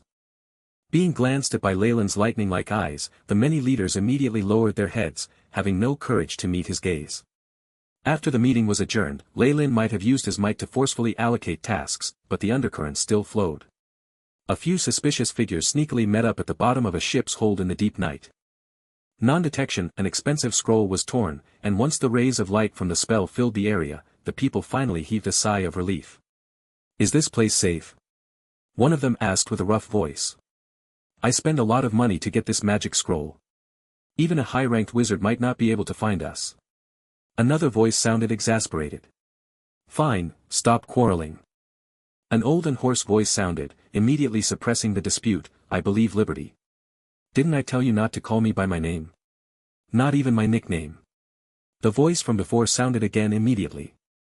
Fine, sorry. The elderly voice halted, and then continued, there are now tens of ships. We have people keeping watch over the Scarlet Tiger, and there's the power of magic involved. He definitely won't discover us, so we can discuss at ease. The captain's been getting more ruthless lately. Stalker merely said a word and was killed by him just like that. Even his underlings weren't spared, a voice of indignance could be heard. Did he discover something? This was the worried person. The reason US brothers are banding together is for our own benefits, but now the captain wants to go to war on those two huge pirate groups. Tell me, what are our chances of winning? The elderly voice replied, actually, if the captain's still like before and lets us loot and plunder as we like, while he's in charge of disposing of the stolen goods and distributing profits, I have no issues with that. The issue is that things are different now. He wants us to risk our lives. Even if we get rid of the Black Skeletons and Tigus Heart pirates, they still have the Marquis and Baltic Archipelago as their backing and can quickly regain their strength. What about us? On top of that, they have a tremendous slaving fleet. At the end of that, the elderly voice suddenly grew louder. Then what do we do? The reason they had gathered was not because they truly had plans to start a rebellion, but were merely agreeing on an alliance in order to protect their own interests. We're pirates. How valuable could trust be? If put in a spot, we can just rebel against him and side with the other pirate groups. Whether it's Marquis Louis or the barbarians, anything can be considered, the aged voice held hints of resentment. Eyes full of which shone in the dark room like a pack of wolves. Reporting. Traces of the Scarlet Pirates have been found. A pirate respectfully reported. Follow them, follow them. Keep a tight hold of them. William's eyes brightened. The huge ships pulled at the sails, and they formed a huge arc in the strong wind. The entire fleet began to sail at a terrifying speed. This is all thanks to Master Borage. Experiencing the strong winds in his face, William could not help but take a look at the high-ranked wizard next to him in admiration. The breeze spell he'd cast had raised the fleet's speed more than twofold. Wizards could adapt to all sorts of complex environments. With the numerous types of spells they could cast, they were useful in all sorts of abrupt situations. In his opinion, the Scarlet Tigers would not be able to escape. An island has been discovered up ahead, and there are ships anchored there. At this moment, the sailor at the observation deck exclaimed. "What?" William immediately darted to the railings, using the telescope to observe. A huge barren island appeared in his line of sight. There was a series of pirate ships anchored at the side, the flag of the Scarlet Tigers extremely obvious on them. They've abandoned their ships and landed. Have they gone mad? While still in disbelief, William gritted his teeth. Go. Sink them. Whatever it was, he needed to sink the opponent's ships. This way, they would be completely trapped. The offensive went smoothly. Not many had been left on watch, and Crow and Sitamo hadn't even needed to act. Their first and second mates had taken along some people and seized the 30 pirate ships. All the pirate ships that Leyland had spent a year seizing with his own pirate crew now fell into William's hands. The process was so smooth sailing that it was difficult to believe. The merfolk ship, and even the Scarlet Tiger with its blood-red flag were at his disposal. His ships were all very clean and had no traps. Based on the information from the slaves, this is a temporary stopping point for them, and they've built a few simple defenses. Crow fiddled with the black curved knife in his hands. So, should we sail them away? Such a huge fleet was worth at least tens of thousands of hold, an impressive amount of wealth. Even large pirate groups would go green in envy at it. William muttered to himself, and then gritted his teeth. No. Sink them all. Even if they've done anything to the ships, it shouldn't affect us. After all, there were a few terrifying toxins and curses that could be hidden from the senses of magic, and even divine force. He had come out to obtain a beautiful victory to secure his position as the successor. Nothing could go wrong. Master Borage, what do you think? William did not forget to ask for Borage's opinion at this point. All right. The wizard nodded, causing Crow and Sitamo to curse inside. As expected, wizards were all spendthrifts. Attack and defense. Chaotic sounds rang out, and the bulk of the ships sank down into the sea one by one. William, however, had a blank expression on his face while he watched the Scarlet Tiger sinking. The largest ship of them all was being swallowed by the merciless waves. Is this victory? This presented him with an even greater enigma, which was whether to proceed with ground warfare or not. What should we do now? William turned to look at Borage rather awkwardly. I can feel a huge amount of life energy on the island. If I'm not wrong, he should still be there. But I can't probe further into the details, and there are also disturbances deterring my predictions. After all, they have a wizard with them too. The radiance of spells shone over Boric as he shook his head with a bitter smile. Why would we attack? We can just patiently surround the island here. It'll be impossible for anyone there who isn't of a high rank to survive the loss of the ships. Crow's expression was specific to the craftiness of a pirate. That's a pretty good idea, but there's another thing we have to consider. They might be trying to stall us here. I'm worried about the other fleet. As loyal as the bribed pirates could be, they were nothing compared to the dogs they raised. William was aware of that. Moreover, loyalty and trust weren't words in the pirates' dictionaries anyway. They were merely instinctive loonies that sought refuge from the strong. The sudden blinking of a communication spell caused Borage's face to drop. I've just received news that Pirates Cove is immensely determined this time, and they even sent out the Pirates' Tide. The slaves' fleet has suffered great losses, and a few high-ranking captains were even murdered. We suspect that the God of Murder's organization is behind it. The God of Murder? Damn it. Nobody who heard the name of this crazy deity would be too happy. William was about to implode. At the same time, he felt some sort of change in the eyes of the two bulky captains beside him. The main reason why the Lewis's family could terrorize these pirates was because of their enormous military fleets. If they lost too much power now, even without the Scarlet Tiger keeping them in check, it was possible that these pirates would mutiny. Common countermeasures were useless against the pirates if they were set on betrayal. My lord. The pirates that we've sent out have come back. A subordinate announced as he led in a rogue dressed in black skin-tight clothes. My lord, this is the information from Night Owl. The rogue presented a letter to them. William slightly jerked his head to the side, signaling for his gray-haired butler to receive the letter and put it through a thorough check. No anomalies, the butler reported after scrutinizing it. He then passed the letter to William, who took his time to absorb the information. His expression grew progressively better. I've decided. We're gonna land immediately and ambush the Scarlet Tigers. Has he had a spy among the Scarlet Tigers for a while? Crow watched everything quietly, but something flashed across his eye. William looked at Crow. They have around 500 pirates. If we were to face them head-on, do you have the confidence to defeat them all, Captain Crow? Without any confirmed numbers of professionals over there, they are merely 500 midgets to me. My subordinates can finish all of them by themselves. A sinister smile flashed past Crow's face.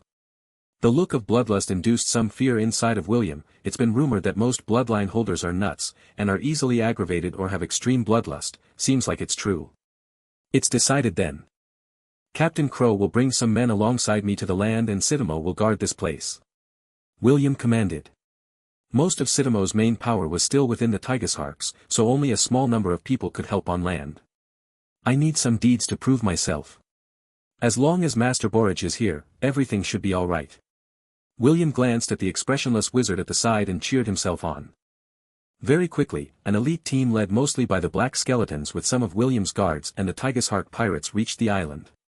The team had a manpower of around 400 to 500, but in terms of skills they were far better than whoever Leylin had under him. They've built a simple campsite here and stored a minimal amount of water and food, enough for more than 2 months. Also, they've also set up many traps, a majority of which are venomous snakes, in the canyon. William's informant seemed to have given him more than enough intelligence, and he even provided a rough map. We'll be fine as long as we have this. Crow's bloodlust-filled smile widened, and it was indeed intimidating.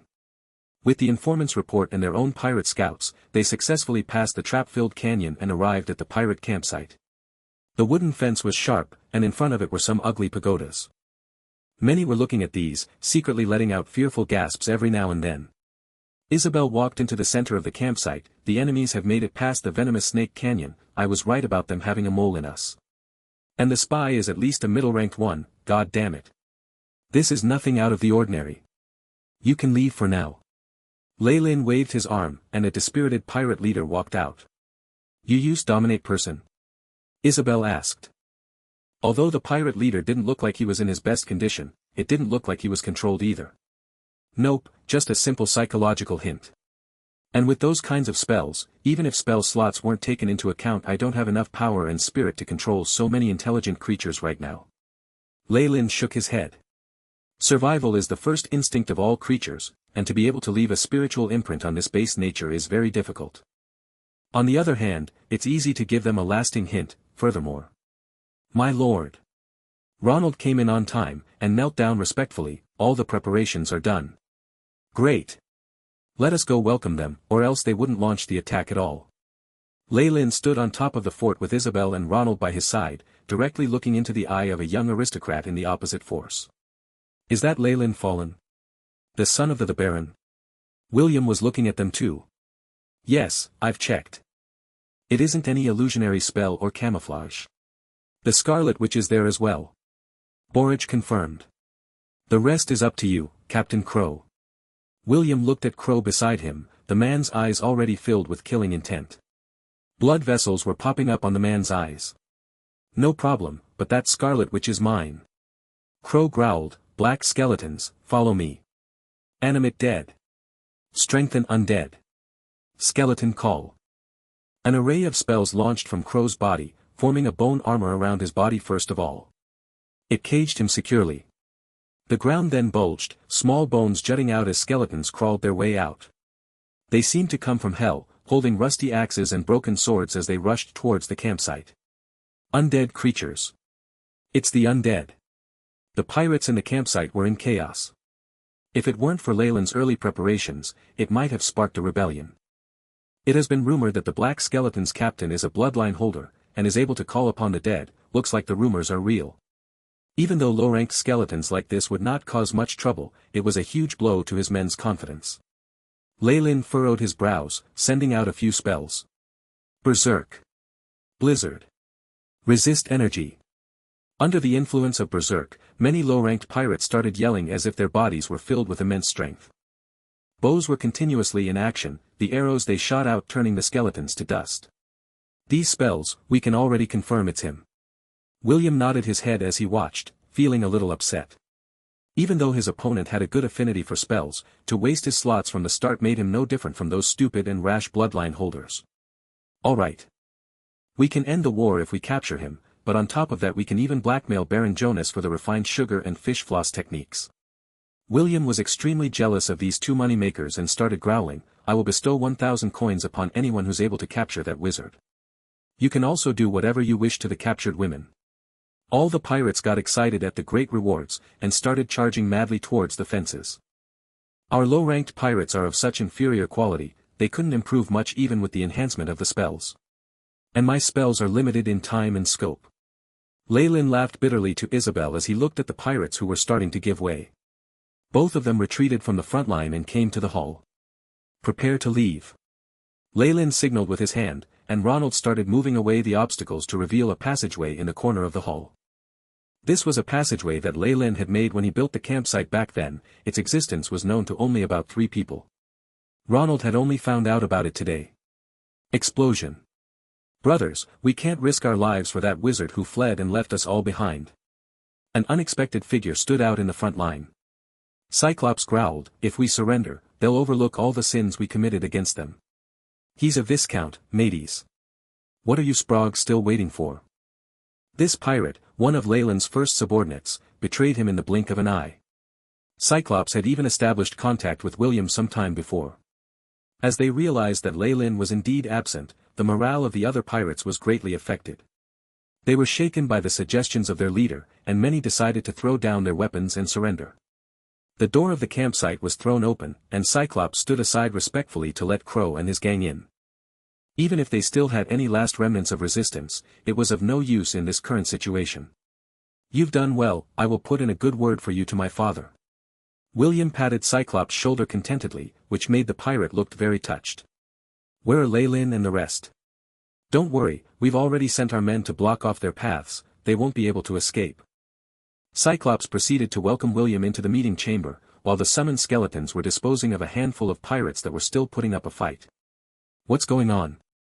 What happened to all of you? I thought we had come to an agreement.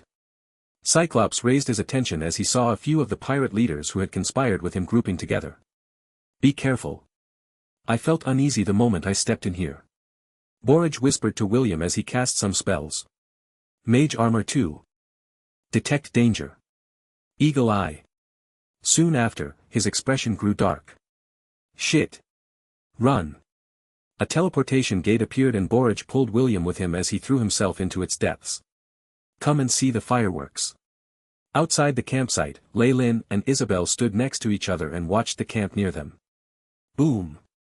Dazzling sparks of flame emerged from all around the campsite, and immediately encircled the pirates within. Cyclops was at a loss. Before he could even figure out the situation, an immense force ripped his body apart. Terrifying explosions sounded, and a mushroom cloud soared into the sky. The resulting shockwaves were so strong that even the trees near Leyland were uprooted. Earthquakes ensued, the ground seeming to let out a deafening lament as it split wide open. With the money from the fish floss as well as some money borrowed from the Church of Wealth, I bought goblin explosives. What a scene! Leyland commented as he observed the scene unfolding itself from afar. Ronald stood behind Leyland, shock was written all over his face. Only his psychotic leader could think of a plan as crazy as filling the campsite with dynamite to send both his enemies and his own men to hell, hand in hand. But, even though we used a big amount of dynamite, this impact is just too big. This is as powerful as a rank 9 area of effect spell. Actually, it might even be equivalent to a legendary spell. Ronald muttered, without noticing he had just voiced his opinion out loud. Leyland smirked. In reality, the credits weren't solely to the dynamite. He had added his own techniques and the AI chips processing, enhancing the explosives and then increasing their damage. Furthermore, Leyland made meticulous preparations, using many concealing spells to avoid the enemy's suspicion. Well, at the very least, the black skeletons became history. This plan ended up creating a huge hole in his wallet and exhausting him to the bones, but the results were satisfying. As for Borage, Leyland did not plan on keeping the wizard around. A bad thing about high-ranked wizards was that it got increasingly difficult to eliminate them once they grew familiar with teleportation. But the rest of the people on the campsite were not so lucky. Be prepared, Out men will soon catch up to us. There were still around 100 elite pirates under Leyland's control. These were Leyland's true subordinates, the loyal ones that he chose through many bloody battles. Even their families had been sent to the fallen island to be supervised. Kill everyone in the campsite. No exceptions, Leyland commanded icily at the crucial moment. He could not spare any time to care about collateral damage. He knew that, even if it was stunning, this enhanced explosion's damage was still limited. After all, at least the rank 15 professional crow would be able to run a few hundred meters away before the explosion, leaving the area with highest damage. However, he would still be severely injured. In addition, professionals at or above rank 10 would still have a high survival rate. The deciding factor would be their injuries. Others, however, would have no chance to live. Leyland had added some special elements to increase the damage, contaminating the campsite with large amounts of neurotoxins. With the explosion, the toxic gas would finish off any remaining people. This was Leyland's niche, so he was obviously confident about it. As for his current subordinates, they had already received their doses of antidote, so there was no need to worry. These trained pirates charged into the hellish campsite and started attacking every person and creature in sight. Every black skeleton survivor was severely injured, and was no match for these guys. Thus, there was no way of resisting their fate. On the other hand, Leyland and Isabel were able to locate Crow through their spiritual force and stop him from going any further. "Captain Crow, please be on your way soon. I'm extremely busy today."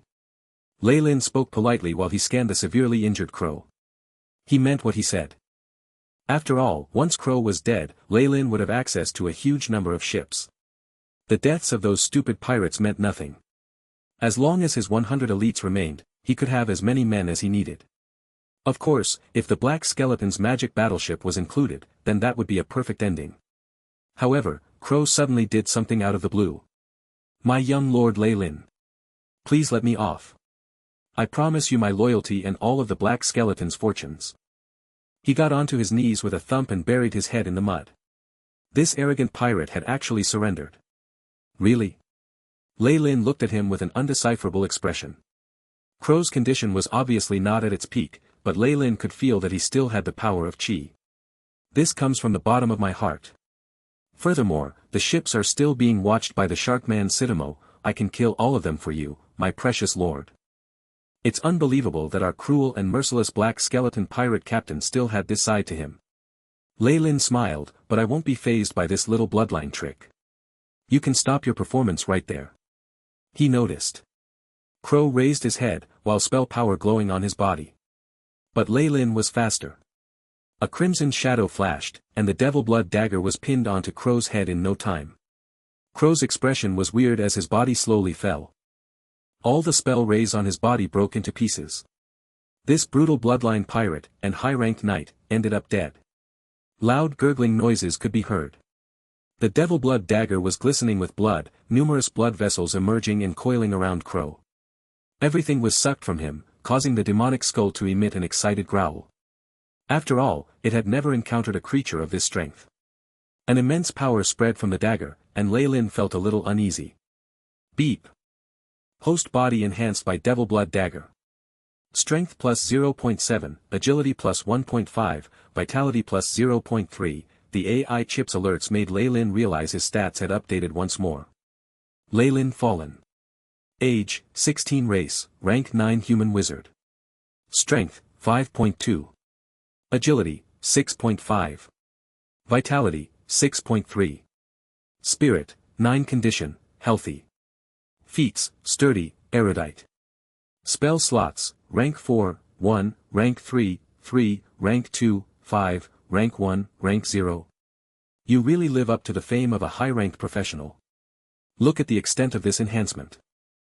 Leyland smiled with satisfaction as he felt his limbs become more nimble and light. Crow's high rank was no joke. The enhancement he brought upon Leyland was great.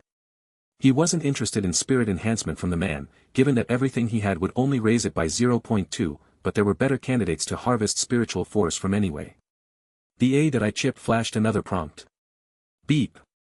Target HODS the wolf skeleton, bloodline, 12.19% compatible with host's body. Begin absorption. No, extract the bloodline instead. Following Leyland's command, a dark drop of blood appeared from Crow's forehead, seating itself inside a black bottle that Lei Lin was holding. Lei Lin had no interest in this sort of bloodline power, but it would be useful to give to his subordinates so he could create a few bloodline holders. Two-legged wyverns. Is that the item you made a deal with the devil for? Once everything was over, Isabel walked in slowly, eyes focused on the bloody knife in Lei Lin's hand. She'd known something was off about her cousin from the start, and that he was evidently hiding something. In addition, Lei Lin hadn't tried to hide anything from her just now. Hence, Isabel knew that Lei Lin's quick rise in strength definitely had to do with a devil. However, even if she found out, she had no plans to divulge it. Part of it was because of their relationship from childhood. On the other hand, they were all in the same boat. Although demons and devils shared a completely antagonistic relationship and were two opposing forces, there weren't many differences in terms of their followers. Isabel was rather worried, because making deals with devils usually meant giving up one's soul. On top of that, devils like to use all sorts of plots in order to nibble away at the contractor's soul, causing them to completely become depraved. It could be said that for those who were experienced, devils were far worse than demons. Of course, due to devils keeping to their side of the deal even more strictly, there were even more believers praying to devils than demons in the world of gods. After seeing Isabel's gaze, Lei Lin could tell what she was thinking. Don't worry. I didn't deal with my soul. Lei Lin launched a fireball from his hands, burning the withered corpses on the ground to ashes. Though there was nothing much to hide from his cousin, it was still better to keep some things secret from his underlings. Be careful. The devil's cunning is famous even in the vast multiverse. Isabel went silent after the warning, her eyes now filled with some sort of determination. Once they were back to the camp, Ronald and Robin Hood, who had not been seen for a long time, welcomed them. My lord, the whole camp has been purged. Robin Hood reported respectfully. It had originally seemed like he'd been demoted, and few paid attention to him. The truth was that he'd been hidden in the shadows, helping Lei Lin manage the true elites in his forces. Good. Let's go to the fleet. Things should be lively there. Lei Lin's face lit up with a smile. A while earlier. At the seaside, on the Black Skeleton's ship.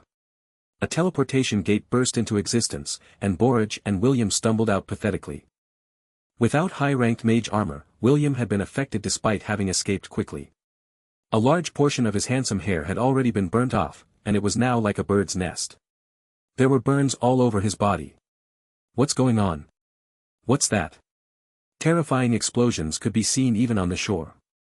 William grabbed onto the railings looking dazed, crying out maniacally. The feeling of having a brush with death left fear in his heart. It should be the explosions, but the power has increased by quite a bit. My men are going to be annihilated. Borage was completely fine, but his brows furrowed while looking doubtful. Why didn't I find anything? Is this some sort of new concealment technique, or the effects of a large-scaled spell formation? Something's off. All of a sudden, Borage's expression changed, and a ring on his hand exploded, producing a powerful magic barrier. Mage's sword. A magic sword appeared, colliding with a huge metallic flying hatchet. A huge crash could be heard in the air, the resulting undulations causing several huge pits to appear on the deck. An enemy. Who is it? Where's Sitamo? Show yourself. William had noticed something was off too. The large explosion from before had attracted their attention, but he had not found anything strange in his surroundings. It was far too quiet on the deck, and all the pirates who had stayed behind to guard it had disappeared. Are you looking for this? A huge shark head was tossed to the ground. This was the head of a shark man, and one that William was very familiar with. Sitamo looked to have suffered before death. The area under his neck still had blood dripping unceasingly, and it looked like his neck had been squeezed off him while he was alive. A huge barbarian appeared in William's line of sight, his footsteps thudding on the ship's deck. He raised a huge saber, the bloody injuries on his body already healing quickly in demonstration of his astounding life force. It's Ogdi, the captain of the barbarians. He sneak attacked the guards who stayed behind. William immediately guessed at something. It turns out that Hygar Island was just a facade. You'd already left. Everything was a trap. It would take 2 days to rush here from the battlefield, but if there was a batch of elites that had set off earlier, this would be easy to conceal from others. William's lips quirked bitterly. Most of his family's power was destroyed, and he might even be in huge danger. This would also be a huge blow to his status. Without our men coordinating with them, this plan would never have worked. Who was it? William roared inside. Be careful. I might not be able to protect you in a bit. Borich's voice rang, causing William to look even more bitter. Hee hee. Young master of the Baltic archipelago, we finally meet. An alluring fox lady walked out from behind Ogdi, with tens of barbarian warriors above rank 5 with her. What about those Tigesharks? Why did they come here so easily? William was in denial that the whole Tigeshark pirates had been wiped out. After all, it was a large-scaled group comparable with the Black Skeletons, and even had a huge group of Tigesharks. In the seas, they would definitely be the king. You mean those little fish? I'm afraid they've sunk to the bottom of the sea. Someone provided tiers of Tigesharks to us, and the effects are pretty good.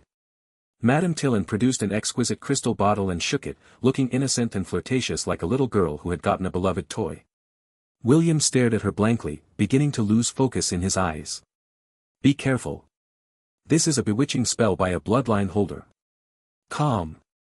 A huge sound boomed by William's ear, allowing him to regain his senses, no longer daring to take another look at the fox lady.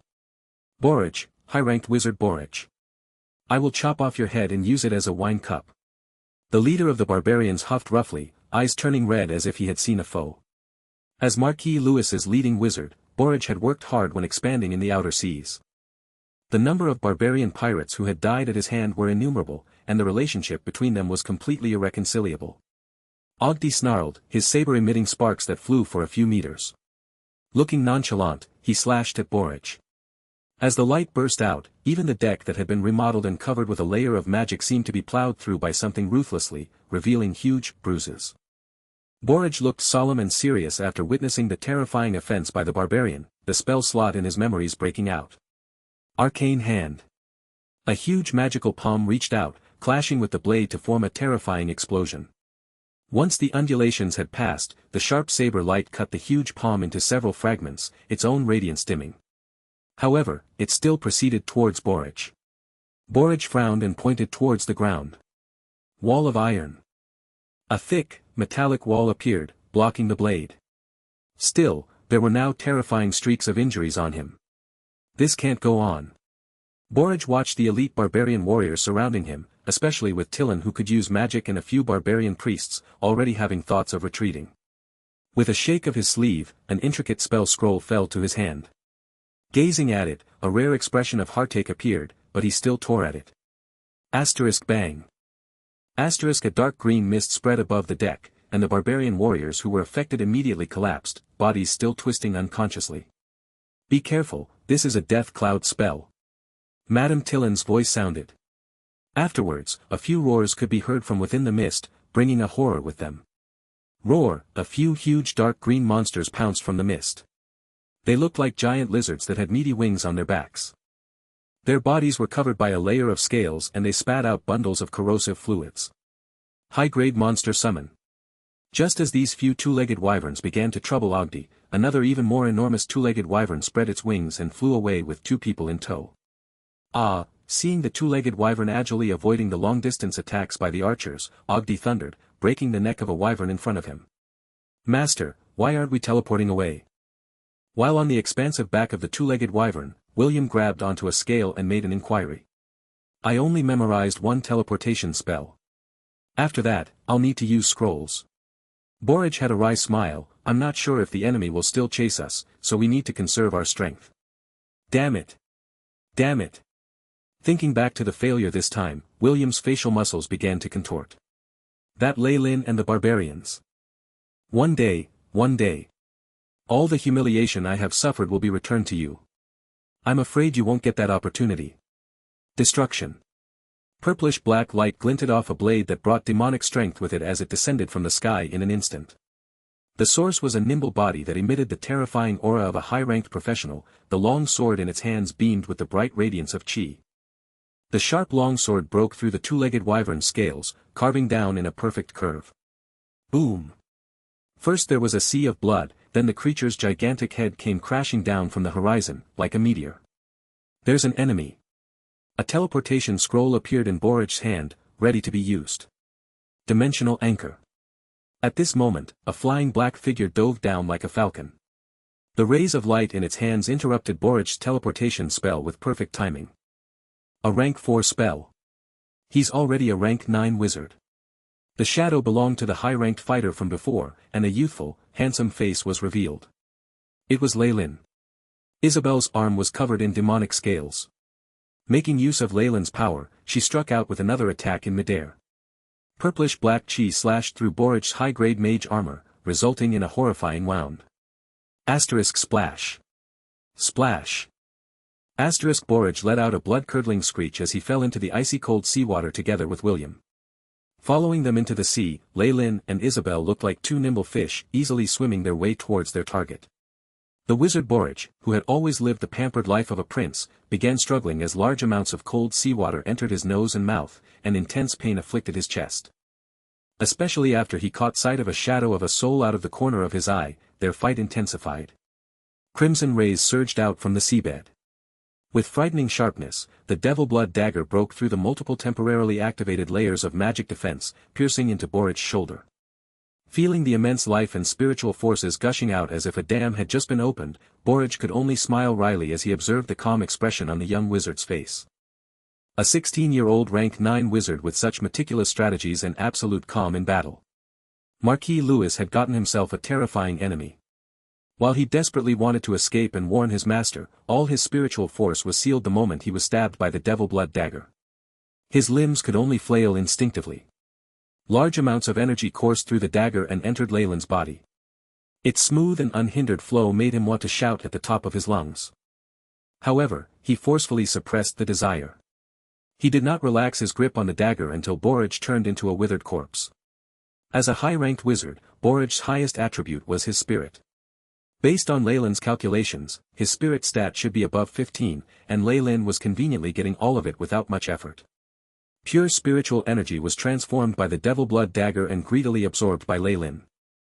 With his experience of the law of devouring in his main body, Leylin had proficiently grasped this conversion process. Soon enough, a prompt came from the AI chip. Beep. Host has gone through enhancement by devil blood dagger. Spirit +1. In Leylin's stats, it could be seen that his spiritual force attribute had finally reached 10. As soon as that threshold was broken through, Leylin experienced a strange transformation. His soul ascended without limits, and it was as if he could see an even more terrifying layer of the weave. However, his spiritual force had not reached the requirements yet, and thus he could only shrink back helplessly. Level 5 of the weave. It's a pity, but I can't go in yet. Leylin sighed. Beep. Host's spiritual force has broken through to 10 points. Analysis of the weave is now faster. The AI chip's prompt sounded, as it continuously refreshed. Beep. Host's spiritual force has broken through. Wizard ranking has increased. Now a rank 10 wizard. Beep. Host has advanced to rank 10 wizard. Rank 4 spell slots increased by 1, rank 3 spell slots increased by 1, rank 2 spell slots increased by 1. Beep. Change in host stats. Recalculating. Soon enough, Leylin's stats were being recalculated. Leylin fallen. Age, 16. Race, human, rank 10 wizard. Strength, 5.2. Agility, 6.5. Vitality, 6.3. Spiritual force, 10. Status, healthy. Feats, sturdy, erudite. Spell slots, rank 4, 2, rank 3, 4, rank 2, 6, rank 1, rank 0. Progress of analysis of the weave, level 0 weave at 100%. Level 1 weave at 100%. Level 2 weave at 36.29%. Level 3 weave at 15.5%. Level 4 weave at 1.96%. As expected, a wizard's rise in rank is useful for the analysis of the weave. Leylin studied his new stats and the progress of the analysis of the weave, as a look of satisfaction appeared on his face. Beep. Detected that host's spiritual force stats reached threshold. Triggered reaction. Devil blood dagger's enhancement to increase of spiritual force is now weakened. So the day has finally arrived. Leylin looked at the AI chip's last prompt and could not help but sigh. 10 points of spiritual force was really the threshold. From here on, the dagger would be less effective. Killing a high-ranked wizard had allowed him to raise his spiritual force by 1 point. Next time, however, it might not even be enough to raise it by 0.1. This is just a passing phase, so I cannot rely on the dagger too much. However, I can still use it to raise all other stats to 10. I have a feeling that if I'm able to get everything to the threshold, something incredible might happen. Lei Lin had always believed in his premonitions. On the enemy's corpse, there were a few items that were sparkling with a magic luster. A high-ranked wizard's equipment was invaluable, and also very suitable for Lei Lin. His eyes shone. After Borage was almost completely skinned, Lei Lin destroyed the corpse and floated up quickly. Even with the power of magic, I'm no divine being. I still need oxygen. Lei Lin flung off the beads of water on his hair and looked towards Isabel, who had also resurfaced. How is it? Everything's taken care of? It's just noble trash. How hard can it be? Isabel had a dazzling smile on her face. This expression of hers was rare after she demonized. After exacting revenge, at least in part, something that had been binding her down seemed to have disappeared. Good. William, Borage, Crow, and Sidamo are all done for. I'm actually interested in Marquis Lewis's expression after hearing this. That old fool won't have long to live. Isabel declared his death. Exactly.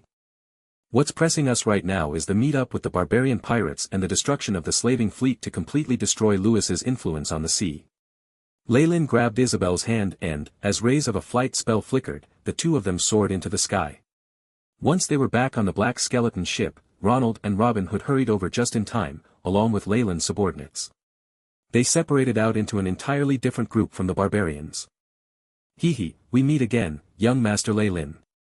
Mistress Tillin whipped her fiery red tail, smiling as she greeted him. The previously stiff atmosphere immediately turned warm. I really need to thank you for the Tigershark's tears.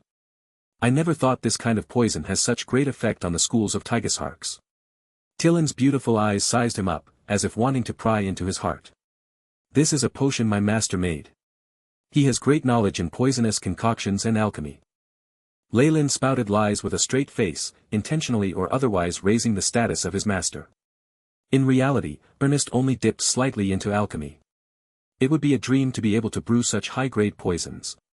Lei Lin, however, didn't mind labeling and giving him a more terrifying fame. As expected, after hearing Lei Lin's mentor was a terrifying master of poisons, the other elite barbarian fighters had a somber look in their eyes. They had witnessed the scene before. Just using a Tigershark as bait made the entire group go berserk, and they even began to kill each other. Their blood also turned into a frightening poison that infected the others. If a poison like this, that targeted species, was used against barbarians. Just the thought of it caused a chill to run down Tillin's spine. Based on our agreement, the black skeletons belong to me and the Tigersharks go to you. Any objections? Lei Lin focused on the captain of the barbarians, Aj. Currently, Aj had less than 50 men, and there were many casualties. Lei Lin's 100 elite members were completely fine. However, Aj's higher-grade military power was intact. Therefore, both sides were evenly matched. You are, great. Aj glanced at Lei Lin, voice sounding like metal rubbing against metal. Let's go. Aj's gigantic figure left first, followed by the other barbarian fighters.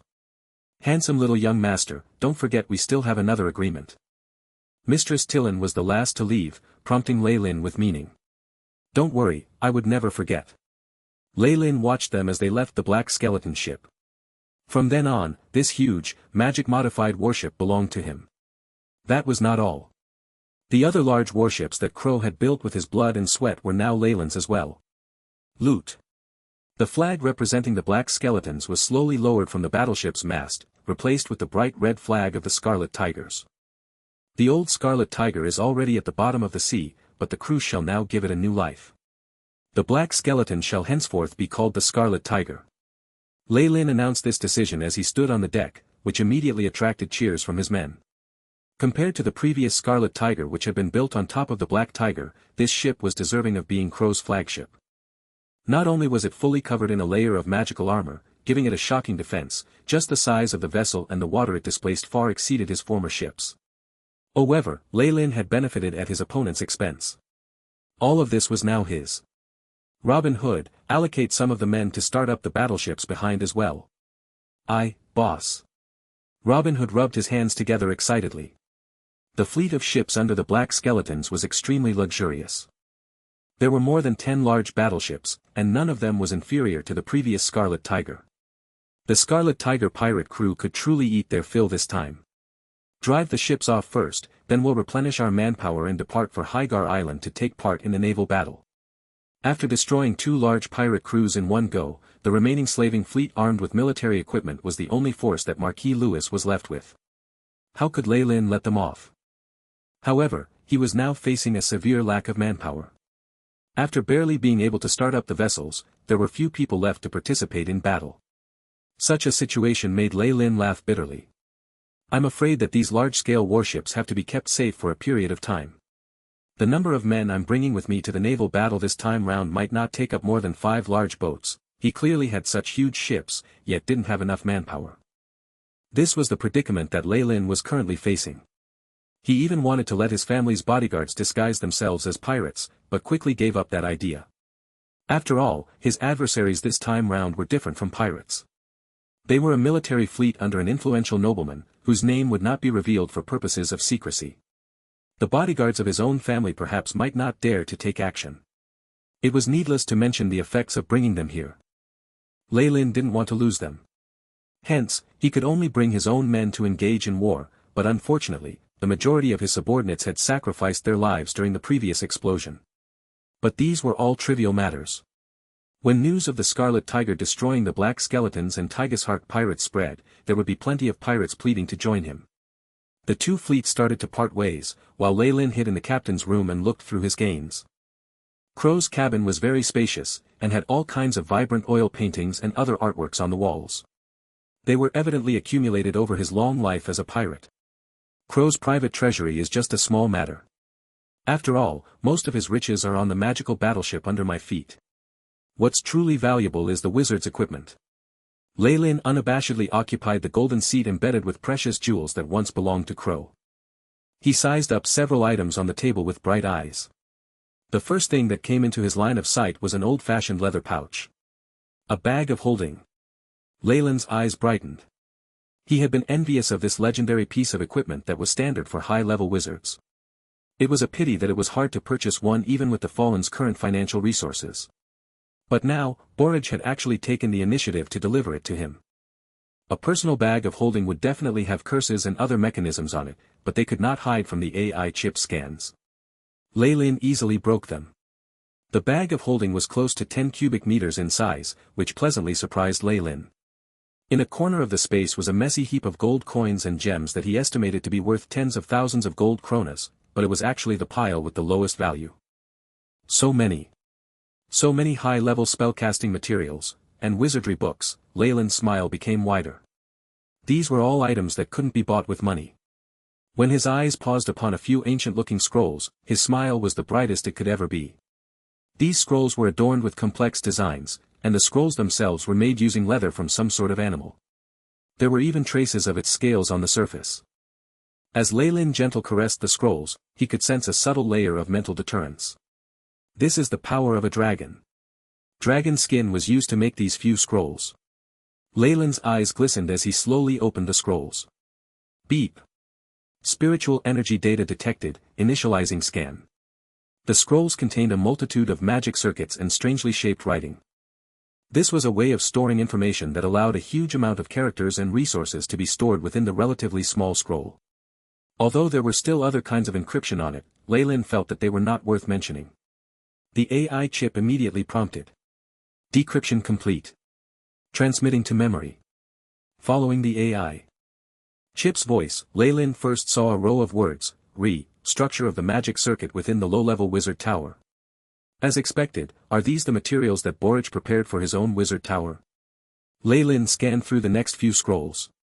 Apart from techniques to construct a wizard tower, there was also information about defensive golems and methods of manufacturing their bodies. Who would have thought that Borage was also a master of golems? But what a pity. Everything he had prepared now belongs to me. Lei Lin was full of ambition. As a wizard, the benefits he could reap from the assistance of a wizard tower on his path of advancement would be unimaginable. Speaking of which, there still seemed to be large quantities of raw materials on the Baltic archipelago that Marquis Lewis had prepared for the wizard tower, especially mithril and pure gold. It's practically priceless. Leyland secretly made a decision. He quickly stowed the bag of holding away, and looked over a few other items. The radiance of the Identify spell kept flickering on Leyland's palm. A magical staff that stores enchanted missiles, and an anti-detection cloak. Not bad. Leyland evaluated the items one by one, and his gaze finally fell on a black ring. After the Identify spell flashed, the relevant information was revealed and digitalized by the AI chip before being presented in front of Leyland's eyes. Name of item, Wizard Ring. Weight, 11 grams. Materials, obsidian, wizard alloy, dragon blood.